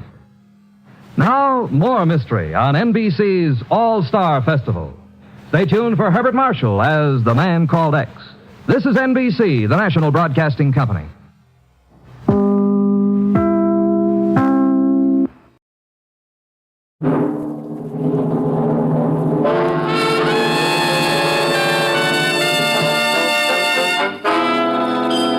Dangerous Assignment. Transcribed starring Brian Donlevy as Steve Mitchell.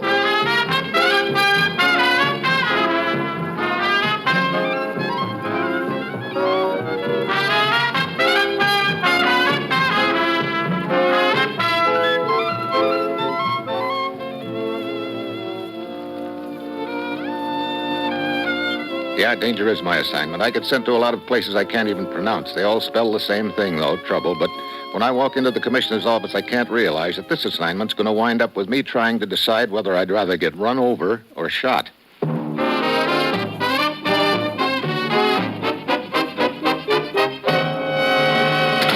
Morning, Commissioner. You sent for me? Steve, I'm putting you on the trail of a young lady. Hey, this must be my lucky day. A very beautiful lady, I might add. Here's her picture. This gets better as it goes along. Tell me more, Commissioner. Her name is Antonina Aguirre. She entered the United States illegally after the war, was picked up by immigration officials a short time ago, and is now being sent back to Portugal. At the moment, she's on a boat in the mid-Atlantic, bound for Lisbon. So I'll be there when the boat docks, huh? Why? You're to follow her, Steve. Find out what she's up to. What makes you think she's up to anything? Yesterday, the immigration department made a rather puzzling discovery, Steve. They learned that the anonymous tip they had received, the one that led to the girl's arrest, had been set up by the girl herself. Why? We got to work on it right away and found out that she'd been seen on several occasions with a man named Louis Cortese, a man who has, from time to time, been connected with several subversive groups in this country. Get over there, Steve. Pick up Antonina Aguirre's trail when a boat docks in Lisbon and find out what this maneuver is all about. Well, that's it. You've got your assignment. Good luck.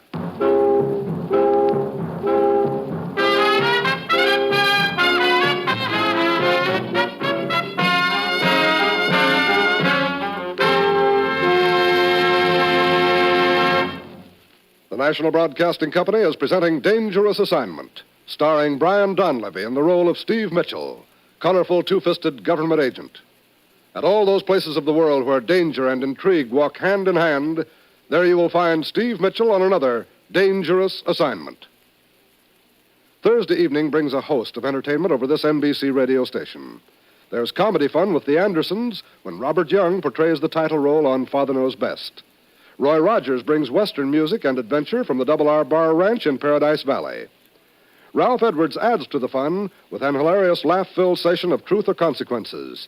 And Eddie Cantor presents another edition of his show business show. Judy Canova stars in a fun-packed adventure at Cactus Junction. And the entire evening bubbles over with wonderful radio entertainment.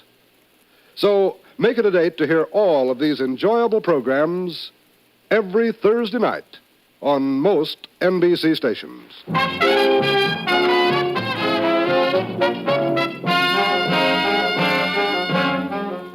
Sure, I've got my assignment. Get over to Portugal and meet a certain boat when it docks at Lisbon. All I have to do is keep my eye on a passenger named Antonina Aguirre and find out why she's had herself deported from the U.S. and what her tie-in is with subversive groups in this country.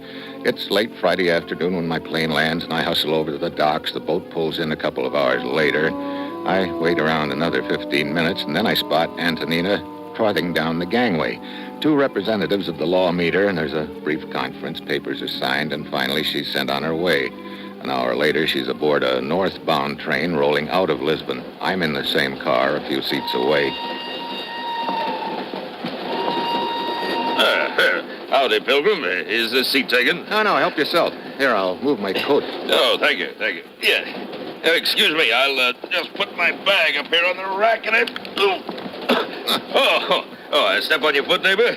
Mash your little piggies, did I? I'm sorry. That's all right. Never use that foot anyway.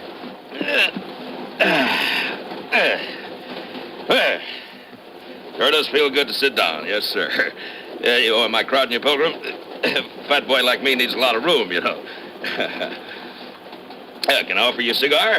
Thanks, no. Yes, sir. Always been a fat boy ever since I was knee-high to a stirrup back in Pertwee. Yeah. Only man I ever knew who was fatter, postman in the old hometown. He lost his job on account of it. Oh? Oh, yes, he was a fat one, he was. On hot days, he'd perspire so much that the steam would unglue all the letters. Oh, fine. Yeah. My name's Jessup, Sam Jessup. I travel in silks. Sounds real cooling. Hey, look at that pretty little senorita over yonder. One with a pink bonnet. Yeah, I've sort of had my eye on her, too. You have? Well, I tell you what, Pilgrim, I'll toss you for it. Huh? No, you go ahead. Well, there's the code of the traveling man, you know. You saw her first. I'll sign a release. Go ahead. Start trolling. That's right decent of you, neighbor. Well, here I go.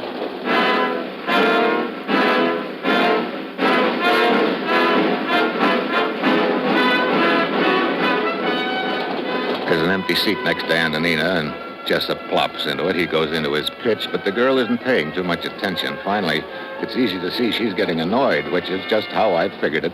I decide it's time to make my play, so I walk over to them. Pardon me, miss. Yes? Is this man annoying you? Well, now, see here, Pilgrim. Is he, miss? Yes, senor. He is annoying me. In that case, Buster, you'd better be on your way.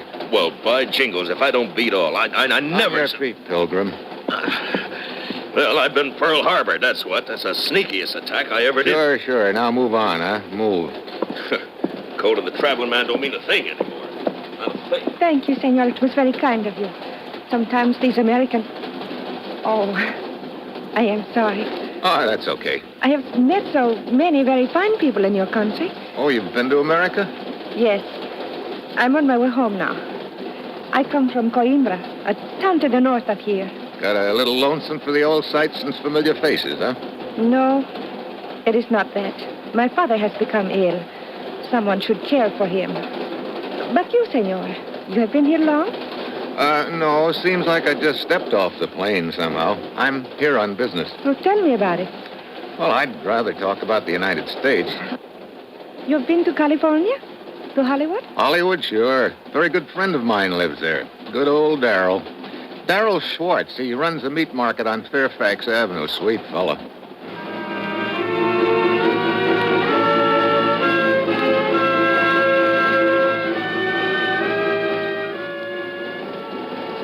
She wants to hear more about Hollywood, so I lean back and launch into a narrative that would have the California Chamber of Commerce drooling for a week. My narrative runs down about 10 miles later, and Antonina excuses herself to check on something in the baggage car. Well, it's my Quisling friend, huh? Oh, hello, Jessup. Yeah, you piling up points, huh? Getting along first rate with a little filly? Looks that way. Not sore, are you? Oh, I'm not one to hold a grudge, Pilgrim. As a matter of fact, I'm much obliged to you. Yes, sir, I admire your technique. I'm going to try it myself sometime. Hey, I say, the little filly ain't getting off here, is she? No, she just went back to the baggage room to, Hey, wait a minute. This isn't Coimbra we're pulling into, is it? No, town up ahead's called Novandas. Regular stop? Well, not unless somebody wants of. Why? Excuse me, Jessup. I want to check on something.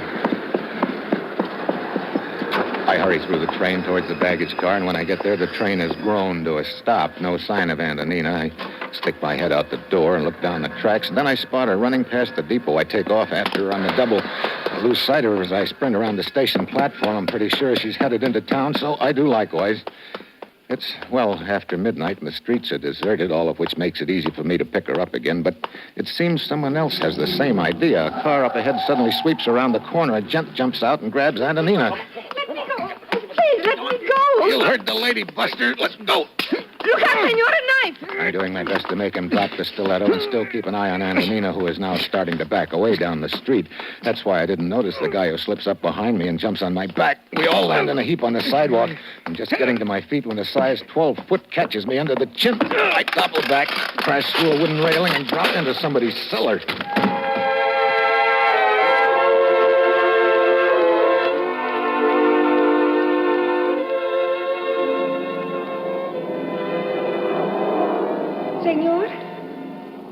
Senor? Oh. Senor, can you hear me? Yeah. Are you all right? I think so. Ooh, my head. Here, let me help you. Can you sit up?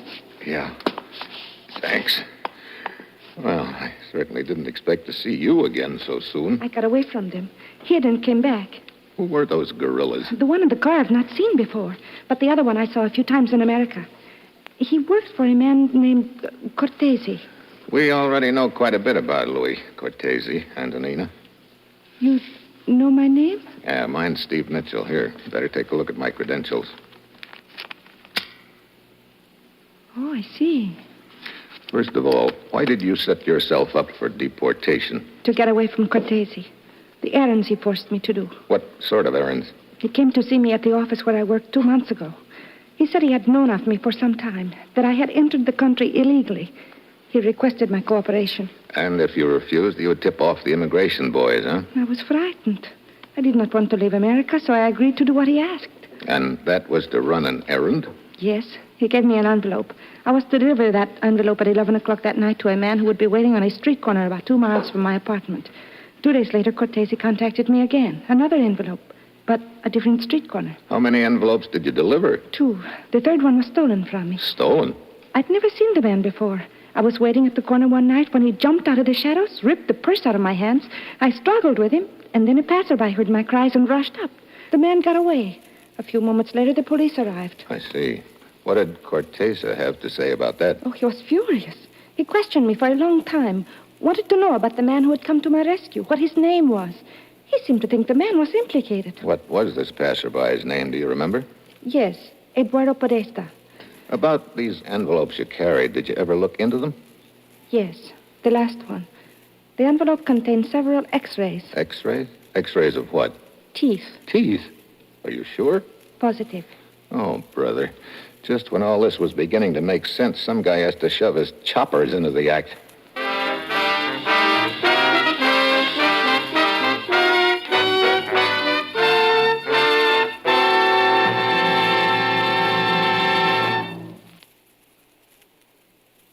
Steve Mitchell will continue his dangerous assignment in just a moment.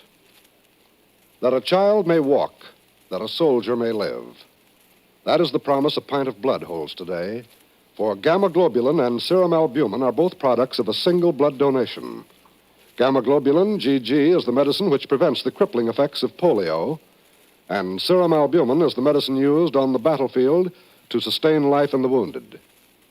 These two miracle medicines are derivatives of our blood, but the process of extracting them is expensive. Your Red Cross has increased its budget this year to finance the project. So, parents, when you contribute to the 1953 Red Cross Fund appeal, remember the boys in Korea, the child in your own home and the child across the street, and give generously, won't you? And mothers, perhaps you can encourage others to give, that a child may walk, that a soldier may live. Answer the call. Contribute generously to the 1953 Red Cross Fund appeal.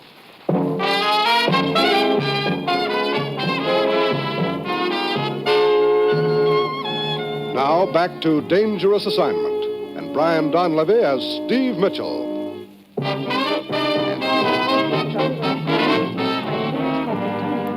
Hold it. They're coming back for us. Look, get up the stairs, then out to their car and wait. They'll probably come down the outside stairs. All right, but how about you? I'll think of... Wait, here's an empty wine bottle. Go on, hurry. Be careful, Steve. Be careful. Yeah.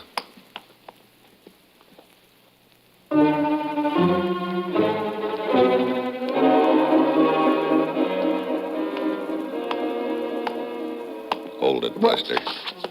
Feel my gun in your back. See? Blow you wide open if you try anything now. Drop your gun, quick. Kick it to one side. Okay, now call your buddy. Tell him to get down here. You heard me call him. Rodriguez! See? What is it? Come down here. What is it, Jose? You told me to stay in the car. It's a trap. What? You're so right. You have no gun. It is a bottle. Sure is. Have a drink. Hurry,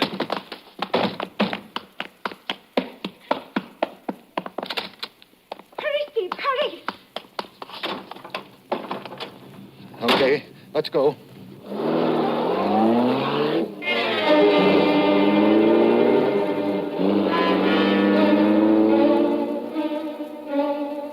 We take a few assorted back streets out of the village, then head for Tony's hometown, Coimbra. It's morning when we arrive. She directs me to the house of her Uncle Sebastian. It's quite a layout. He's apparently the money man of the family, and he's been taking care of her sick father. Ah, Tony, it's so good to see you. Papa's better. Of course. He's gotten the best of care. I do not know how to thank you. For my own brother, I need thanks? Huh, no, Tony. I'm the one to say thanks to Senor Mitchell for getting you home to us. Well, as long as things are pretty much in order on this end, I think I'd better be getting along. What? No, I insist you join the family for breakfast. You have met none of them. Thanks, but I want to talk to the authorities. Could you tell me where the police station is, Sebastian? Of course. It's on the south side of the plaza in the center of town. Police Captain Rio's in charge.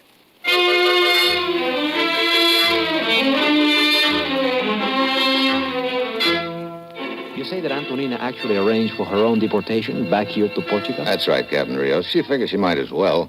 The outfit which was using her kept holding it over her head, and she didn't want to do any more of their dirty work for them. Yes. But I do not understand why this envelope they give her to deliver contained dental x-rays. You and me both, Captain. Also, I don't understand why they tried to grab her back in that village.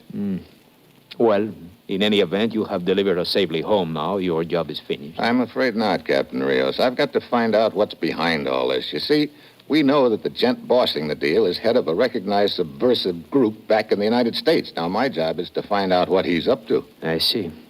What will be your next step, then? There you've got me. They probably won't try to grab her again as long as she's with the rest of her family at her Uncle Sebastian's. Wait a minute. Maybe that's the answer. What is? Captain, if Tony and her uncle will cooperate, I'd like to set up a little trap.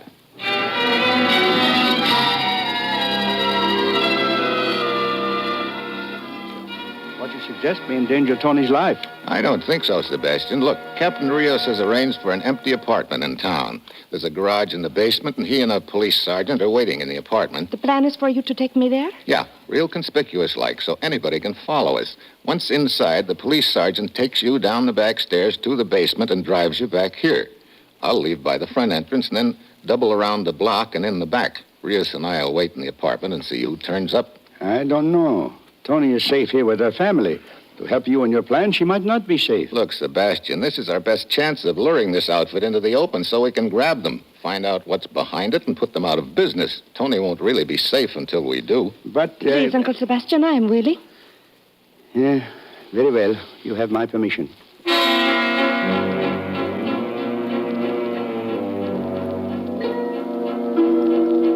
It's nightfall when I drive Tony to the apartment. Captain Rios and the sergeant are waiting inside in the dark. We turn on the lights, and Tony walks back and forth in front of the window a couple of times. Then the sergeant sneaks her down the back stairs. I leave by the front and double around the block to the back. Rios and I wait. Pretty soon we hear steps in the hall. Someone fumbling at the door. We jerk it open. Mitchell, it's my sergeant. Hey, he's been beat up. Our plan's gone cockeyed. And they've got the girl. We head for the police station and throw out a dragnet. Then half an hour later... Hello, Steve. Tony. Are you all right? Yes. What happened? When the sergeant took me to the basement, he was attacked suddenly. A man grabbed him and forced me into the car. He drove me to an alley and questioned me. Then he released me. What? Yes, just like that. What did he ask you? He wanted to know how much I had told the police. I said I had told them it was dental x-rays in the envelope I was to deliver back to the United States. And then he told me to get out of the car and drove off. Oh. Well, Mitchell, what do you make of that? Huh? The only thing I make of it is that I'm more in the dark than ever.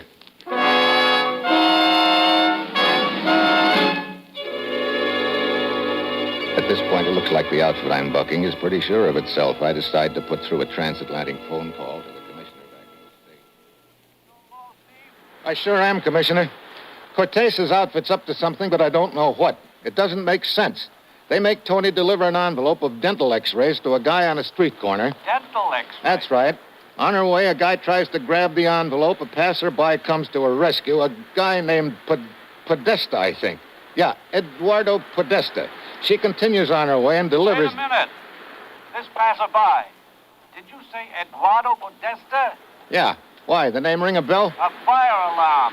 A very important Italian diplomat has spent 3 weeks in this country incognito for some secret talks. He's been traveling under the name Eduardo Podesta. Oh, brother, where is he now? En route back to Europe. As a matter of fact, his plane's due at Lisbon in less than an hour. From there, he'll continue by boat to Italy. Commissioner, this deal just started adding up at last. I'll check with you later. How fast can I get to Lisbon, Captain Rios? The Army can fly you there in about 40 minutes. Good. Sergeant, get me Colonel Menta on the telephone, please. Huh? And now, Mitchell, suppose you tell me what this is all about. Huh? The dental x-rays were just a smokescreen. The whole deal was rigged so they could find out the name an Italian diplomat was traveling under. That way they could find out what plane he was on and grab him on the way home. You mean they had one of their own men arranged to attack her when Podesta was in the vicinity? Sure. He must have had a habit of taking walks at night. Their timing was perfect. He gave his name to the policeman. Tony overheard it. And later, when they questioned her, she told them the name. Now they're probably waiting in Lisbon for his plane to land. But you know something? They're going to have company.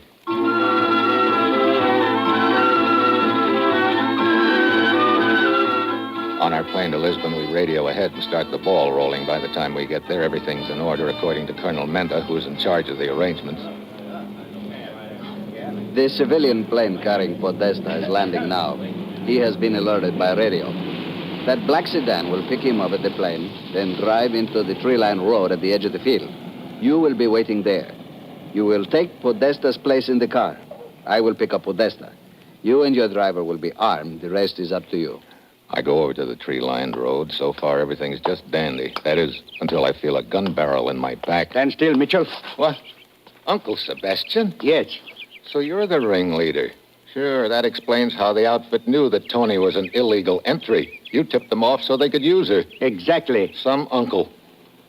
That should be Podesta's car approaching now. Step out and flag it down. I want his briefcase. That will tell us what went on in those secret talks. Move. Sebastian stays in the trees, his gun pointed at me. I step out onto the road. The driver sees me and slows down. Suddenly, I motion him on. Stop it. Keep going. The car roars ahead. I dive across the road in front of it just in time. Sebastian's taken by surprise. After it roars by, he runs out onto the road, and I meet him halfway. Mitchell, you... I'll take the gun. Thanks. Well, Sebastian, looks like you and your buddies just aren't going to get a peek at that little briefcase. You fool. To throw yourself across in front of an automobile that way. That's nothing. Back home, we've got thousands of people who can do that. A nation of madmen. Could be, but we call them pedestrians.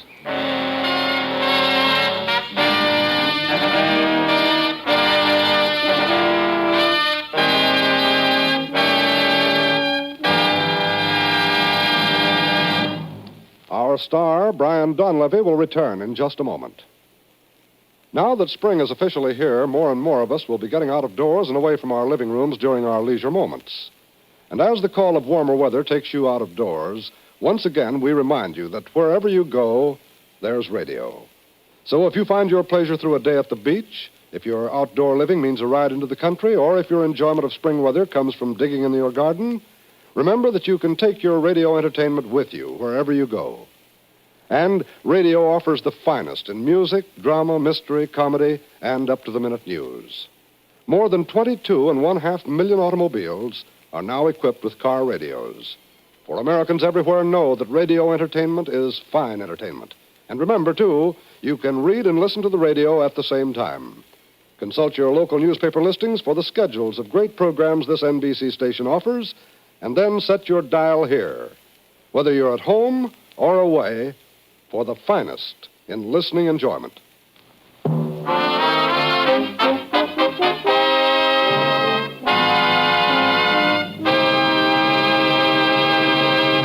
Next week, the Caribbean. A race that turns into a dead heat. And that will be Steve Mitchell's dangerous assignment next week.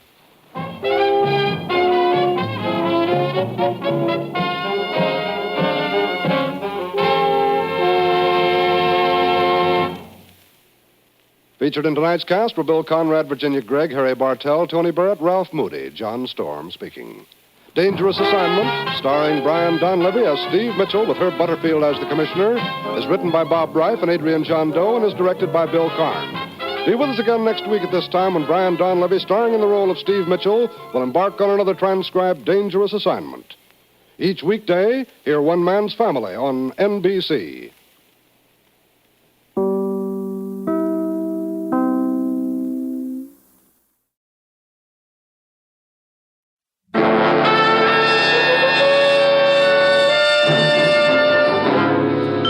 Dangerous Assignment, starring Brian Donlevy as Steve Mitchell.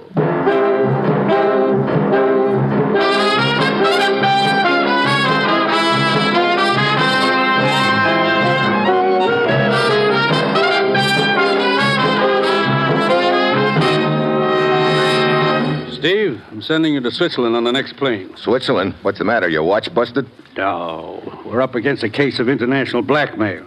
Ruth, how about Steve's plane ticket? Ready and waiting, Commissioner. Good. I'll check on his passport and credentials. Thanks, Ruth.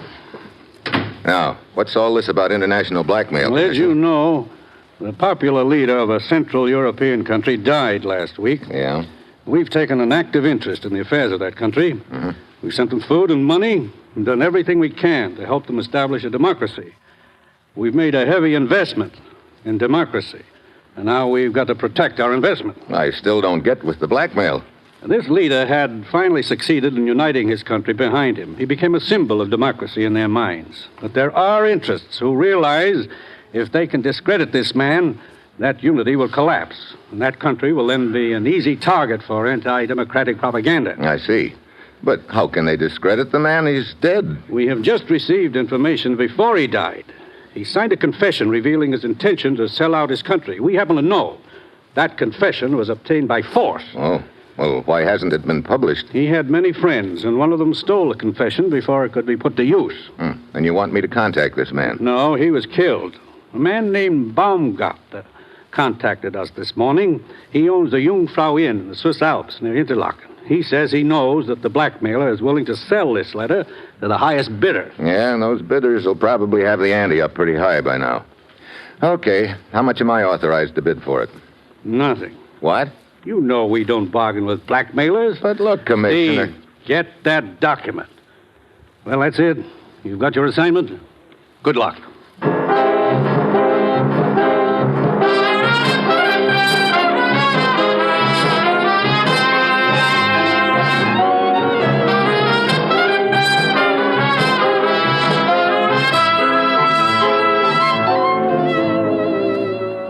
The National Broadcasting Company is proud to present Dangerous Assignment, starring Brian Donlevy in the role of Steve Mitchell, colorful two-fisted government agent.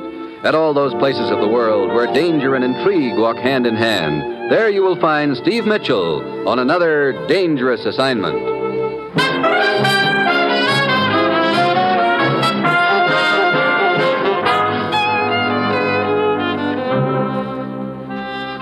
Yeah, that's my assignment. Go to Switzerland, contact Baumgartner, and find who has a document hot enough to start a revolution in Central Europe. And somehow get that document. The other team will be bidding plenty of cold cash for it. I guess I'm supposed to use box stops or just bet my baby blue eyes at somebody. Well, I get to Interlaken on Monday. I'm met by a character named Rudy. Shortly thereafter, we're winding our way up the Alps in a horse-drawn sleigh. You know, Rudy, this Jungfrau Inn is about as easy to get to as a monastery in Tibet. But here we are, Herr Mitchell. Oh there. What? Look, I don't see the inn anywhere. Wow, don't tell me it's down in the bottom of this gorge. No, look across the gorge. Huh? There it is on the other side. Come along. Well, look, I don't have wings. I still don't see how we're going... Hey, wait a minute. Yeah? Don't tell me we're supposed to ride in that contraption across this gorge. Yeah, the cable car. Come. You call that a cable car? Looks more like an oversized coal bucket to me. It is the quickest way to the Jungfrau Inn. To go around the edge of this chasm by trail takes 2 hours, but by cable car it is only a few minutes. Hey, you know, it isn't exactly warm up here. Oh, but this is mild to a former ski trooper. Oh, Army, huh? Yeah, almost 7 years. Now I will hold the cable car steady while you get in. Hey, that sure looks like a long way down. You sure you've been checked out on this gadget? Checked out? This cable car, you know how to operate it? Oh, yeah. Yeah, it is very simple. You see, this button starts the motor. So, now this lever, to go forward, we pull it back. And to go back, we push it forward. You know, that sounds real logical. We go forward. So. Hey, that bank sure drops away in a hurry. Yeah? How deep is this gully, anyway? I'm glad you asked that question, Herr Mitchell. What? I will let you find out for yourself how deep it is. Hey, what's the big... Uh-oh. We know why you're in Switzerland, Mitchell. We cannot pay as much as Uncle Moneybags. Therefore, we stop you before you arrive. Now, over the side. You mean jump just like that? I will help you with a bullet if you prefer. Now, look, Rudy, why don't you play it smart? Take the money I brought and... And while I'm close, give you the opportunity to grab this gun? No, Herr Mitchell. We are trained to omit foolish mistakes. Look, you said you were an army man. It will not help you to stall. I also remember from my midshipman days that military habits are hard to break. I do not understand. Simply this. Achtung! You tricked me! Thanks for snapping to attention. Now drop this gun or I'll break your arm. It went over the side, Mitchell. Yeah. Now it is man to man. Look, you made your pitch and you failed. Now, let's leave it there. I was sent to kill you. I shall push you out. Look, Buster, I'm giving you an out. Now take it. One of us is going over the side. Not me, Buster. No, Mitchell. Grab me. I'm slipping.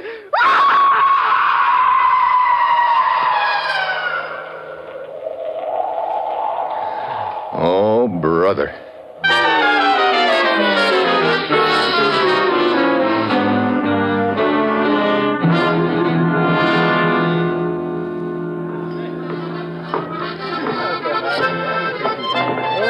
Bartender. Yeah, you would like a drink? Yeah, I could use one right now. Scotch. Yeah. Is the owner of this inn around anywhere? Here. Yeah, Herr Baumgartner. See over at the corner table. Okay. Thank you. Oh, I'm so sorry. Oh, it was my fault. Did I hurt you? Not at all. I spilled your drink. Oh, that's all right. I wasn't looking where I was going. Well, let me buy you another one. No, thank you. But thanks. No, really. I tell you, I will take, what do you call it? A rain check? Yeah, a rain check. Okay, that's a date. See you later. Good evening. Is your name Baumgartner? Yeah. I'd like to talk to you. Please, sit down. But let us not talk until the music's over. Look, I want to talk now. My name's Mitchell, Steve Mitchell. You surprised to see me? But of course not, Herr Mitchell. I've been expecting you. Yeah? Well, I wasn't a very cordial welcome your stooge tried to give me in that cable car. What? Please, Herr Mitchell. I'm very fond of this music. It's the very bust, you know. The Moserbuben. The what? The Moserbuben. Oh, the Moser boys. Isn't that good to listen to? Yeah, great. But right now I've got more on my mind than yodeling. We're going to have a talk, so quit stalling. Well, very well. Come, we'll go into the back room. Okay. Just one thing, though. Yeah? Have you got another ape waiting for me in there? Ape? But I do not understand. Oh, well, never mind. Come on. After you, Herr Mitchell. Okay. Yeah, let's sit down. Now, what is all this suspicion of me? You sent a strong arm named Rudy to pick me up and polish me off. Herr Mitchell, why should I want to, as you say, polish you off? I want to do business with you. Then where did this Rudy come from? The man I sent to bring you here was named Otto. This Rudy was undoubtedly working for one of the people who are bidding for the document we're both concerned with. Well, maybe. Look, speaking of that document, our information is that you know who has it and are willing to act as a go-between. Your information is accurate, Herr Mitchell. Do you know the document is still in existence? I've seen it. It's now in a safe deposit box in Bern. But that doesn't matter, any of it. The point is, you will do business directly with me. I'm representing the owner of the document. Now, I've already been approached by 2 different bidders. I'm sure the United States will pay more than either of them. How much are you prepared to offer, Herr Mitchell? Not 1 cent, Baumgartner. You know, it's good to see a man with a sense of humor, even at a time like this. But let's be serious. I am serious. Herr Mitchell, do not try my patience. I've been instructed to sell that document for the equivalent of $100,000. If not to you, and to others. Look, you know that piece of paper could do a certain country a lot of harm if it fell into the wrong hands. It will do you no good to come here with your Boy Scout talk. I'm not interested in the harm the document can do to anyone else. I am interested in the good it can do me. And its owner, of course. You're wasting my time, Herr Mitchell. I could be listening to the music. Look, Baumgartner. There is no use prolonging this silly conversation. Unless you make a definite offer, you leave me no recourse but to sell to the highest bidder. I wouldn't want you to do that. Well, maybe I can raise some money and get in on the bidding. Oh, this attitude I like better. However, I shall accept the highest bid that I've had. I will deliver the keys to the document safe deposit box tomorrow night at 10 o'clock. You have until then. If you bring a better offer, the key is yours. Otherwise... Yeah, I get it. Well, then I'd better get back to Interlaken right away. I will send my bartender with you to see that you arrive safely. I do not want anything to happen to you, Mitchell, because I believe that your bid will be the highest.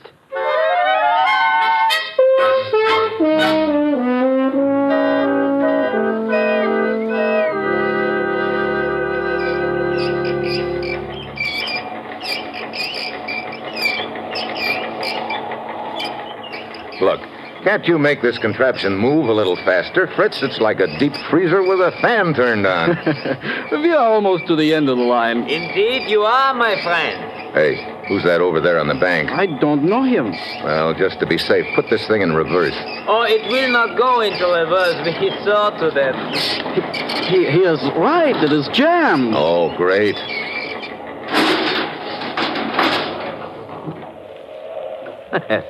And now, as you said, you are indeed at the end of the line, Mitchell. Who are you? Oh, my name is Gerlach. Would you and your companion kindly step out, please? What do you want? Hans? Yeah. Drag him out. Yeah. Hey, look. Gun or no gun, get this big ape away from me. Go. Okay, Buster.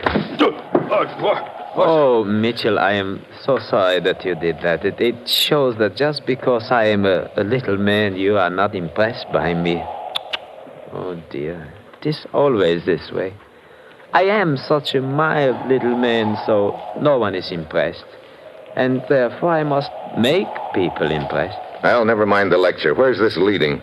Mitchell, tonight you killed one of my men. Oh, Rudy? The guy in the bucket? The same. And now, an eye for an eye. Hans. Yeah. Shoot the little one. Wait a minute. You can't kill Fritz in cold blood for something he had nothing to do with. Oh, Mitchell, you are not impressed. Oh, dear. Hans. Wait. No! Good Lord. What kind of a man are you? The kind of man who will kill you, Mitchell, if you do not give me the document. Gerlach, I don't have it. You came to buy it. You saw Baumgartner, and so it follows that you have the document. Now, please, Mr. Mitchell, take pity on me. It's quite cold up here. I would much rather be in front of a warm fire. I am sure that your conscience would bother you if you made me catch cold. Yeah, I'd hate myself in the morning, I suppose. Look, I don't have it, and I don't know where it is. Oh, dear. Very well, Hans. Proceed. Hey, look, if you think I'm going to hold still while this jughead works over me... Hans! Yeah. Again, Hans, only this time use the butt of your rifle. Yeah. Listen, you big gorilla, Oh, that's lovely. Now, Hans, you may kick him. Again. That's enough to soften him up. Any more would be cruel. Roll the bartender's body into the gorge, and then we shall take Mitchell to my house in Interlaken.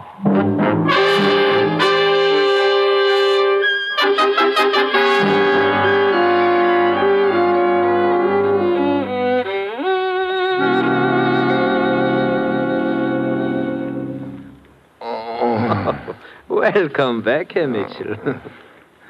Oh, my ribs feel like a football field. Yes, of course. You can thank Hans for that. Yeah, I have more for you. No, hurry, I can wait. And now, Mitchell, we resume our negotiations. Like I told you, I don't have it. Yes, we know that. We searched you, but you do know its whereabouts. Hans, perhaps a hammerlock? Yeah. Hey, cut it out. It isn't going to do you any good, Gerlach. Oh, rest assured, it will not do you any good either, Mitchell. A little more pressure, Hans. You got my thumb practically up to my ear. Just a little more. Wait. At last, Hans released his arm. Oh, that's better.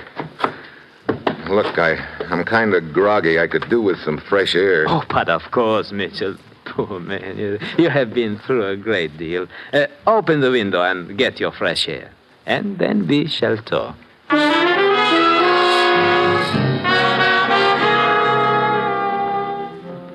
I stumbled over to the window. I was in a hole, but good. These kids were playing for keeps. Something moved in the street. There was a girl leaning out of a car window. It looked like the girl I'd bumped into up at the Jungfrau Inn. She waved again, and I got the message, but quick. I slumped over against the window like I was passing out. Hans, help him. I heard Hans coming up behind me. I swung my fist around hard. It connected with his stomach. He bounced back into Gerlach. The two of them went down. I dove out the window. Hans, quick after him. Over here. Hurry. Yeah. Quick. Get into the car. Okay. Give her the gas. I will turn at the first corner. I think we can shake them off. Hey, look. You're the girl I bumped into up at the Jungfrau Inn. That's right. Well, not that I wasn't glad to see you just now, but what were you doing parked in front of Gerlach's place? I came down in the cable car just ahead of you. I saw what happened to you, so I followed you. I'm sure glad you did, Miss... Lise Strauss. Lisa? I'm Steve Mitchell. Where are we going? I think we've lost them by now. You are bleeding, Mr. Mitchell. I will take you to my apartment. I can bandage your cuts there. Thanks. Anywhere's all right with me, as long as it's where that character Gerlach isn't.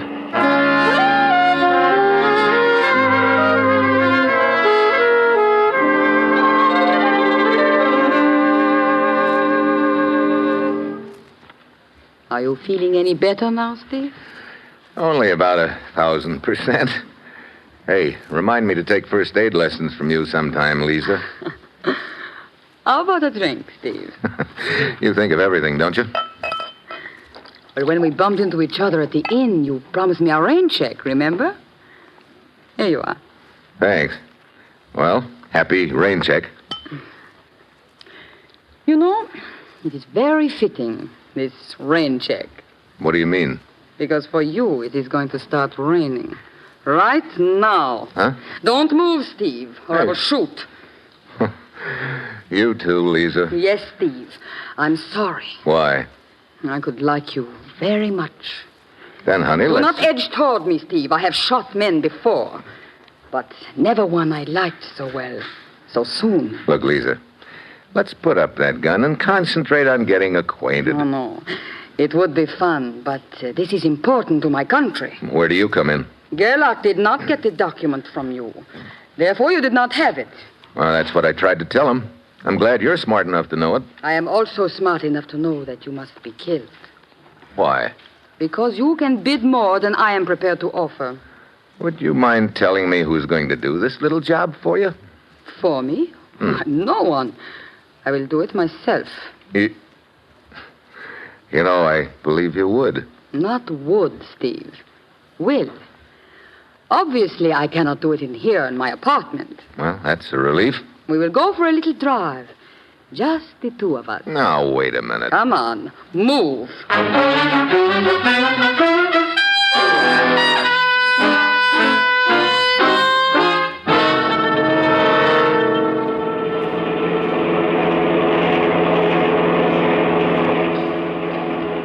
Keep both hands on the steering wheel, Steve. Don't worry. With that blue steel tickling my ribs, I'll behave. Where are we going? Out of the city a little way. Look, what good's it gonna do you to kill me? I don't like competition, Steve. I know you are determined to get that letter, but I am more determined than you are. Steve! Steve, watch out! You're heading for that parked car in front of us. So I see. Slow down, Steve. Oh, I know. You will hit it. Yeah, that's the point. I'm sorry to jolt you, baby. Let go of my wrist. Let go of the gun. And if I do not? I've never broken a woman's wrist before, but I guess there's always a first time. You would not do it. Oh, wouldn't I? That's better. You surprised me, Steve. You're not as soft as I thought. Well, what will you do now? Turn me over to the police? Well, maybe I should. After all, you were trying to kill me, but I also remember you saved my life an hour ago. No, Lisa, I'm not going to turn you over to the police. You are a strange man, Steve. In turning me loose, you are making the biggest mistake of your life. Maybe. Well, time will tell. I'll be seeing you, Lisa.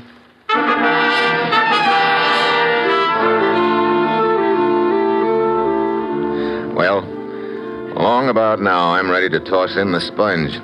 It's only a matter of time until Baumgartner contacts Gerlach or Lisa, and the highest bidder will be waiting at 10 o'clock to claim the key to the safety deposit box and burn. I had no money to offer, and I couldn't scare Baumgartner into giving me the document. Baumgartner was more afraid of Gerlach and Lisa than he was of me. Then, crazy idea hit me. It might work. Fear does talk louder than money, and maybe Gerlach and Lisa could do a little bit of work for me without knowing it. That night, I timed my arrival at the Jungfrau Inn. It's 9 as I open the front door.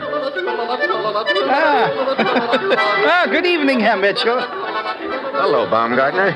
I see their Moser BBs are still being it. Yeah. Such music. Oh, it's a delight to my soul. But I'm glad to see you back tonight, Herr Mitchell. It indicates you've changed your mind about that document. Now, how much are you prepared to bid for it?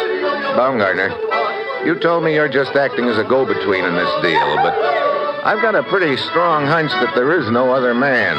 I think you've got the document and dreamed up this story about being just a go-between to protect yourself. I do not understand the purpose of these remarks. No purpose, really. All right, then let's get down to business. How much are you prepared to bid? You misunderstand, Baumgartner. I just came up here to tell you goodbye. Mitchell, sometimes I find your sense of humor very annoying. It's no joke. My train leaves for Bern in about 2 hours. You are serious? Yep. So long. But I do not understand the key. I think you will understand before long. Goodbye. But, Herr Mitchell. Well, hello, Lisa. Hello, Steve. You must like this inn. Let us say rather that I like you. Yeah, sure. You proved that the last time we were together. I'm afraid you were a little too clever for me then. Well, it doesn't matter anymore, Lisa. What do you mean?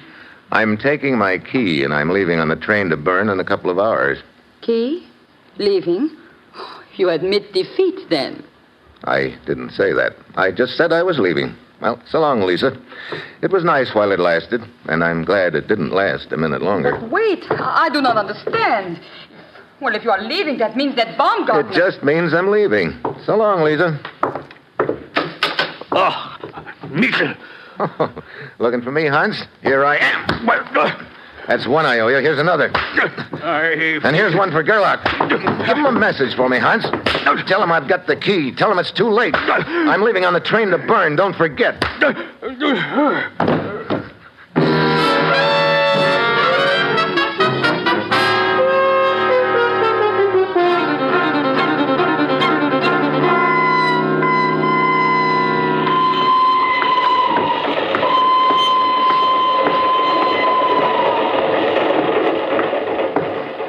Here's your compartment, sir. Number 5. Thanks, conductor. When do we arrive in Bern? Late tonight. A little stuffy in here. Oh, open the window if you like. Right. See you later.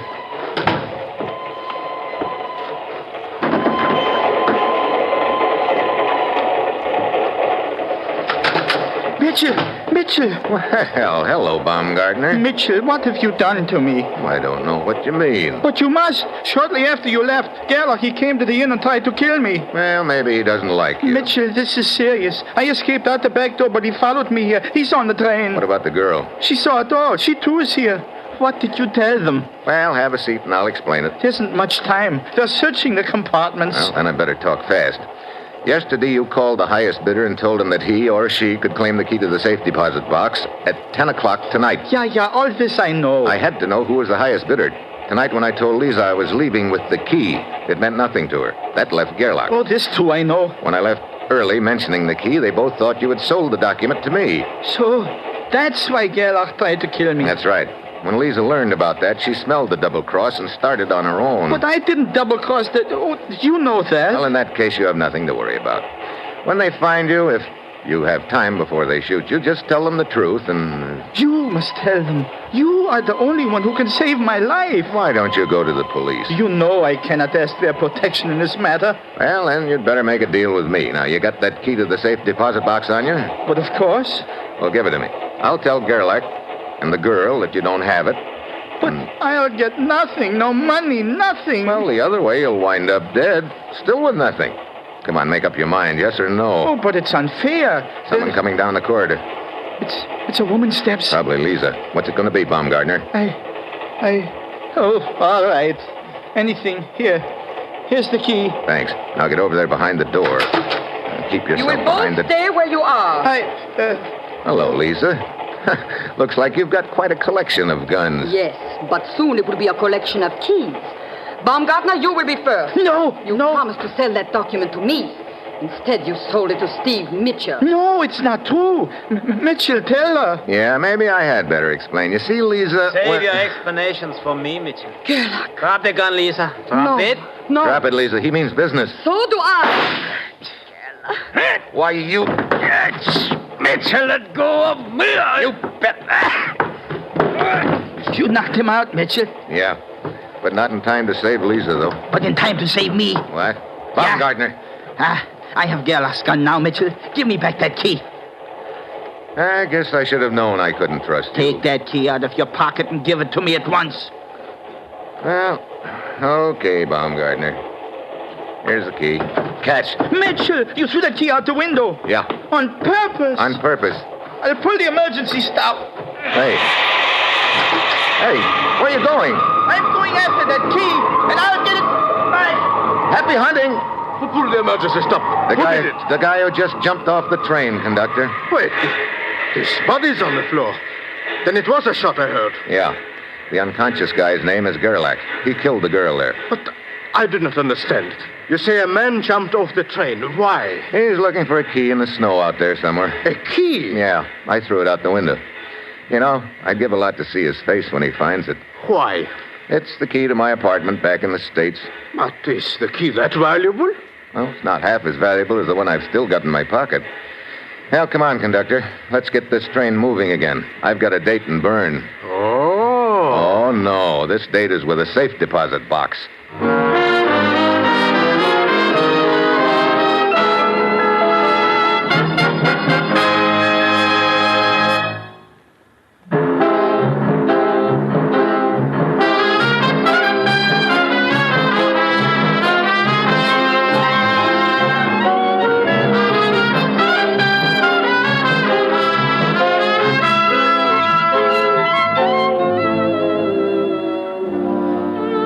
You have just heard another episode in the exciting new adventure series, Dangerous Assignment, starring Brian Donlevy as Steve Mitchell.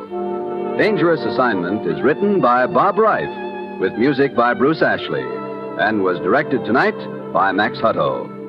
Be with us again next week at this time when Brian Donlevy, starring in the role of Steve Mitchell, will embark on another Dangerous Assignment.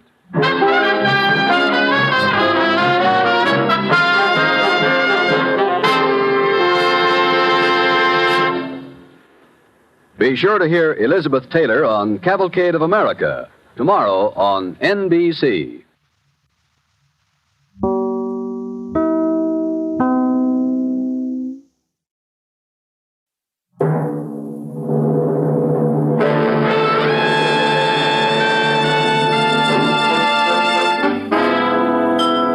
Dangerous Assignment, starring Brian Donlevy as Steve Mitchell.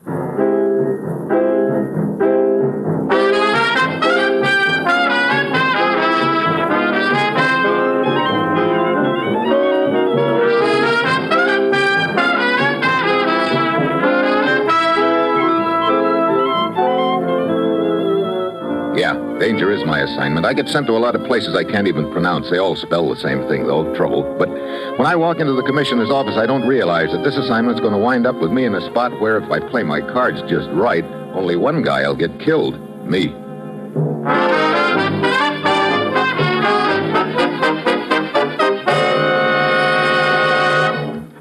Morning, Commissioner.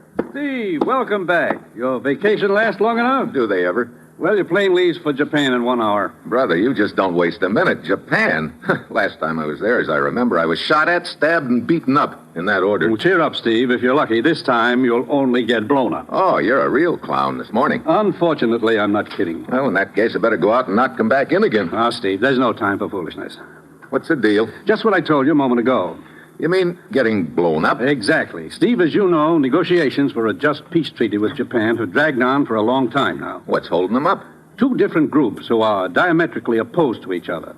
One of them is the same set of interests which seem to be bucking us all over the world. But the other is a small but rabid nationalist sect, actually an organization of fanatics. And we're right in the middle, huh? Fine. But I still don't see what this has got to do with getting blown up. Well, Steve, during the last week, 3 explosions have taken place in Tokyo. Each time a man was killed, and each time that man was connected in some way with the negotiations. What? That's right. It looks very much like somebody has chosen a very effective method of sabotaging the negotiations. Have we any idea which outfit is behind the explosion? That's what you're going over there to find out. And as of right now, you're racing the clock, Steve. How so? In just 3 days, we're playing our trump card at the final conference in Tokyo. We're going to produce a surprise visitor. Oh? The very presence of this man in that area will, we hope, go a long way toward restoring the situation and paving the way for a lasting peace in the Orient. Sounds like a pretty important guy. He is indeed, and for that reason, his trip to Tokyo and present there must be kept an absolute secret until the time of his surprise appearance at the conference. I see. Who is he, Commissioner? His code name for the mission is Mr. Big. As for his real name, here it is on this piece of paper.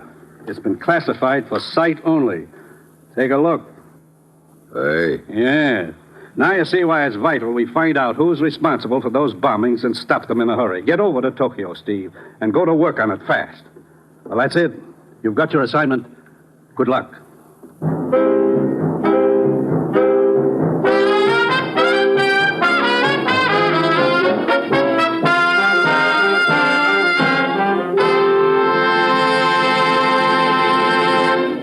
The National Broadcasting Company is presenting Dangerous Assignment, starring Brian Donlevy in the role of Steve Mitchell, colorful, two-fisted government agent.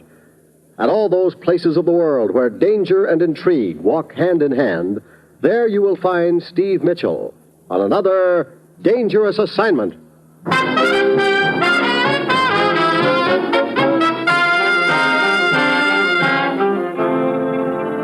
Well, I've been handed some rough ones in my time, but never one like this.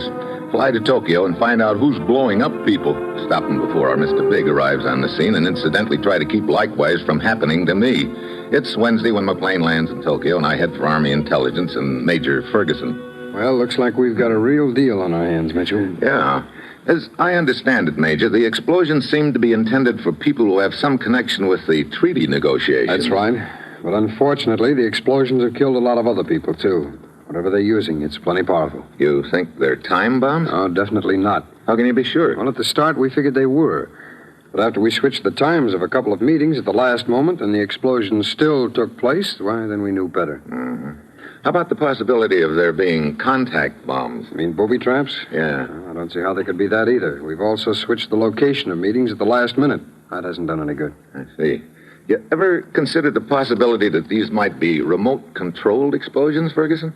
Yes, I have, Mitchell. I know it sounds a little fantastic, but it is a possibility. If that's what we're up against, though, boy, we're really in trouble. Oh, excuse me. Major Ferguson. What? Where?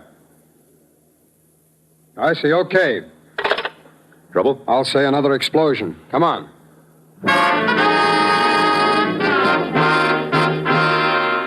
10 minutes later, Ferguson and I arrive at the scene. It's a government office building. The explosion apparently took place in an elevator on its way up. Ferguson questions the building guard, and I nose around a little. When he's through, we get together and compare notes. 3 people in the elevator at the time, Mitchell. Not much left of any of them. Who were they? Well, a diplomat named Saguchi. He was apparently the target. The other 2 were a switchboard operator and a messenger who was on his way to an office on the 3rd floor. I see. Well, that sure knocks this time bomb theory. Yeah. How do you know what instant your target's going to be in an elevator? That's right. There's no way the bomb could have been dropped from the top of the elevator shaft either. I checked on the roof. There's a radar installation up there, heavily guarded. There's another thing. The guard told me the entire building had been searched only yesterday, so I don't see how the explosive could have been hidden anywhere around. Wait a minute. What? I just thought of something. We've established that the bomb couldn't have been dropped from the top of the elevator shaft, but that still leaves the doors on the various floors. You think somebody could have shoved the bomb into the shaft from one of the doors? I don't know. That's what I'm going to try and find out right now. I'll check with you later.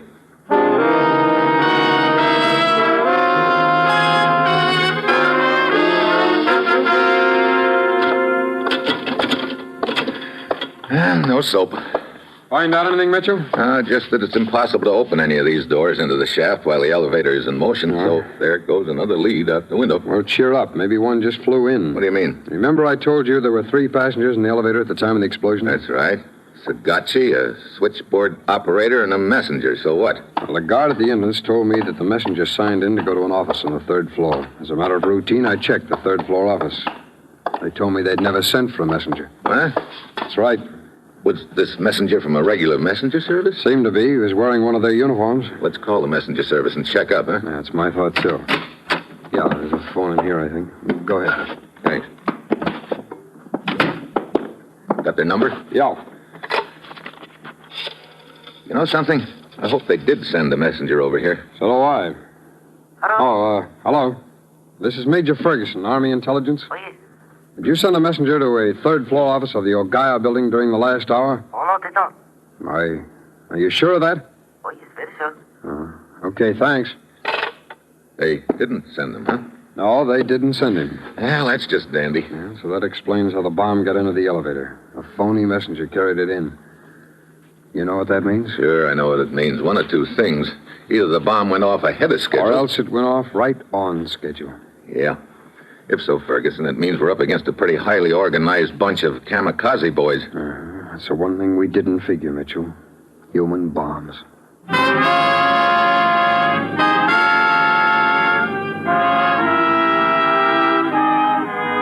I walk to the window and stand there looking out over Tokyo. Pretty soon, Major Ferguson comes up beside me.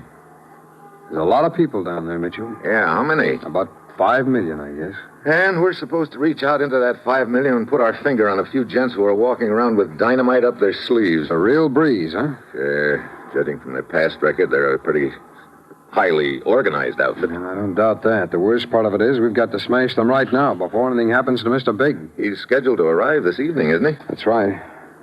Oh, were you a little surprised to see who Mr. Big is, Mitchell? Yeah. So was I. I didn't think they'd go up that high. But that's what's going to put the pressure on us in this deal, the time element. Wait a minute. We don't have any leads at all on this outfit, do we? We sure don't. And instead of going out looking for them, why don't we let them come looking for us?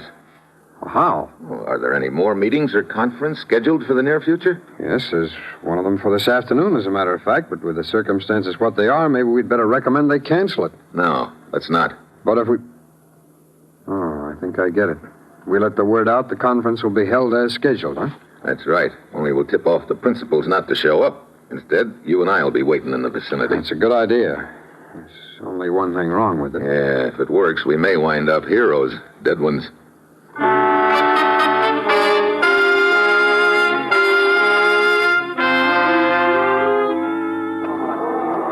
Looks like our idea wasn't so hot, Steve. Meeting was scheduled for that building across the street. We've been watching the entrance for an hour now. Yeah, there's no chance anybody could slip in any of the other entrances, is there? No, they're all locked up tight. You think these buzz bomb boys would have found out we tipped off the delegates to this meeting not to show up? Well, I don't see how. We tipped them off personally. So far as anybody else knows, the delegates should be arriving any minute now. Hold it. What is it? Looks like somebody else is arriving. And that little guy coming along the sidewalk this side of the street? Yeah. Look at him. Pretty fidgety. Yeah, he's trying to look in every direction at once. Stopped. Look, he's staring at the entrance to the building. Let's close in. Real easy. Right. Think he's our boy? I don't know. Look at the way he's sweating, will you? I'd sweat, too, if I was about to blow myself up. Keeps making false starts across the street. Probably trying to get up nerve. I thought these bonsai boys never hesitated. Yeah, so did I. But when we grab 'em easy. Don't worry. I've got no desire to go up in smoke. This more than... Hey, look! Yeah. He sees us. Starting to run. Come on. He ducked into that alley. Yeah, after him. Come on, we're gaining on him. I got him. Please don't let go. Pull his coat back first. All right, come on. Oh, brother, will you look at that? Yeah. Dynamite strapped all around him. Steve, keep his arm steady. He's got a wire leading to one hand. Yeah, I see it. Breathe, let go. Look, Buster, one move out of you and this hammerlock's going to cost you an arm. Breathe. Just stand real still. Yes, all right. Okay, I've got the wire now, Steve. I don't think he can pull the trigger on us. Wow. Have fair them. Better to be dead. Have fair them. Well, what do you know? Lost his nerve, I guess. Lucky for us. Okay. Look, Bum Boy, who's backing this operation? Who's your boss? I have failed him. I said, who's your boss? Not know. Now, look. Please, Osaki, tell the truth. Not know who Rita is.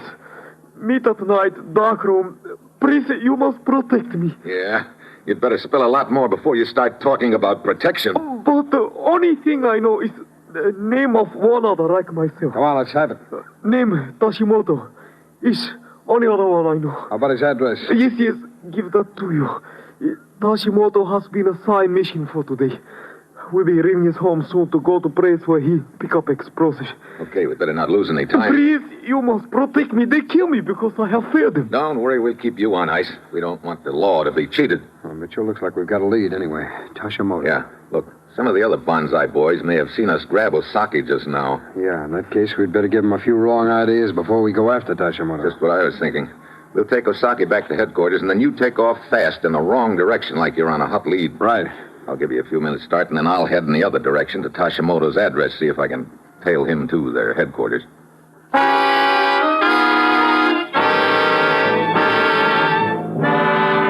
We go back to headquarters, and Ferguson takes off. I wait a while and then head for Tashimoto's house. I stay across the street under cover, and about 20 minutes later, out comes Tashimoto. I recognize him from the description Osaki had given us. A neat-looking little gent with thick glasses, straw hat, bow tie, and a cane. He walks to the corner and climbs on a streetcar. I get on after him.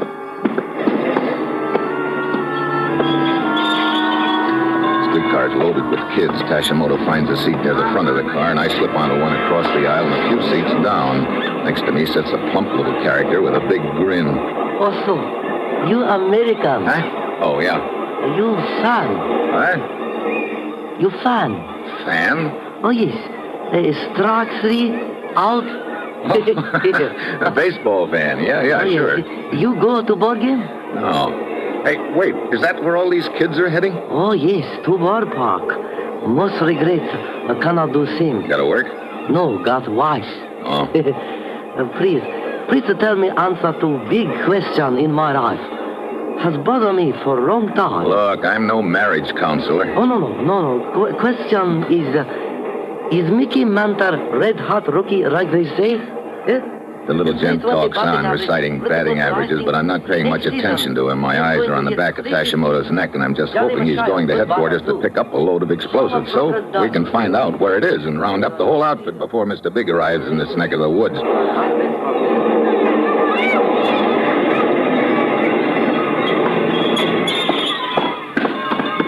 Finally, the little baseball fan gets off, and then I stiffen as the car starts up again. Tashimoto stands up, turns around, walks in my direction. He stops beside my seat, gives me a deep bow and a polite smile. Good afternoon, Mr. Mitchell. Whoa. Please, may I sit beside you? Hey, Thank you so much. I, as you know, am Tashimoto. Hey, wait a minute. How'd you know my name? Oh, I have been expecting you, Mr. Mitchell. Expecting me? I don't get it. No? It is very simple. Osaki... Wait a minute. Osaki was just giving us a routine, and we fell for it. Right into the trap. He no doubt convinced you he had lost his nerve. Actually, he is of highest courage and self-sacrifice. He has yielded to me, the reader, the final glory. What are you talking about? You no doubt believe that I was on my way to pick up some explosives. Yeah. Actually, they are already on my person. Huh? Wait a... Oh, no. Please, to sit very still. Observe my hands. One of them holds a cane, but the other is resting on this little watch chain across my vest. That's the trigger? That is the trigger. One slight pull on this watch chain. And we both go up and smoke. And pity of it would be all happy children here in the streetcar. Children? Hey, look, Tashimoto. And that, of course, is precisely why I selected the streetcar. Mr. Mitchell, it is not a very warm day. Yet you perspire freely. Okay, let's quit playing cat and mouse. What happens now? First, I tell you what happens if you do not do exactly as I say. I pull on the watch chain. The streetcar and everyone in it is blown up. Okay, I believe you, so you're calling the shots. And as saying goes, I have you completely in my power. No? Oh, get to the point, Tashimoto. What do you want me to do? Very simple, Mr. Mitchell. I want you to take me to meet a friend of yours. Friend of mine? Who do you mean? I believe you call him Mr. Big.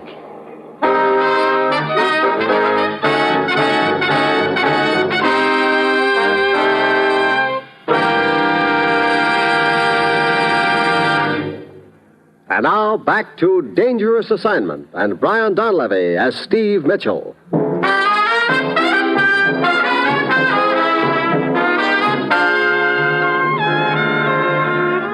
I stare at Tashimoto. I don't think he's kidding. That's why I'm sweating. He just sits there with his cane in one hand and the watch chain in the other, giving me that polite smile. Mr. Mitchell, you look slightly pale. I'm so sorry to cause you discomfort. Yeah, I'll bet. Look, Tashimoto, you can't get away with this. Oh, but you misunderstand, Mr. Mitchell. I am not trying to get away with anything. What do you mean? I merely wish to be brought face to face with your Mr. Big. Then, sight pull on watch chain, and my mission accomplished. Glory is mine. Of all the weird... Please, Mr. Mitchell, let us keep our voices at polite level. Our conversation might prove very puzzling to some. Look, if you think I'm going to go along with your insane... I regret deeply to realize I have failed to convince you of my sincerity. Really well. I must admit failure and bring this to completion. I regret children's loss of life, but not my own. I deserve it. So, little pull on watch chain and... Wait, hold it. Oh, so? You really aren't kidding, are you? You have reconsidered. Yeah, I've reconsidered.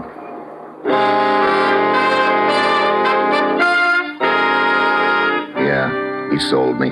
6 others have blown themselves to bits.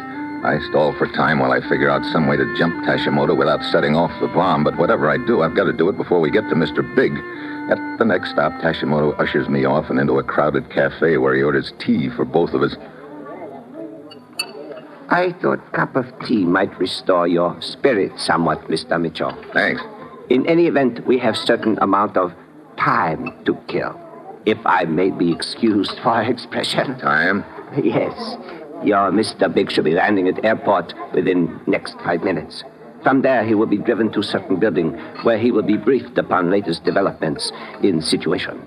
After that, he will be taken to depot. He will board a special train and... Well, you've managed to scrape together a fair amount of information. Thank you. Since of our small organization, I alone remain, it is necessary that every step of our final mission be carefully planned out. We will intercept Mr. Big at the building here in Tokyo before he goes to the depot. Any idea how we're going to get into that building? It'll probably be swarming with guards. But, Mr. Mitchell, you have credentials. It is undoubtedly known to those in charge that you are connected with what is known as the Mr. Big operation. I am certain they will admit you. And, of course, I will accompany you. You make it sound real easy. It will be. But easy or difficult, it is no matter. Mitchell! Hey. Yes, your friend from Army Intelligence. He's coming this way. So he is. I trust that your face will betray nothing and that you will get rid of him quickly. Oh. Imagination is a wonderful thing. Please to use it. And remember, this is very crowded cafe, many people. You sure picked the places. I have judged you to be humanitarian. I've been looking all over town for you, Steve. Oh? Yeah. Oh, I didn't know you were with somebody. Huh? Oh, I'm not. What? Well, this was the only vacant seat I could find when I came in. Oh, I see. Well, what kind of luck did you have? You mean locating our friend? Yeah. None. I lost him in the crowds. Oh? Look, Ferguson, sooner or later he'll probably go back home. Why don't you go over there and wait for him? You mean take over? Yeah, he may have spotted me. Besides, I'm beat. Well, okay, Steve. See you later. Extremely well done, Mr. Mitchell. You are an accomplished actor. Oh, save the Oscar. I beg your pardon? Oh, skip it. What happens now? It is an 8-block walk to the building where Mr. Big will be temporarily quartered. Come. We should arrive just in time. We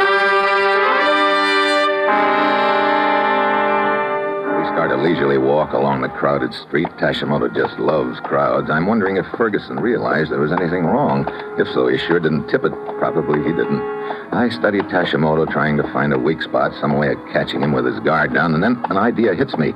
He's got his right hand on the watch chain. The left hand's holding his cane.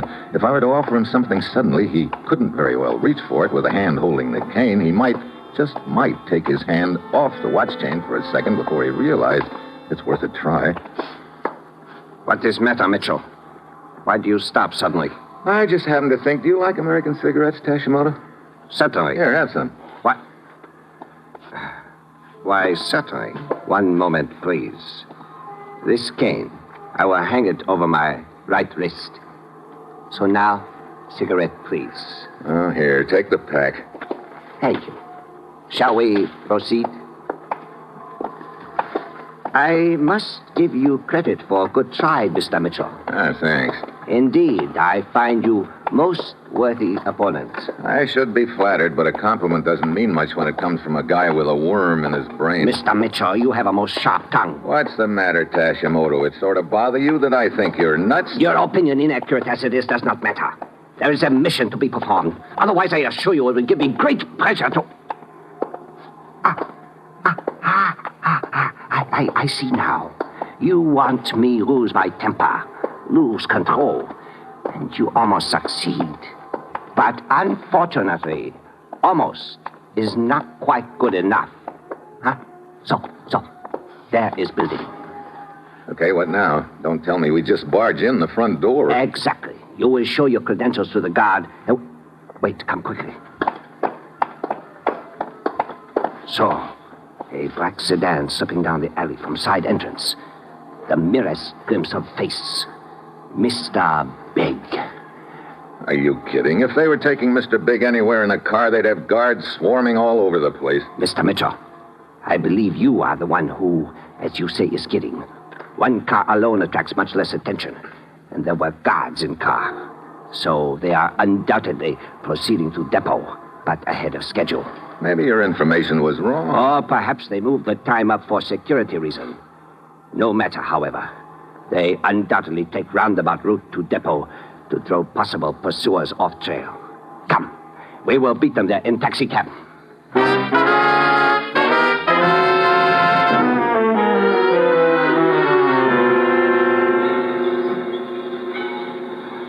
So, we wait here, Mr. Mitchell. From this point, we can observe all trains in the station. Look, Tashimoto... You are getting restless? Please remember how crowded this depot is. How many people you would kill if you forced me to pull this watch chain. They are here. Come. Yes, the party swiftly climbs aboard the rear car. We will follow. You got any ideas about how we get aboard? You persist in being too modest, Mr. Mitchell. I'm quite certain you are known to Mr. Big's party. Upon proper presentation of credentials, we will... The guard standing in front of the platform. Very well. You know what to do. That's close enough. We'd like to get aboard this car. Guess again. Nobody gets aboard this car. Your credentials. I'm Steve Mitchell. Here are my credentials. They're real pretty. But nobody gets aboard. Well, okay, if you say so. We must see Mr. Big. Who? Mr. Big. Never heard of him. Talk to me. I'm Mr. Little. The train, pulling out. Sure is, Tashimoto. Come. What? Hurry, run. What do? We get aboard one of our cars. Now, look. Quick. No argument. Run.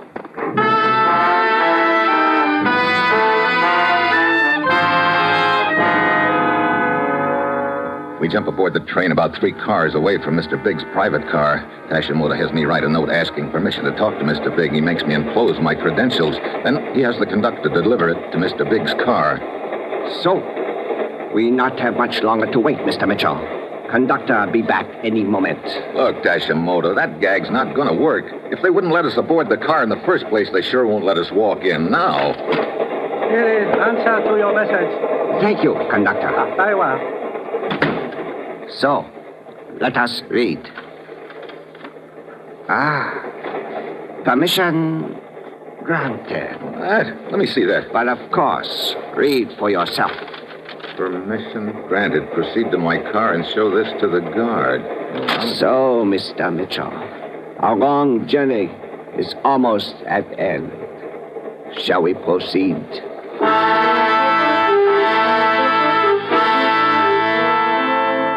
We start heading for Mr. Big's car, and I know it's now or never. We get to the platform between our car and the next. Over the top of the half door, I can see we're crossing a river on a trestle. If only I could get Tashimoto's hand away from that watch chain for a second. Then it hits me. A way to keep him from moving his hand. I stop suddenly. He stops and turns toward me. Then I grab him in a big bear hook. Let go of me! You can't pull that trigger now. You cannot hold me this way forever! He's so right. I'm slipping little by little. I know as soon as he can get a hand free, just an inch, it's curtains. I start working him toward the half door. I bend him over it. Then I give a big shove, and we both fly out.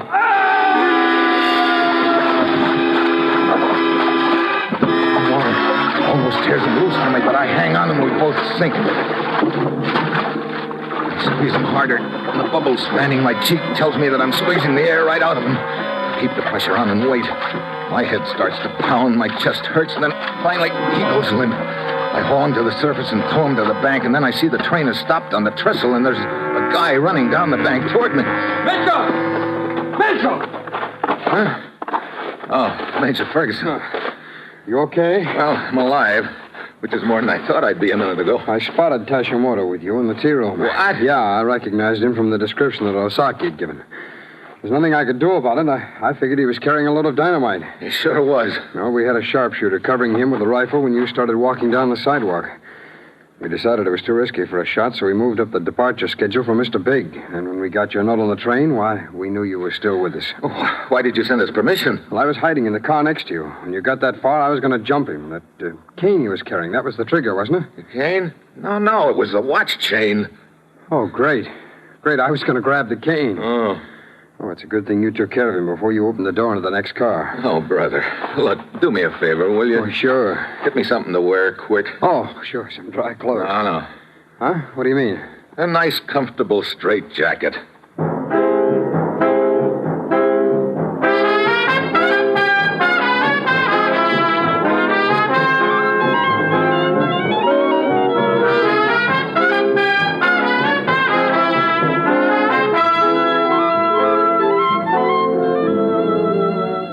Dangerous Assignment, starring Brian Donlevy as Steve Mitchell, with Herb Butterfield as the commissioner, is written by Bob Reif and Adrian Jondo, with music by Robert Armbruster, and is produced and directed by Bill Karn. Be with us again next week at this time, when Brian Donlevy, starring in the role of Steve Mitchell, will embark on another dangerous assignment.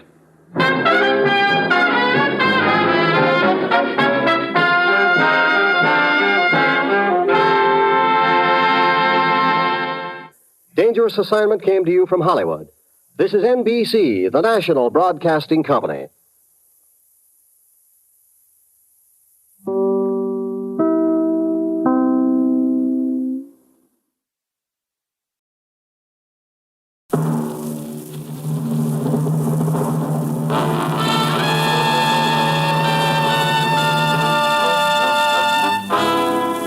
Dangerous Assignment.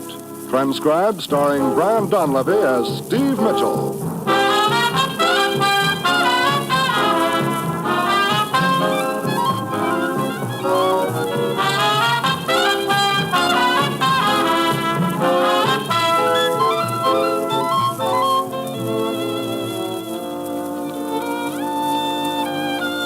Yeah, danger is my assignment. I get sent to a lot of places I can't even pronounce. They all spell the same thing, though, trouble, but when I walk into the commissioner's office, I don't realize that this assignment's going to prove that you can sometimes hang a killer sky high with a little piece of string.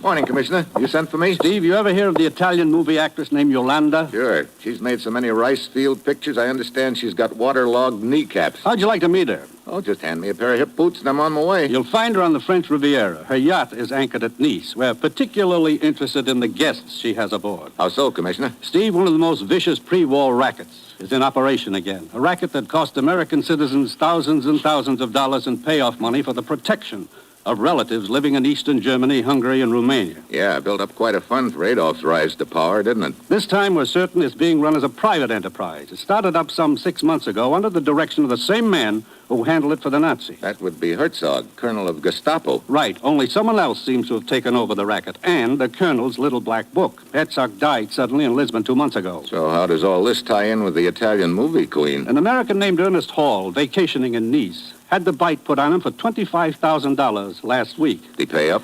Yes, he was afraid harm would come to some of his family still living in Eastern Germany. Now, Hall is certain the head of this racket is aboard that yacht. Get over there, Steve. Check with him. Find out who's behind all this and smash it. Oh, that's it. You've got your assignment. Good luck.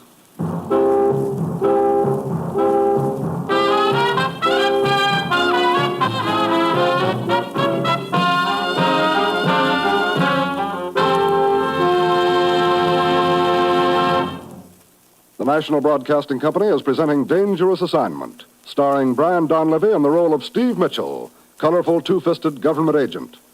At all those places of the world where danger and intrigue walk hand in hand, there you will find Steve Mitchell on another Dangerous Assignment. Thursday evening is an entertainment-filled listening night on NBC Radio. Set your dial to this station for such fun-packed programs as Truth or Consequences, with Ralph Edwards playing host on America's favorite party game. There's fun, surprises, and always the unexpected when you listen to Truth or Consequences each Thursday. And for Western songs and adventure, hit the trail to Paradise Valley and the Double R Bar Ranch, for there you'll find The Roy Rogers Show and 30 minutes of top-flight entertainment. Robert Young is another Thursday night visitor when he stars in Father Knows Best. We know you'll all enjoy these wonderful programs, so be sure to set your dial right here to this NBC station for top-flight radio entertainment each Thursday night.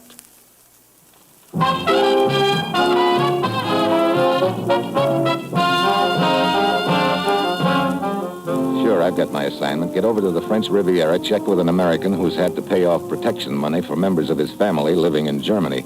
Find out who's running the racket and break it up. It's late Thursday afternoon when my plane lands. The American, Ernest Hall, is waiting for me in his hotel room. I was afraid for my relatives, Mr. Mitchell. That's why I didn't call the authorities until now. I wanted nothing to go wrong. I decided it would be best to investigate quietly after the payment had been made. All right, Hall, let's start from the beginning. When did you get the pitch? Sunday evening. A letter had been slipped under my door. The note contained a demand for payment of $25,000. A threat against the lives of an Aunt Anelia Halderstadt and two cousins, Jan and Joseph. Halderstadt? Would that by any chance... Yes, my father's name.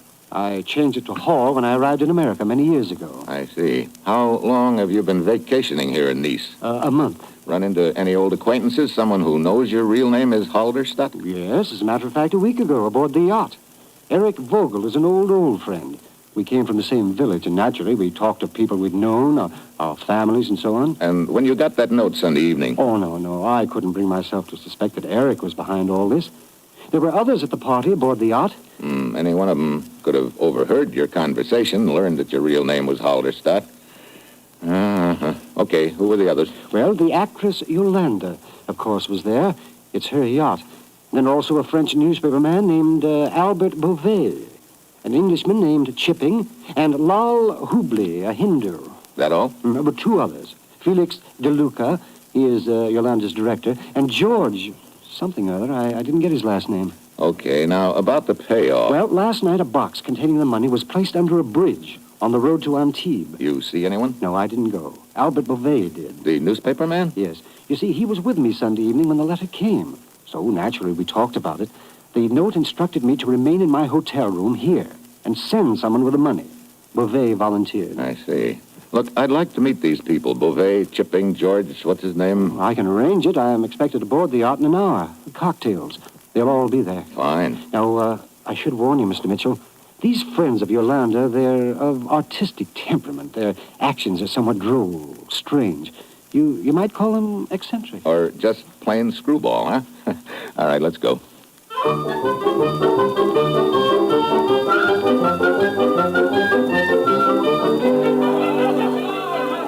Well, I've met some characters in my time, but nothing like the wacky group assembled aboard Yolanda's yacht. The queen herself is attired in a leopard skin bathing suit, dark glasses, a floppy sombrero with a fur 4-foot brim. She's tossing grapes across the room to a gent who's standing on his head in the corner with his mouth open. The Hindu, draped in his sheet, is sitting cross-legged on the bar, and he's cracking walnuts with his teeth. Paul introduces me to Yolanda, and a split second later, the door bursts open. Two gents race into the room. Each of them is armed with a saber. That was Chipping, and the one called Joe. I didn't even get to say hello. They will be back. Come on, Joe. You sit down here next to Yolanda. Sit down, Joe. The name is Steve. I don't like it, but I like you. And everybody I like, I call a Joe. Come on, Joe. Sit down. Relax. Light me a cigarette. Sure. A martini, Steve? Yeah, but easy on the olives. I may have to drive tonight. You didn't meet everybody, Joe. Over there is Lal. Lal? And that one is DeLuca. Hi, DeLuca. Get over your head. Say hello to Joe, huh? Hello! Viva Graziano! Viva Roque! Here's your cigarette, Yolanda. Oh, thanks. You know, I like you. You got a class. I owe it all to the Continental. Oh, television, eh? So you from USA, huh, That's Joe? right, Yolanda. Ever been there? Some of the years, I'm going to make a picture there. DeLuca, he's writing it now. A beautiful story, Joe. It is just beautiful. Hey, if you like it, Joe, hey, it's about a young girl. I'm telling you, DeLuca. Now, this young girl, Joe, she picks oranges. Grapes. Oranges? Grapes. I ought to know. I'm writing I'm a it. pick of grapes. Always I'm jumping on grapes in my bare feet. You can't jump on oranges. Stupido, who wants to jump on oranges? Hey, Johnny, I'll have a go at it, my dear. Now, you keep out of this, Mr. Chief. Sorry. Back to the walls, George, old chap. Come on, on guard. On guard. Ow, touche.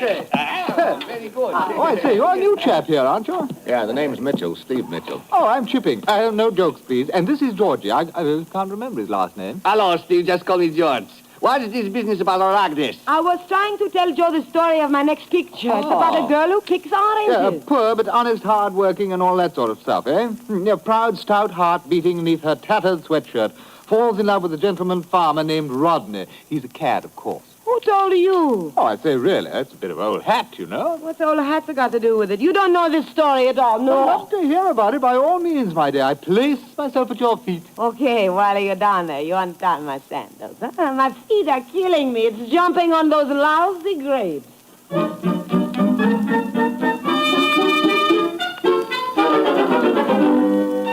Well, Yolanda launches into a dramatic account of the plot, a tender, heartwarming story of love, greed, and hate among the smudge pots.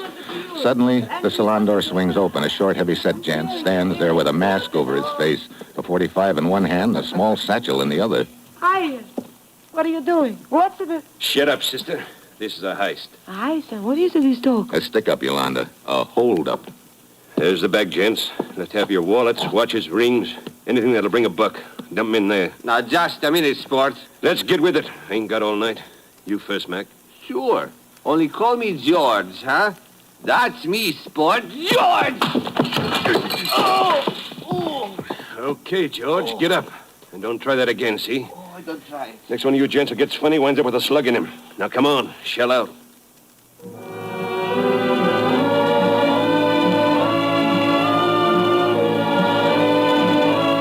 Little gent picks up the bag, backs out of the room, and then he's gone. I take 3 quick steps to the door, stick my head outside. The slug chips a hunk of mahogany just over my head. Then I hear footsteps going down the gangplank. I take off on the double. Ernie Hall is right behind me. Do you see him, Mitchell? I think he ducked around the warehouse. Come on, we'll cut through here. Hold it. What is it? Someone coming up alongside the building, and he's in a hurry. Hold it, Buster. What? Good work, Mitchell. On your feet, Buster. Let's have a look at you. Got a light, Hall? Yes. Yes, here we are. Mitchell? What's the matter? You recognize this gent? It's Albert Beauvais, the newspaper man. Oh. Beauvais, you all right? Oh, Monsieur Hall, it's you, huh? Hey, where is he? He must not get away. Now, let me go. Take it easy. Who are you talking about? The man who robbed those aboard the yacht, I hired him. You hired him? What does all this mean, Beauvais? It was a plan. That the money you gave me to place under the bridge last night, Monsieur Hall, I had marked it, don't you see? So you staged this hold-up and hoped you'd trace the marked money? Oui, alors. He was trying to bring the wallets to me. Of all the screwball... Look, Beauvais, where does he hang out? Oh, a small hotel, not far from here. Come on, we better get over there fast.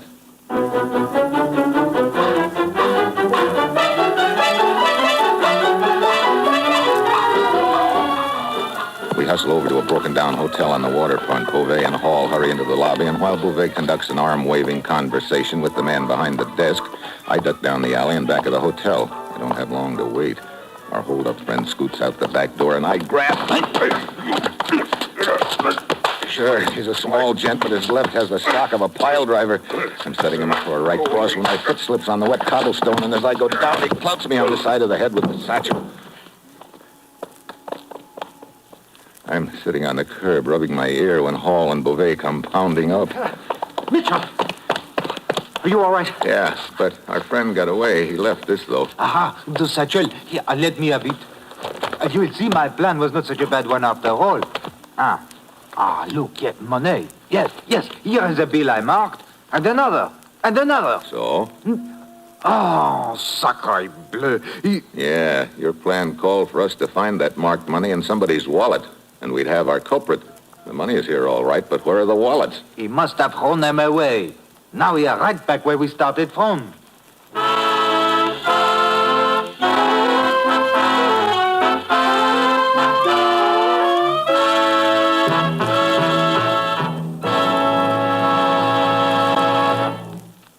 Steve Mitchell will continue his dangerous assignment in just a moment.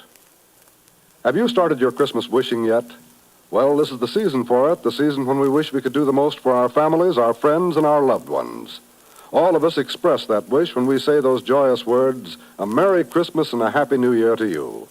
But as the old song says, wishing won't make it so. How much better it would be if you could really do something to make that wish come true. Well, the point is you can do something. You can buy Christmas seals. Yes, Christmas seal money helps pay for chest X-ray campaigns, which search out those who have TB and don't know it, so they can be treated to save their lives and to protect yours. The Christmas seals you buy today may help to find, through chest X-rays, some of the 150,000 persons in our country who have TB without knowing it. Finding their TB early, when it's easiest to cure, may mean many happy New Years to come for them. Wishing won't help, but buying Christmas seals will. Buy Christmas seals and you turn wishes into good health.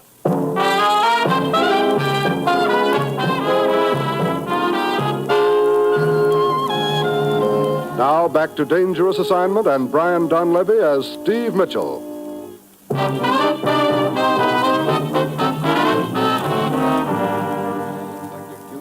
Plan backfired, Beauvais. Your hired stick-up man dumped all the money out of the wallets.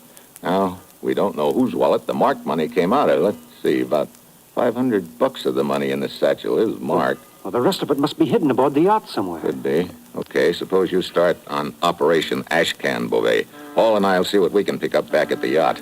Operation Ashcan? What is this? Check all the ash cans between the dock and the hotel where your stick-up boy was hiding out.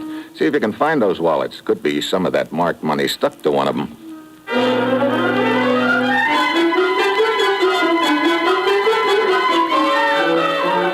Paul and I head back to the yacht. Yolanda, Chipping, and George are in the lounge. I put the satchel on the table and tell them we tracked down the stick-up man, that he got away, but we recovered the money. How much money was there? About $2,000, George. Most of it was in the satchel, but there was $500 in his coat pocket. Just what I lost, sport. Thank you very much. Oh, you're sure about the amount, eh? Sure, I'm sure. Well, there it is. Help yourselves. Yolanda, how much did you lose? You remember? A couple of hundred, Joe. Chipping? Well, it's a bit hard to say. I've stumbled across some rare finds in Nice, and I'm not sure how much they've cost me. Rare finds? He's a book collector, Joe Dunn. Oh, then you don't know how much you had in your wallet. Well, not more than 300, I should say. You see, I don't carry a great deal of cash on these trips. Letters of credit and that sort of thing, no? Oh, I should have so much credit. He's a dirty rich, Joe. No, filthy rich, darling. Dirty, filthy. He'll never be cleaned, huh? Oh, fine. Where's DeLuca? Oh, he's attending. He was no feeling so hot. Oh? No, nothing like losing some money to make DeLuca no feel so hot. Well, slip a few of these bills in his oxygen tent. It may snap him out of it. You got a good sense of humor, Joe. Oh, I'm a riot, Josephine. I got a good idea why you don't come with us, huh? Will you? Sure, on the cruise. We're shoving off in about an hour. Oh, where are you heading? Oh, I thought we stop at Corsica and then Naples. Then what? Then we split up. I gotta go back to work. Oh, okay. Thanks for the invitation, Yolanda. You've got yourself another passenger.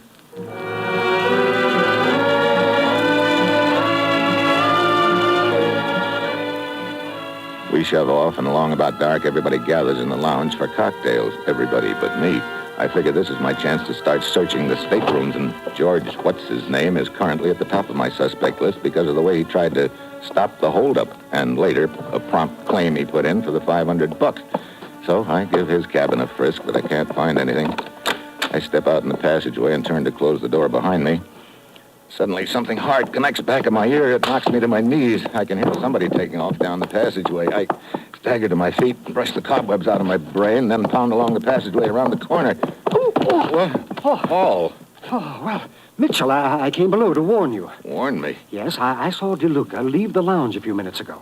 I thought he might have come down here. I see. What happened? I got hit on the head. Must have been DeLuca. Maybe. He took off in a hurry. Did you find anything in George's stateroom? No. I'll try Bouvet's next. Wait a minute.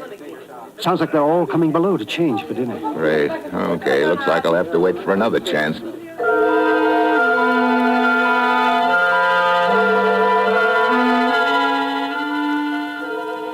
But I don't get another chance that night. After dinner, Yolanda wants to play charades, so we all have to choose up sides. Lal Hubli, the Hindu, sits in one corner, cracking walnuts and keeping score.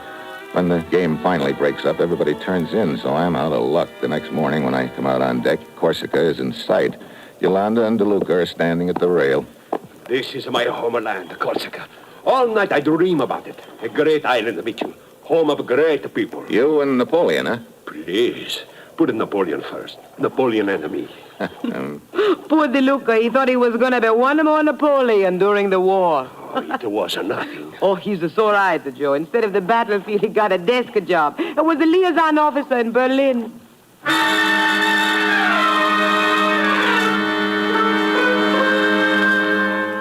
The word Berlin hits me like a hammer. That little black book which started this whole deal used to be in the custody of a Nazi named Herzog in Berlin. DeLuca could have hooked up with him there. At this point, he seems to be edging George out of the top spot on my list.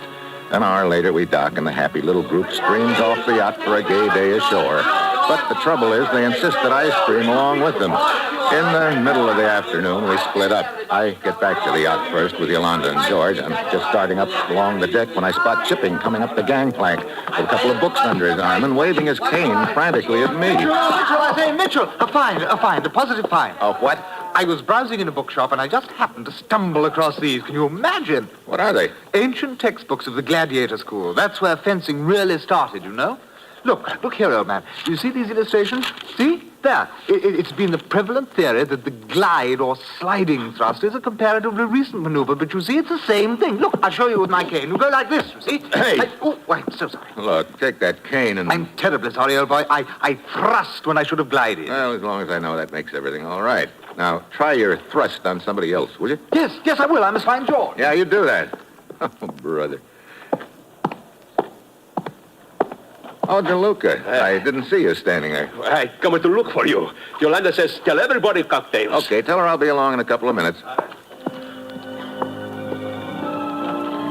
I stay up on deck until I see all of them come up to the lounge. Then I head below.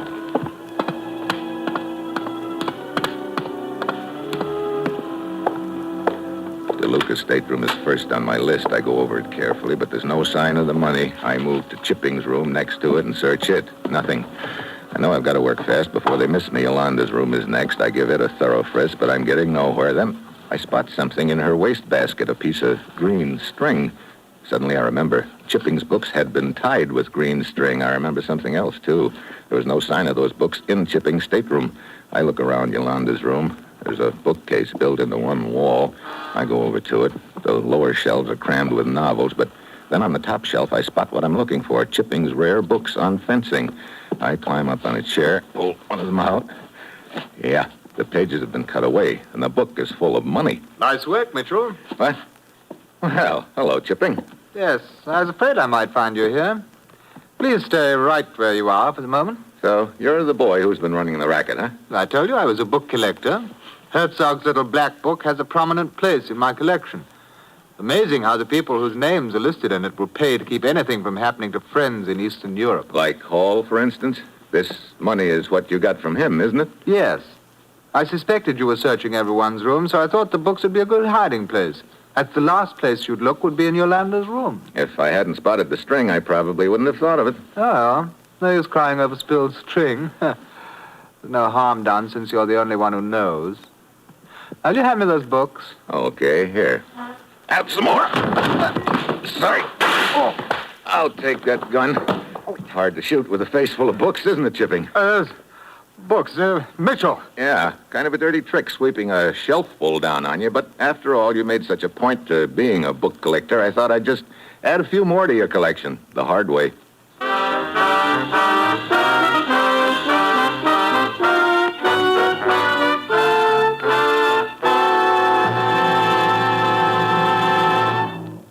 Our star, Brian Donlevy, will return in just a moment.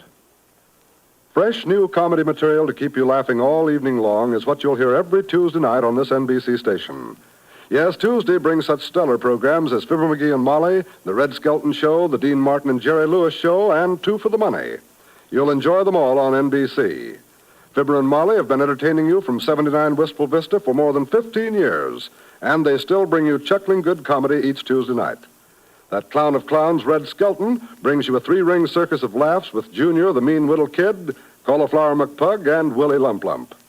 Dean Martin and Jerry Lewis are the madcap comedians in our Tuesday night lineup, and you never know what to expect next when they team to bring you a half hour of top comedy listening. Then, of course, Herb Schreiner is the power behind Two for the Money, and his power is to make you feel at home with his down-to-earth humor. So keep your date with our terrific Tuesday night lineup, and set your dial to NBC next Tuesday and every Tuesday for tops in comedy entertainment.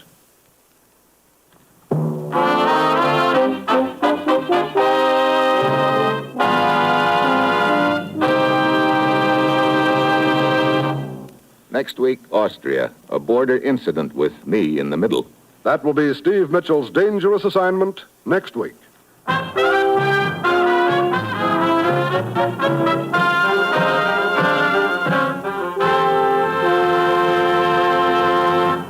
Included in tonight's cast were Howard McNair, Betty Lou Gerson, Nestor Paiva, Ben Wright, and Paul Dubov.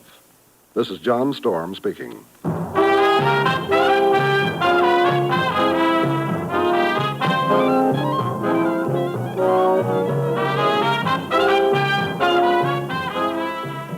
Dangerous Assignment, starring Brian Donlevy as Steve Mitchell, with Herb Butterfield as the commissioner, is written by Bob Reif and Adrian Jondeau, and is directed by Bill Karn. Be with us again next week at this same time when Brian Donlevy, starring in the role of Steve Mitchell, will embark on another transcribed Dangerous Assignment.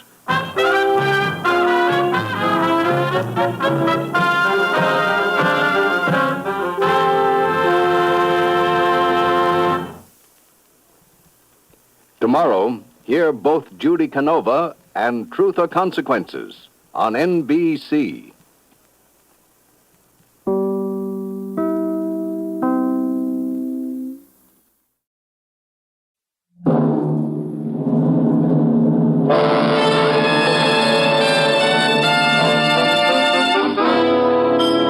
Dangerous Assignment, starring Brian Donlevy as Steve Mitchell.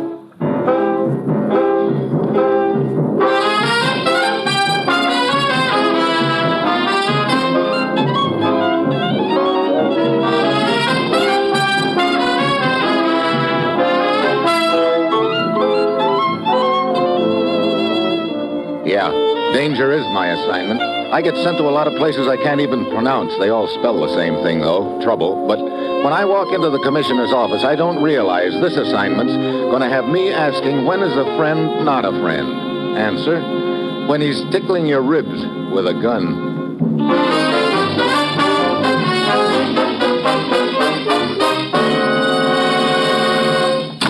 Well, here he is, Commissioner. Thanks, Ruth. Morning, Steve. Commissioner? I suppose I pulled you right out of a big deal as usual? No, this time it was strictly business. I was getting caught up on my paperwork. What?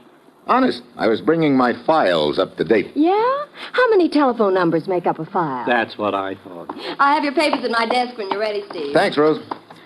Well, what's the deal, Commissioner? Take a look at this map of Eastern Europe, Steve. This country right here. What about it?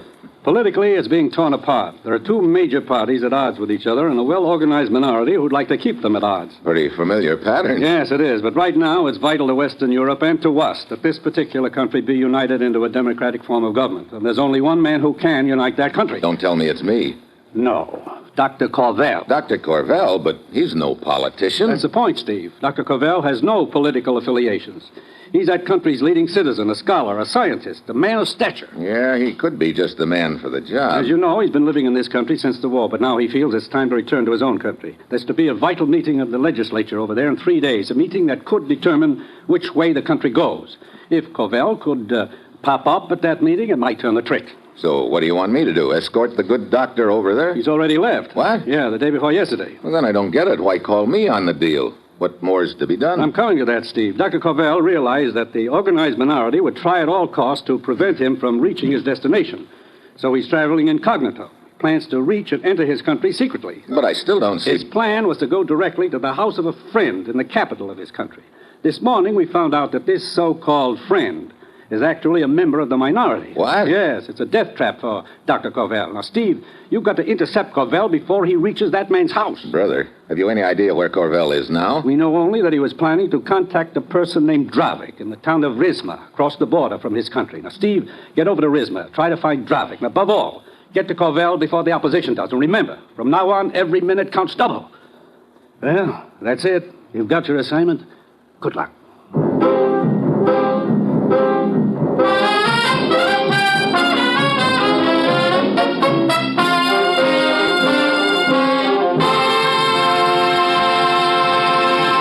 The National Broadcasting Company is presenting Dangerous Assignment, starring Brian Donlevy in the role of Steve Mitchell, colorful, two-fisted government agent.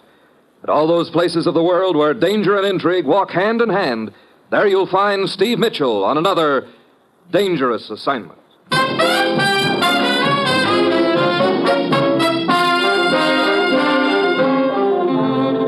Sure, I've got my assignment. Just a simple matter of getting to Dr. Corvell before the opposition does, and incidentally trying to keep the opposition from getting to me. A real cinch. Well, it's Tuesday when I get to Rizma. I've got to find Dravik in a hurry, but I haven't any idea where he is. There's only one hotel in town, so I check in, and then I ask the desk clerk about Dravik. He says he's never even heard the name, but he does remember a distinguished-looking man with white hair staying at the hotel overnight a couple of days ago. Probably Dr. Corvell. I turn away from the desk and start across the lobby, and then I spot a very familiar face. It's a foreign agent named Marzak. I've tangled with him plenty in the past, and I've no desire to renew the acquaintance now, so I start to duck into the bar, but he sidles in front of me. Well, my old and dear friend, Mr. Mitchell. Hello, Marzak. My, such a cold greeting to give to a man who possesses such admiration for you. After all the times we have been together in the past, Mitchell, even though on opposite sides of the fence, I should think that you might be a little more cordial. Look, you mind getting out of my way? The man is in a hurry. Such a pity, such a pity. I thought perhaps we might find a quiet corner and talk over old times together. I said get out of my way. But what destination could possibly be so important that you could not spare a few minutes for an old, let us say, colleague? I'm going into the bar, if that's okay with you, Marzak. Splendid. Thank you for your invitation. I accept with pleasure. Some drinks, much talk, a perfect way to spend an evening. Look, for the last time, I didn't invite you. I'm drinking alone, and if you don't... Drinking alone? What a barbarous custom. But then I suppose it is to a certain extent fitting that a man should have a farewell drink in solitude. Farewell drink? Yes. I understand you do not like this town of Rizma. I cannot say that I blame you. Oh? I understand further that there is a train leaving here in half an hour and that you plan to be on it. So I decided to help you by reserving a compartment for you. Now, that's real sweet of you, Marzak. But what if I decide I like it here? In that case, I understand it is quite possible you may remain here permanently. You're quite an understanding guy, aren't you? Yes. And I believe you are also. Goodbye, Mr. Mitchell. Come again when you cannot stay so long. And please extend my very best regards to your commissioner. Yeah. I beg your pardon, sir. What? I overheard you ask the desk clerk a few minutes ago about a distinguished-looking man with white hair. What about it? I believe you are referring to Dr. Corvell. Was I? Who are you? Bisco, a friend of the doctor's. And I am worried about him. What do you mean? His return is the one thing which can unite our country. But I feel he is in great danger. You see, he plans to go to the house of a friend of his in our capital. I now have reason to believe that friend intends to betray the doctor. I see. Yeah, Bisco, you're right. That is why I crossed the border to Rizma here, to try to intercept the doctor and warn him, but I was too late. He has already left. Yeah. You ever hear of a guy named Dravik? Dravik? No. Mitchell, the situation is very serious. We must find Dr. Corver. First, I've got to find Dravik. I can't get very far doing that with that character Marzak on my tail. Yes, I saw Marzak talking to you. I know all about Marzak. He is a dangerous man. He just invited me to leave town. If there were only some way I could shake him, might give me time enough to locate this Dravik. Wait. I think I have an idea. What is it, Bisco? See, Marzak is across the lobby watching us. He undoubtedly knows you have orders to find Corver. And also, undoubtedly, Marzak has orders to stop you. So? So if we were to conclude our conversation and I were to slip furtively out the side door and get into my car, Marzak might assume I had information concerning Dr. Corver. Yeah, he'd probably follow you, all right. I will make sure he follows me a long way. Long enough to take him off your trail for an hour or two. Okay, Bisco, it's worth a try. Go ahead.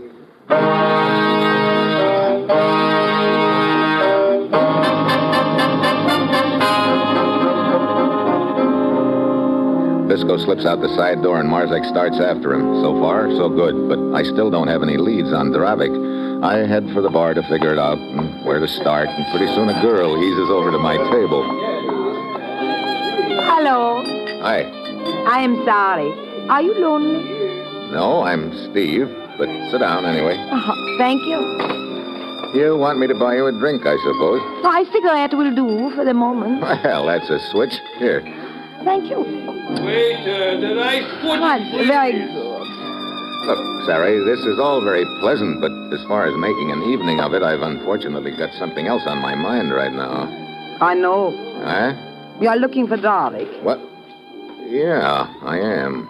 Do you know him? Oh, yes, I'm quite a good friend of Dravik. Where is he? First, let me ask you, why do you wish to see Dravik? Well, that's something I'll talk to Dravik about. I see.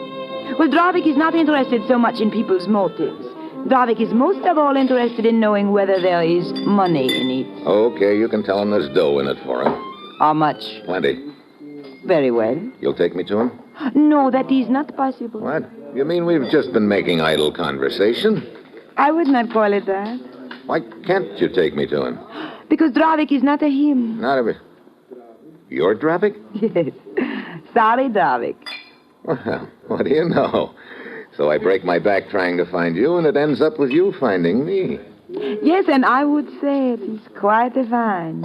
Oh? But I still would like to know why you wish to find me. Well, first, let me ask you, how do you fit in this deal with Dr. Corvell? Deal? Dr. Corvell?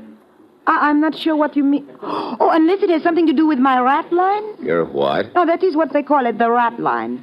You see, Stephen, there are many people in countries behind this, what you call iron curtain, who wish to be elsewhere.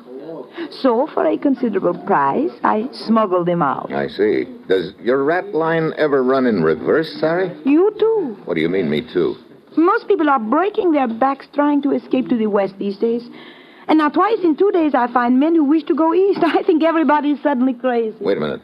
This other man who wanted to go east, was he a tall fellow, distinguished looking, with white hair? Oh, that is the man. Dr. Corvell, all right. He told me he wanted to go to the capital city of the country to the east of here, and he was willing to pay a great amount of money. So I, as you say, reversed my rat line. I took him across the border just before dawn. Look, Sari, I've got to catch up to him. He's going to collect a bullet if I don't. I see. Well, there is always the chance you will collect a bullet along the way. But for you... And for money. The two most convincing arguments I can think of. Very well, we will try to catch up with this Dr. Corvell. Here's an address. You meet me on the corner in front of this place in 2 hours. We will start then.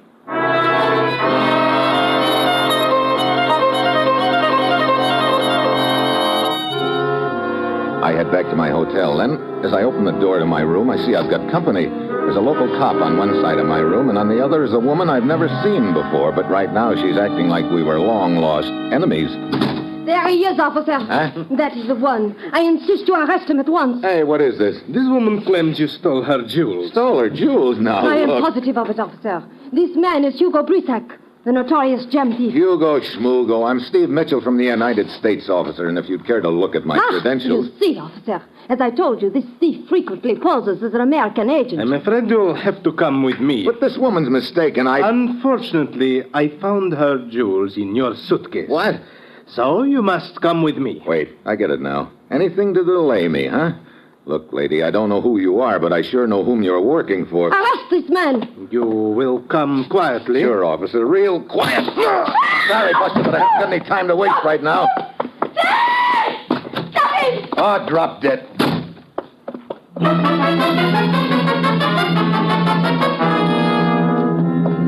I run downstairs and dug out the side door. The opposition's gag had almost worked. By the time I could have talked my way out of the frame, it had been too late to catch up with Dr. Corvell, of course. Well, now there'll be the little matter of the cops on my tail. Great. I roost behind a few assorted ash cans in an alley for a couple of hours, and then I go to the address Sari gave me. She's waiting for me in the shadows. What? The notorious jewel thief. Yeah. I see the news travels fast, Sari. I believe the police are quite anxious to find him. I don't doubt it. So, I understand now why you wish to escape from this country. Look, I'm trying to find Corvell. That jewel business was a frame. Oh, too bad. What's too bad? You would make such a nice jewel thief. It gives you color. Oh, color yet. I like you, Stephen. I think you're peachy, too. Now let's get going, huh? Oh, very well. Come on. Here is my car. We will drive as far as the border. Okay. What happens then? Well, when I get you across the border, one of my men will take you the rest of the way. Hey. What's the matter? A guy running across the street at us. Get going. It's Marzak. Oh? Who is Marzak? The guy who rigged the jewel frame on me. Hey, he's trying for the running board. You will not get away, Mitchell! Oh, yes, Marzak. Oh, very neat, Stephen. Listen. Sirens. Marzak must have tipped the cops I'd be around this neck of the woods. This is just wonderful. Oh, are you always in trouble? Look, I'm to trouble what honey is to a bear. Now, come on, keep that gas pedal down to the floor.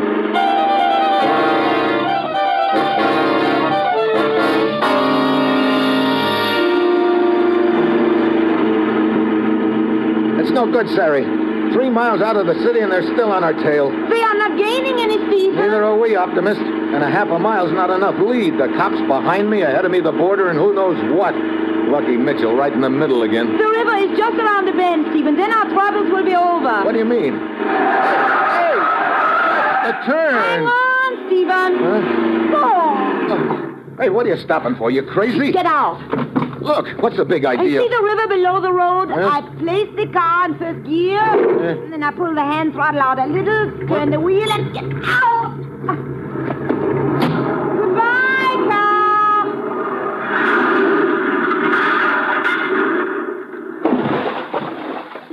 Quick. Now, into the bushes. This is fine. Now, we just wait while they go by. Hey, pretty neat. Looks like you're an old hand at this, Sari. Oh, it is not hard to learn. But isn't running a car into the river sort of expensive? It will go on your bill. Oh, I see. Here they come. So, now we go across country to the border. It's only a kilometer or two. Lead the way. Once we get across the border, how far is it to the capital? Oh, about 30 kilometers. Just across the border, we will meet a farmer with a horse-drawn wagon. He will take you to the next village. There, a man will be waiting for you in an automobile to take you the rest of the way. I just hope we get there in time to keep Dr. Corvell from walking into that trap at his friend's house. Hey, wait a minute. What is it? Quiet. Somebody heading this way. Probably the border patrol. Get down. Yeah, I see them. Perhaps we had better get closer together. Yeah, Like I said, you seem to be an old hand at this. Like I said, it is not hard to learn. Hey, quiet. Here they come.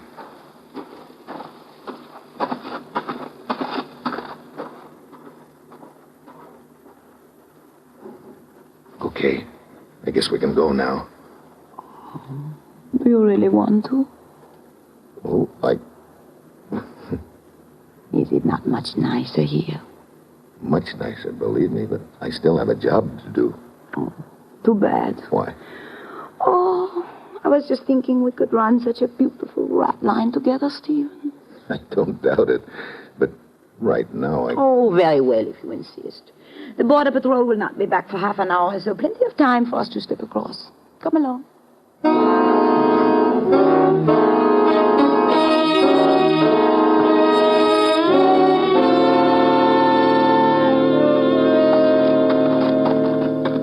There's the farm and his wagon, Stephen, waiting in the shadows. Yeah, I see them. Dimitri! Yes, Holly. Well, this is goodbye, Stephen. I wish you were not leaving. I'll be back. I wonder. What do you mean? I have the strangest feeling I will not be seeing you again. That's a cheerful thing to say. You had better hurry. Yeah. Wait. Hmm? Now go. After that, you think you won't be seeing me again? Oh, you can count on it. Goodbye, Stephen. Okay, Dimitri. Szabo. Get up. Get up. Hey, where's this village we're heading for, Dimitri? Oh, 5 kilometers. Hey, why are you turning off the road? This is the shorter way. Oh. Many patrols in this area? Not for another hour or two. That will be plenty of time. Whoa! Hey, how come we're stopping? Very simple. We're stopping because for you it is the end of the trip. Look, Well, a machine gun. Quite right. Now get out of the wagon. Okay.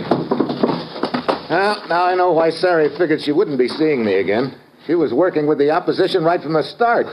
It's a bad time for you to be talking about the stars, Mitchell. What do you mean? As soon as I press this trigger, for you it will be the finish.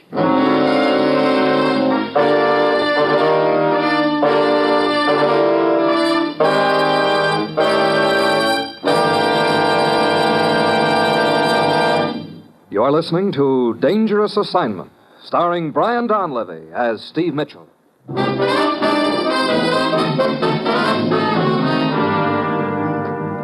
Mitchell. Eh? Turn around. Oh, in the back, huh? In the back. And right now. Hello, Stephen. What? Sari! In trouble again, I see. I sure was until you knocked off Dimitri here. Oh, this man is not Dimitri. What? Oh, I thought there was something strange about his voice. Then right after you started in the wagon, I found the real Dimitri's body in the ditch. So I followed. Well, you just got elected the girl I'd most like to have following me. Ah, thank you, darling. So, what happens now? Well, I seem to remember that I mean, how do I go about getting to the capital? Business, always business. All right, all right. I think I better take charge of you myself the rest of the way. Come along, we will go into the village and get a car.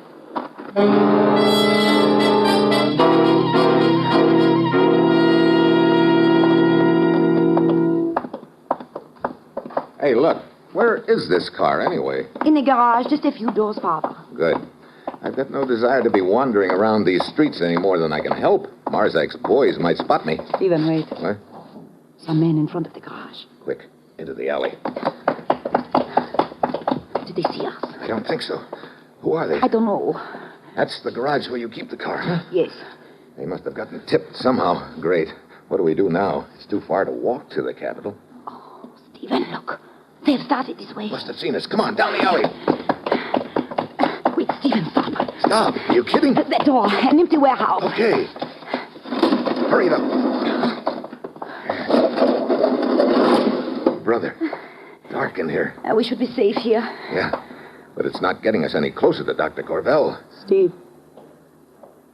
Yeah, steps outside in the alley. Quiet.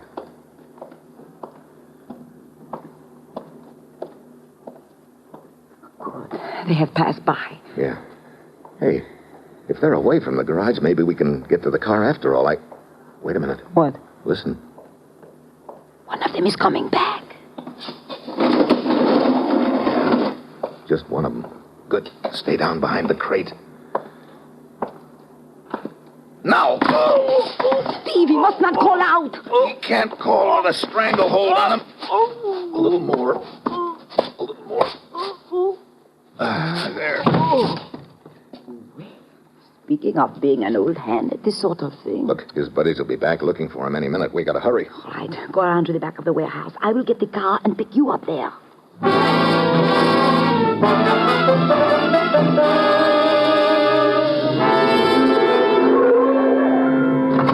Hop in, Stephen. Okay.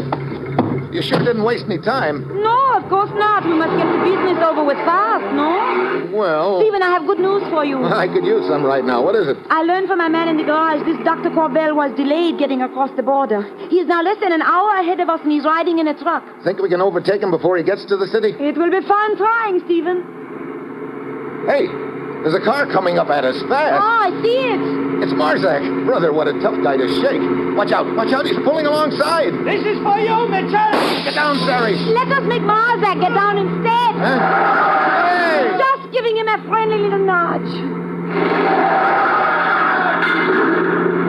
Oh, brother, right into the ditch. A friendly little nudge yet. Remind me never to get you mad at me. Now, let's see if we can catch up with that truck.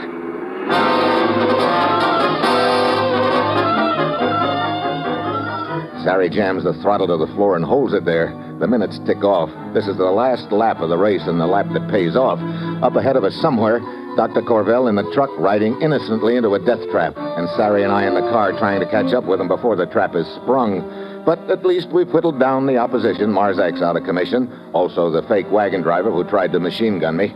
That should leave just the friend whose house Dr. Corvell is heading for.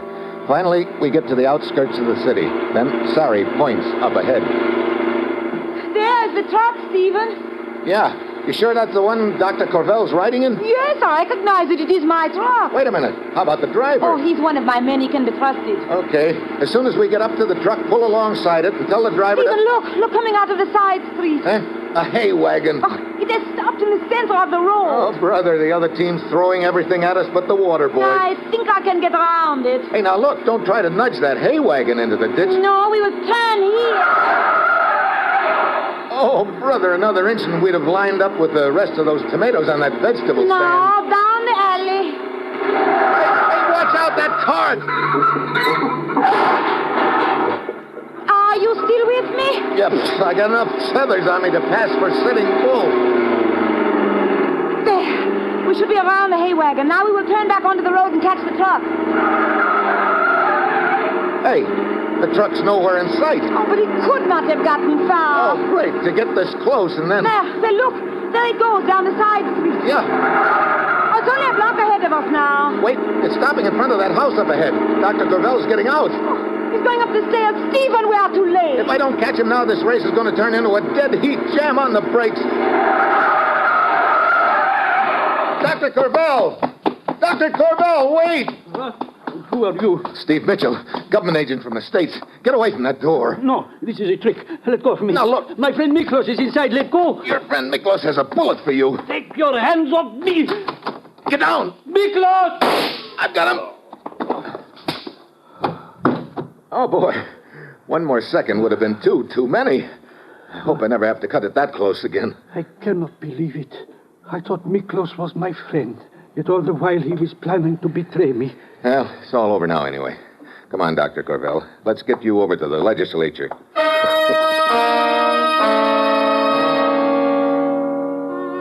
We pile into Sari's car and head for the Capitol building. On the front steps are two men. One of them looks like an American. The other is Bisco, the guy who tried to shake Marzak for me earlier.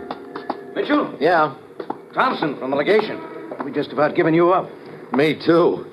Looks like you didn't have much luck in shaking Marzak for me, Bisco. I tried, but he was too clever for me. So I thought the best thing to do was come back here to the Capitol. There's been an all-night session of the legislature inside, Mitchell. The whole thing's hanging in the balance. Could go either way. Then I had better go inside immediately. Yeah. Good thing you weren't delayed any longer, Dr. Corvell. Might have been too late to do any good. Dr. Corvell, as an old friend, you must allow me the honor of escorting you inside personally. But I do come, not... I will take your arm. Very well. I'll bet you're glad this deal's over, Mitchell. You can say that again. Rough go, hmm? Well, if it'll give you a clue, I was framed for a jewel thief, Shot at 3 times and given a ride that would put any self-respecting roller coaster to shame. Sounds like a real picnic. Well, it's all over now. Hey. What's the matter? Funny. Dr. Corvell and Bisco walked right by the door to the assembly hall. What? Hey, looks like I spoke too soon, Thompson.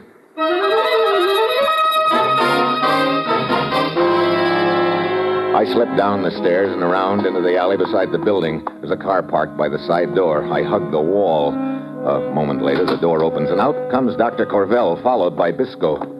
Into the car, Corvell, and remember, I'm holding a gun on you in my pocket. Guess Corvell's got no friends at all, Bisco, huh? Mitchell! Yeah, Mitchell.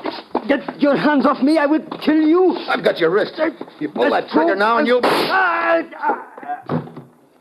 What a hard guy to convince. He shot himself. Yeah, trying to do likewise to us. Who is he? I have never seen him before. That's what I figured. Come on. When he took my arm, I could feel the gun in my side. Didn't leave you much choice but to go with him. Mitchell, you okay? Yeah. Okay, Dr. Corvell. Better get in the assembly hall. Yes, Thank you, Mitchell. Thank you. I hope he's in time. Hey, listen. I guess that's your answer, Thompson. Yeah, I guess it is all right. Well, I suppose you'll be wanting to get back right away, Mitchell. I can get you a plane reservation. Well, as a matter of fact, Thompson, I already have my transportation all lined up. Oh? Oh, you mean over there in the car? Yeah. Ah, I see your point. Oh, no, you misunderstand. You sure? Nope, I'm just thinking of my own safety. Safety? Look, air travel's pretty safe these days. That's not what I mean. I've already seen what she does to guys she gets mad at. After all, you can't blame a guy for thinking of his own neck, can you?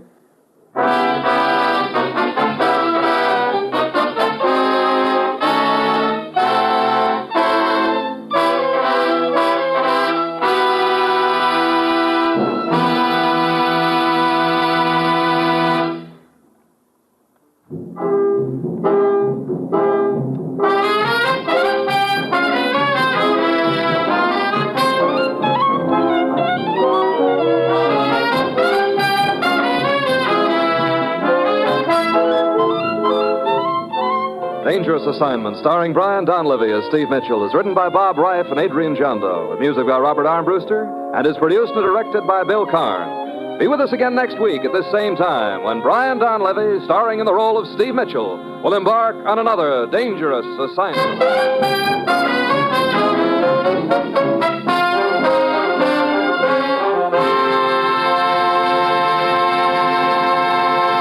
Dangerous Assignment came to you from Hollywood. Now it's The Man Called X. Tomorrow, hear the big show on NBC.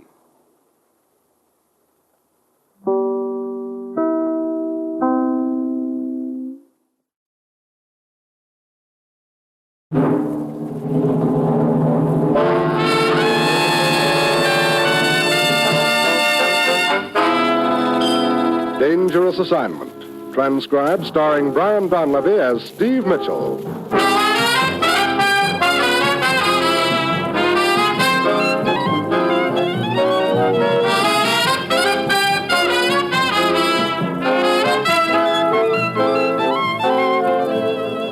Yeah, danger is my assignment. I get sent to a lot of places I can't even pronounce. They all spell the same thing, though, trouble. But when I walk into the commissioner's office, I don't realize that this assignment's going to wind up with my getting shot at.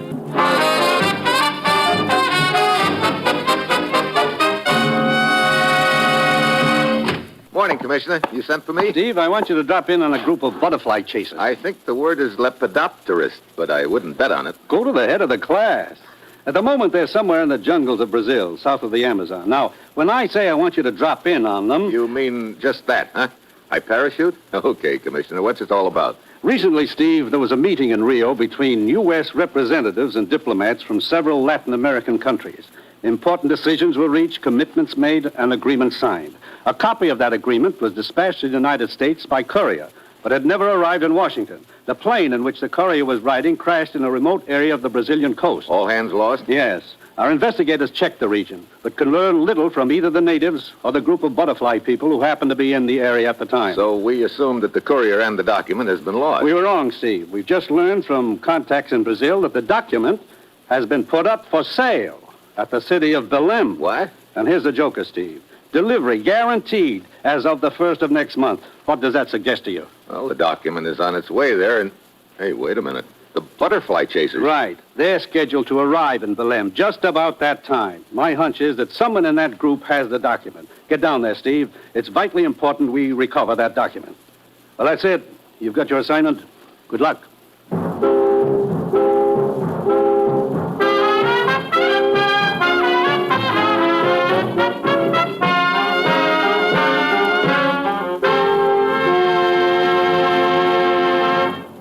The National Broadcasting Company is presenting Dangerous Assignment, starring Brian Donlevy in the role of Steve Mitchell, colorful, two-fisted government agent. At all those places of the world where danger and intrigue walk hand in hand, there you will find Steve Mitchell on another dangerous assignment. Before we bring you tonight's Dangerous Assignment adventure, let me tell you about tomorrow's fine comedy on the NBC Radio Network. Yes, tomorrow you'll hear The Bob Hope Show and Fibber McGee and Molly, and Eddie Cantor will bring you his show business show. There's always entertainment when Fibber and Molly open wide the doors at 79 Wistful Vista. And tomorrow, from Palm Springs, California, Bob Hope will have Bing Crosby, Marilyn Maxwell, and Charlie Farrell as his special guests. And Eddie Cantor's show business show will present a program of Italian entertainers. Bob Hope, Fibber McGee and Molly, Eddie Cantor. Yes, hear all three tomorrow on NBC.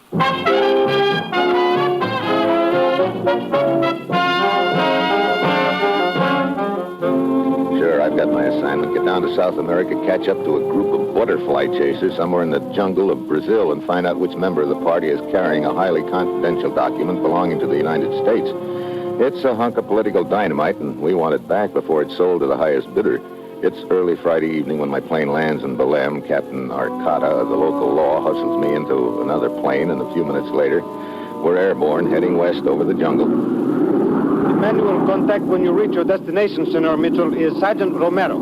I sent him out to pick up the trail of the group 2 days ago. Where are they now, Captain? The last radio report I received from Romero a few hours before your arrival had the group camped at this point on the map, almost directly under us. You mean we're there already? We are. Come, I will assist you.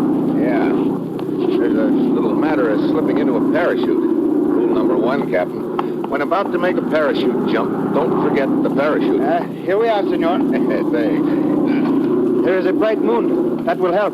I'd just as soon it wasn't so bright, Captain. Too easy for someone on the ground to spot the parachute. See, of course. Which means I'll have to drop a long way down, as far as I dare, before I open the chute. The pilot is motioning to us, senor. Okay. What's our altitude? His instructions were 5,000 feet.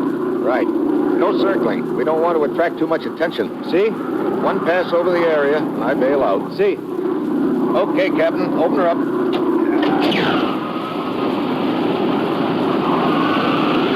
It doesn't take long to eat up 5,000 feet of space, especially when you drop most of the way where the chute flows. When my count runs out, I pull the cord, then... A jarring jolt as the chute opens. I glide slowly down, straight toward the river. I yank at the shrouds to change direction. Sure, so I miss the river, but I land on the top branches of a tree. Next thing I know, I'm dangling at the end of the chute, some 15 feet above the ground. That's when it happens. First slug whistles past my ear. Next one chips a hunk of tree trunk. This is no place for me. I unfasten the harness and drop to the ground. I start crawling on my hands and knees toward the river, and then suddenly I freeze. Someone's coming up on the double. I wait. Then as he goes by, I reach out and grab. Hold him, Buster. What? I'll take that gun. No, wait. You are the American Mitchell. Yeah, big surprise. No, senor. I am Sergeant Romero, the captain told you. Romero, you? Yes, of course. I'll show you my identification here. I have it in my pocket. I'll reach for it if you don't mind. This says you're Sergeant Romero, all right. Get down. That shot, it came from that direction, senor. From the river. Yeah. You see someone? No, he's probably cut back into the jungle. See. How far are they camped from here? Several miles down the river, near a small village. Come, senor, I have a boat here nearby.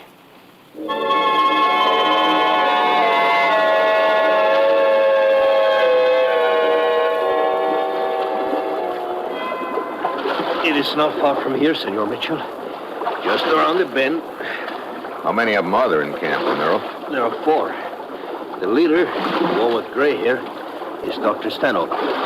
And there are 2 assistants. One is called Hodges, and the other is Williams. And then there is the doctor's wife. Wife? See, very young, very beautiful, senor. Ah, there it is, senor. That clearing near the riverbank. Yeah, looks like someone sitting at a campfire alone. I think that it... See, that is Dr. Stanhope. Let's pull in the shore here, Romero.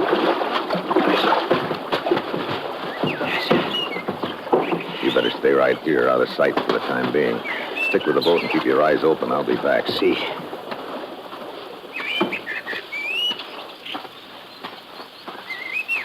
Hello there. Hello. Hello. Good evening. Welcome. This the Stanhope camp by any chance? Yes, that's right. Natives up the river mentioned that you were in the region. My name's Mitchell. Oh, I'm Dr. Stanhope. How do you do?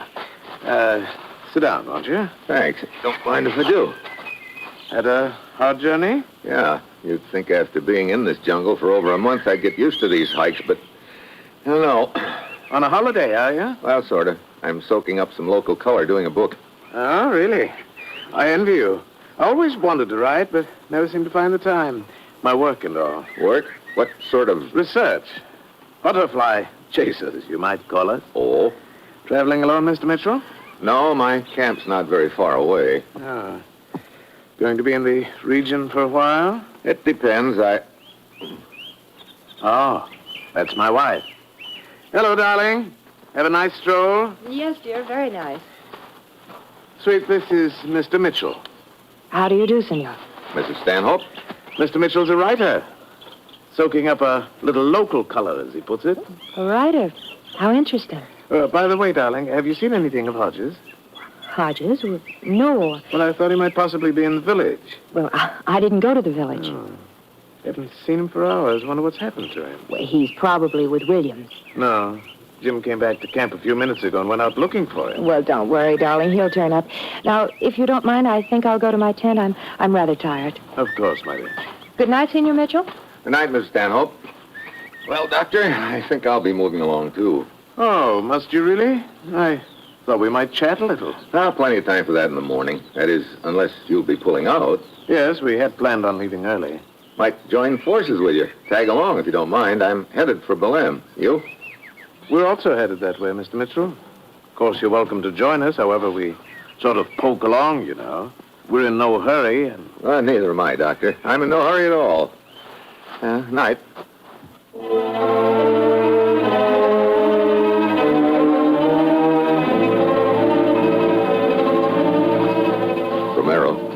Romero. See here, senor. Well, I've met 50% of the troop. Doctor and his wife. Williams wasn't around, and Hodges hasn't been seen for hours. I don't like that, Romero. Hodges could have taken a powder. I do not think so, senor. What? Look, there, on the riverbank. Hey. I pulled the body out of the river a few minutes ago. That is the man called Hodges.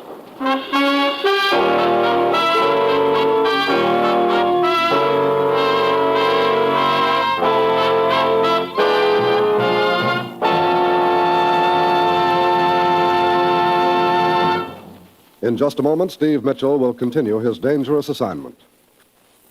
We now bring you an important announcement for all Americans, particularly those of you who run your own business or are in a position to hire employees. This country is now engaged in a gigantic defense program which must be kept on schedule. There's no time to lose.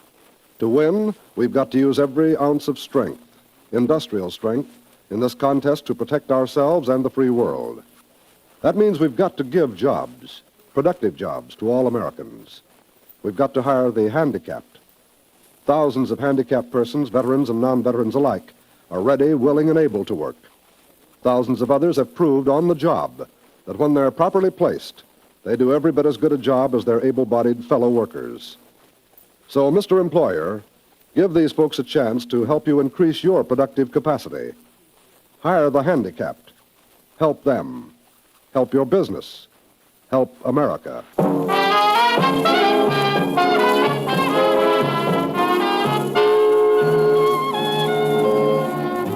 And now back to Dangerous Assignment and Brian Donlevy as Steve Mitchell.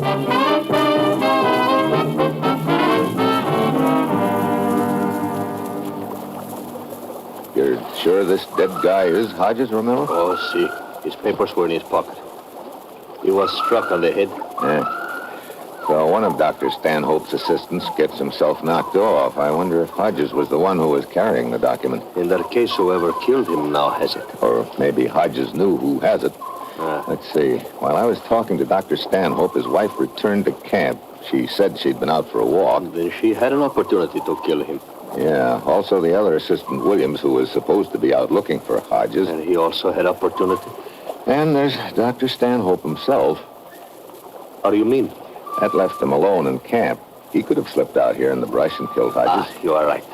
Better keep under cover, Romero. I'm going over to Stanhope's camp and break the news to them.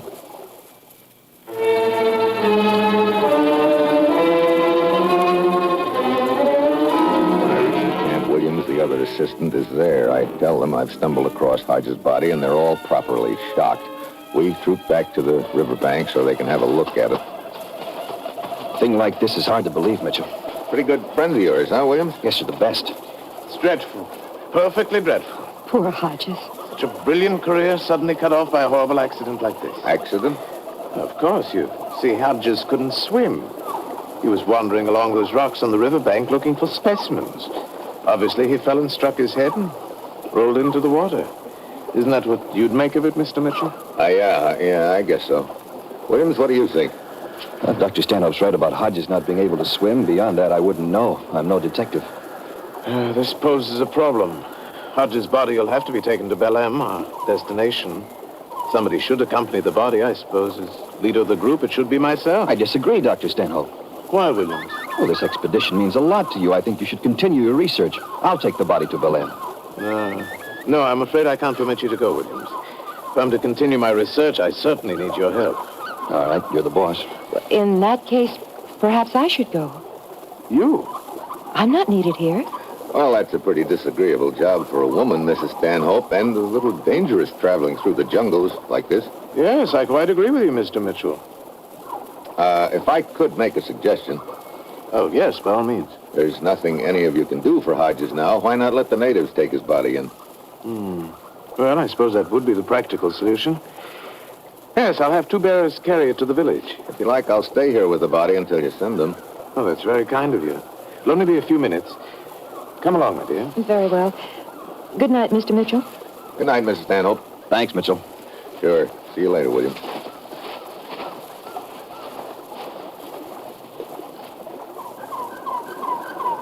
Romero. See? Right here, Mitchell.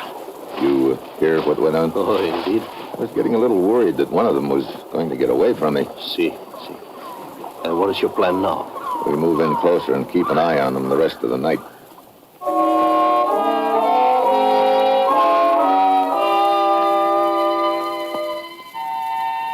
After the natives pick up Hodges' body, Romero and I settle down in the underbrush where we can watch Stanhope's camp. I take the first watch and wake Romero at midnight. Everything's quiet in the camp. Their fire's gone out. I doze off. The moon is setting when I open my eyes again. I look at my watch and realize I've been asleep a couple of hours. I roll over and look toward Romero. Then I sit up fast. Romero's gone. I scramble to my feet and head toward Stanhope's camp. And I get my second surprise. Camp is dismantled. Everybody's gone. This is just great. I pound along the trail around the bend, and there, stretched out on the ground in front of me, is a body. Romero. Romero. Mitch. Here. Gracias. What happened? Oh, I heard a noise from the camp and came to investigate, and somebody slipped up behind me and hit me over the head. You couldn't see who it was? No. They've cleared out. They've got about a 2-hour start on us.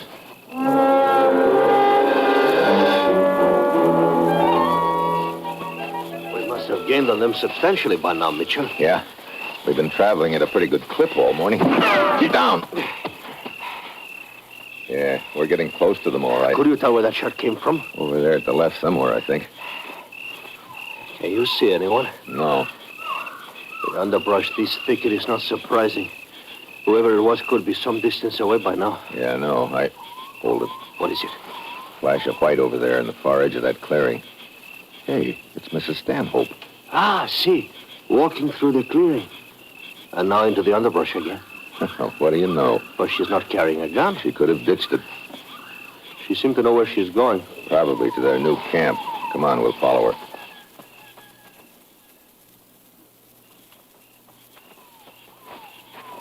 Yeah, there's their camp, all right. Mrs. Stanhope and Williams in front of the tent. I'll introduce you as my guide. All right. Well, Mr. Mitchell. Surprised to see me, Mrs. Stanhope? Well, of course. This is my guide, Senor Romero. How do you do, senor? Mr. Williams Romero. Senor? How are you? Where's Dr. Stanhope? Oh, he's been down by the river all morning looking for specimens. I see. Say, were you the ones who were doing the shooting a few minutes ago, Mitchell? Not exactly, Williams. Why? I was walking around when I heard a shot. I decided if a hunter was nearby, I should get back to camp. I see. Well, it's Mr. Mitchell. That's right, Dr. Stanhope. Were you doing any shooting a short while ago, Philip? Shooting? Why, no. I did hear the shot, though. Well, glad to have you with us again, Mr. Mitchell. Are you? Of course. Why? You sort of pulled up stakes all of a sudden last night. Did you forget you'd invited me to tag along with you to Bill M? By George, I did forget. The excitement of Hodges' death and all that, you know. Oh? See, when Kara suggested we leave during the night, It was your idea then, Mrs. Stanhope. Oh, yes. The heat bothers me. It's cooler traveling at night. I see. We plan to rest here until dark and then resume our journey. Would you like to accompany us? Yeah, I would, Dr. Stanhope, and this time I'll try to keep up with you.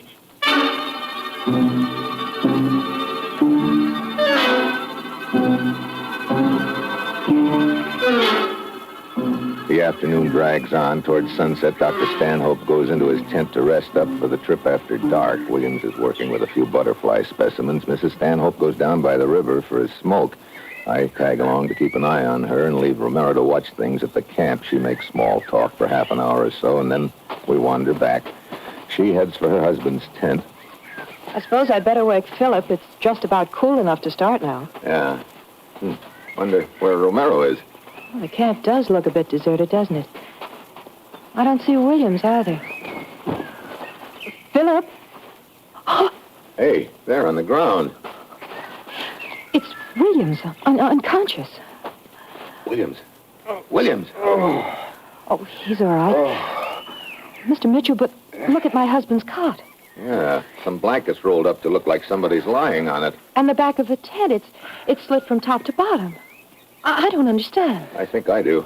Williams. Oh, what? Oh, Mitchell. What happened? I came in here to ask Dr. Stanhope something. As soon as I stepped inside, I got hit in the head.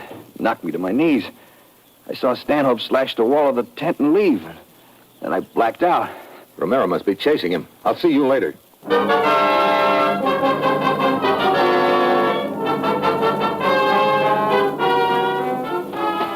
I take off from the back of Stanhope's tent and start crashing through the brush. Then, all of a sudden, I stop. Something which I noticed on the table in Stanhope's tent and didn't pay any attention to suddenly registers. Stanhope's knife in its sheath. I double back fast. Sure enough, there's another trail leading through the brush in the opposite direction from Stanhope's tent. I follow it. I can hear somebody ahead of me, then the noise stops. I stop too, but not soon enough. He's in behind me with a gun. Don't move, Mitchell. Hello, Williams. You're a pretty smart boy.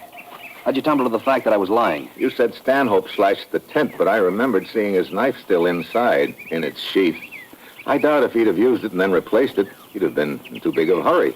You staged the whole deal to take me off your trail and give you a head start. Bright boy. How'd you get Stanhope out of the way? It was simple. I told him you and Mrs. Stanhope had taken off together. He charged down along the river like a bull. With Romero after him. Pretty neat, Williams. I guess that makes you the boy with the document, but what about the dead guy, Hodges? Where'd he fit in? Well, it started out as a two-way split. I decided to change things. I see. Okay, Mitchell, we're still a little too close to the camp. Start walking.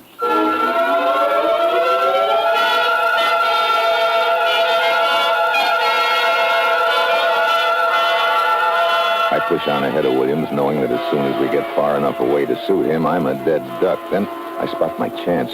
There's a branch of a tree sticking out in front of me. I push it back out of the way, and then suddenly I duck and let go of it. Oh, it hits him in the face and spoils his aim. I whirl and lash out with a left. Oh, thanks for the gun. Now, just stand still while I find that document. Yeah, here we are. Look, Mitchell, how about a deal? Sorry, you left all your cards back there on the table with Stanhope's knife.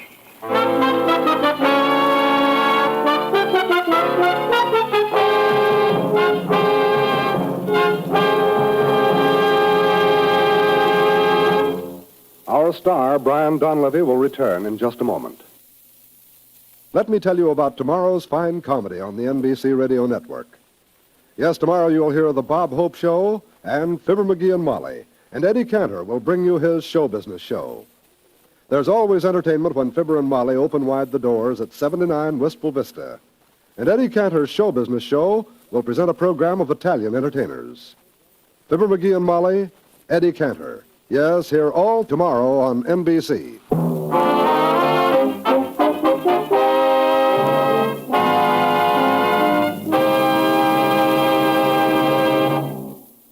Next week, Havana, a beautiful place to get killed. That will be Steve Mitchell's dangerous assignment next week.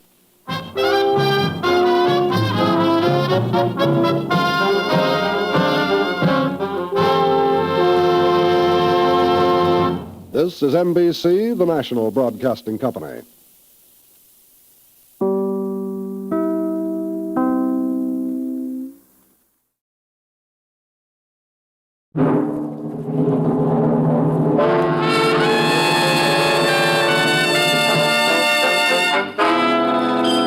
Dangerous Assignment. Transcribed, starring Brian Donlevy as Steve Mitchell.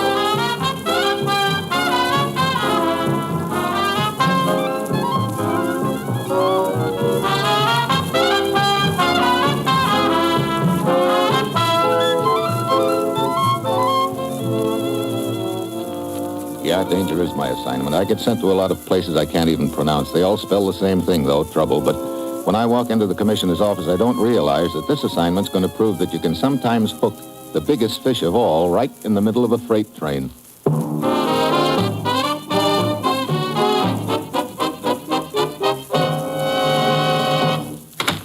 Morning, Commissioner. You sent for me? Steve, ever been on the road to Mandalay? Oh, many times. Vocally, that is. Used to be the theme song of our Jolly Fellows Clam Digging and Marching Society. Well, this time you're actually going to travel that road, Steve, on your way to meet an American newspaper man named Forrester. What's it all about, Commissioner? Lately, we've been concerned over the leak of strategic materials and equipment from the U.S. Materials originally intended for our allies in Indochina, Malaya. You mean some of that shipment isn't getting there, huh? Right. It's winding up in Burma, then being shipped on through the back door of China. So, how does this newspaper man fit into the picture? Chris Forrester knows the Orient. Been there for years, has many contacts. He got in touch with us last night, said he had certain information which might help us plug up that leak of supplies. Okay, Commissioner. Get over there, Steve. Talk with Forrester. Get to the organization behind all this and smash it. Well, that's it. You've got your assignment. Good luck.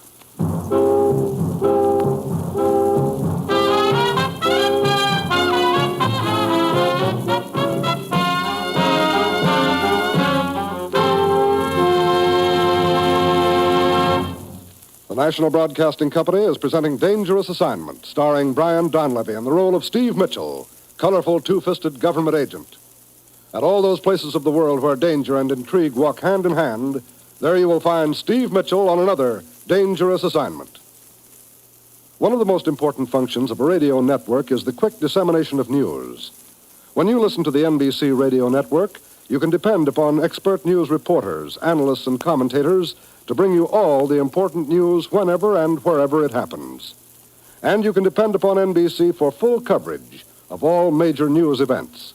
Yes, at home and overseas, NBC employs reporters in all of the important news-making cities of the world. And via the worldwide facilities of major news-gathering agencies, NBC can give you important news flashes as soon as they're received. So when you want the best radio news coverage, be sure to set your radio dial to this NBC station.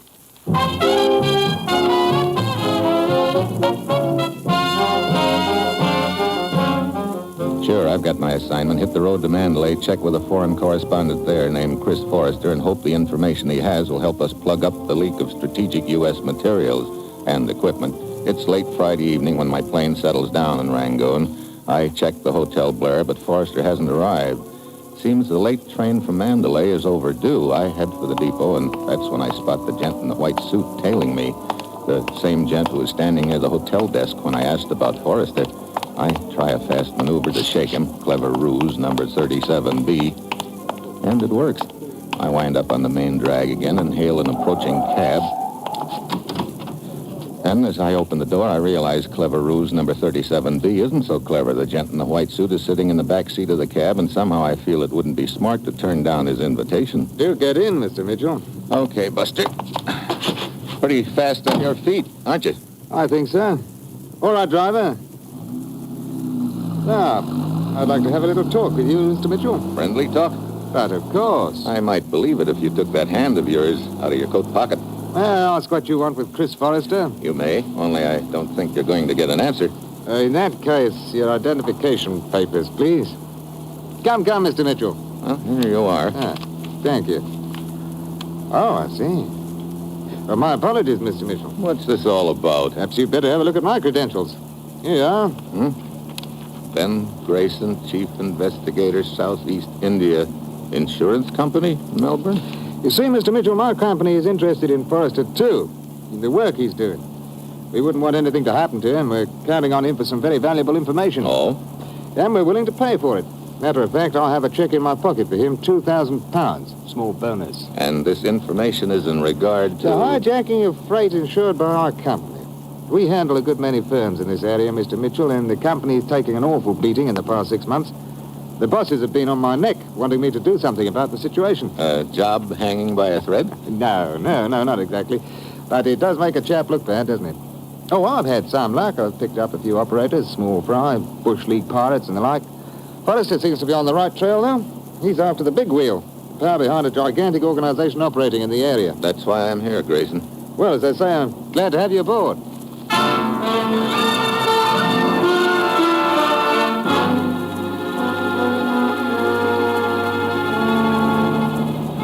10 minutes later, we pull up at the railroad station while Grayson goes off to inquire about Forrester's train. I take a quick stroll around the depot. Seems to be an awful lot of activity about for this time of night. A lot of people milling around, workmen mostly, and 2 platoons of government troops are headed along the loading platform. I watch as they pile aboard the waiting train.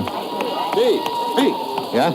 Oh, what is it, Grayson? Szabo, plenty of it. The night train from Mandalay, the one Forrester was on. What about it? Guerrillas attacked it 30 miles out of Sin Town, derailed it. What?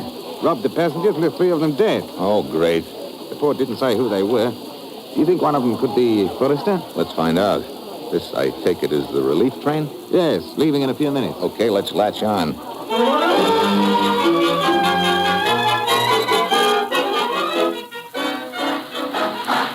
Grayson and I are aboard as the relief train pulls out of the depot, picks up speed, and rolls northward onto Mandalay. Hours later, we watch the dawn come up, not like thunder, but quietly, hot, sticky, and then finally we arrive at the scene of the wreck. The locomotive, looking like a wounded bull elephant, lies sprawled across the tracks. Behind it, 2 passenger cars form a neat pyramid. First, we check the casualties. 2 of them are natives. The third is the engineer. Grayson and I split up, start checking the passengers lined up on both sides of the train. No sign of Forrester. No one seems to remember him, that is, until I reach a short, heavy-set gent sporting an expensive, though badly wrinkled, tan gabardine suit. American chap, you say? Tall, graying about the temples? Oh, yes. We were in the same car. I spoke with him briefly. Mm-hmm. When did you see him last? Some time ago, before the attack, that is. I got in a small conversation with him regarding bicycles. I represent the Birmingham Thunderbolt. It's an excellent wheel, sir. A stout little machine and all that. I'm sure. Thanks for and one moment, sir. Tava, would you pop over a moment, please? She might be able to help you, sir. She's a lovely girl. Oh, lovely. And from Singapore. I don't know what she does, but whatever it is, she must do it well. Yes, what is it, Mr. Perryman? My dear, this gentleman, I didn't get the name, sir. Steve Mitchell. Tava, Mr. Mitchell. My name is Perryman Amos J. How do you do, Mr. Mitchell? He's looking for a chap, friend of his, Forrester. Oh, yes, the newspaper writer. Yeah, you were with him when the guerrillas attacked the train? Yes. We heard shots, and then the train stopped suddenly. There was great confusion. And Forrester, what happened to him? I don't know. In all the excitement, he just vanished. He could have gotten off the train, you think? Yes. I thought of doing the same. Started to. But the rebels suddenly appeared and forced us to remain in the car. Ghastly lot they were. I know a smattering of the Karen dialect. I managed to catch part of their conversation. I got the impression they were looking for someone in our car. Yeah, could be, Mr. Perryman. Could be. Thanks.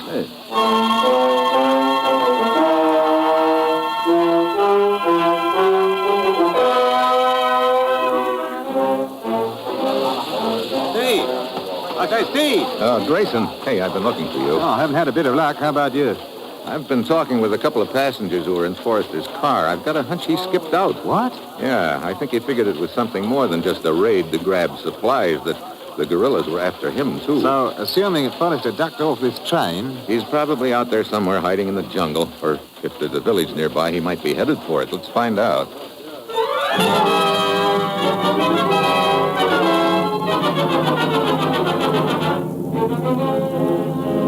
We do some fast checking. We find out there is a village not too far away. We also find a native who'll lead me through the jungle to it.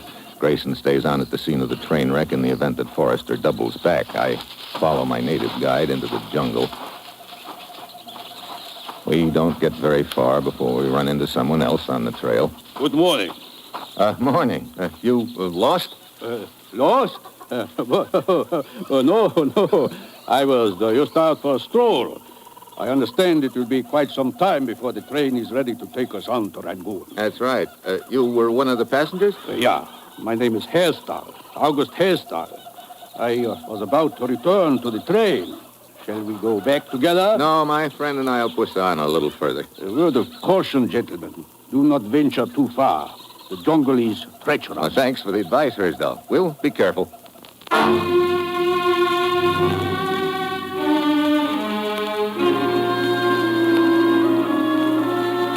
With a slight bow from the waist, Hersdal turns, walks down the trail, and disappears from view. The guide and I mush on. The jungle gets thicker and the going rougher. Finally, I call a halt. I think there is somebody else on the trail. You keep going straight ahead and make some noise about it. I'll wait here. Okay, you boss. I ease off the trail and wait. I can hear the guide moving up ahead in the jungle, and then it's quiet. 5 minutes go by, 10, nothing happens. I slip out of my hiding place and take off after the guide. I find him about 200 yards down the trail. He's dangling from the branch of a tree with a noose of vines around his neck.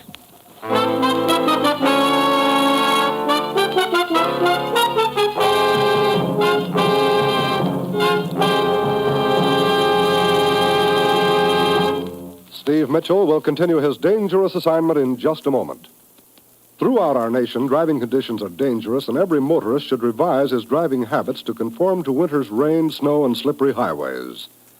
While the National Safety Council warns that winter driving conditions present more hazards than at any other time of the year. Too many times when roads are wet and slippery, the posted speed limits are not the safe speed limits. So remember, the safe speed for your driving is the speed that matches road conditions. America's professional truck drivers, the men who drive for a living, are taught that now, more than ever, they must drive ahead of themselves. By watching the changing road and traffic conditions on the highway ahead, you can avoid accidents before they happen. When you see an accident threaten on the road ahead, you'll have time to keep it from happening. Remember the current campaign against speed, the #1 killer on the highways. Drive as slowly as the road conditions demand, and you'll be doing your part in this campaign. And remember, the life you save may be your own.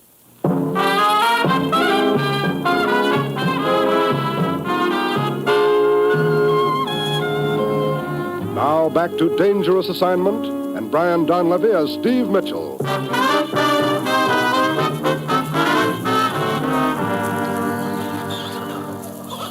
I cut the guide's body down from the noose of vines and bend over him. As it turns out, I bend just in time. The slug whistles over my back. I dive into the brush and hug the ground. There's no sign of the sniper anywhere, and that's just the way I want to keep it. I circle on all fours towards the trail, finally reach it and take off in the direction the guide had told me the village was. Half an hour later, I reach the river. I start along the bank, and then I spot somebody kneeling by the edge. I ease up quietly.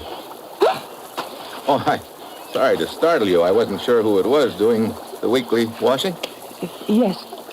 Look, Miss... I am Anine. Maybe you can help me, Anine. Have you seen a tall American around here lately? His name is Forrester. No, there has been no American. But some guerrillas passed by here. Guerrillas? How long ago? Only a short while. Great. Which way's the village from here? That way. Okay, What is it? Nothing. Thanks for the information.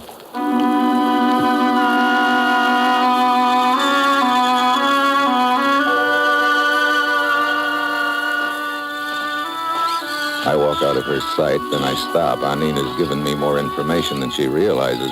In her pile of washing, I spot the cuff of a man's white shirt, and it doesn't look like the native type. I wait. Pretty soon she comes along the trail, looking back to see if she's followed. I keep in the brush on one side of the trail and stay with her. She leads me to a hut half hidden in the underbrush and disappears inside.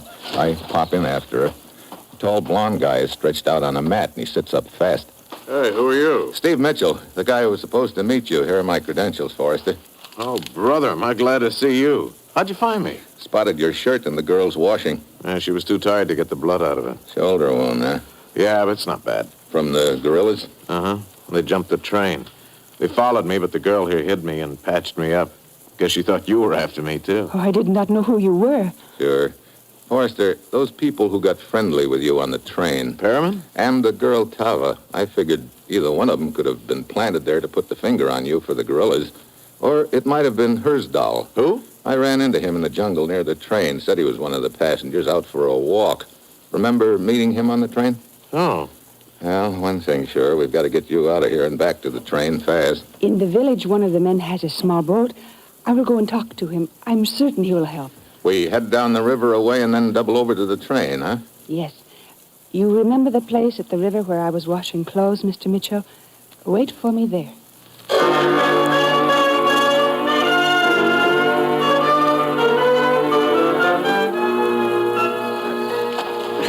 There's the spot Anine wants us to wait for us there. Good. Didn't come any too soon. Look, just in case we get separated, you'd better give me what information you have on this hijacking racket. Right. Now, the head man is a guy the natives call Lokai, but he's a white man. And you know who Lokai is? Well, 3 nights ago, I got a quick glimpse of him in Mandalay at a payoff. They spotted me, and I had to get away fast, but I'd recognize him if I ever saw him again. No wonder he's trying his best to have you knocked off. How does the racket work? Well, the hijacked supplies and munitions are recrated and reshipped to dummy addressees on the West Coast. And it's hauled across Burma to Mandalay and then flown by chartered plane into China. He has no trouble with the local rebels because he pays them off and they leave his shipments alone. Sounds like that'd take a lot of dough. Lokai doesn't use money. Pays them off in foodstuffs. That, in turn, causes a food shortage in the big cities, and then he runs a black market. Brother, he works all the angles, doesn't he? Sure. For instance, 2 weeks ago when the rebels blew up the water pipes with Supply Rangoon, Lokai's boys moved in fast and did a big business selling water at 10 cents a bucket. This is one sweet guy we're talking about, huh? Well, at least when we get back to the relief train, you can trade your information for 2,000 pounds. That insurance investigator. Grayson? Yeah, I talked to him a couple of times last week in Mandalay. Guess he's on a spot with his company until this thing's cleared up. Yeah, and I can sure use the dough. Hold it. On the river, just coming around the bend. A small boat. It's Anine in it, wearing men's clothes. Yeah, so it is. I wonder what happened to the boatman. This is as close as I can come to the bank. Okay, let's go. Yeah. Where's the boatman, Anine? He was sick, so he told me to take the boat. I see. Here, Forrester, I'll give you a hand aboard. All right. Thanks. Okay. You had better get under the tarpaulin near the bow. Right. Stay under cover. There are many guerrillas in the area. Right. There. That'll hide us. We can see out of this torn place. Forrester. Yeah? She sure seems cooperative. Yeah. Maybe a little too much so. If the price on your head is as high as I think it is, she may be trying to collect it herself. Yeah. Maybe by taking us to the local guerrilla chief, Tuan Ko. Just the same, I figured we'd better play along for the time being. This boat's our best chance of getting out of here. Yeah. Hey, get down. Boat over there near the other side of the bank. 3 natives in it. Guerrillas.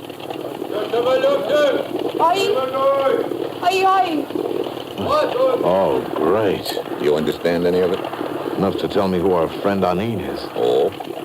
I told you the local guerrilla chief was Tuan Ko. Well, she's his sister. What? Look, that other boat's out of sight. Let's get out of here. Steve, up ahead. That native bridge across the river. Yeah, 3 guys perched up there with Tommy guns and those boats on the bank. I think we're being taken to guerrilla headquarters. Yeah, It looks like we've drifted right into a nice little trap. I start to crawl out from under the tarp so I can grab the helm, but just as I stick my head out, something very hard hits me over the ear, and I fold.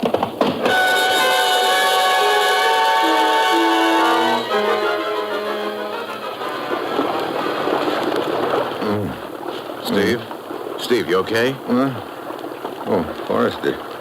Hey, where are we? Safely downstream, almost to the place where we get off. What? Hey, what happened? The last I remember. You got hit on the head. Eileen, you better fill him in. I saw you start to crawl out from under the tarpaulin, Mr. Mitchell. I was afraid you would do something rash, so I hit you with this wrench to prevent them from seeing you. You sure pack a mean wallop. Then you weren't going to turn us into the guerrillas. No. It is true my brother is their leader, but it is also true I'm opposed to what he is doing. I too wish freedom for my country, but not his way, and not when it means kidnapping Americans. I remember the last war. There were many of you fighting here for us. You've got a good memory, Eileen. A lot better than most these days. Thanks.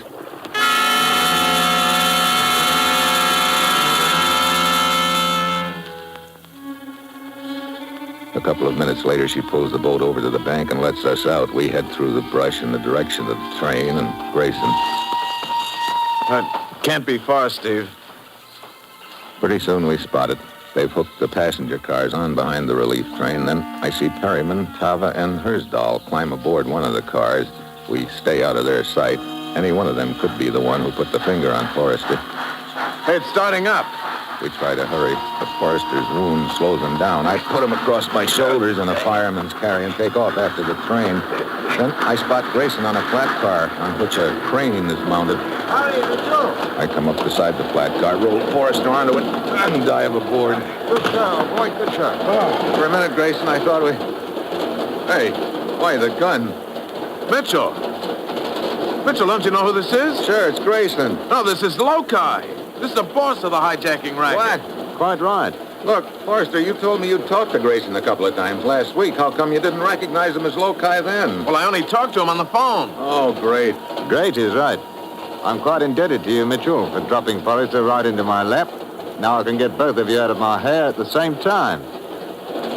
My eyes flick up at the crane, then at the cable which leads down to a big hook resting on a box behind me about waist high. It's my only chance. Just as Grayson raises his gun, I grab the hook and yank and then jump to one side. It swings past me right at Grayson. What? Brother, out like a light. That hook really creased it. Yeah, sort of put him out of business in more ways than one. It was quite an act he was putting on. The hard-working insurance investigator. Yeah, it was quite an act. Until it got broken up. Or rather, until he got the hook.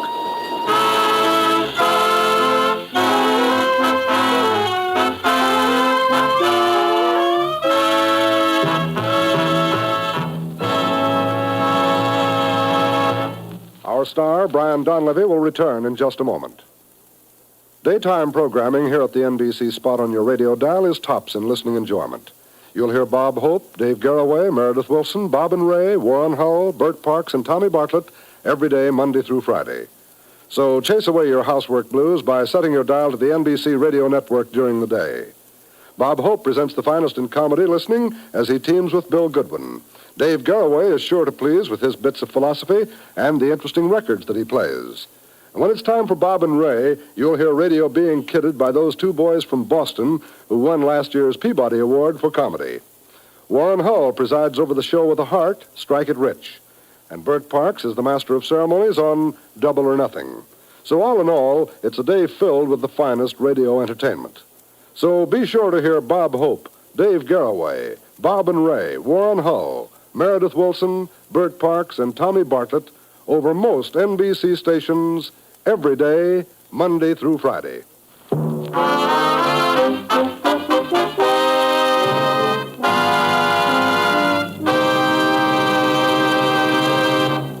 Next week, Mexico City, moonlight and murder. And that will be Steve Mitchell's dangerous assignment next week.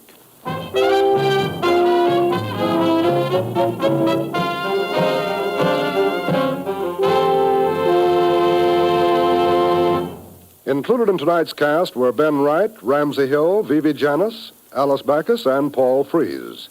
This is John Storm speaking.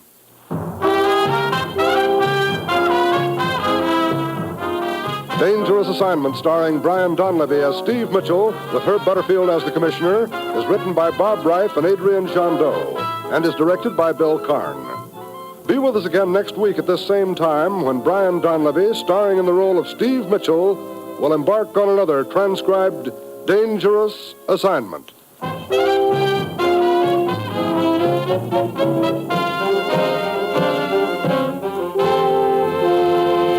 Tomorrow, hear both Father Knows Best and Truth or Consequences on NBC.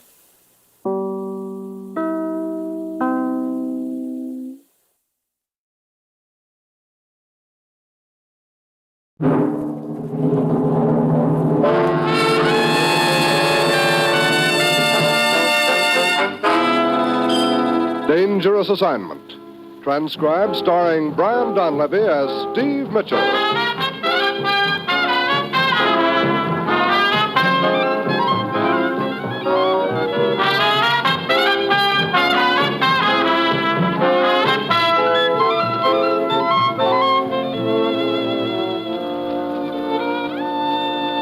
Yeah, danger is my assignment. I get sent to a lot of places I can't even pronounce. They all spell the same thing, though, trouble. But when I walk into the commissioner's office, I don't realize that this assignment's going to prove that sometimes what goes up never comes down.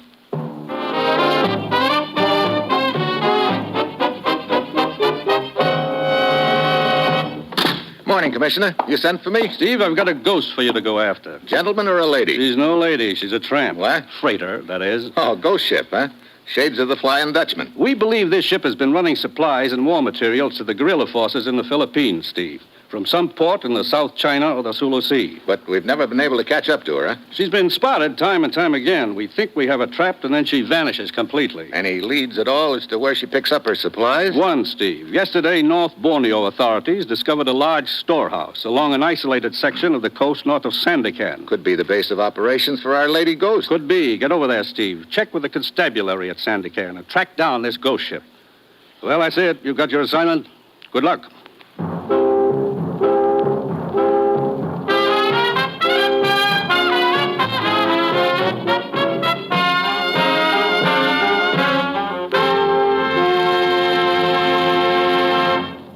The National Broadcasting Company is presenting Dangerous Assignment, starring Brian Donlevy in the role of Steve Mitchell, colorful two-fisted government agent.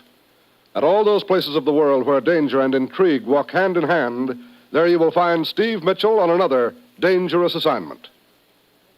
All Hollywood will be on hand for the Academy Awards Thursday, March 19th. And you can hear a complete description of this gala presentation of the fabulous Filmland Oscar when you set your radio dial to NBC. Yes, NBC invites you to share the glamour, glitter, and swank of Academy Award night during a 90-minute broadcast of this fabulous event. Paul Douglas will do the radio commentary, and Bob Hope will be on hand to keep the proceedings running smoothly. Yes, it's Hollywood's most important night of the year, Academy Award night. So be sure to hear every star-spangled moment on Thursday, March 19th, on the NBC Radio Network.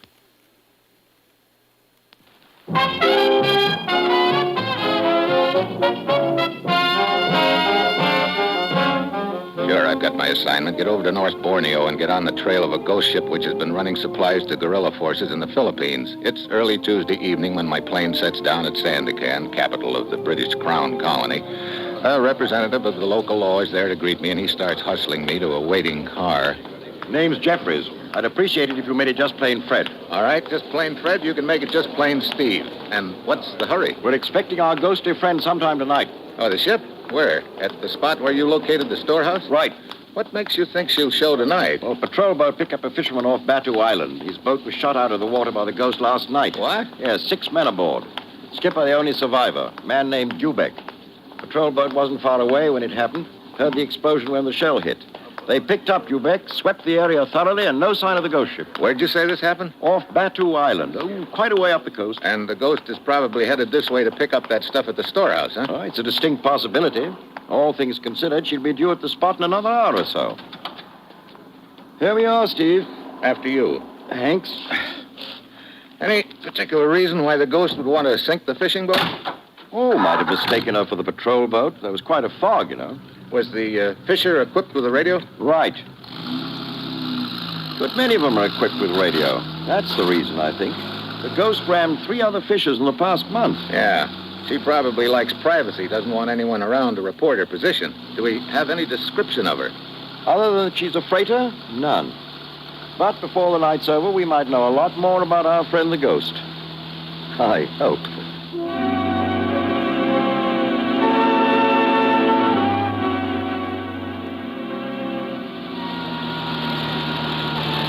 Half hour later, we pull up at a spot along the coast. There's a bright moon overhead, but it's not much help. Since a low, heavy fog clings to the area, Jeffries and I make our way through the trees and step out onto the beach. Over here is the road leading from the dock. It goes back into the jungle to the storehouse. Used to be an old ammunition dump. Like to have a look? Yeah.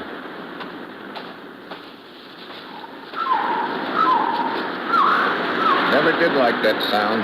9 times out of 10, the bird turned out to be a Japanese soldier. Well, this time, it happened to be one of my own men. Got him scattered all over the area. Another one of my chaps, Joe Tiber. Never could do that call properly. Sounds good enough to me. Oh, wait till you hear Sam Keone. He's the top man in the bird call department.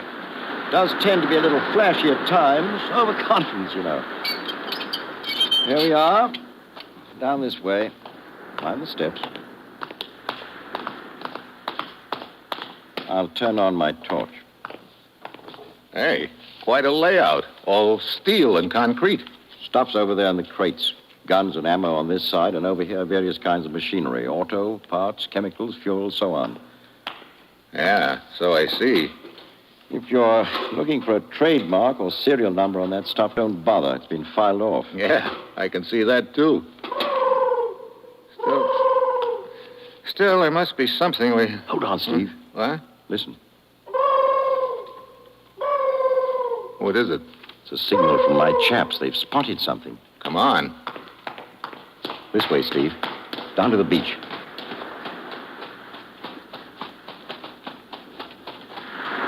Here, sir. Here. What is it, Keone? Over that way, sir. That way, past the dock. It was there a moment ago, sir. A ship? The fog seemed to leave. Yes, sir. It looked like a ship. I don't see anything now. Are you sure you... Hold on, Steve. Listen. You hear anything? No. Guess just my imagination. What you saw out there, Keone, it might have been just another bank of fog moving in. In this light, your eyes are bound to play crazy tricks. That's possible, sir. Well, might as well make ourselves comfortable, Steve. Sit down. Got the night ahead of us.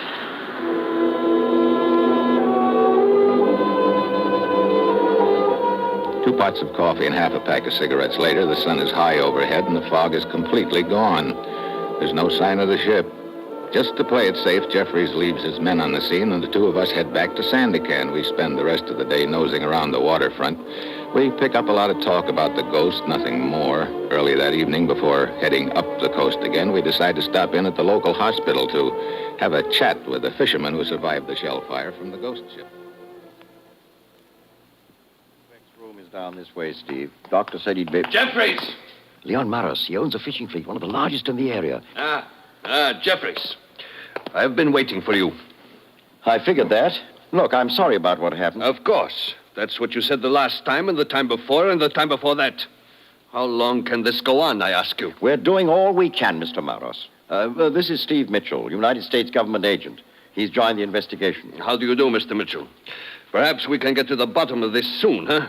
Before I am run out of business? So far, 4 of my ships I have lost. Rams shot out of the water by this ghost. I understand how you feel, Mr. Morris. My men have become frightened. Soon they will refuse to man my ships, and then where will I be? Have you talked with Dubeck yet? No. No, they would not let me in to see him. They said he was not well enough to talk. We can go in now. The doctor said it was all right. Oh, good. Well, here we are. You two go on in. I want to check with headquarters.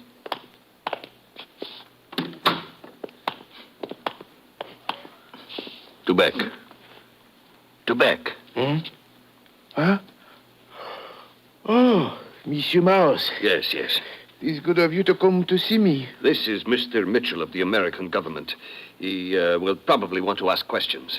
Hello, Debeck. Monsieur Mitchell, I'll of course tell you all I know, what I can remember. Fine. The shelling took place just off Baku Island, right? Yes, monsieur. There was heavy fog. I was alone on deck when suddenly there was explosion as the shell hit us. I was thrown into the water. I looked back, saw our boat was on fire.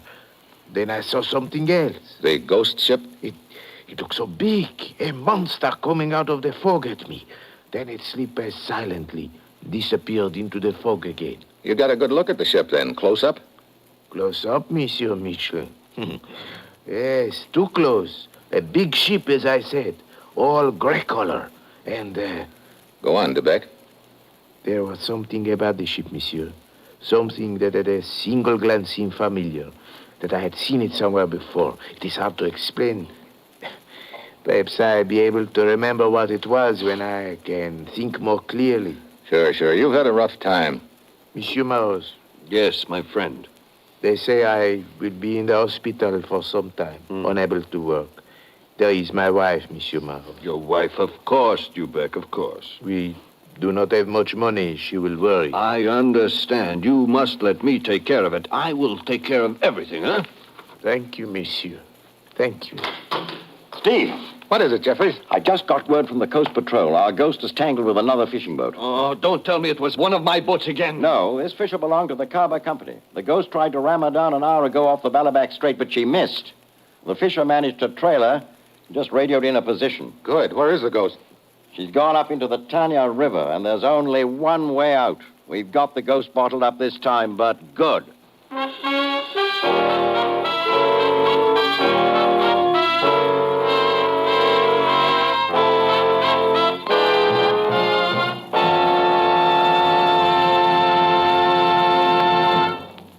Steve Mitchell will continue his dangerous assignment in just a moment. Did you know that you help to perform miracles? Human life itself is a miracle. Through the blood you donate and the money you give through your Red Cross, you help to preserve life. And now scientists and physicians have discovered another miracle you have a part in. Blood processed into gamma globulin for use in the prevention of paralysis and polio. To collect the blood, process it into gamma globulin for the protection of our children against the dread disease will take a lot of money.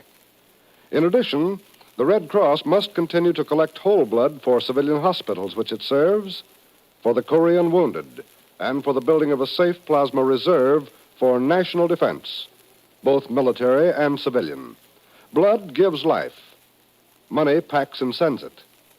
When you give through the 1953 Red Cross Fund appeal, you're helping to give life. You're helping keeping the blood bottles filled and delivered. Give and give generously. Answer the call.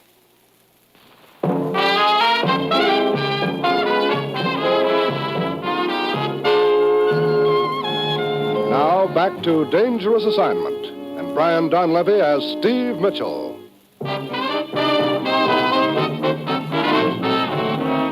Well, at last it looks like we're getting somewhere. The report from the Carver Company fishing boat that she had just sighted the Phantom ship is our hottest lead to date. Jeffries, Morris, and I race to the waterfront and pile aboard one of the several patrol boats lined up for the operation. We shove off. An hour later, we're nearing the spot.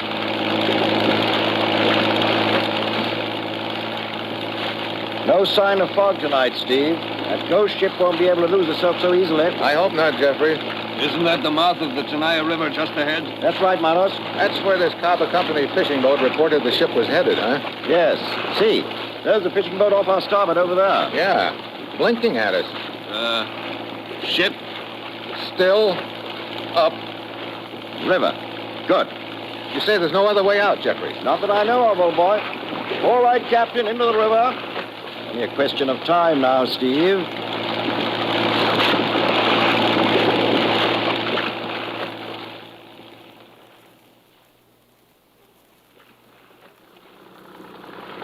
Shouldn't be much farther now, Steve. Hey, this river's longer than I thought. Yes, but around the next bend, it narrows suddenly. That's right, Maros. That's the farthest a big ship could get. In that case, she's got to be right around the bend. Our gun crews are ready for her. I approach this moment with great pleasure. blow my fishing boats out of the water, will she? Now she'll get a taste of it herself. Wonder why she headed up this river. Possibly a hidden supply dump around here. Yeah, could be. She sure wouldn't have done it if she'd known the fishing boat was tailing her. Steady now. We're rounding the bend. Steady. Now, searchlight's on. That's it. Sweeping back and forth across the... Hey. Steve, it's impossible. There's no ship at all.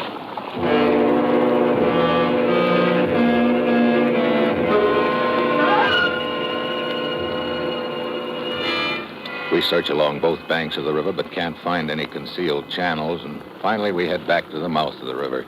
The other patrol boats have been covering the coast on each side, but can't report anything. So back to sand again, we steam with egg on our face. We're a sad-looking outfit when we get off the patrol boat.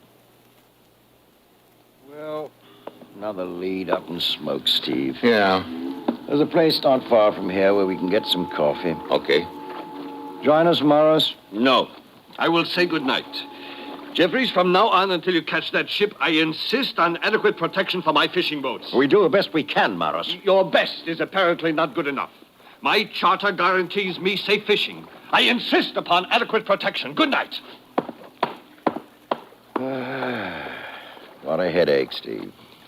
It isn't enough this phantom ship is supplying the guerrillas. They also have to put our fishing fleets out of existence. Well, I guess they figure that's one sure way of staying on the loose if they blow every boat out of the water that spots them. Quite. Well, what now, Steve? I wonder how Dubek's doing. The survivor from the sunken fishing boat? Yeah. When we were there earlier, he told us there was something familiar about the Phantom, something he might be able to put his finger on when he got some of his strength back. Why, that's right.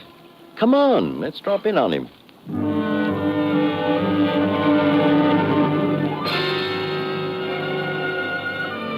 that's his room at the end, isn't it? Hope he's been able to remember a little more. Steve. From Dubek's room. Locked. Get back.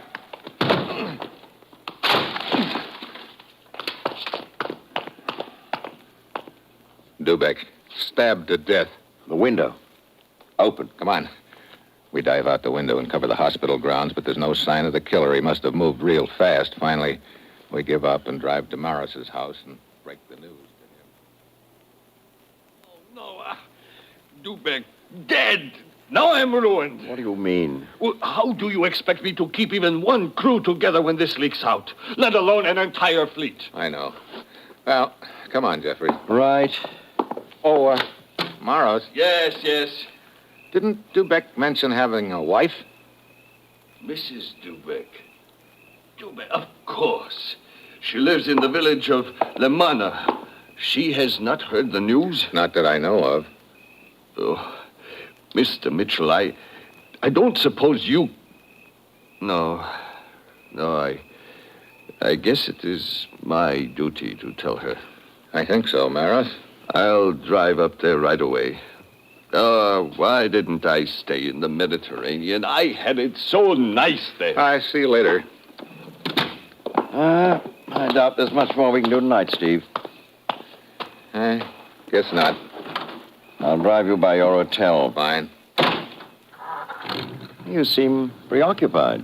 Oh, just thinking about something Maros said. Oh? About being put out of business by all this.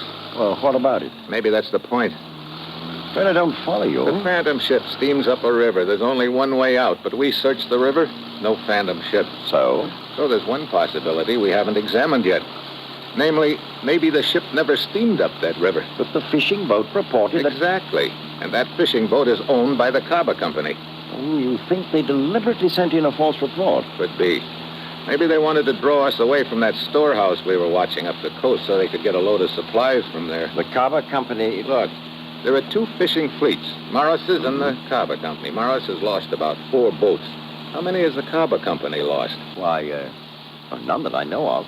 Matter of fact, I think they've acquired 2 additional ones recently. I see. Steve, you may have hit it right on the head. If the Caba Company is behind this business, they could be trying to kill 2 birds with 1 stone. Sure, smuggle contraband to the guerrillas and put a rival fishing company, Marrow's outfit, out of business. Do they have any freighters? I don't know, but I'm certain that Morris could tell us. Let's go back and ask him.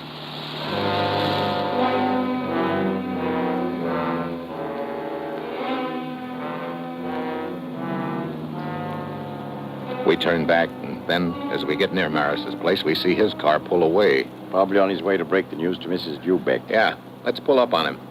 Wait a minute. He's not taking the road to the village where she lived. No? In that case, maybe we'd better just tag along real quiet-like and see which road he is taking. Right. We douse the lights and follow Maris's car. An hour later, he turns off the main road and heads toward the coast. He parks and takes off into the jungle on foot. We tail him. Pretty soon we spot what looks like a deserted ammunition dump from the war. It's almost grown over with vines. Maris disappears inside. We ease up to it. There's a light inside. Yeah, we can see through this crack in the wall. Kerosene lantern. Brother, pretty close to that ammunition. Send a message out to the boats. Radio operator. Tell them to be here before dawn. We have no We can servants. radio I the want patrol everything boats from the car and have them here in time to round up the whole fleet. Come on. You're not leaving. What? A guard. Keep your hands in sight. Inside. Move! Well, company. Mitchell and Jeffries. Hello, Maros. Your stooge here invited us in with his gun. So you're the big boy behind all this, huh? Pretty neat. There is no phantom ship. There never was. You made up the whole deal to cover the fact you've been using your fishing boats to run supplies to the guerrillas. That is correct, Mitchell. One thing I don't get, why did you sink your own boats?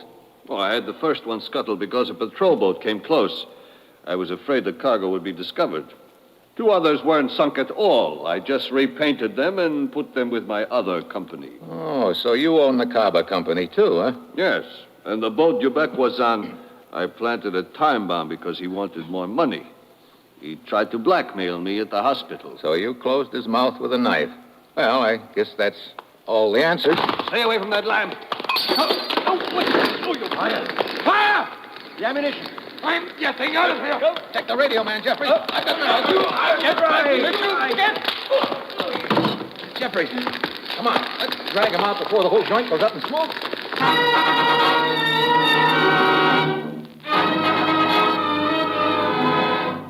Flames are almost to the ammo. Dive into the ditch.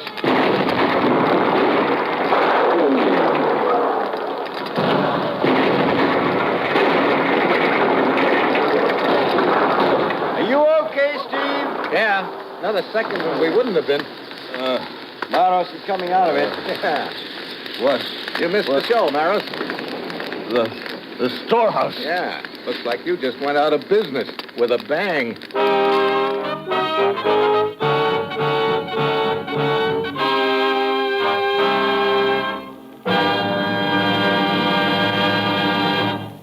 Our star, Brian Donlevy, will return in just a moment. Jane Wyman, Ray Milan, James Stewart, Olivia de Havilland, Janet Gaynor. These are only a few of the 20 former Academy Award winners who will be heard Thursday, March 19th, when NBC broadcasts the complete Academy Award presentation ceremonies. It's Hollywood's most important night of the year, the night when Academy Award Oscars will be presented to Hollywood's finest artists. Bob Hope will be master of ceremonies, and film star Paul Douglas will be the NBC radio commentator. When you listen to the Academy Awards broadcast via NBC, you'll hear the music nominated for the awards, the names of all of the actors, actresses, musicians, directors, and technicians who received this year's nominations. And then you'll be right there through the medium of radio when the Oscars are handed out by former winners of Academy Awards.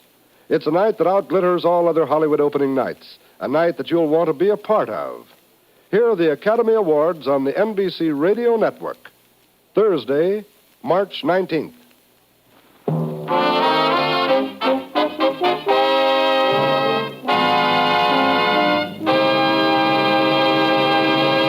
Next week, Scandinavia. I elect myself target for tonight. And that will be Steve Mitchell's dangerous assignment next week.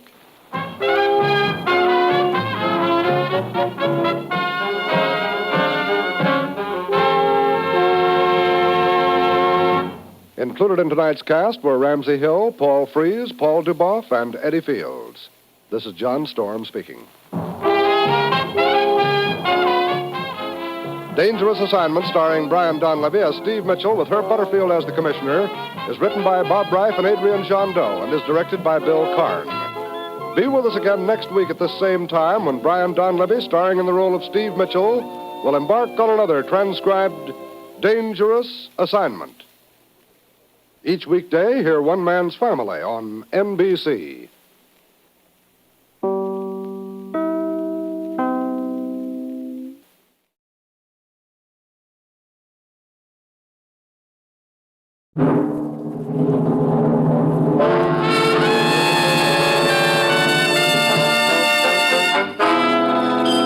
Dangerous Assignment. Transcribed starring Brian Donlevy as Steve Mitchell.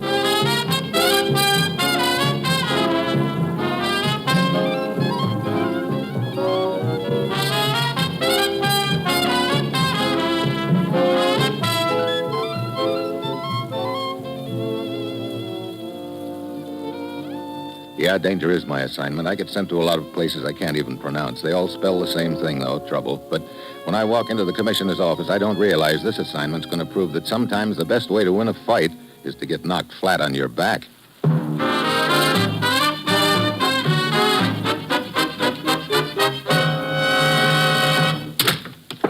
Morning, Commissioner. You sent for me? Steve, a serious charge was filed against us yesterday in Tokyo. A charge that's caused quite a stir among the Japanese people. What's the trouble? A doctor named Mitsuko was kidnapped, beaten, held captive by some agency of our government operating in Japan. What? Exactly what agency, Commissioner? We don't know. Dr. Mitsuko is unable to identify the office allegedly involved.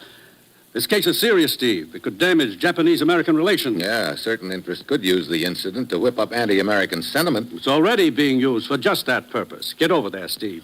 Find out who's behind all this. Set this thing straight and do it fast. Well, that's it. You got your assignment. Good luck.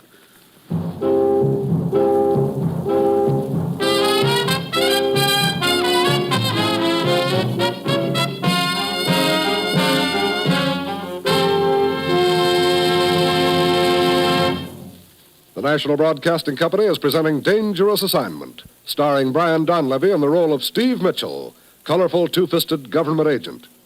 At all those places of the world where danger and intrigue walk hand in hand, there you will find Steve Mitchell on another dangerous assignment. Sunday evenings on most NBC stations, you can hear the best in entertaining radio programming. Yes, for comedy, there's the Phil Harris-Alice Faye Show, starring Phil, Alice, Frankie Remley, Julius Abruzio, Brother William, and young Alice and Phyllis. You'll enjoy the mirth and music provided by this delightful group of stellar comedians. So be sure to tune in Sunday. Theater Guild on the Air stars Hollywood and Broadway actors and actresses in the best in available novels and plays. And their dramatizations make great radio listening each Sunday. For Mystery Adventure, be sure to hear Dragnet, the true stories of your police force in action. It's a trio of the top radio shows for your listening pleasure. Hear them all Sunday on most NBC stations.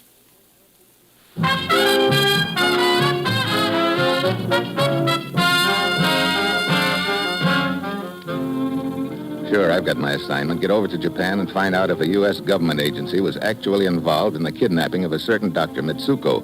If not, find out who rigged it. The incident contains enough potential dynamite to damage seriously the relations between the two governments, and it's got to be cleared up, but fast. It's early Friday evening when my plane lands in Tokyo. I check first with Major Conlon of U.S. Intelligence, and a half hour later, I arrive at Dr. Mitsuko's house in the suburbs. I follow a servant into the study and find the doctor isn't alone. Sitting close and balancing a large camera on his knee is a member of the local press. Come in, Mr. Mitchell. Come in. Good evening, Doctor.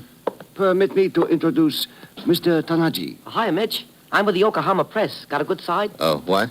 Your face, man. Right side or left side? I want to snap a photo. Oh, well, I've been told the back of my head is my best side. Oh, man, you're kidding. How about from this angle, huh? Look, Mr. Tanaji. Call me Jackie. Okay, Jackie, let's skip the picture, huh? Skip it, he says. Man, I got to get your fizz or my chief will blow his rocker. He'll flip his dolly. He'll be Down, boy, down. Dr. Mitsuko, I have some important business to discuss.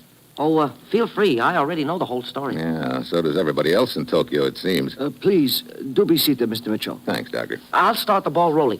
It's Wednesday evening. Tokyo has settled down for the night.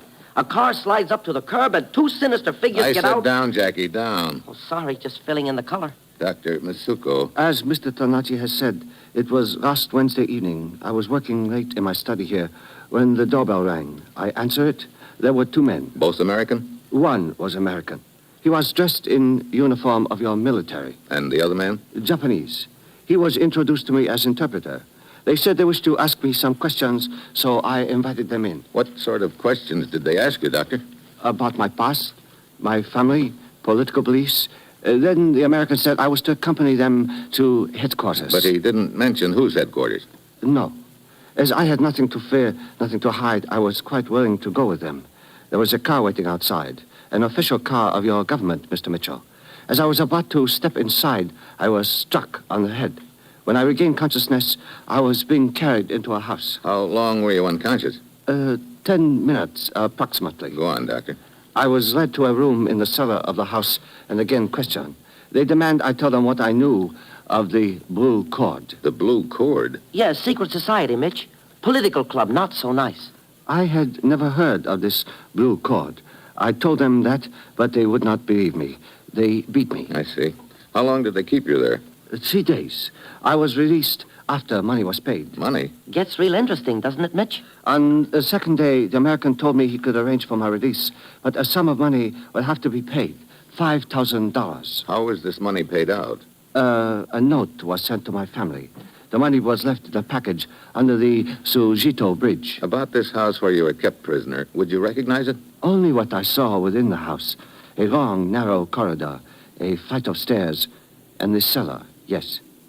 Anything else? Like a particular sound of some kind? Heavy traffic noise from outside or a train whistle, anything like that? No. Excuse me, Mr. Mitchell. Yes? Mr. Mitchell, please. This is Major Conlon. Oh, yes. One moment, please. For you, Mr. Mitchell. A Major Conlon. Oh, Major Conlon. Army intelligence. Keen, sharp fella. Thanks, Doctor. Yeah, Major. Brace yourself, Steve. Looks like Mitsuko wasn't the only one to get taken for a ride. What? Ito Sakatura, university professor. He was kidnapped, beaten, and held captive by 2 men posing as representatives of the U.S. government. Released a couple of hours ago. Oh, great. He's sitting in my office now with a couple of Japanese government officials. You better come on down. They all look very unhappy.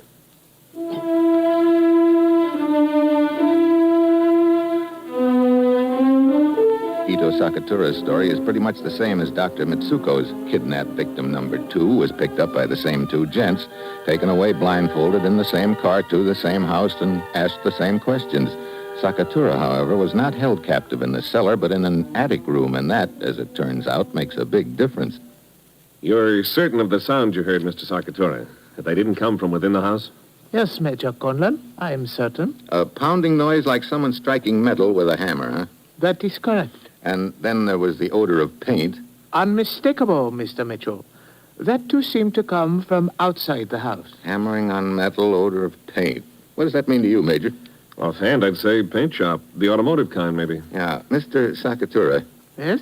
How long a ride was it from the time you were picked up till you reached the house? 15 minutes, I would say. Let's look at the map, Major. Now, let's see. Where does Mr. Sakatura live here? Right here, Steve. 15-minute ride from this point would be within the radius of this circle. Now, how about Dr. Mitsuko? He lives, Here. So if he was taken for a 10-minute ride, it'd have to be within this circle. Yeah. And you notice the 2 circles overlap right here. The house we're looking for could be in this area. Awful lot of ground to cover there, Steve. Well, let's make a stab at it.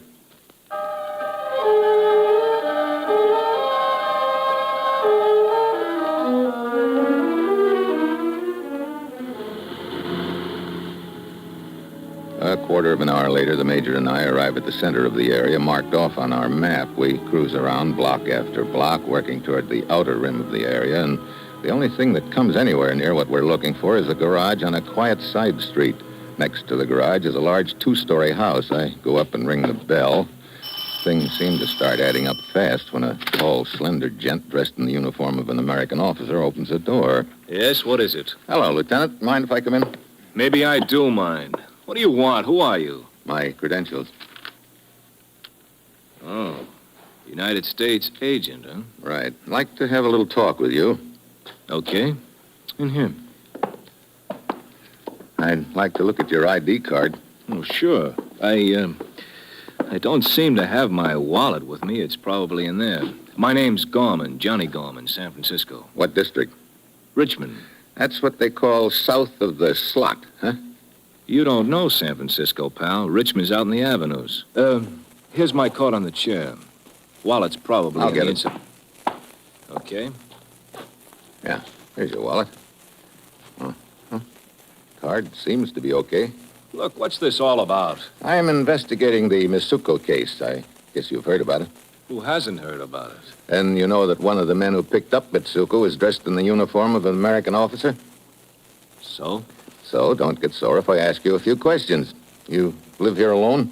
Yeah, sure. Pretty big house for just one guy, isn't it? I suppose. I just didn't bother to move after the family left. Family? Wife and kids, they went back to the States a month ago. I'm due to go back myself in a couple of weeks. You got a picture of them handy? Yeah, in the wallet there. Help yourself, pal. Okay, wise guy, on your feet. Looks like I sort of let myself wide open for that one, huh, Lieutenant? Yeah, you sure did. And you're wide open for a couple of slugs from this gun if you try anything smart. Now, just stand where you are. I've got a little phone call to make.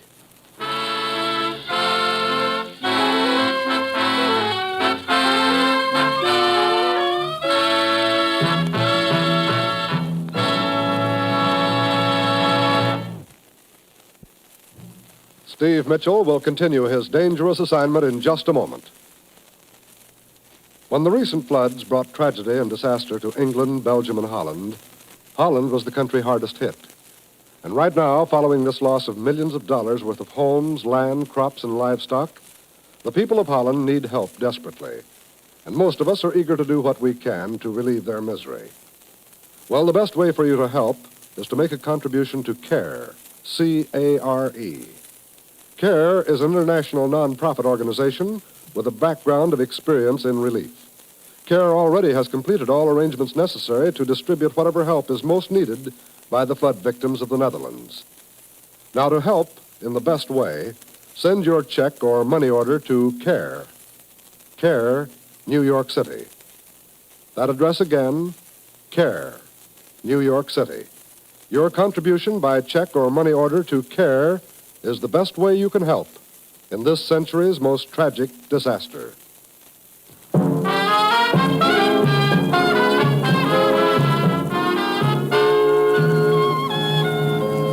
Now back to Dangerous Assignment and Brian Donlevy as Steve Mitchell.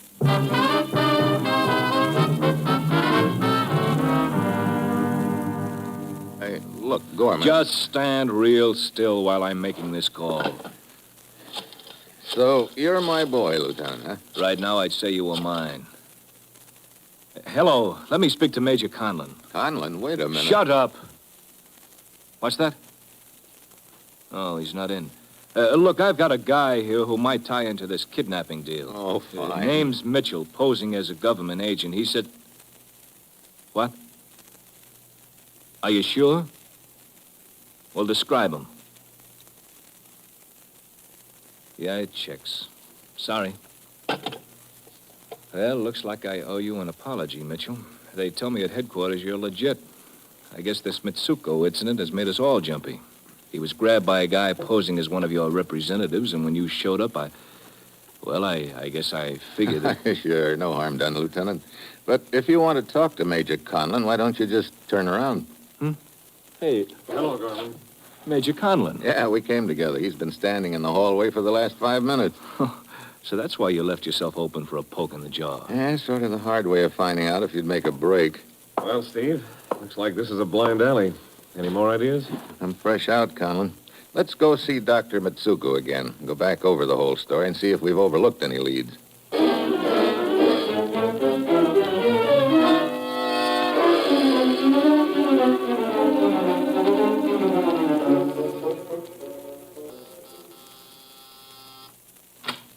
Yes?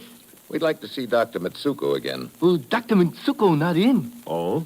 Was called away to headquarters again. Headquarters? Hey, wait a minute. Who sent for him? It was at request of a Mr. Steve Mitchell. What? Steve. Oh, great. The kidnappers have him again. Come on, we'd better get to that second victim, Sakatura's house, before they grab him.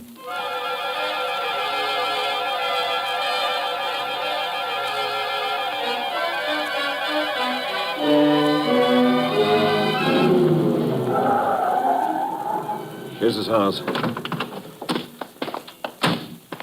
Lights on? Yeah. Maybe everything's okay. It better be.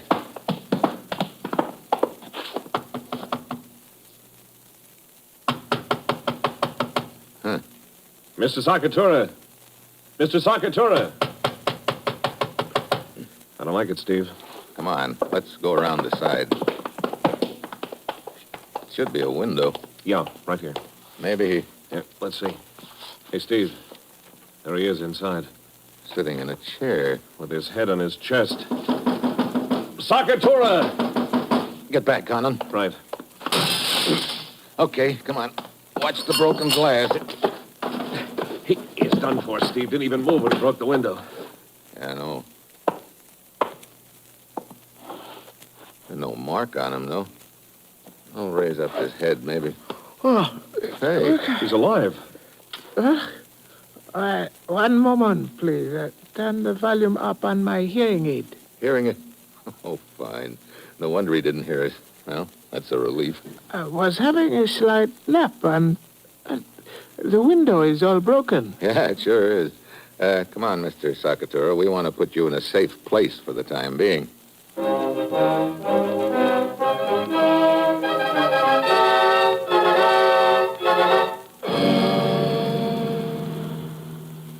And you're sure you haven't overlooked telling us anything that might give us a lead on the location of that house, Mr. Sakatura? I've told you everything, Mr. Mitchell. Now, suppose you tell me something, please. What's that? Who is to pay for my broken window? Hey, don't worry about that, Mr. Sakatura. New window will stop Sakatura's worries fast. We'll take care of it. Steve, the only thing we've got to go on is that hammering noise and the smell of paint. But so far, that's given us nothing. Yeah, we must be wrong about it being an auto paint shop. Yeah, but the hammering on metal, the smell, the sound of cars. I know, but I figure the guys running this deal would be too smart to set up a shop near a place that could be traced that easily. So? So maybe the noise and the smell of paint were only a temporary thing, something that started after the kidnappers picked their headquarters. Some kind of construction job, maybe? Yeah, either that or a remodeling job. Look, suppose you let me out here. Where are you going? I'll grab a cab and get over to the area, start combing it again. After you drop Mr. Sakatura at headquarters, you can join me. Right. We've got to work fast. If they've got Dr. Mitsuko again, it'll be a race to get to him alive. And that's one race I don't want to see end in a dead heat.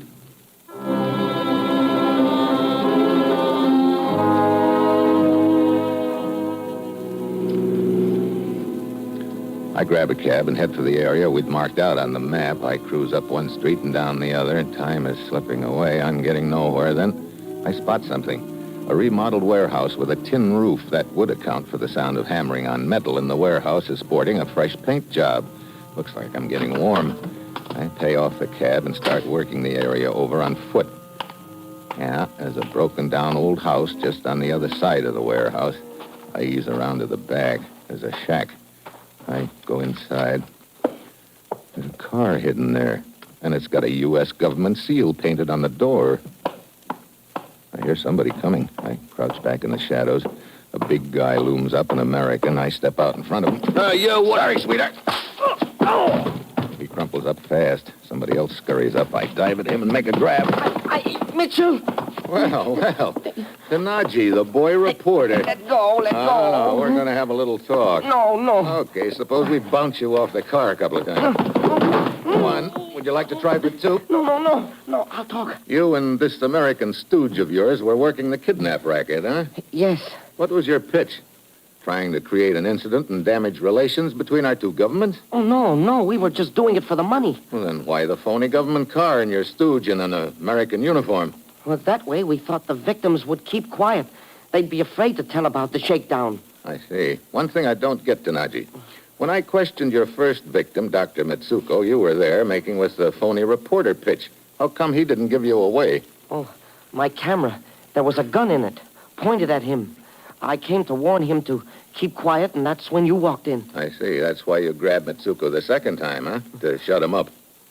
What are you talking about? We didn't grab him again. Don't give me that. His servant told us he'd gotten a phony call to headquarters again. Well, I tell you, I don't know anything about it. And where is he? Right here, Mr. Mitchell. Huh? Dr. Mitsuko. Yes. Why, the gun? For obvious purpose, Mr. Mitchell. Wait a minute. You and Tanaji rigged this whole deal together? No. I have been following you, Mr. Mitchell, hoping you would lead me to kidnappers. Thank you very much for being so obliging. I don't get it. It's really quite simple. Tanaji and his American friend kidnapped me, and as he would put it, shook me down. I realized at once it was simple and rather amateurish extortion plot. But I also realized that here was my golden opportunity. Opportunity? Yes, to do something that I and a few friends of mine have been longing to do for some time. Drive a wedge between my government and yours. I see. So you put up a big squawk about the kidnapping. Exactly. And when the next victim, Sakatura, heard of my great courage, he did same. And thus, very innocently, helped me put fuel on the flames. Bully for you. And thanks to you, fortunately, I can bring my plans to perfect conclusion. What do you mean?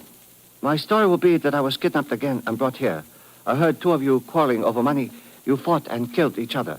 Your dead bodies found together will give conclusive proof that a United States agent was in charge of the plot. No, wait. Wait, Dr. Mitsuko, maybe Stand we back, can Tanaji. find- I say stand back. No. The slug catches Tanaji in the shoulder. He staggers back into me. We both go down. On the way, I grab the electric wire and jerk the overhead bulb loose. I hit the floor, and so does the little light bulb. The shack's in darkness. Mitsuko is shooting blind. I roll quietly under the car. I can hear him stalking me. I hug the floor. Then I spot the shadow of his legs as he works his way along the side of the car. I reach out under the running board, grab his ankles, and jerk hard. He hits the ground like a tree before he can recover. I've got his gun. Just relax, partner, while I take care of Tanaji. He's a lot more valuable to me right now because his confession gets my government off the hook. My head. Well, after all, you were sure trying to bring a lot of trouble to a head, Mitsuko. I just thought I'd let you find out how it feels.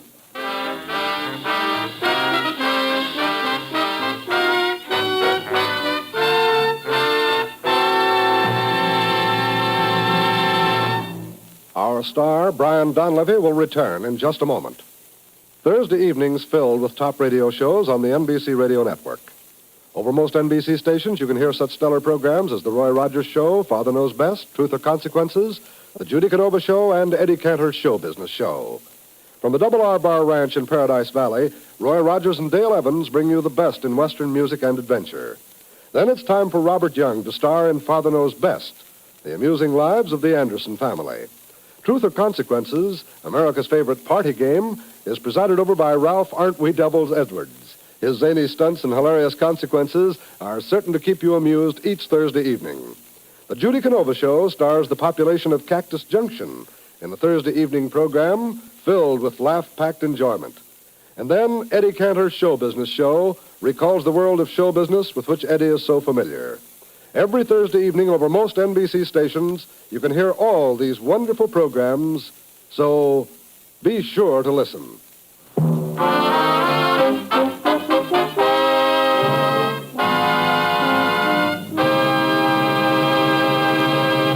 Next week, the Riviera. I make like a jewel thief. And that will be Steve Mitchell's Dangerous Assignment next week.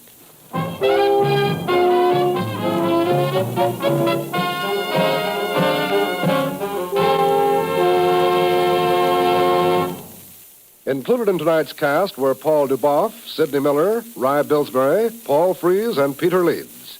This is John Storm speaking.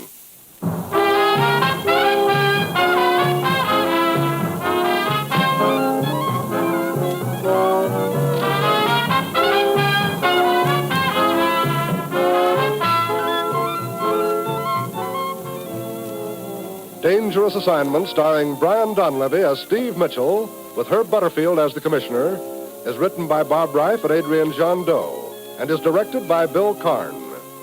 Be with us again next week at this same time when Brian Donlevy, starring in the role of Steve Mitchell, will embark on another transcribed Dangerous Assignment.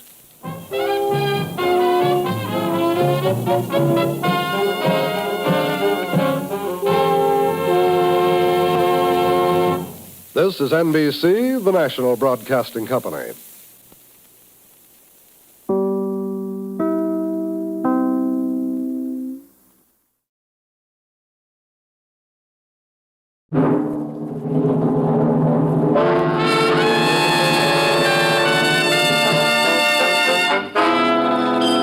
Dangerous Assignment, transcribed, starring Brian Donlevy as Steve Mitchell.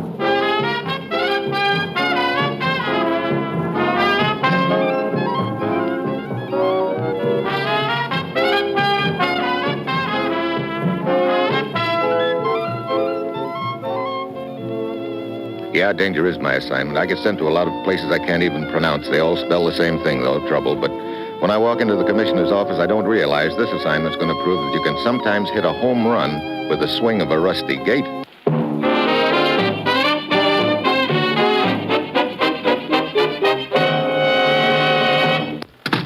Morning, Commissioner. You sent for me? Steve, I'm sending you to London to check on the arrival of a political refugee named Nikolai Deborov. Act as his bodyguard. I gather this Mr. Deborov is a very important gent. Actually, he's a big nothing. What? He doesn't even exist. Oh, wait a minute. You're sending me to bodyguard a guy who doesn't exist? What's this all about? Steve, you've heard of the Freedom House, haven't you?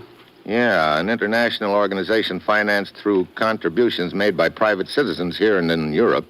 They maintain what are called friendship centers on the continent, feed, clothe, and house refugees from behind the Iron Curtain. Right. They've been doing a splendid job, Steve.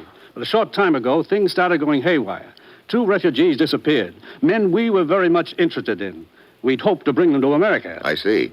Someone in the organization put the finger on them, you think? I'm certain of it. Someone along the route in one of the friendship centers or in the London headquarters. And that's where I start, at the top, huh? Get over there, Steve. Give the non-existent Nikolai Deborov the big build-up and show considerable concern over the fact that he hasn't arrived. Bait the trap and wait for the mouse? Or, in this case, the rat to make his move, huh? Exactly. Well, that's it, Steve. You've got your assignment.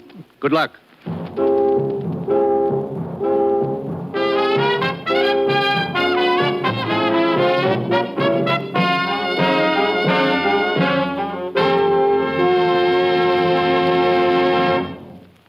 The National Broadcasting Company is presenting Dangerous Assignment, starring Brian Donlevy in the role of Steve Mitchell, colorful two-fisted government agent. At all those places of the world where danger and intrigue walk hand in hand, there you will find Steve Mitchell on another Dangerous Assignment. Magnificent musical entertainment is yours for the dialing every Monday evening on the NBC Radio Network. Listen on most NBC stations to these great programs. The Railroad Hour with singing star Gordon MacRae and guest artists from Musicdom's Hall of Fame. The Voice of Firestone, featuring Howard Barlow and the Firestone Orchestra and Chorus in the melodies you enjoy hearing. And the Telephone Hour, with the music of Donald Voorhees and the Bell Symphonic Orchestra. And the Dinah Shore Show, NBC's new Monday night program, starring America's favorite songbird, Miss Dinah Shore. Yes, every Monday night, listen to the best musical entertainment on this NBC station.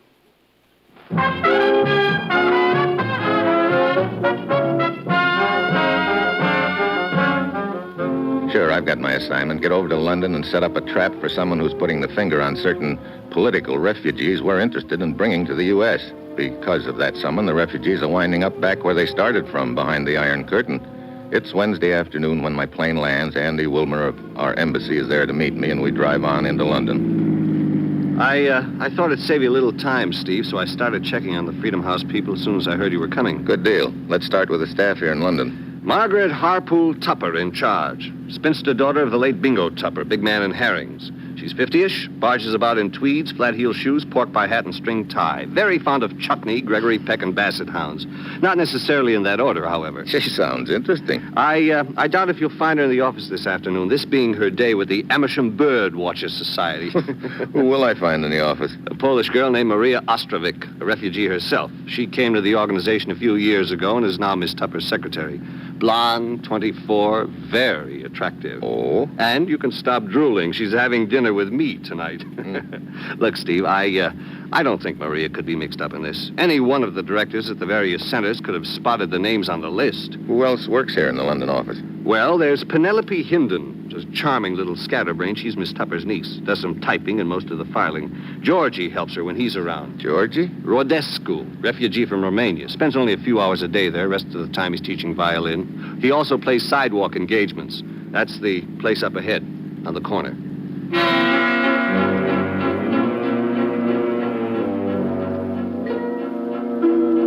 Headquarters for Freedom House is located in a dark and musty old building in the heart of London's produce district. I make my way cautiously up the creaky stairs and As I reach the second floor, a tall, thin gent in a badly battered corduroy jacket comes down the corridor toward me.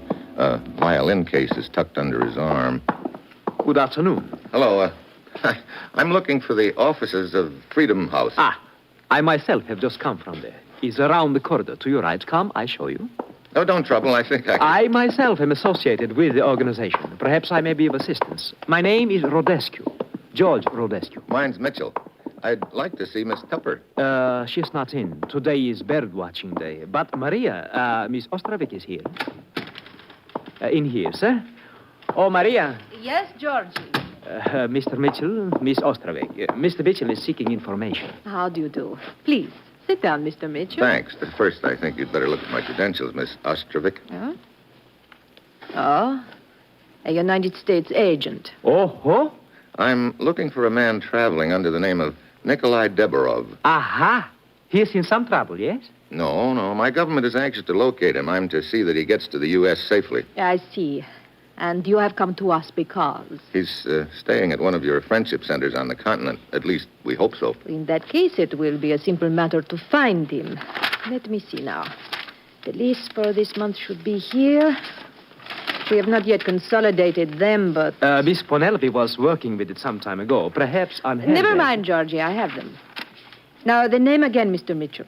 Deborov. Nikolai Deborov. The underground got him out of Hungary about 2 weeks ago. Give me a couple of the lists, and I'll give you a hand.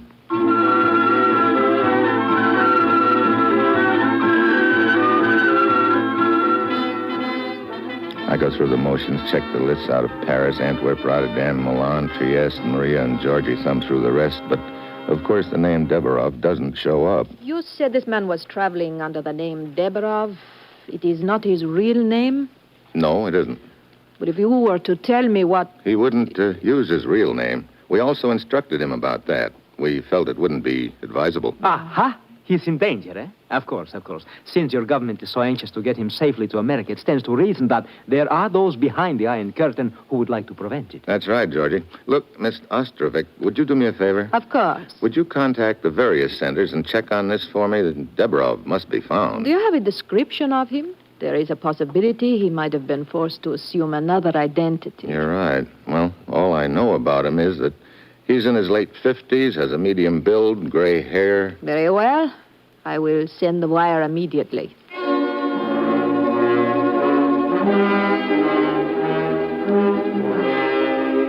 I stick around and help Maria draft a message to all friendship centers, stressing the fact that the U.S. government is very, very anxious to locate one Nikolai Deborov. The bait is out now, and all I have to do is wait for someone to snap at it. The lights of London are just coming on when someone tugs at the line. A reply from our house in Munich, Mr. Mitchell. Let me see the wire, Maria.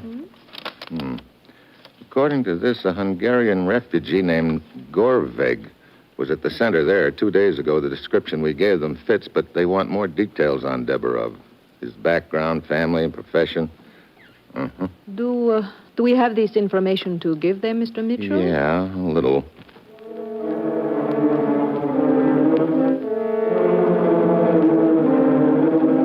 I get to work on the reply to Munich. I don't give out with too much information, just enough to generate a little more excitement and interest.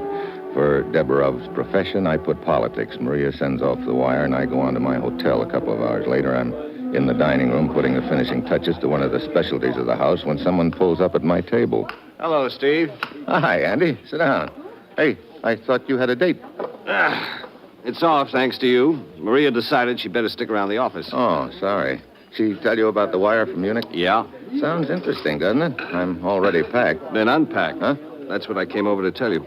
Maria got another wire from Munich. The added info you sent didn't fit. The man they had in mind wasn't married, came from a different town, and was a bricklayer by profession. Oh, great. Yeah, the fish you thought you had at the end of your line turns out to be an old rubber boot. But here's something that might interest you, since you seem to suspect any and all persons connected with Freedom House. What is it? I ran into Miss Tupper at the office a little while ago. She's invited us to drop around to her place for a saucer of brandy this evening. Oh? Yeah, she seems very anxious to cooperate. Feels that she might be of great help if you're willing to take her into your confidence. Okay, let's go around and have that saucer of brandy with M.H. Tupper.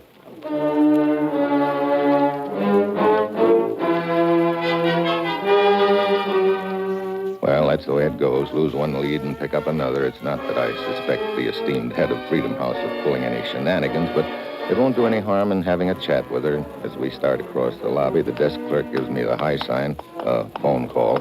I slip into a booth, answer it, and half a minute later I join Andy again. Anything important, Steve? Yeah, it was Maria. Oh? Any new developments? Looks like I won't have to unpack after all. According to your girlfriend, the non-existent Nikolai Deborov has just arrived in Antwerp.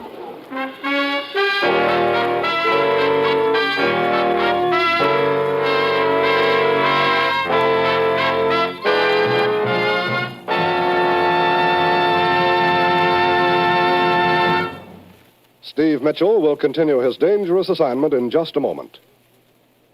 Cancer is likely to strike anyone at any time. It hits men and women alike. It hits the young as well as the old. But many other patients are being saved because the disease is being detected and treated in time.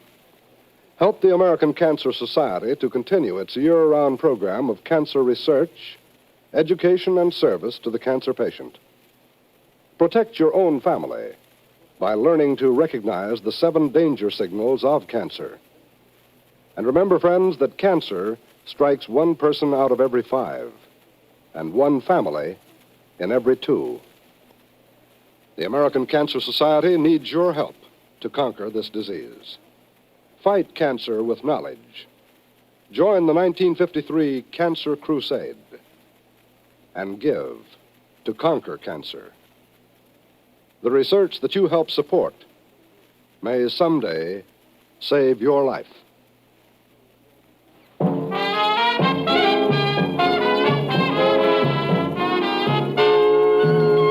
Now back to Dangerous Assignment and Brian Donlevy as Steve Mitchell.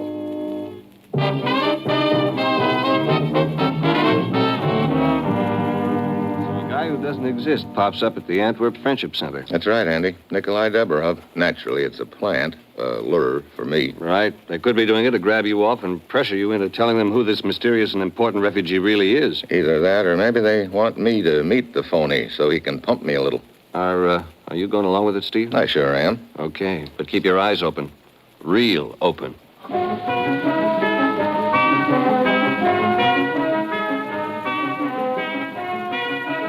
I grabbed the next plane to Antwerp, then a cab to the Friendship Center, a large villa on the outskirts of town. It's about 10 p.m. when I arrive. There's a high wall around the estate and an iron gate. Locked. What do you want? I didn't see you in the shadows. What is it you want? Mainly to get through the gate. Why do you wish to get in? Look, before I answer any more questions, I want to know who's asking. Of course. I'm Lieutenant Dijon. Lieutenant? Antwerp Police. Oh, I see. Here, better take a look at my credentials, Lieutenant. So, what can I do for you, Mr. Mitchell? How come you're at the Friendship Center? There has been a murder here. What? Yes, only half an hour ago. Who was killed? A man named Nikolai Deborov.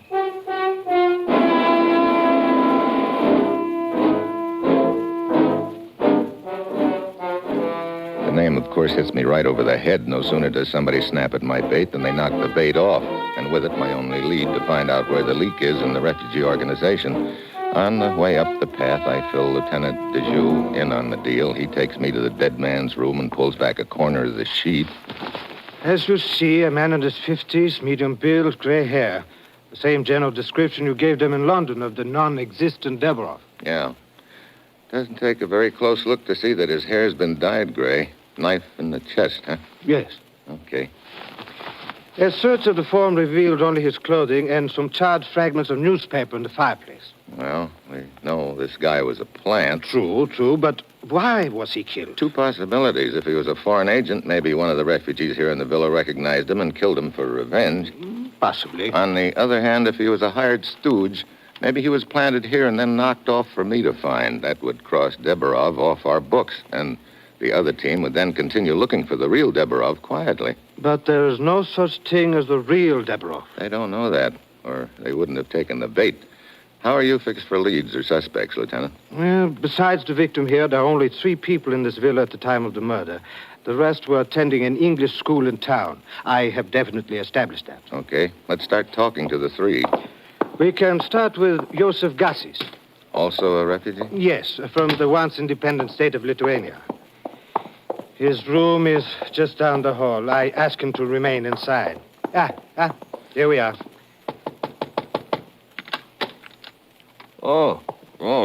Lieutenant Dijou. This is Mr. Mitchell, a U.S. agent. He has some questions to ask you. Oh, but of course. You're a refugee, Joseph? Yes, from Lithuania. I arrived 2 days ago by boat. I plan to go on to Amsterdam and find employment. I am watch repairman. I see. You were here in the villa all evening, huh? Yes. Reading here in my room. You hear anything from the dead man's room? I hear slight commotion, but do not pay much attention to it. That must be Falberg. Who's he? The director of this place. He went to get the other refugees at the school in town. I will go see. Joseph, getting back to the dead man, did you meet him? Deborov? Oh, yes. I talked with him briefly when he arrived this afternoon. Hungarian, he say. He seemed very nice. Also the girl. Girl? Yes. Johanna Guben is her name.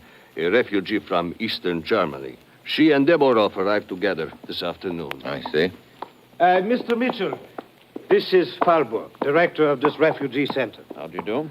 Mr. Falberg, were you here at the time of the murder? Yes, downstairs in the kitchen. But I saw and heard nothing. What can you tell me about the dead man? Deborah? Very little.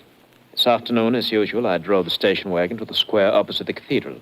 That is the pickup point for refugees. There were 2 of them waiting. Deborov and Johanna Guben? Yes. I drove them here and sent a cable to our London headquarters announcing Deborov's arrival. I had been notified that you were inquiring about him. Yeah. Okay, gentlemen, that'll be all for now. Lieutenant? Yes. Please do not leave the villa without my permission. Either of you. All right. Very well. Well, Mr. Mitchell, what do you make of it? Not very much so far, Lieutenant. Maybe I'll know a little more when we've talked to this Johanna Guben. A little more about what? Oh, Miss Guben? Yes? My name's Mitchell. Here are my credentials. I see. How long had you known the dead man, Deborov? Only a few hours. Oh? I met him in the square opposite the cathedral. And you'd never seen him before that? No. Where were you at the time of the murder? Why, right here in the parlor. As you see, they provide magazines and newspapers for us. Any idea where the others were at the time? As far as I know, Joseph was in his room. He and I chatted down here a few minutes. Then he went upstairs. Falberg, I think, was in the kitchen. Okay. That'll be all for now, Miss Guben. I will be up in my room. Okay. Mr. Mitchell, a question? What is it? Why is an American agent so interested in an ordinary refugee like Deborah? Well, let's just say he wasn't so ordinary. I see. Good night. Very interesting. Yeah. She's the only one who asked that question. A logical question for an innocent person to ask. Yeah, and a good cover for a guilty one.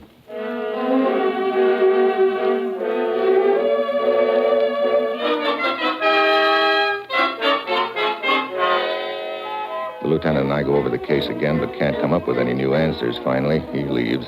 I go up to the room Falberg has provided me and stretch out on the bed. I'm just dozing off when I hear soft footsteps in the hall. I ease to the door, open it a crack. It's Johanna Guben, heading downstairs. I follow her. Down in the parlor, she starts thumbing through newspapers. Insomnia, maybe? What?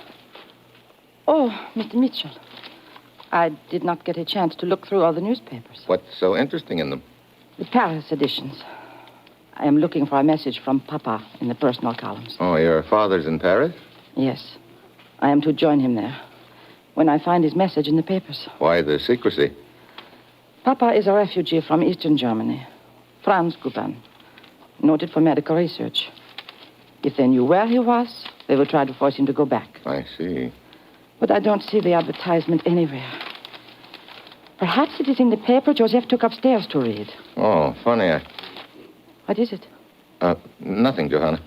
Wait. Here is the advertisement. Yes. Wanted. Helper for medical research. And the address in Paris. Papa is safe. I'm glad to hear it. Good night.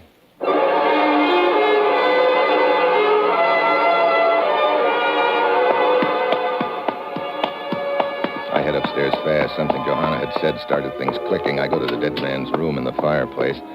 Yeah, the charred fragments of newspaper the lieutenant mentioned earlier. Then I make another discovery. One of the fragments is smoldering. Things add up fast now. I bound down the hall to Joseph's room. It's empty. Then out the window, I spot a figure moving in the garden.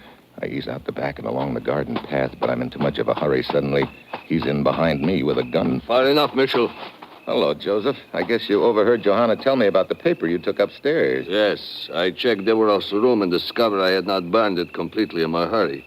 I tried to finish it off just now. I take it the dead man was your stooge. Yes. When we heard you were looking for a man named Deverov, we decided to come up with one of our own. That would give us time to set a trap for the real Deverov, who seems to be so important to you. Why'd you kill him? He became too curious. Unfortunately, in the process, he fell on the newspaper and stained it. I figured it was something like that.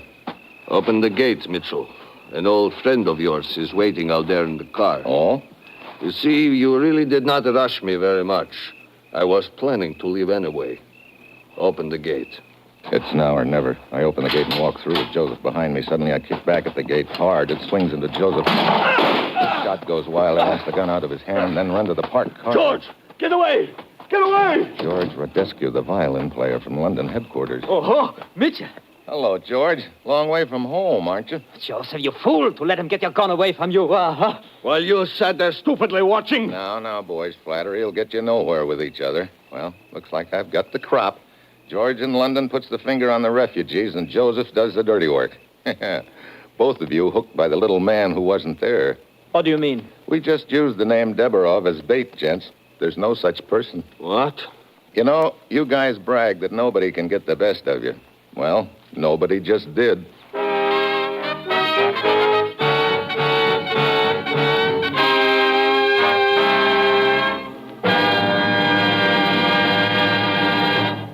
Our star, Brian Donlevy, will return in just a moment. Variety is the spice of life, they say, and variety is what we at NBC attempt to give you each Thursday evening. Yes, each Thursday on most NBC stations, you'll hear such entertaining programs as The Roy Rogers Show, Father Knows Best, Truth or Consequences, The Judy Canova Show, and Eddie Cantor Show Business Show. Roy Rogers brings Western song and adventure from the Double R Bar Ranch in Paradise Valley. Later, it's time for Father Knows Best, with Robert Young in the title role. And perhaps you'll agree that the thing about which Father knows best is trouble. But trouble or not, there's always fun-filled listening when it's time for Robert Young to star on this station. Ralph Edwards brings you Truth or Consequences, and the action really begins when a contestant misses a question and has to pay the consequences. Judy Canova adds to the mirth and merriment with hilarious comedy and some songs in her own delightful style. Then Eddie Cantor brings you his show business show, during which he reminisces about his years in the entertainment world. Yes, every Thursday, listen to all of these fine shows on most NBC stations.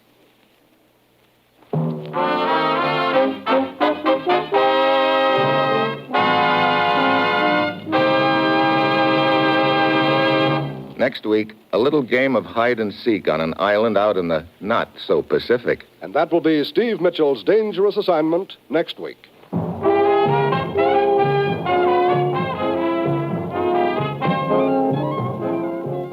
Featured in tonight's cast were Paul Duboff, Tony Barrett, Jeannie Bates, Jan Arban, and Jeannie Tatum. This is John Storm speaking. Dangerous Assignment, starring Brian Donlevy as Steve Mitchell with Herb Butterfield as the Commissioner, is written by Bob Reif and Adrian John Doe and directed by Bill Karn. Join us again next week at this same time when Brian Donlevy, starring in the role of Steve Mitchell, will embark on another transcribed Dangerous Assignment. Fridays, listen to Best Plays on NBC.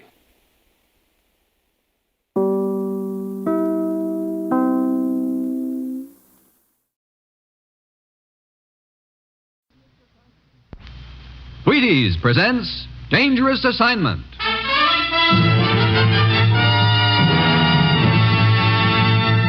On stage tonight from Hollywood, Dangerous Assignment, another in the Wheaties' big parade of exciting half-hour presentations.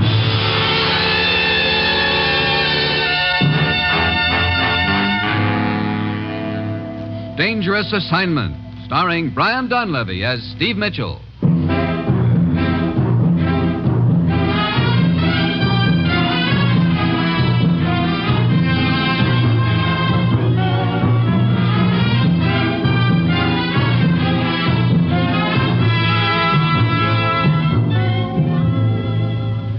Yeah, danger is my assignment.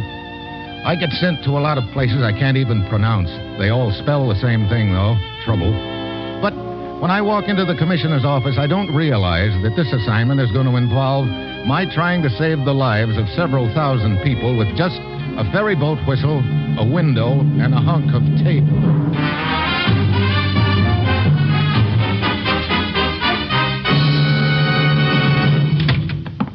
Well, here he is, Commissioner. I found him slaving over a hot swimming pool. Thanks, Ruth. Morning, Steve. Commissioner? I'll have his papers in order when you're through with him, Commissioner.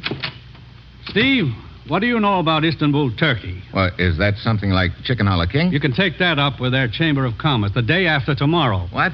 I'm flying to Turkey? You're practically airborne right now. What's the deal? Steve, with the Korean situation, what it is, we're up against a giant conspiracy to discredit us in all parts of the world. And we've got to be on the alert against it, no matter how fantastic these attempts are. Last week, for example, we were accused of dropping potato bugs in eastern Germany to ruin the crops. Yeah, I guess you can call that fantastic, all right. Sure it is. But don't forget that a lot of people in this world have been brought up to believe what they're told. Yeah, but look, how does all this tie in with my flying to Istanbul? There's a radio commentator named George Champlin who's been touring the Near East. This morning, he called his headquarters here in the States to tell him he'd recorded something pretty hot on his tape recorder. Well, what was it? We don't know. He said over the phone that it affects our government directly, and that whatever it was going to happen Thursday. Then the connection was broken off, and Champlin hasn't been heard from since. He said it was going to happen Thursday. Well, look, it's Tuesday now. I won't even get to Istanbul until Thursday. I know. It's cutting it awful close, but we can't help it. Now, Steve, this could be another of those attempts to discredit us. We've got to find out. Lieutenant Deverick of the Istanbul police is in charge on their end. Get over there. Work with him and find Champlin and his roll of tape. Well, I said, you've got your assignment. Good luck.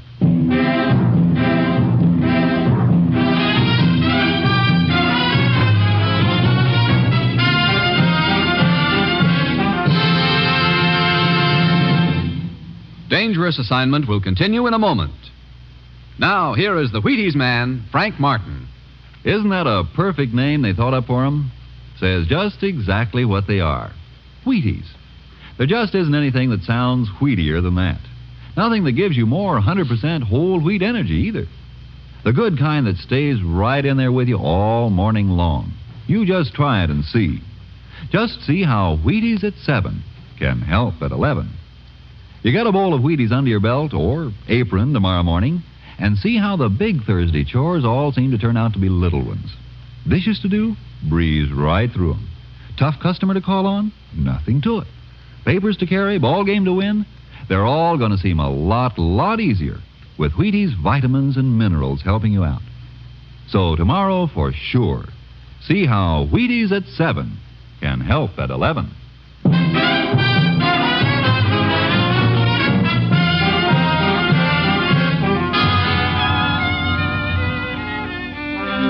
That's the swell thing about my job. I'm always fighting the hour hand. All I have to do is fly 5,000 or 6,000 miles to Turkey and find a guy named George Champlin and his tape recording the day I get there.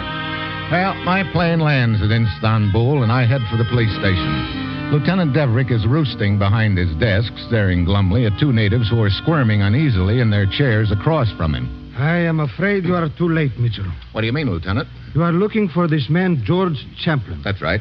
His body has just been taken to our morgue downstairs. What? Yes. You, what is your name again? I am Kozan, Honored Lieutenant. Yes. Tell Mr. Mitchell what you have just told me, Kozan. Yes. It was a bad thing. I was leading my horse cart along a narrow road in the hills outside the city.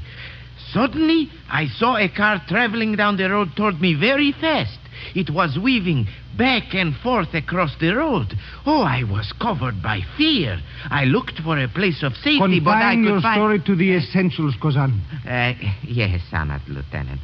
I jumped to one side just as the car hit my horse cart and plunged over the side of the hill. I ran to the edge of the hill and looked over in time to see the car burst into flames. One of my men nearby heard the crash and went to investigate. He found a body in the wreckage. We have identified that body as that of the American George Champlin. I see. Kozan, you said the car was weaving back and forth across the road as it approached? Yes, it was so. At first, I thought the driver was drunk. But then as the car drew near, it looked as though he was struggling with someone who was in the back seat. Did you get a close look at this other person? No. Could this other person have jumped to safety as the car went over the hill? That is a perhaps. The car hesitated on the side of the hill for an instant, then plunged to the bottom. Where does this other fellow fit into the deal, Lieutenant? Permit me. I am Abdul. What this man Kozan says is true. I was walking along the road when this car sped by me and hit his horse cart. Did you get a look at the person in the back seat, Abdul? Only for a moment. It seemed to me it was a woman. A woman? But I could not be certain. Very well, very well. The two of you may go now. Thank you, Honored Lieutenant. Thank you. But leave your names and addresses with the sergeant outside this office. It will be done. One question, if you will permit. What is it? Who is to pay for my horse and cart? You will be notified as to the insurance company involved. The matter rests between you and them. Thank you, Honored Lieutenant. A most regrettable development in the case, Mitchell. Yeah. I suppose you know I'm also looking for some tape on which Champlin supposedly recorded something pretty hot. Yes. According to our understanding, it was something vital to our government. We did find a tape recorder and some spools of tape in the back of Champlin's car. What? But they were almost completely destroyed by fire. You say Champlin's body is in the morgue now? Yes, downstairs. Come on, let's take a look.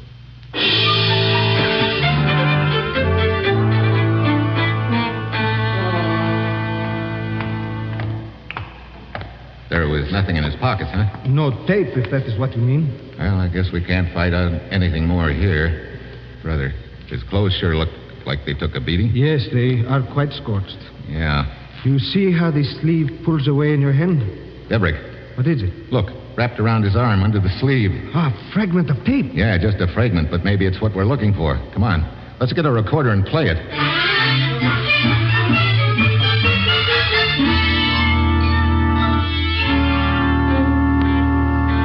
I'm ready, Mitchell. Let her go. Very well. I will start the machine.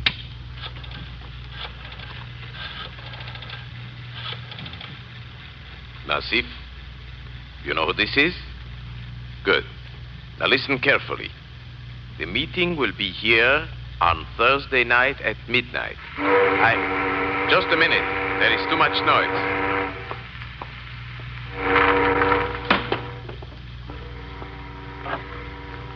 There. I closed the window. Now your job is to get the necessary equipment. Do you understand? Do not tell me you are getting faint-hearted, Nasif. Of course many will die. That is the plan.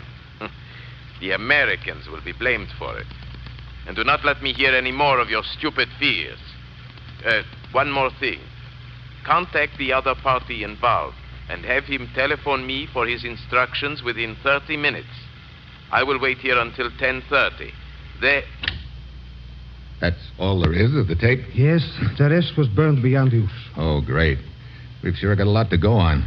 So there's going to be a meeting somewhere in Istanbul tonight. It has a lot to do with a plot to kill a lot of people. Look, I still don't see how my government can be blamed. It is very mystifying, Mitchell. We have only a recorded fragment of a telephone conversation to go on. But one thing is certain. We must find the location of that meeting place before midnight tonight. Yeah, but how? That guy on the phone wasn't kind enough to furnish us with his address. Hey, wait. What is it? Rewind that tape and start it over again. Very well. What do you have in mind, Mitchell? There's a sound in there I want to hear again, up near the front. Yes. Yes, I was wondering about that also. There, it is rewound. Now, here it is again.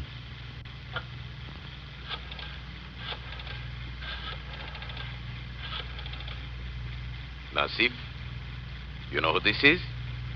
Good. Now listen carefully. The meeting will be here on Thursday night at midnight. Just a minute. There is too much noise. That's the sound I wanted to hear. It sounds like a boat whistle, Mitchell. Yeah. Have you heard enough? Wait. There. I closed the window. Now your job is to get the necessary equipment. Turn it off. You understand? It's not much to go on, Indeed, it is not. All we know is that a boat whistle sounded as he was talking on the telephone. Yeah, we also know that whistle was sounded at about 10 p.m. The guy on the phone said that he'd wait there till 10:30. That's 30 minutes later. The peg's the time for us, doesn't it? Yes, but we still do not know where he called from. Yeah, that's what we've got to try to find out. And we have no idea what's behind this whole thing. And you've got me. Excuse me. I wonder... Lieutenant Deverick speaking. Yes? What? But... I see. Send him in at once. Mitchell. What's the matter? A very strange occurrence. This must be the man now. You are Lieutenant Deverick? Yes. You are the one from the university? That is right, yes. I am Commissar. Hey, you look like you've been tangling with a meat grinder. Tell us your story, Commissar. I work for the university in their research laboratory. An hour ago, I was carrying a rack full of test tubes to the vault. I was attacked and knocked unconscious. When I recovered, the test tubes were gone. What was in these test tubes? Cultures of many rare bacilli. I have the list written down, as you can see. Skip the technicalities and give it to us in plain English. Very well. In those test tubes were some of the most deadly bacteria known to man. What? Look, do you have any idea who jumped you? No, I heard one of them call the other Nassif, I think it was. Nassif? That was the name the guy on the tape recording used. And he told him to get what he called the necessary equipment. It ties in, Deverick. But that means those test tubes will be at the meeting tonight.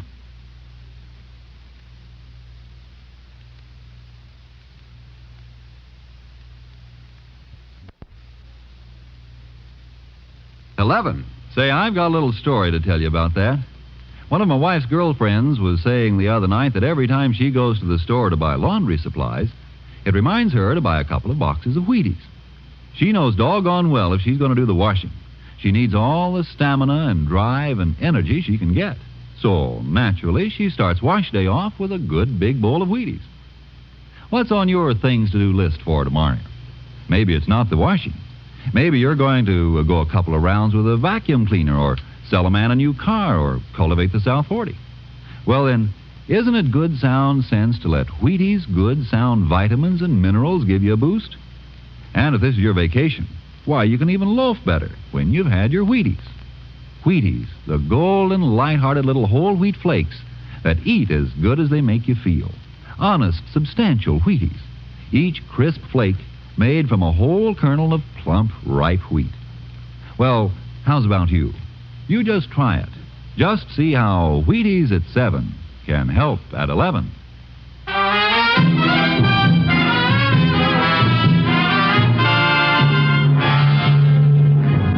Now, back to Dangerous Assignment and Steve Mitchell.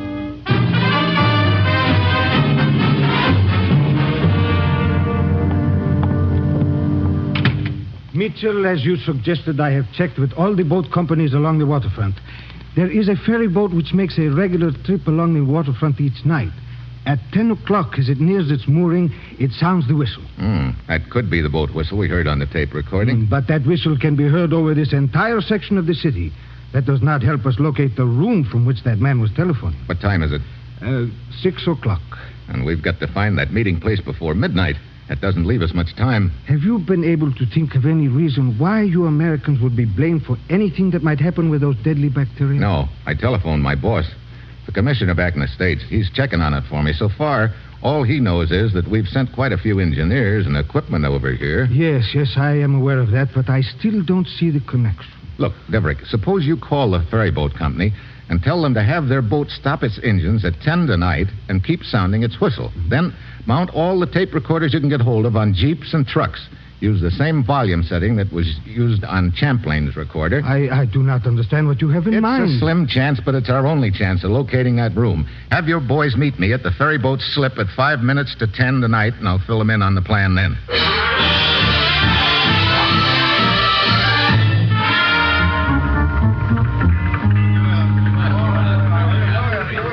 Attention, men. Quiet. This is Steve Mitchell from the United States. You will take your orders from him. I want you men to start up this road which leads away from the waterfront. Station your jeeps at 4-block intervals. When that ferry boat starts tooting its whistle in a couple of minutes, record it. Then drive a block away as fast as you can, cut your engines, and record the toot again. Each of the jeeps will cover 4 blocks. Lieutenant Deverick and I will cover the 4 blocks closest to the waterfront in our jeep. Now, When you've made your recordings, take them to police headquarters as fast as you can. Any questions? Okay, shove off and take your station. I hope this will work, Mitchell. Well, we picked a nice night for the job anyway. Look, the moon's just starting to come up over that building across the street. Yes. One wishes he were not engaged on official business on an evening such as this. Yeah, that's funny. Looks like a man in the moon. Hey, Deverick. Yes? There's a guy on top of that building. Get down. Mitchell, are you all right? Yeah. That second shot hit the door handle beside me. Looks like somebody doesn't like the color of our tape recorder. Come, we may be able to catch him. No, there's not time. It's 10 o'clock right now. There's the boat whistle. Start recording. The recorder is on, Mitchell. Okay, we'll drive to the next block now. Turn the recorder off and label the recording you just got. Yes. We'll take one at each block in our stretch, and then we're going to make a beeline for police headquarters.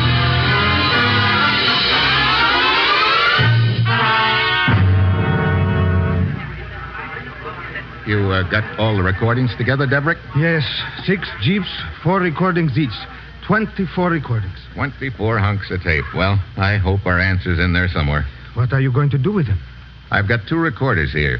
Each of them is hooked up to a volume indicator. On one machine, I've got the recording of the guy on the phone. And on the other machine, you're going to play the tapes we just made, huh? That's right. We'll be trying to match the volume of that boat whistle. Now, watch those volume indicators. When the 2 needles hit the same spot on the dial, that's it. I am ready. Okay. I'll start the tape we made.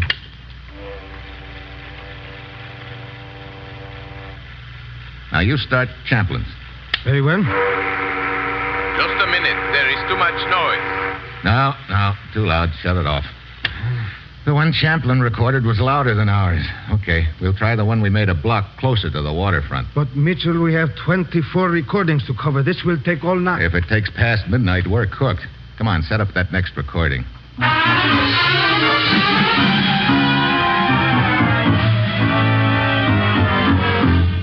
Start ours first and then Champlin's. Very well. Just a minute. There is too much noise. Hey, we're getting closer. What recording was that you just played? Number 8. Okay, try number 9. I'll reset the original. Ready? Yes. Let it go. Just a minute. There is too much noise. Yeah, that's it. Look at the needles on those volume indicators. It's the same level. Okay, turn it off. That was number 9, huh? Yes. It was recorded 9 blocks from the waterfront. Show me on the map of the city here. Very well. Now, let me see. Here, at this spot. Okay. And I've got the ferry boat's location already plotted. Now, I take this compass, I point the point at the ferry boat position, and the pencil on the spot the whistle was recorded from. Then I draw a circle. Yes, I see. The 2 whistles were of the same volume. That means our number 9 recording was made at the same distance from the whistle as the original tape. That's right. About 1,000 yards from the whistle.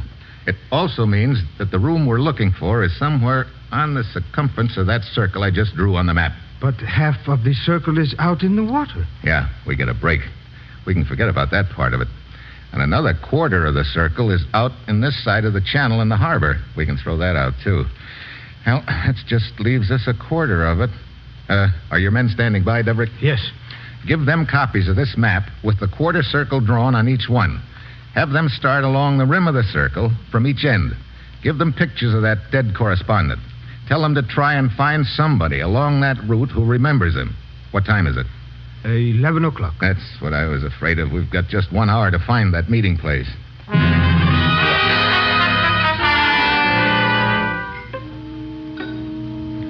So, we sit and wait and sweat. The minutes tick by. 11:15, 11:30. Then, at 11:40, Deverick's phone jangles.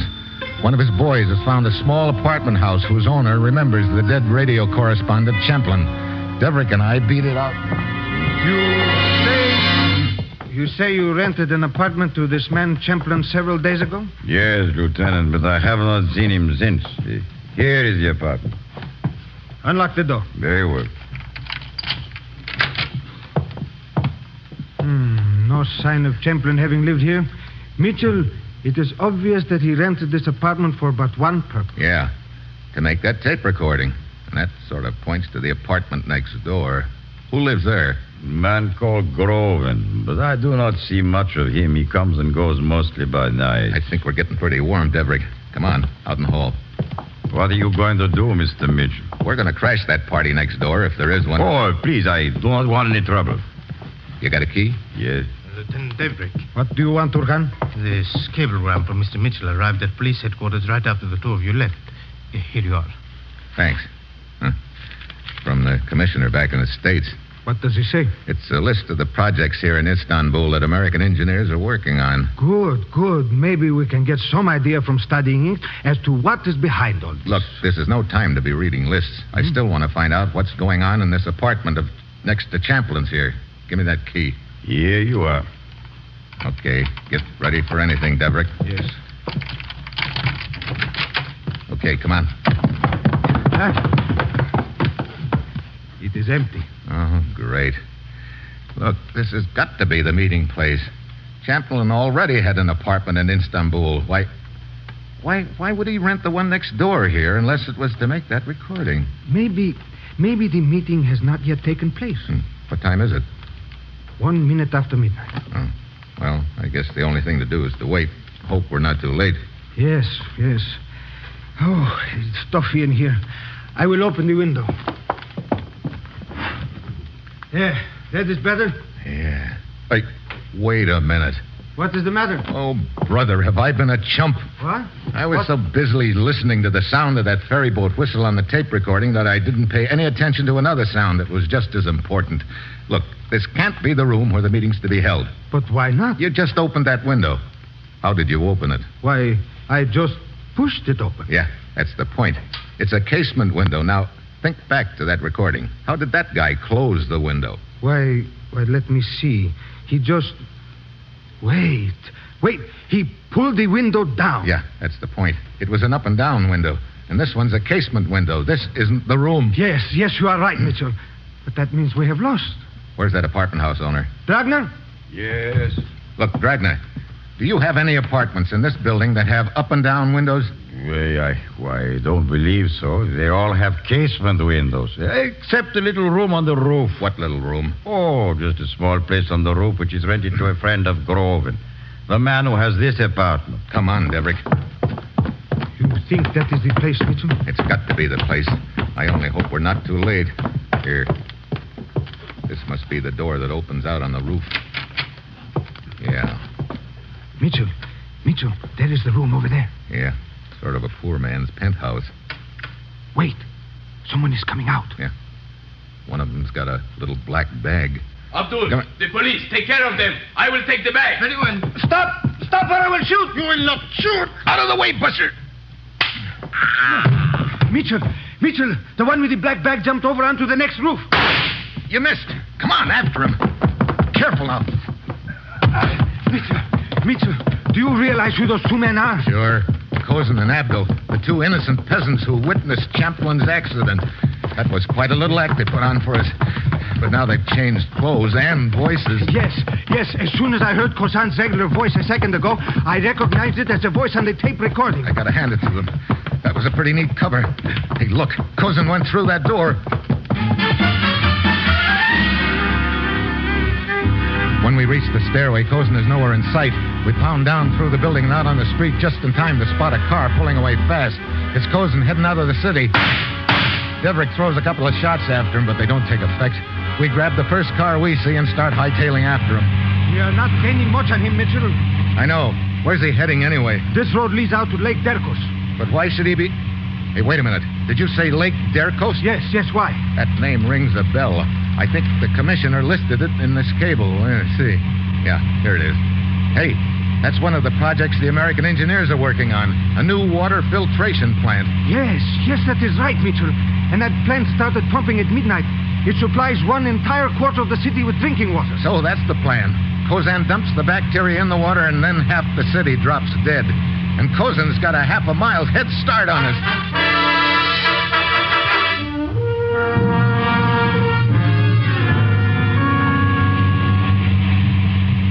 We are almost to Lake Derkos, Mitchell. There is the water filtration plant ahead of us on that rise. Yeah, I see it. And Kozan is there. Look, He stopped his car. He's getting out. Watch out! I'm okay. Here we are. He's heading for that water tank. Yes. Yes, look. There is the night watchman. There was the night watchman. See if we can get a shot at him, Cozen. Yes. Oh. Deverick! Just a shoulder wound. I am all right. Get him, Mitchell. It is up to you.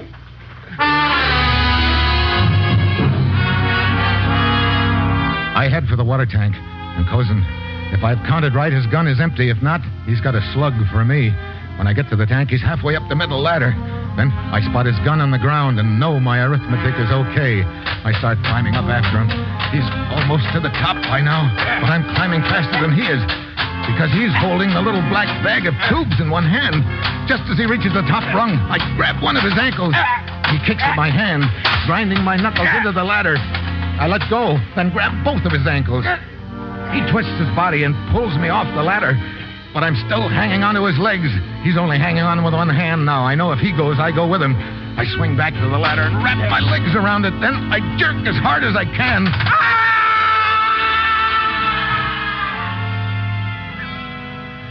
I get back down the ladder, and Lieutenant Deverick is bending over Kozan. He is dead, Mitchell. Yeah? I shouldn't wonder. I almost went with him. 1 second more, and we would have... Yeah, 1 second more, and we'd have been too many. Well, it's pretty fitting, I guess. What do you mean? Kozan was out to kill a lot of people with that little black bag, but that bag is the reason he couldn't hold on to the ladder. Yeah. Those bacteria were deadly, all right, to Kozan.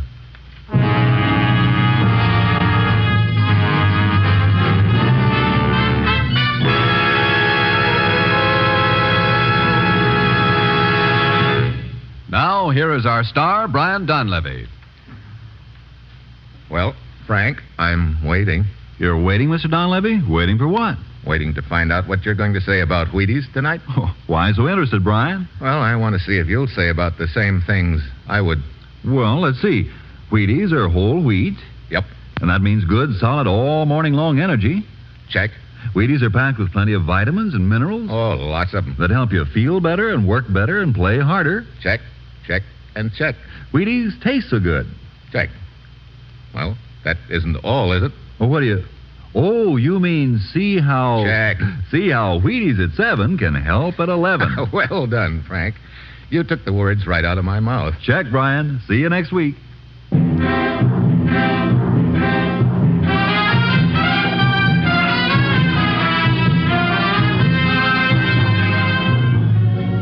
Dangerous Assignment, starring Brian Donlevy as Steve Mitchell, is written by Bob Wright, with music by Basil Adlam, conducted by Ralph Hollenbeck, and is produced and directed by Bill Karn. Join us again next Wednesday when Brian Donlevy as Steve Mitchell embarks on another dangerous assignment. Now, Brian Donlevy, I believe you said you had another word for us. Yes. I want to remind everyone that they can help feed Europe's hungry through CARE. $5.50 to CARE, New York, will send a package of food to a hungry family in Europe. Mail your $5.50 tonight. CARE, New York. Next, The Falcon, one of 3 exciting mysteries, tonight on NBC.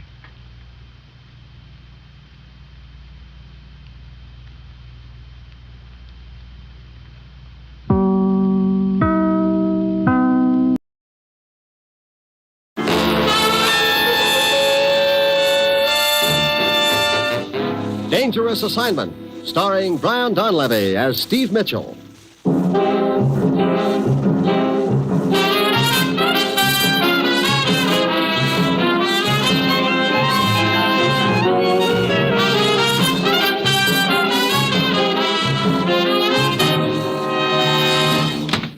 You sent for me, Commissioner? Yes, Steve. Sit down. Thanks. Ruth, Yes, Commissioner. Steve's here now. How about his credentials? They're all in order, and I've got his plane ticket ready. He can pick them up at my desk when you're through with him. Good. Thanks, Ruth.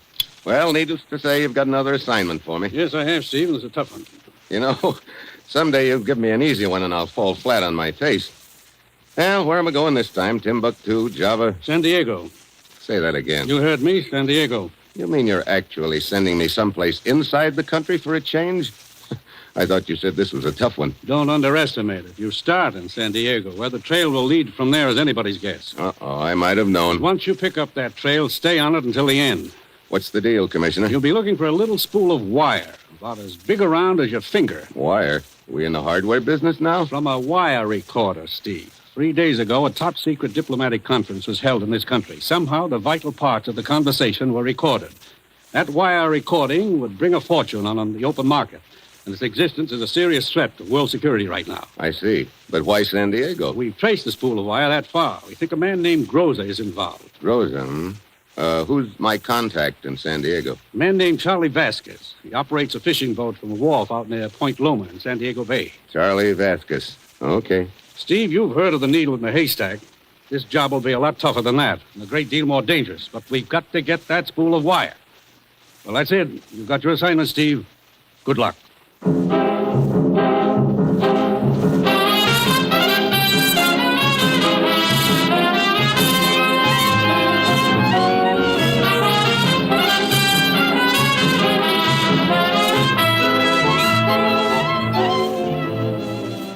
The National Broadcasting Company is proud to present Dangerous Assignment, starring Brian Donlevy as Steve Mitchell, colorful two-fisted government agent. At all those places of the world where danger and intrigue walk hand in hand, there you will find Steve Mitchell on another Dangerous Assignment.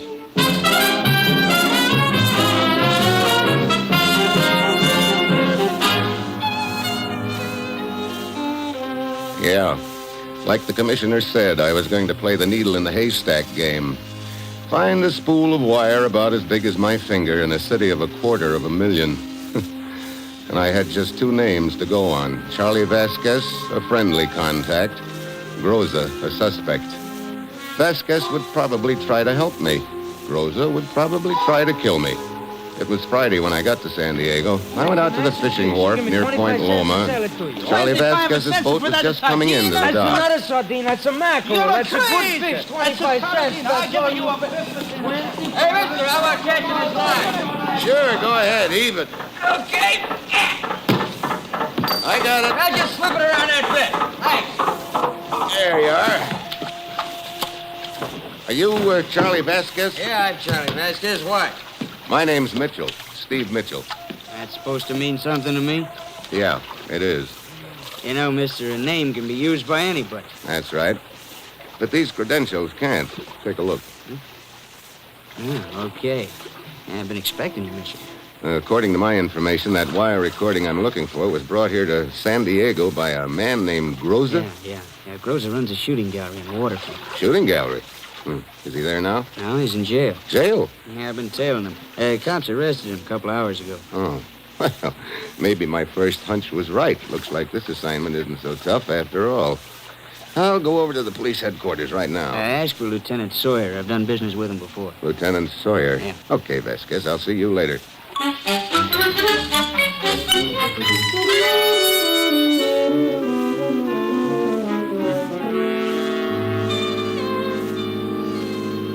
Well, have you cracked my case for me, Lieutenant Sawyer? Afraid not, Mitchell. We got the word to cooperate with you and your outfit. So we managed to pick up this Groves on a traffic charge. We got him in here, gave him the concealed weapons routine, and frisked him. But he was clean. No spool of wire, huh? Nope. Well, he must have passed it to someone before you picked him up. Where is he now? Probably back at his shooting gallery. He walked out of here just before you walked in. Well, I guess it's asking too much to hit the jackpot on the first nickel. Well, thanks anyway, Lieutenant.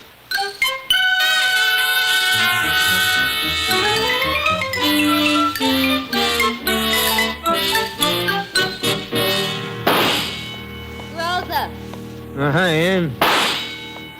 what you doing? Shooting up all your profits? Yeah. Good thing I don't have to depend on a shooting gallery for my dough, huh? How'd it go? Look, I can't talk with that gun in my ears. Okay. Well, let's go down the other end of the county. Okay. You get back from Tijuana, Ann? Mm-hmm. Pass the wire along there. Good, baby, good. You'll both get a nice payoff for this and after... Watch it, Groza. Huh? Somebody's coming. Oh, yeah. This shooting gallery open for business? Sure, mister. That gun in front of you is loaded. Just put a quarter on the counter. 8 shots. Okay. Look, Rosa, I better be going. Get in touch with me later. Okay, Ann. Hey, wait a minute. What's the matter? That guy just come up. I seen him someplace before. You sure? I remember where, too. Police headquarters. What? Just a little while ago. He was going in just as I was coming out. Now he's here, and I don't think it's just a coincidence. Spotted us. We're just one jump ahead. Yeah, we need more time. I think I'll have a little talk with him. Be careful, Groza. Yeah, I'll see you later, baby. Hey, you're a pretty good shot, mister. Yeah, I've had a little practice. You should try that clay pipe over there. Huh? Okay. Not bad at all. Huh, empty. Yeah, I'm reloading. Oh, that's okay. I've had enough. Give me it. You haven't had all your shots yet. Got another clip right here. Look, if you don't mind, point that gun in some other direction while you're loading it. Huh? I said, hey, watch out! Hey, went off. Yeah, it went off. A little lower in the top of my head would have gone with it. Yeah, it would, wouldn't it? You know, Buster, for a guy who works with guns, you're pretty careless. Well, I'm usually very careful, but, well, accidents can happen. Yeah, they sure can. You want to finish your shooting? No, thanks. I've had enough. Shoot him yourself. Only be sure you're pointing the gun at the target. Why, sure. I'm real sorry about that accident, mister. Yeah, bet you are, Groza. Huh? Keep walking. I'll tag along behind you. Oh, okay, Vasquez. Did you see that little accident just now? Yeah. Looks like Groza has a line on it. That's bad, too. Groza doesn't matter anymore. Why not? I just got a call from a contact, Tijuana. He thinks the wire recording is down there. Now, I want you to come down as soon as you can. What's the contact's name? Benito. Where do I find him? He's a groom at the Caliente racetrack, just outside Tijuana. Caliente racetrack. Well, look, Vasquez, I won't get down there until after dark. The track will be closed, which will save me money. But how am I going to locate Benito after dark? He sleeps in one of the stores. He'll be waiting for you there. Okay. Keep an eye on Groza for me. Right. I'll get in touch with you when I get back from Tijuana.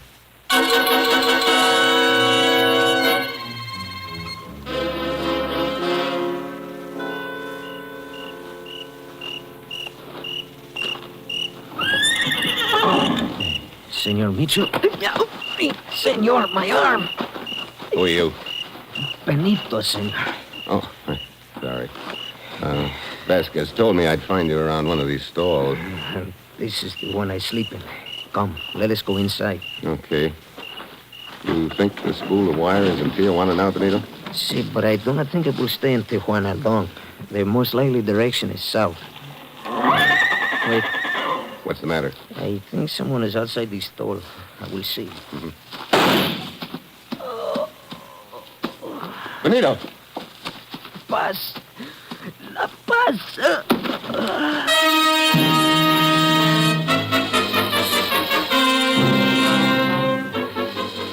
Benito folded up in the straw. I dove through the stall gate and took after the figure running down the line of stalls. As he reached the corner, he stumbled and fell. But as I headed for him, he threw a couple at me. I hit the dirt. Then I heard a car dig out fast, and I knew I was too late. When I got to the spot where the guy had stumbled, I saw some coins on the ground. And with them was a good luck charm. On one side was good luck, amigo. On the other, La Quinta Bar, Tijuana. I put it in my pocket and headed for Tijuana, trying to figure out Benito's last words. Paz, he had said. I knew that meant peace in Spanish, a nice thought to die with, but I felt somehow Benito meant more than that by it. I was fast running out of leads in this deal, so I had to follow the only one I had left, the good luck coin, which read La Quinta Bar.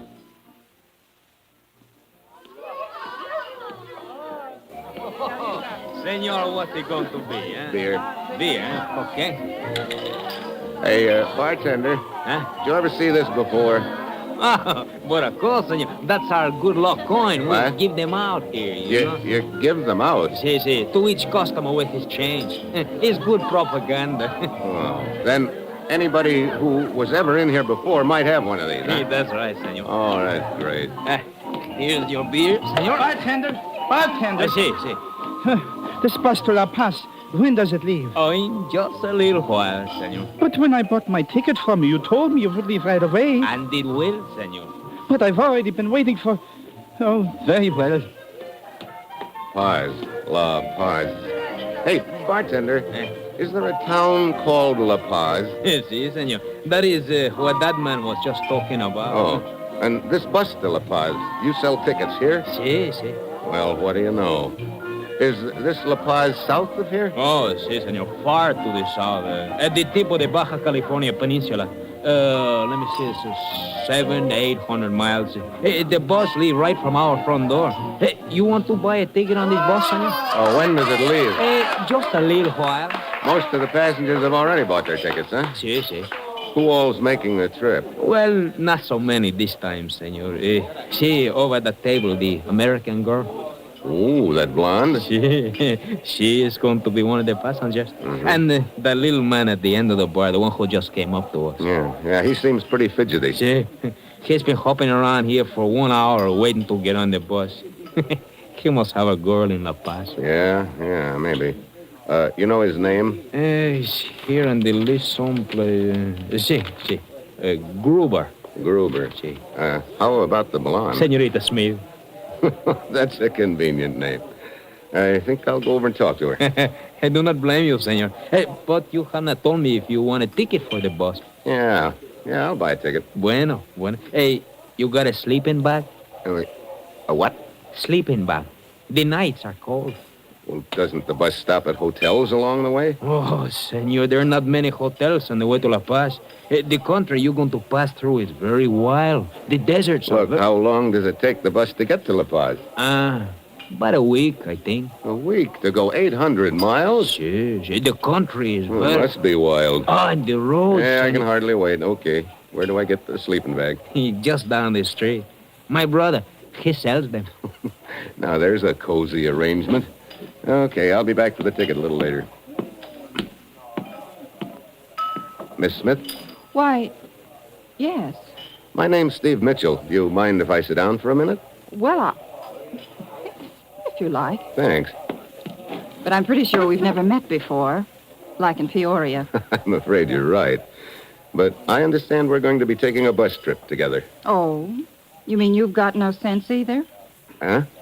I've already decided I must be crazy to try a week of jolting through the desert on that thing they laughingly call a bus.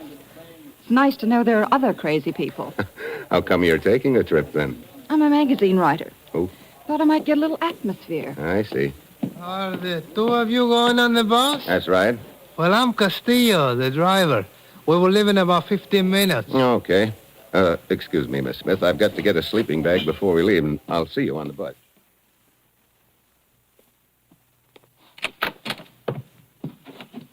Good evening, senor. Hi. The bartender at La Quinta told me I could buy a sleeping bag. Oh, si, my brother Enrique. Si, senor, I sell everything here. We're surplus. You will find the sleeping bags in the back room. I'll be with you in just a moment.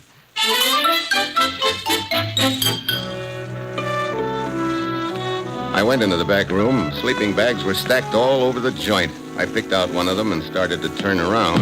Then something slipped over my head and jerked tight around my neck. A length of wire.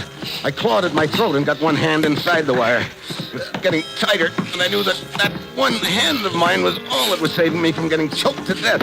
I went down to my knees. I was getting weaker and dizzy. The wire kept tightening. I collected what strength I had left and brought my right elbow around hard.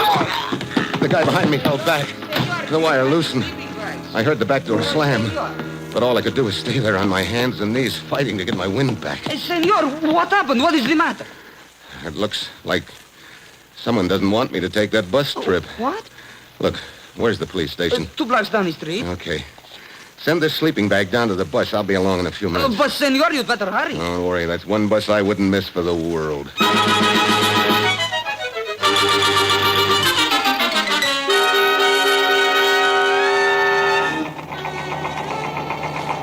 Is everybody aboard? Looks like it, Castillo. You may fire when ready, Gridley. Yes, senorita. Skip it. What are you waiting for, driver? It's time to go. Si, senor Gruber. Wait, Castillo. What is it, Enrique? Did you put the shipment of meat aboard? It was in a big crate packed with ice. Si, it is locked in the baggage compartment. Oh, okay. Let's go. Hey, you're the bartender who sold me my bus ticket. Si, Senor Mitchell. I am Enrique. Oh, you taking the trip too? Si. Vacation, maybe? Si, vacation, si. For months, I sell tickets for the bus to La Paz. Everybody's going to La Paz, so today I say to me, Enrique, that's me. I say, why don't you go to La Paz and see what this place is? You made up your mind in a sort of a hurry, didn't you? Well, that's the way I do things, senor. I think of something, right away I do it. Yeah.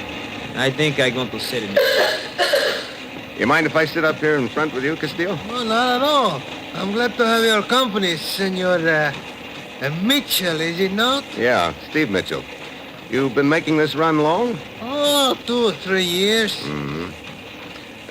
Does that little guy Gruber make this trip often? Well, no, senor. I've never seen him before. Oh, I see. How long have you known Enrique, the bartender, Castillo? For not very long. He's been tending bar at La Quinta for just a month or two. Senor, you perhaps have some reason for asking about the passengers? Oh, no reason. Just curious, Castillo.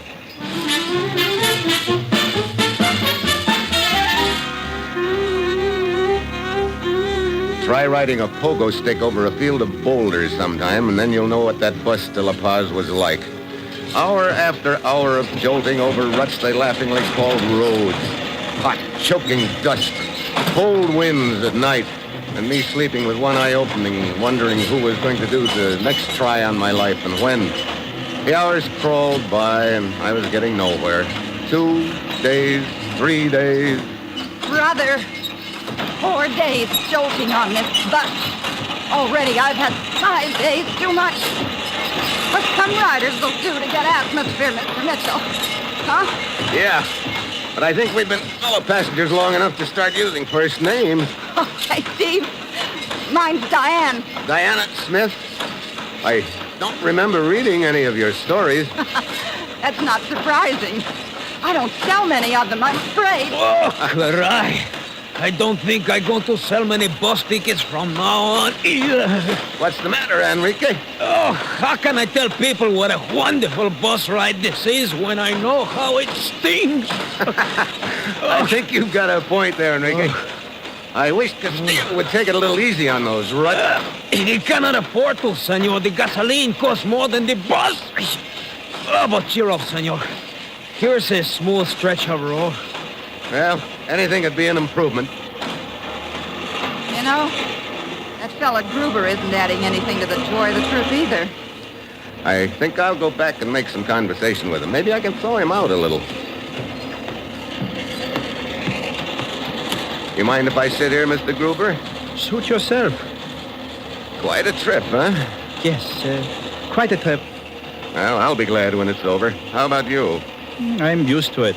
Oh, you've made the trip before? Yes, several times. I see. You must have business interest in La Paz. Mr. Mitchell, I fail to see what concern my affairs are of yours. Why, none at all, Gruber. I was just... Then kindly do me the favor of leaving me alone. Okay, Gruber. I'll be glad to. Forget it.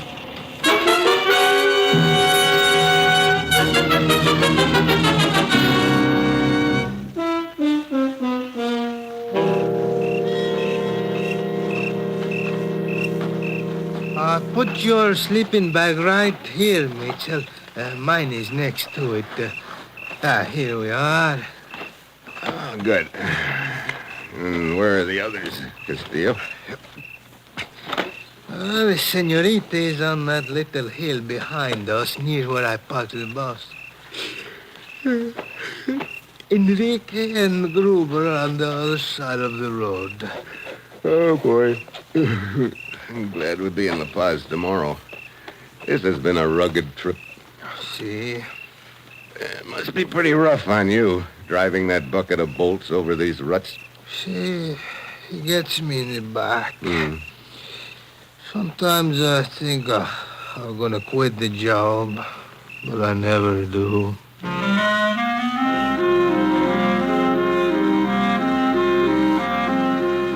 Castillo was in the land of nod but quick. I wanted to sleep too, but I fought it. This was the last night before La Paz. I still didn't know which of the passengers had that spool of wire. I was still thinking about it when I heard the sound. I couldn't peg it at first, but it kept getting closer. I twisted my head around to take a look. Then I saw it. Something awful big coming at me. It was the bus rolling downhill, heading straight for me. I tried to zip over the sleeping bag, but the zipper jammed. All I could do was roll over. And I rolled. Mitchell! What happened? The bus, Castillo. It came by here like a jet plane. What? Wait. Oh, the tracks of the bus? Yeah. It only missed me by a foot. Wasn't supposed to miss me at all. Look at the tracks, right over where I was supposed to be sleeping. Oh, sure. Now this zipper works fine. Now, come on, Castillo. Let's find Gruber. They should be right across the road with Enrique. See, there are the sleeping bags. Yeah. Enrique's there, but Gruber is not. Enrique. Enrique. What? Oh, it's you, Senor Mitchell. Oh, what a disappointment. What? I mean, I was dreaming about the most beautiful, the most gorgeous. Yeah. Look, where's Gruber? Gruber? I do not know, Senor. He started walking around just before I went to sleep. Hey, what happened, Steve? My boss, he rolled downhill. Yeah. Looks like somebody rigged a little booby trap for me, Diane. What? But Well, why? maybe somebody doesn't like the color of my eyes. Oh, that was a close shave. You know, gives me an idea for a plot. Yeah, I thought it might. What? Oh, skip it. I still want to find Gruber. Here I am, Mitchell. What do you want? I want to know where you were a couple of seconds ago. What business is it of yours? Where were you? Why, I was just walking around. Did you go near the bus? The bus? Why, no. Why do you ask? You sure about that, Gruber? Of course I'm sure. Is the bus wrecked? Well, I don't think so. It came to a stop in the sun below us. I'll go look at it. You were sleeping near the bus, weren't you, Diane? Yes. Say, what is this anyway, Steve? Come on, Enrique. I want to take a look at where the bus started from. Si, Senor. Hey, Senor Mitchell, you think this man Gruber released the brakes on the bus?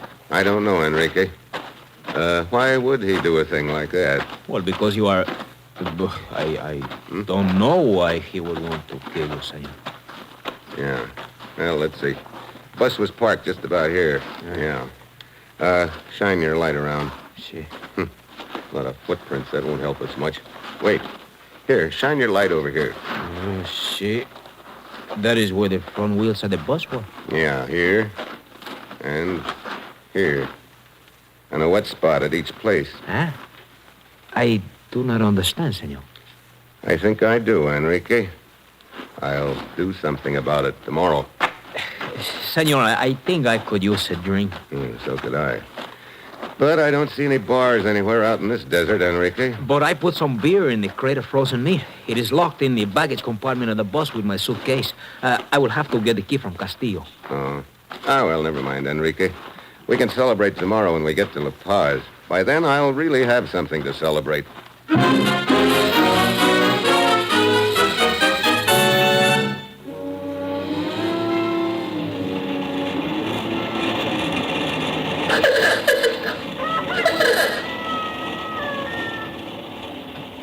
So, this is La Paz. It's beautiful. Look at the ocean. Driver, why don't you stop the bus and let us out? In a moment, Senor Gruber. We will stop in the plaza just ahead. You know, they ought to call it Rooster Town. More of them walking around than people. Here we are. Here, let me help you. Thanks. Well, the roosters aren't the only ones that turned out to greet us. See, many people from the town. Yeah, and that looks like the police department coming toward us. Police? Senor Steve Mitchell? That's right. I'm Lieutenant Diaz of the police. You phoned me from Tijuana to meet this boss and make an arrest. Yeah. Wait, It is Gruber. Seize him, Ramirez. Here, let go of me! You let go! Ow! Take him to the station, Ramirez. You come. What's this all about, Steve? Well, the lieutenant here made an arrest, that's all. You know, Senor Mitchell, I began to have the idea on the way here that you are looking for someone. Yeah, I was looking for someone. Well, I'm glad your search was a success. But I don't think Gruber is the man. We have been on the trail of Gruber for some time, Mitchell. He has been smuggling narcotics. Oh, yeah? I figured he had something on his mind. But, Senor Mitchell, if Gruber is not the one you are looking for, who is? I'd like you all to come around to the back of the bus with me, if you will. I've been looking for a man, or woman, who has a little spool of wire I want. A what? Last night, that person tried to kill me. You mean the boss rolling down the hill? Yeah, here we are. Castillo, would you mind unlocking the baggage compartment? Of course, senor. Lieutenant Diaz, would you say that lock had been tampered with? No, it does not appear to have been, Mitchell. Open it up, Castillo. The crater frozen meat has been broken into my beer. Your beer is probably all there, Enrique. But if you'll notice, there are a couple of chunks of ice missing. How could this have happened? Now, look. This chunk of ice I've got in my hand is about the size of a football.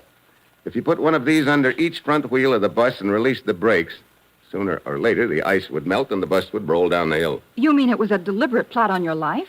Yeah. The kind of a plot a writer might dream up, Diane. I don't know what you're talking about, Steve.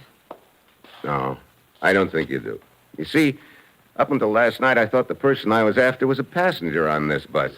But last night I realized the only person who had a key to this compartment, who had access to the ice, is the driver, Castillo. Hi! Senor, he's got a gun. Yeah, here, Castillo, have Come back! You need the gun! Oh, bullseye, senor. Yeah, there's another one. Oh, senor, what a bop. He ought to have the wire on him somewhere. Yep, here it is. This is what you were looking for, Mitchell? This is it, Lieutenant. Well, does this give you enough for a plot, Diane? A dozen of them. Momentito, senor. What is it, Enrique? This is what you take the lousy bus trip for? Just to find this little spool of wire? That's right, Enrique. I jolt for a week over ruts as deep as the Grand Canyon. My back feels like a pretzel. And all to get this little spool of wire. Senor, I think maybe you're a little crazy. Enrico, I think maybe you're right. You know, Enrico, the next time I have to chase a guy like this, I hope he decides to ride the Super Chief.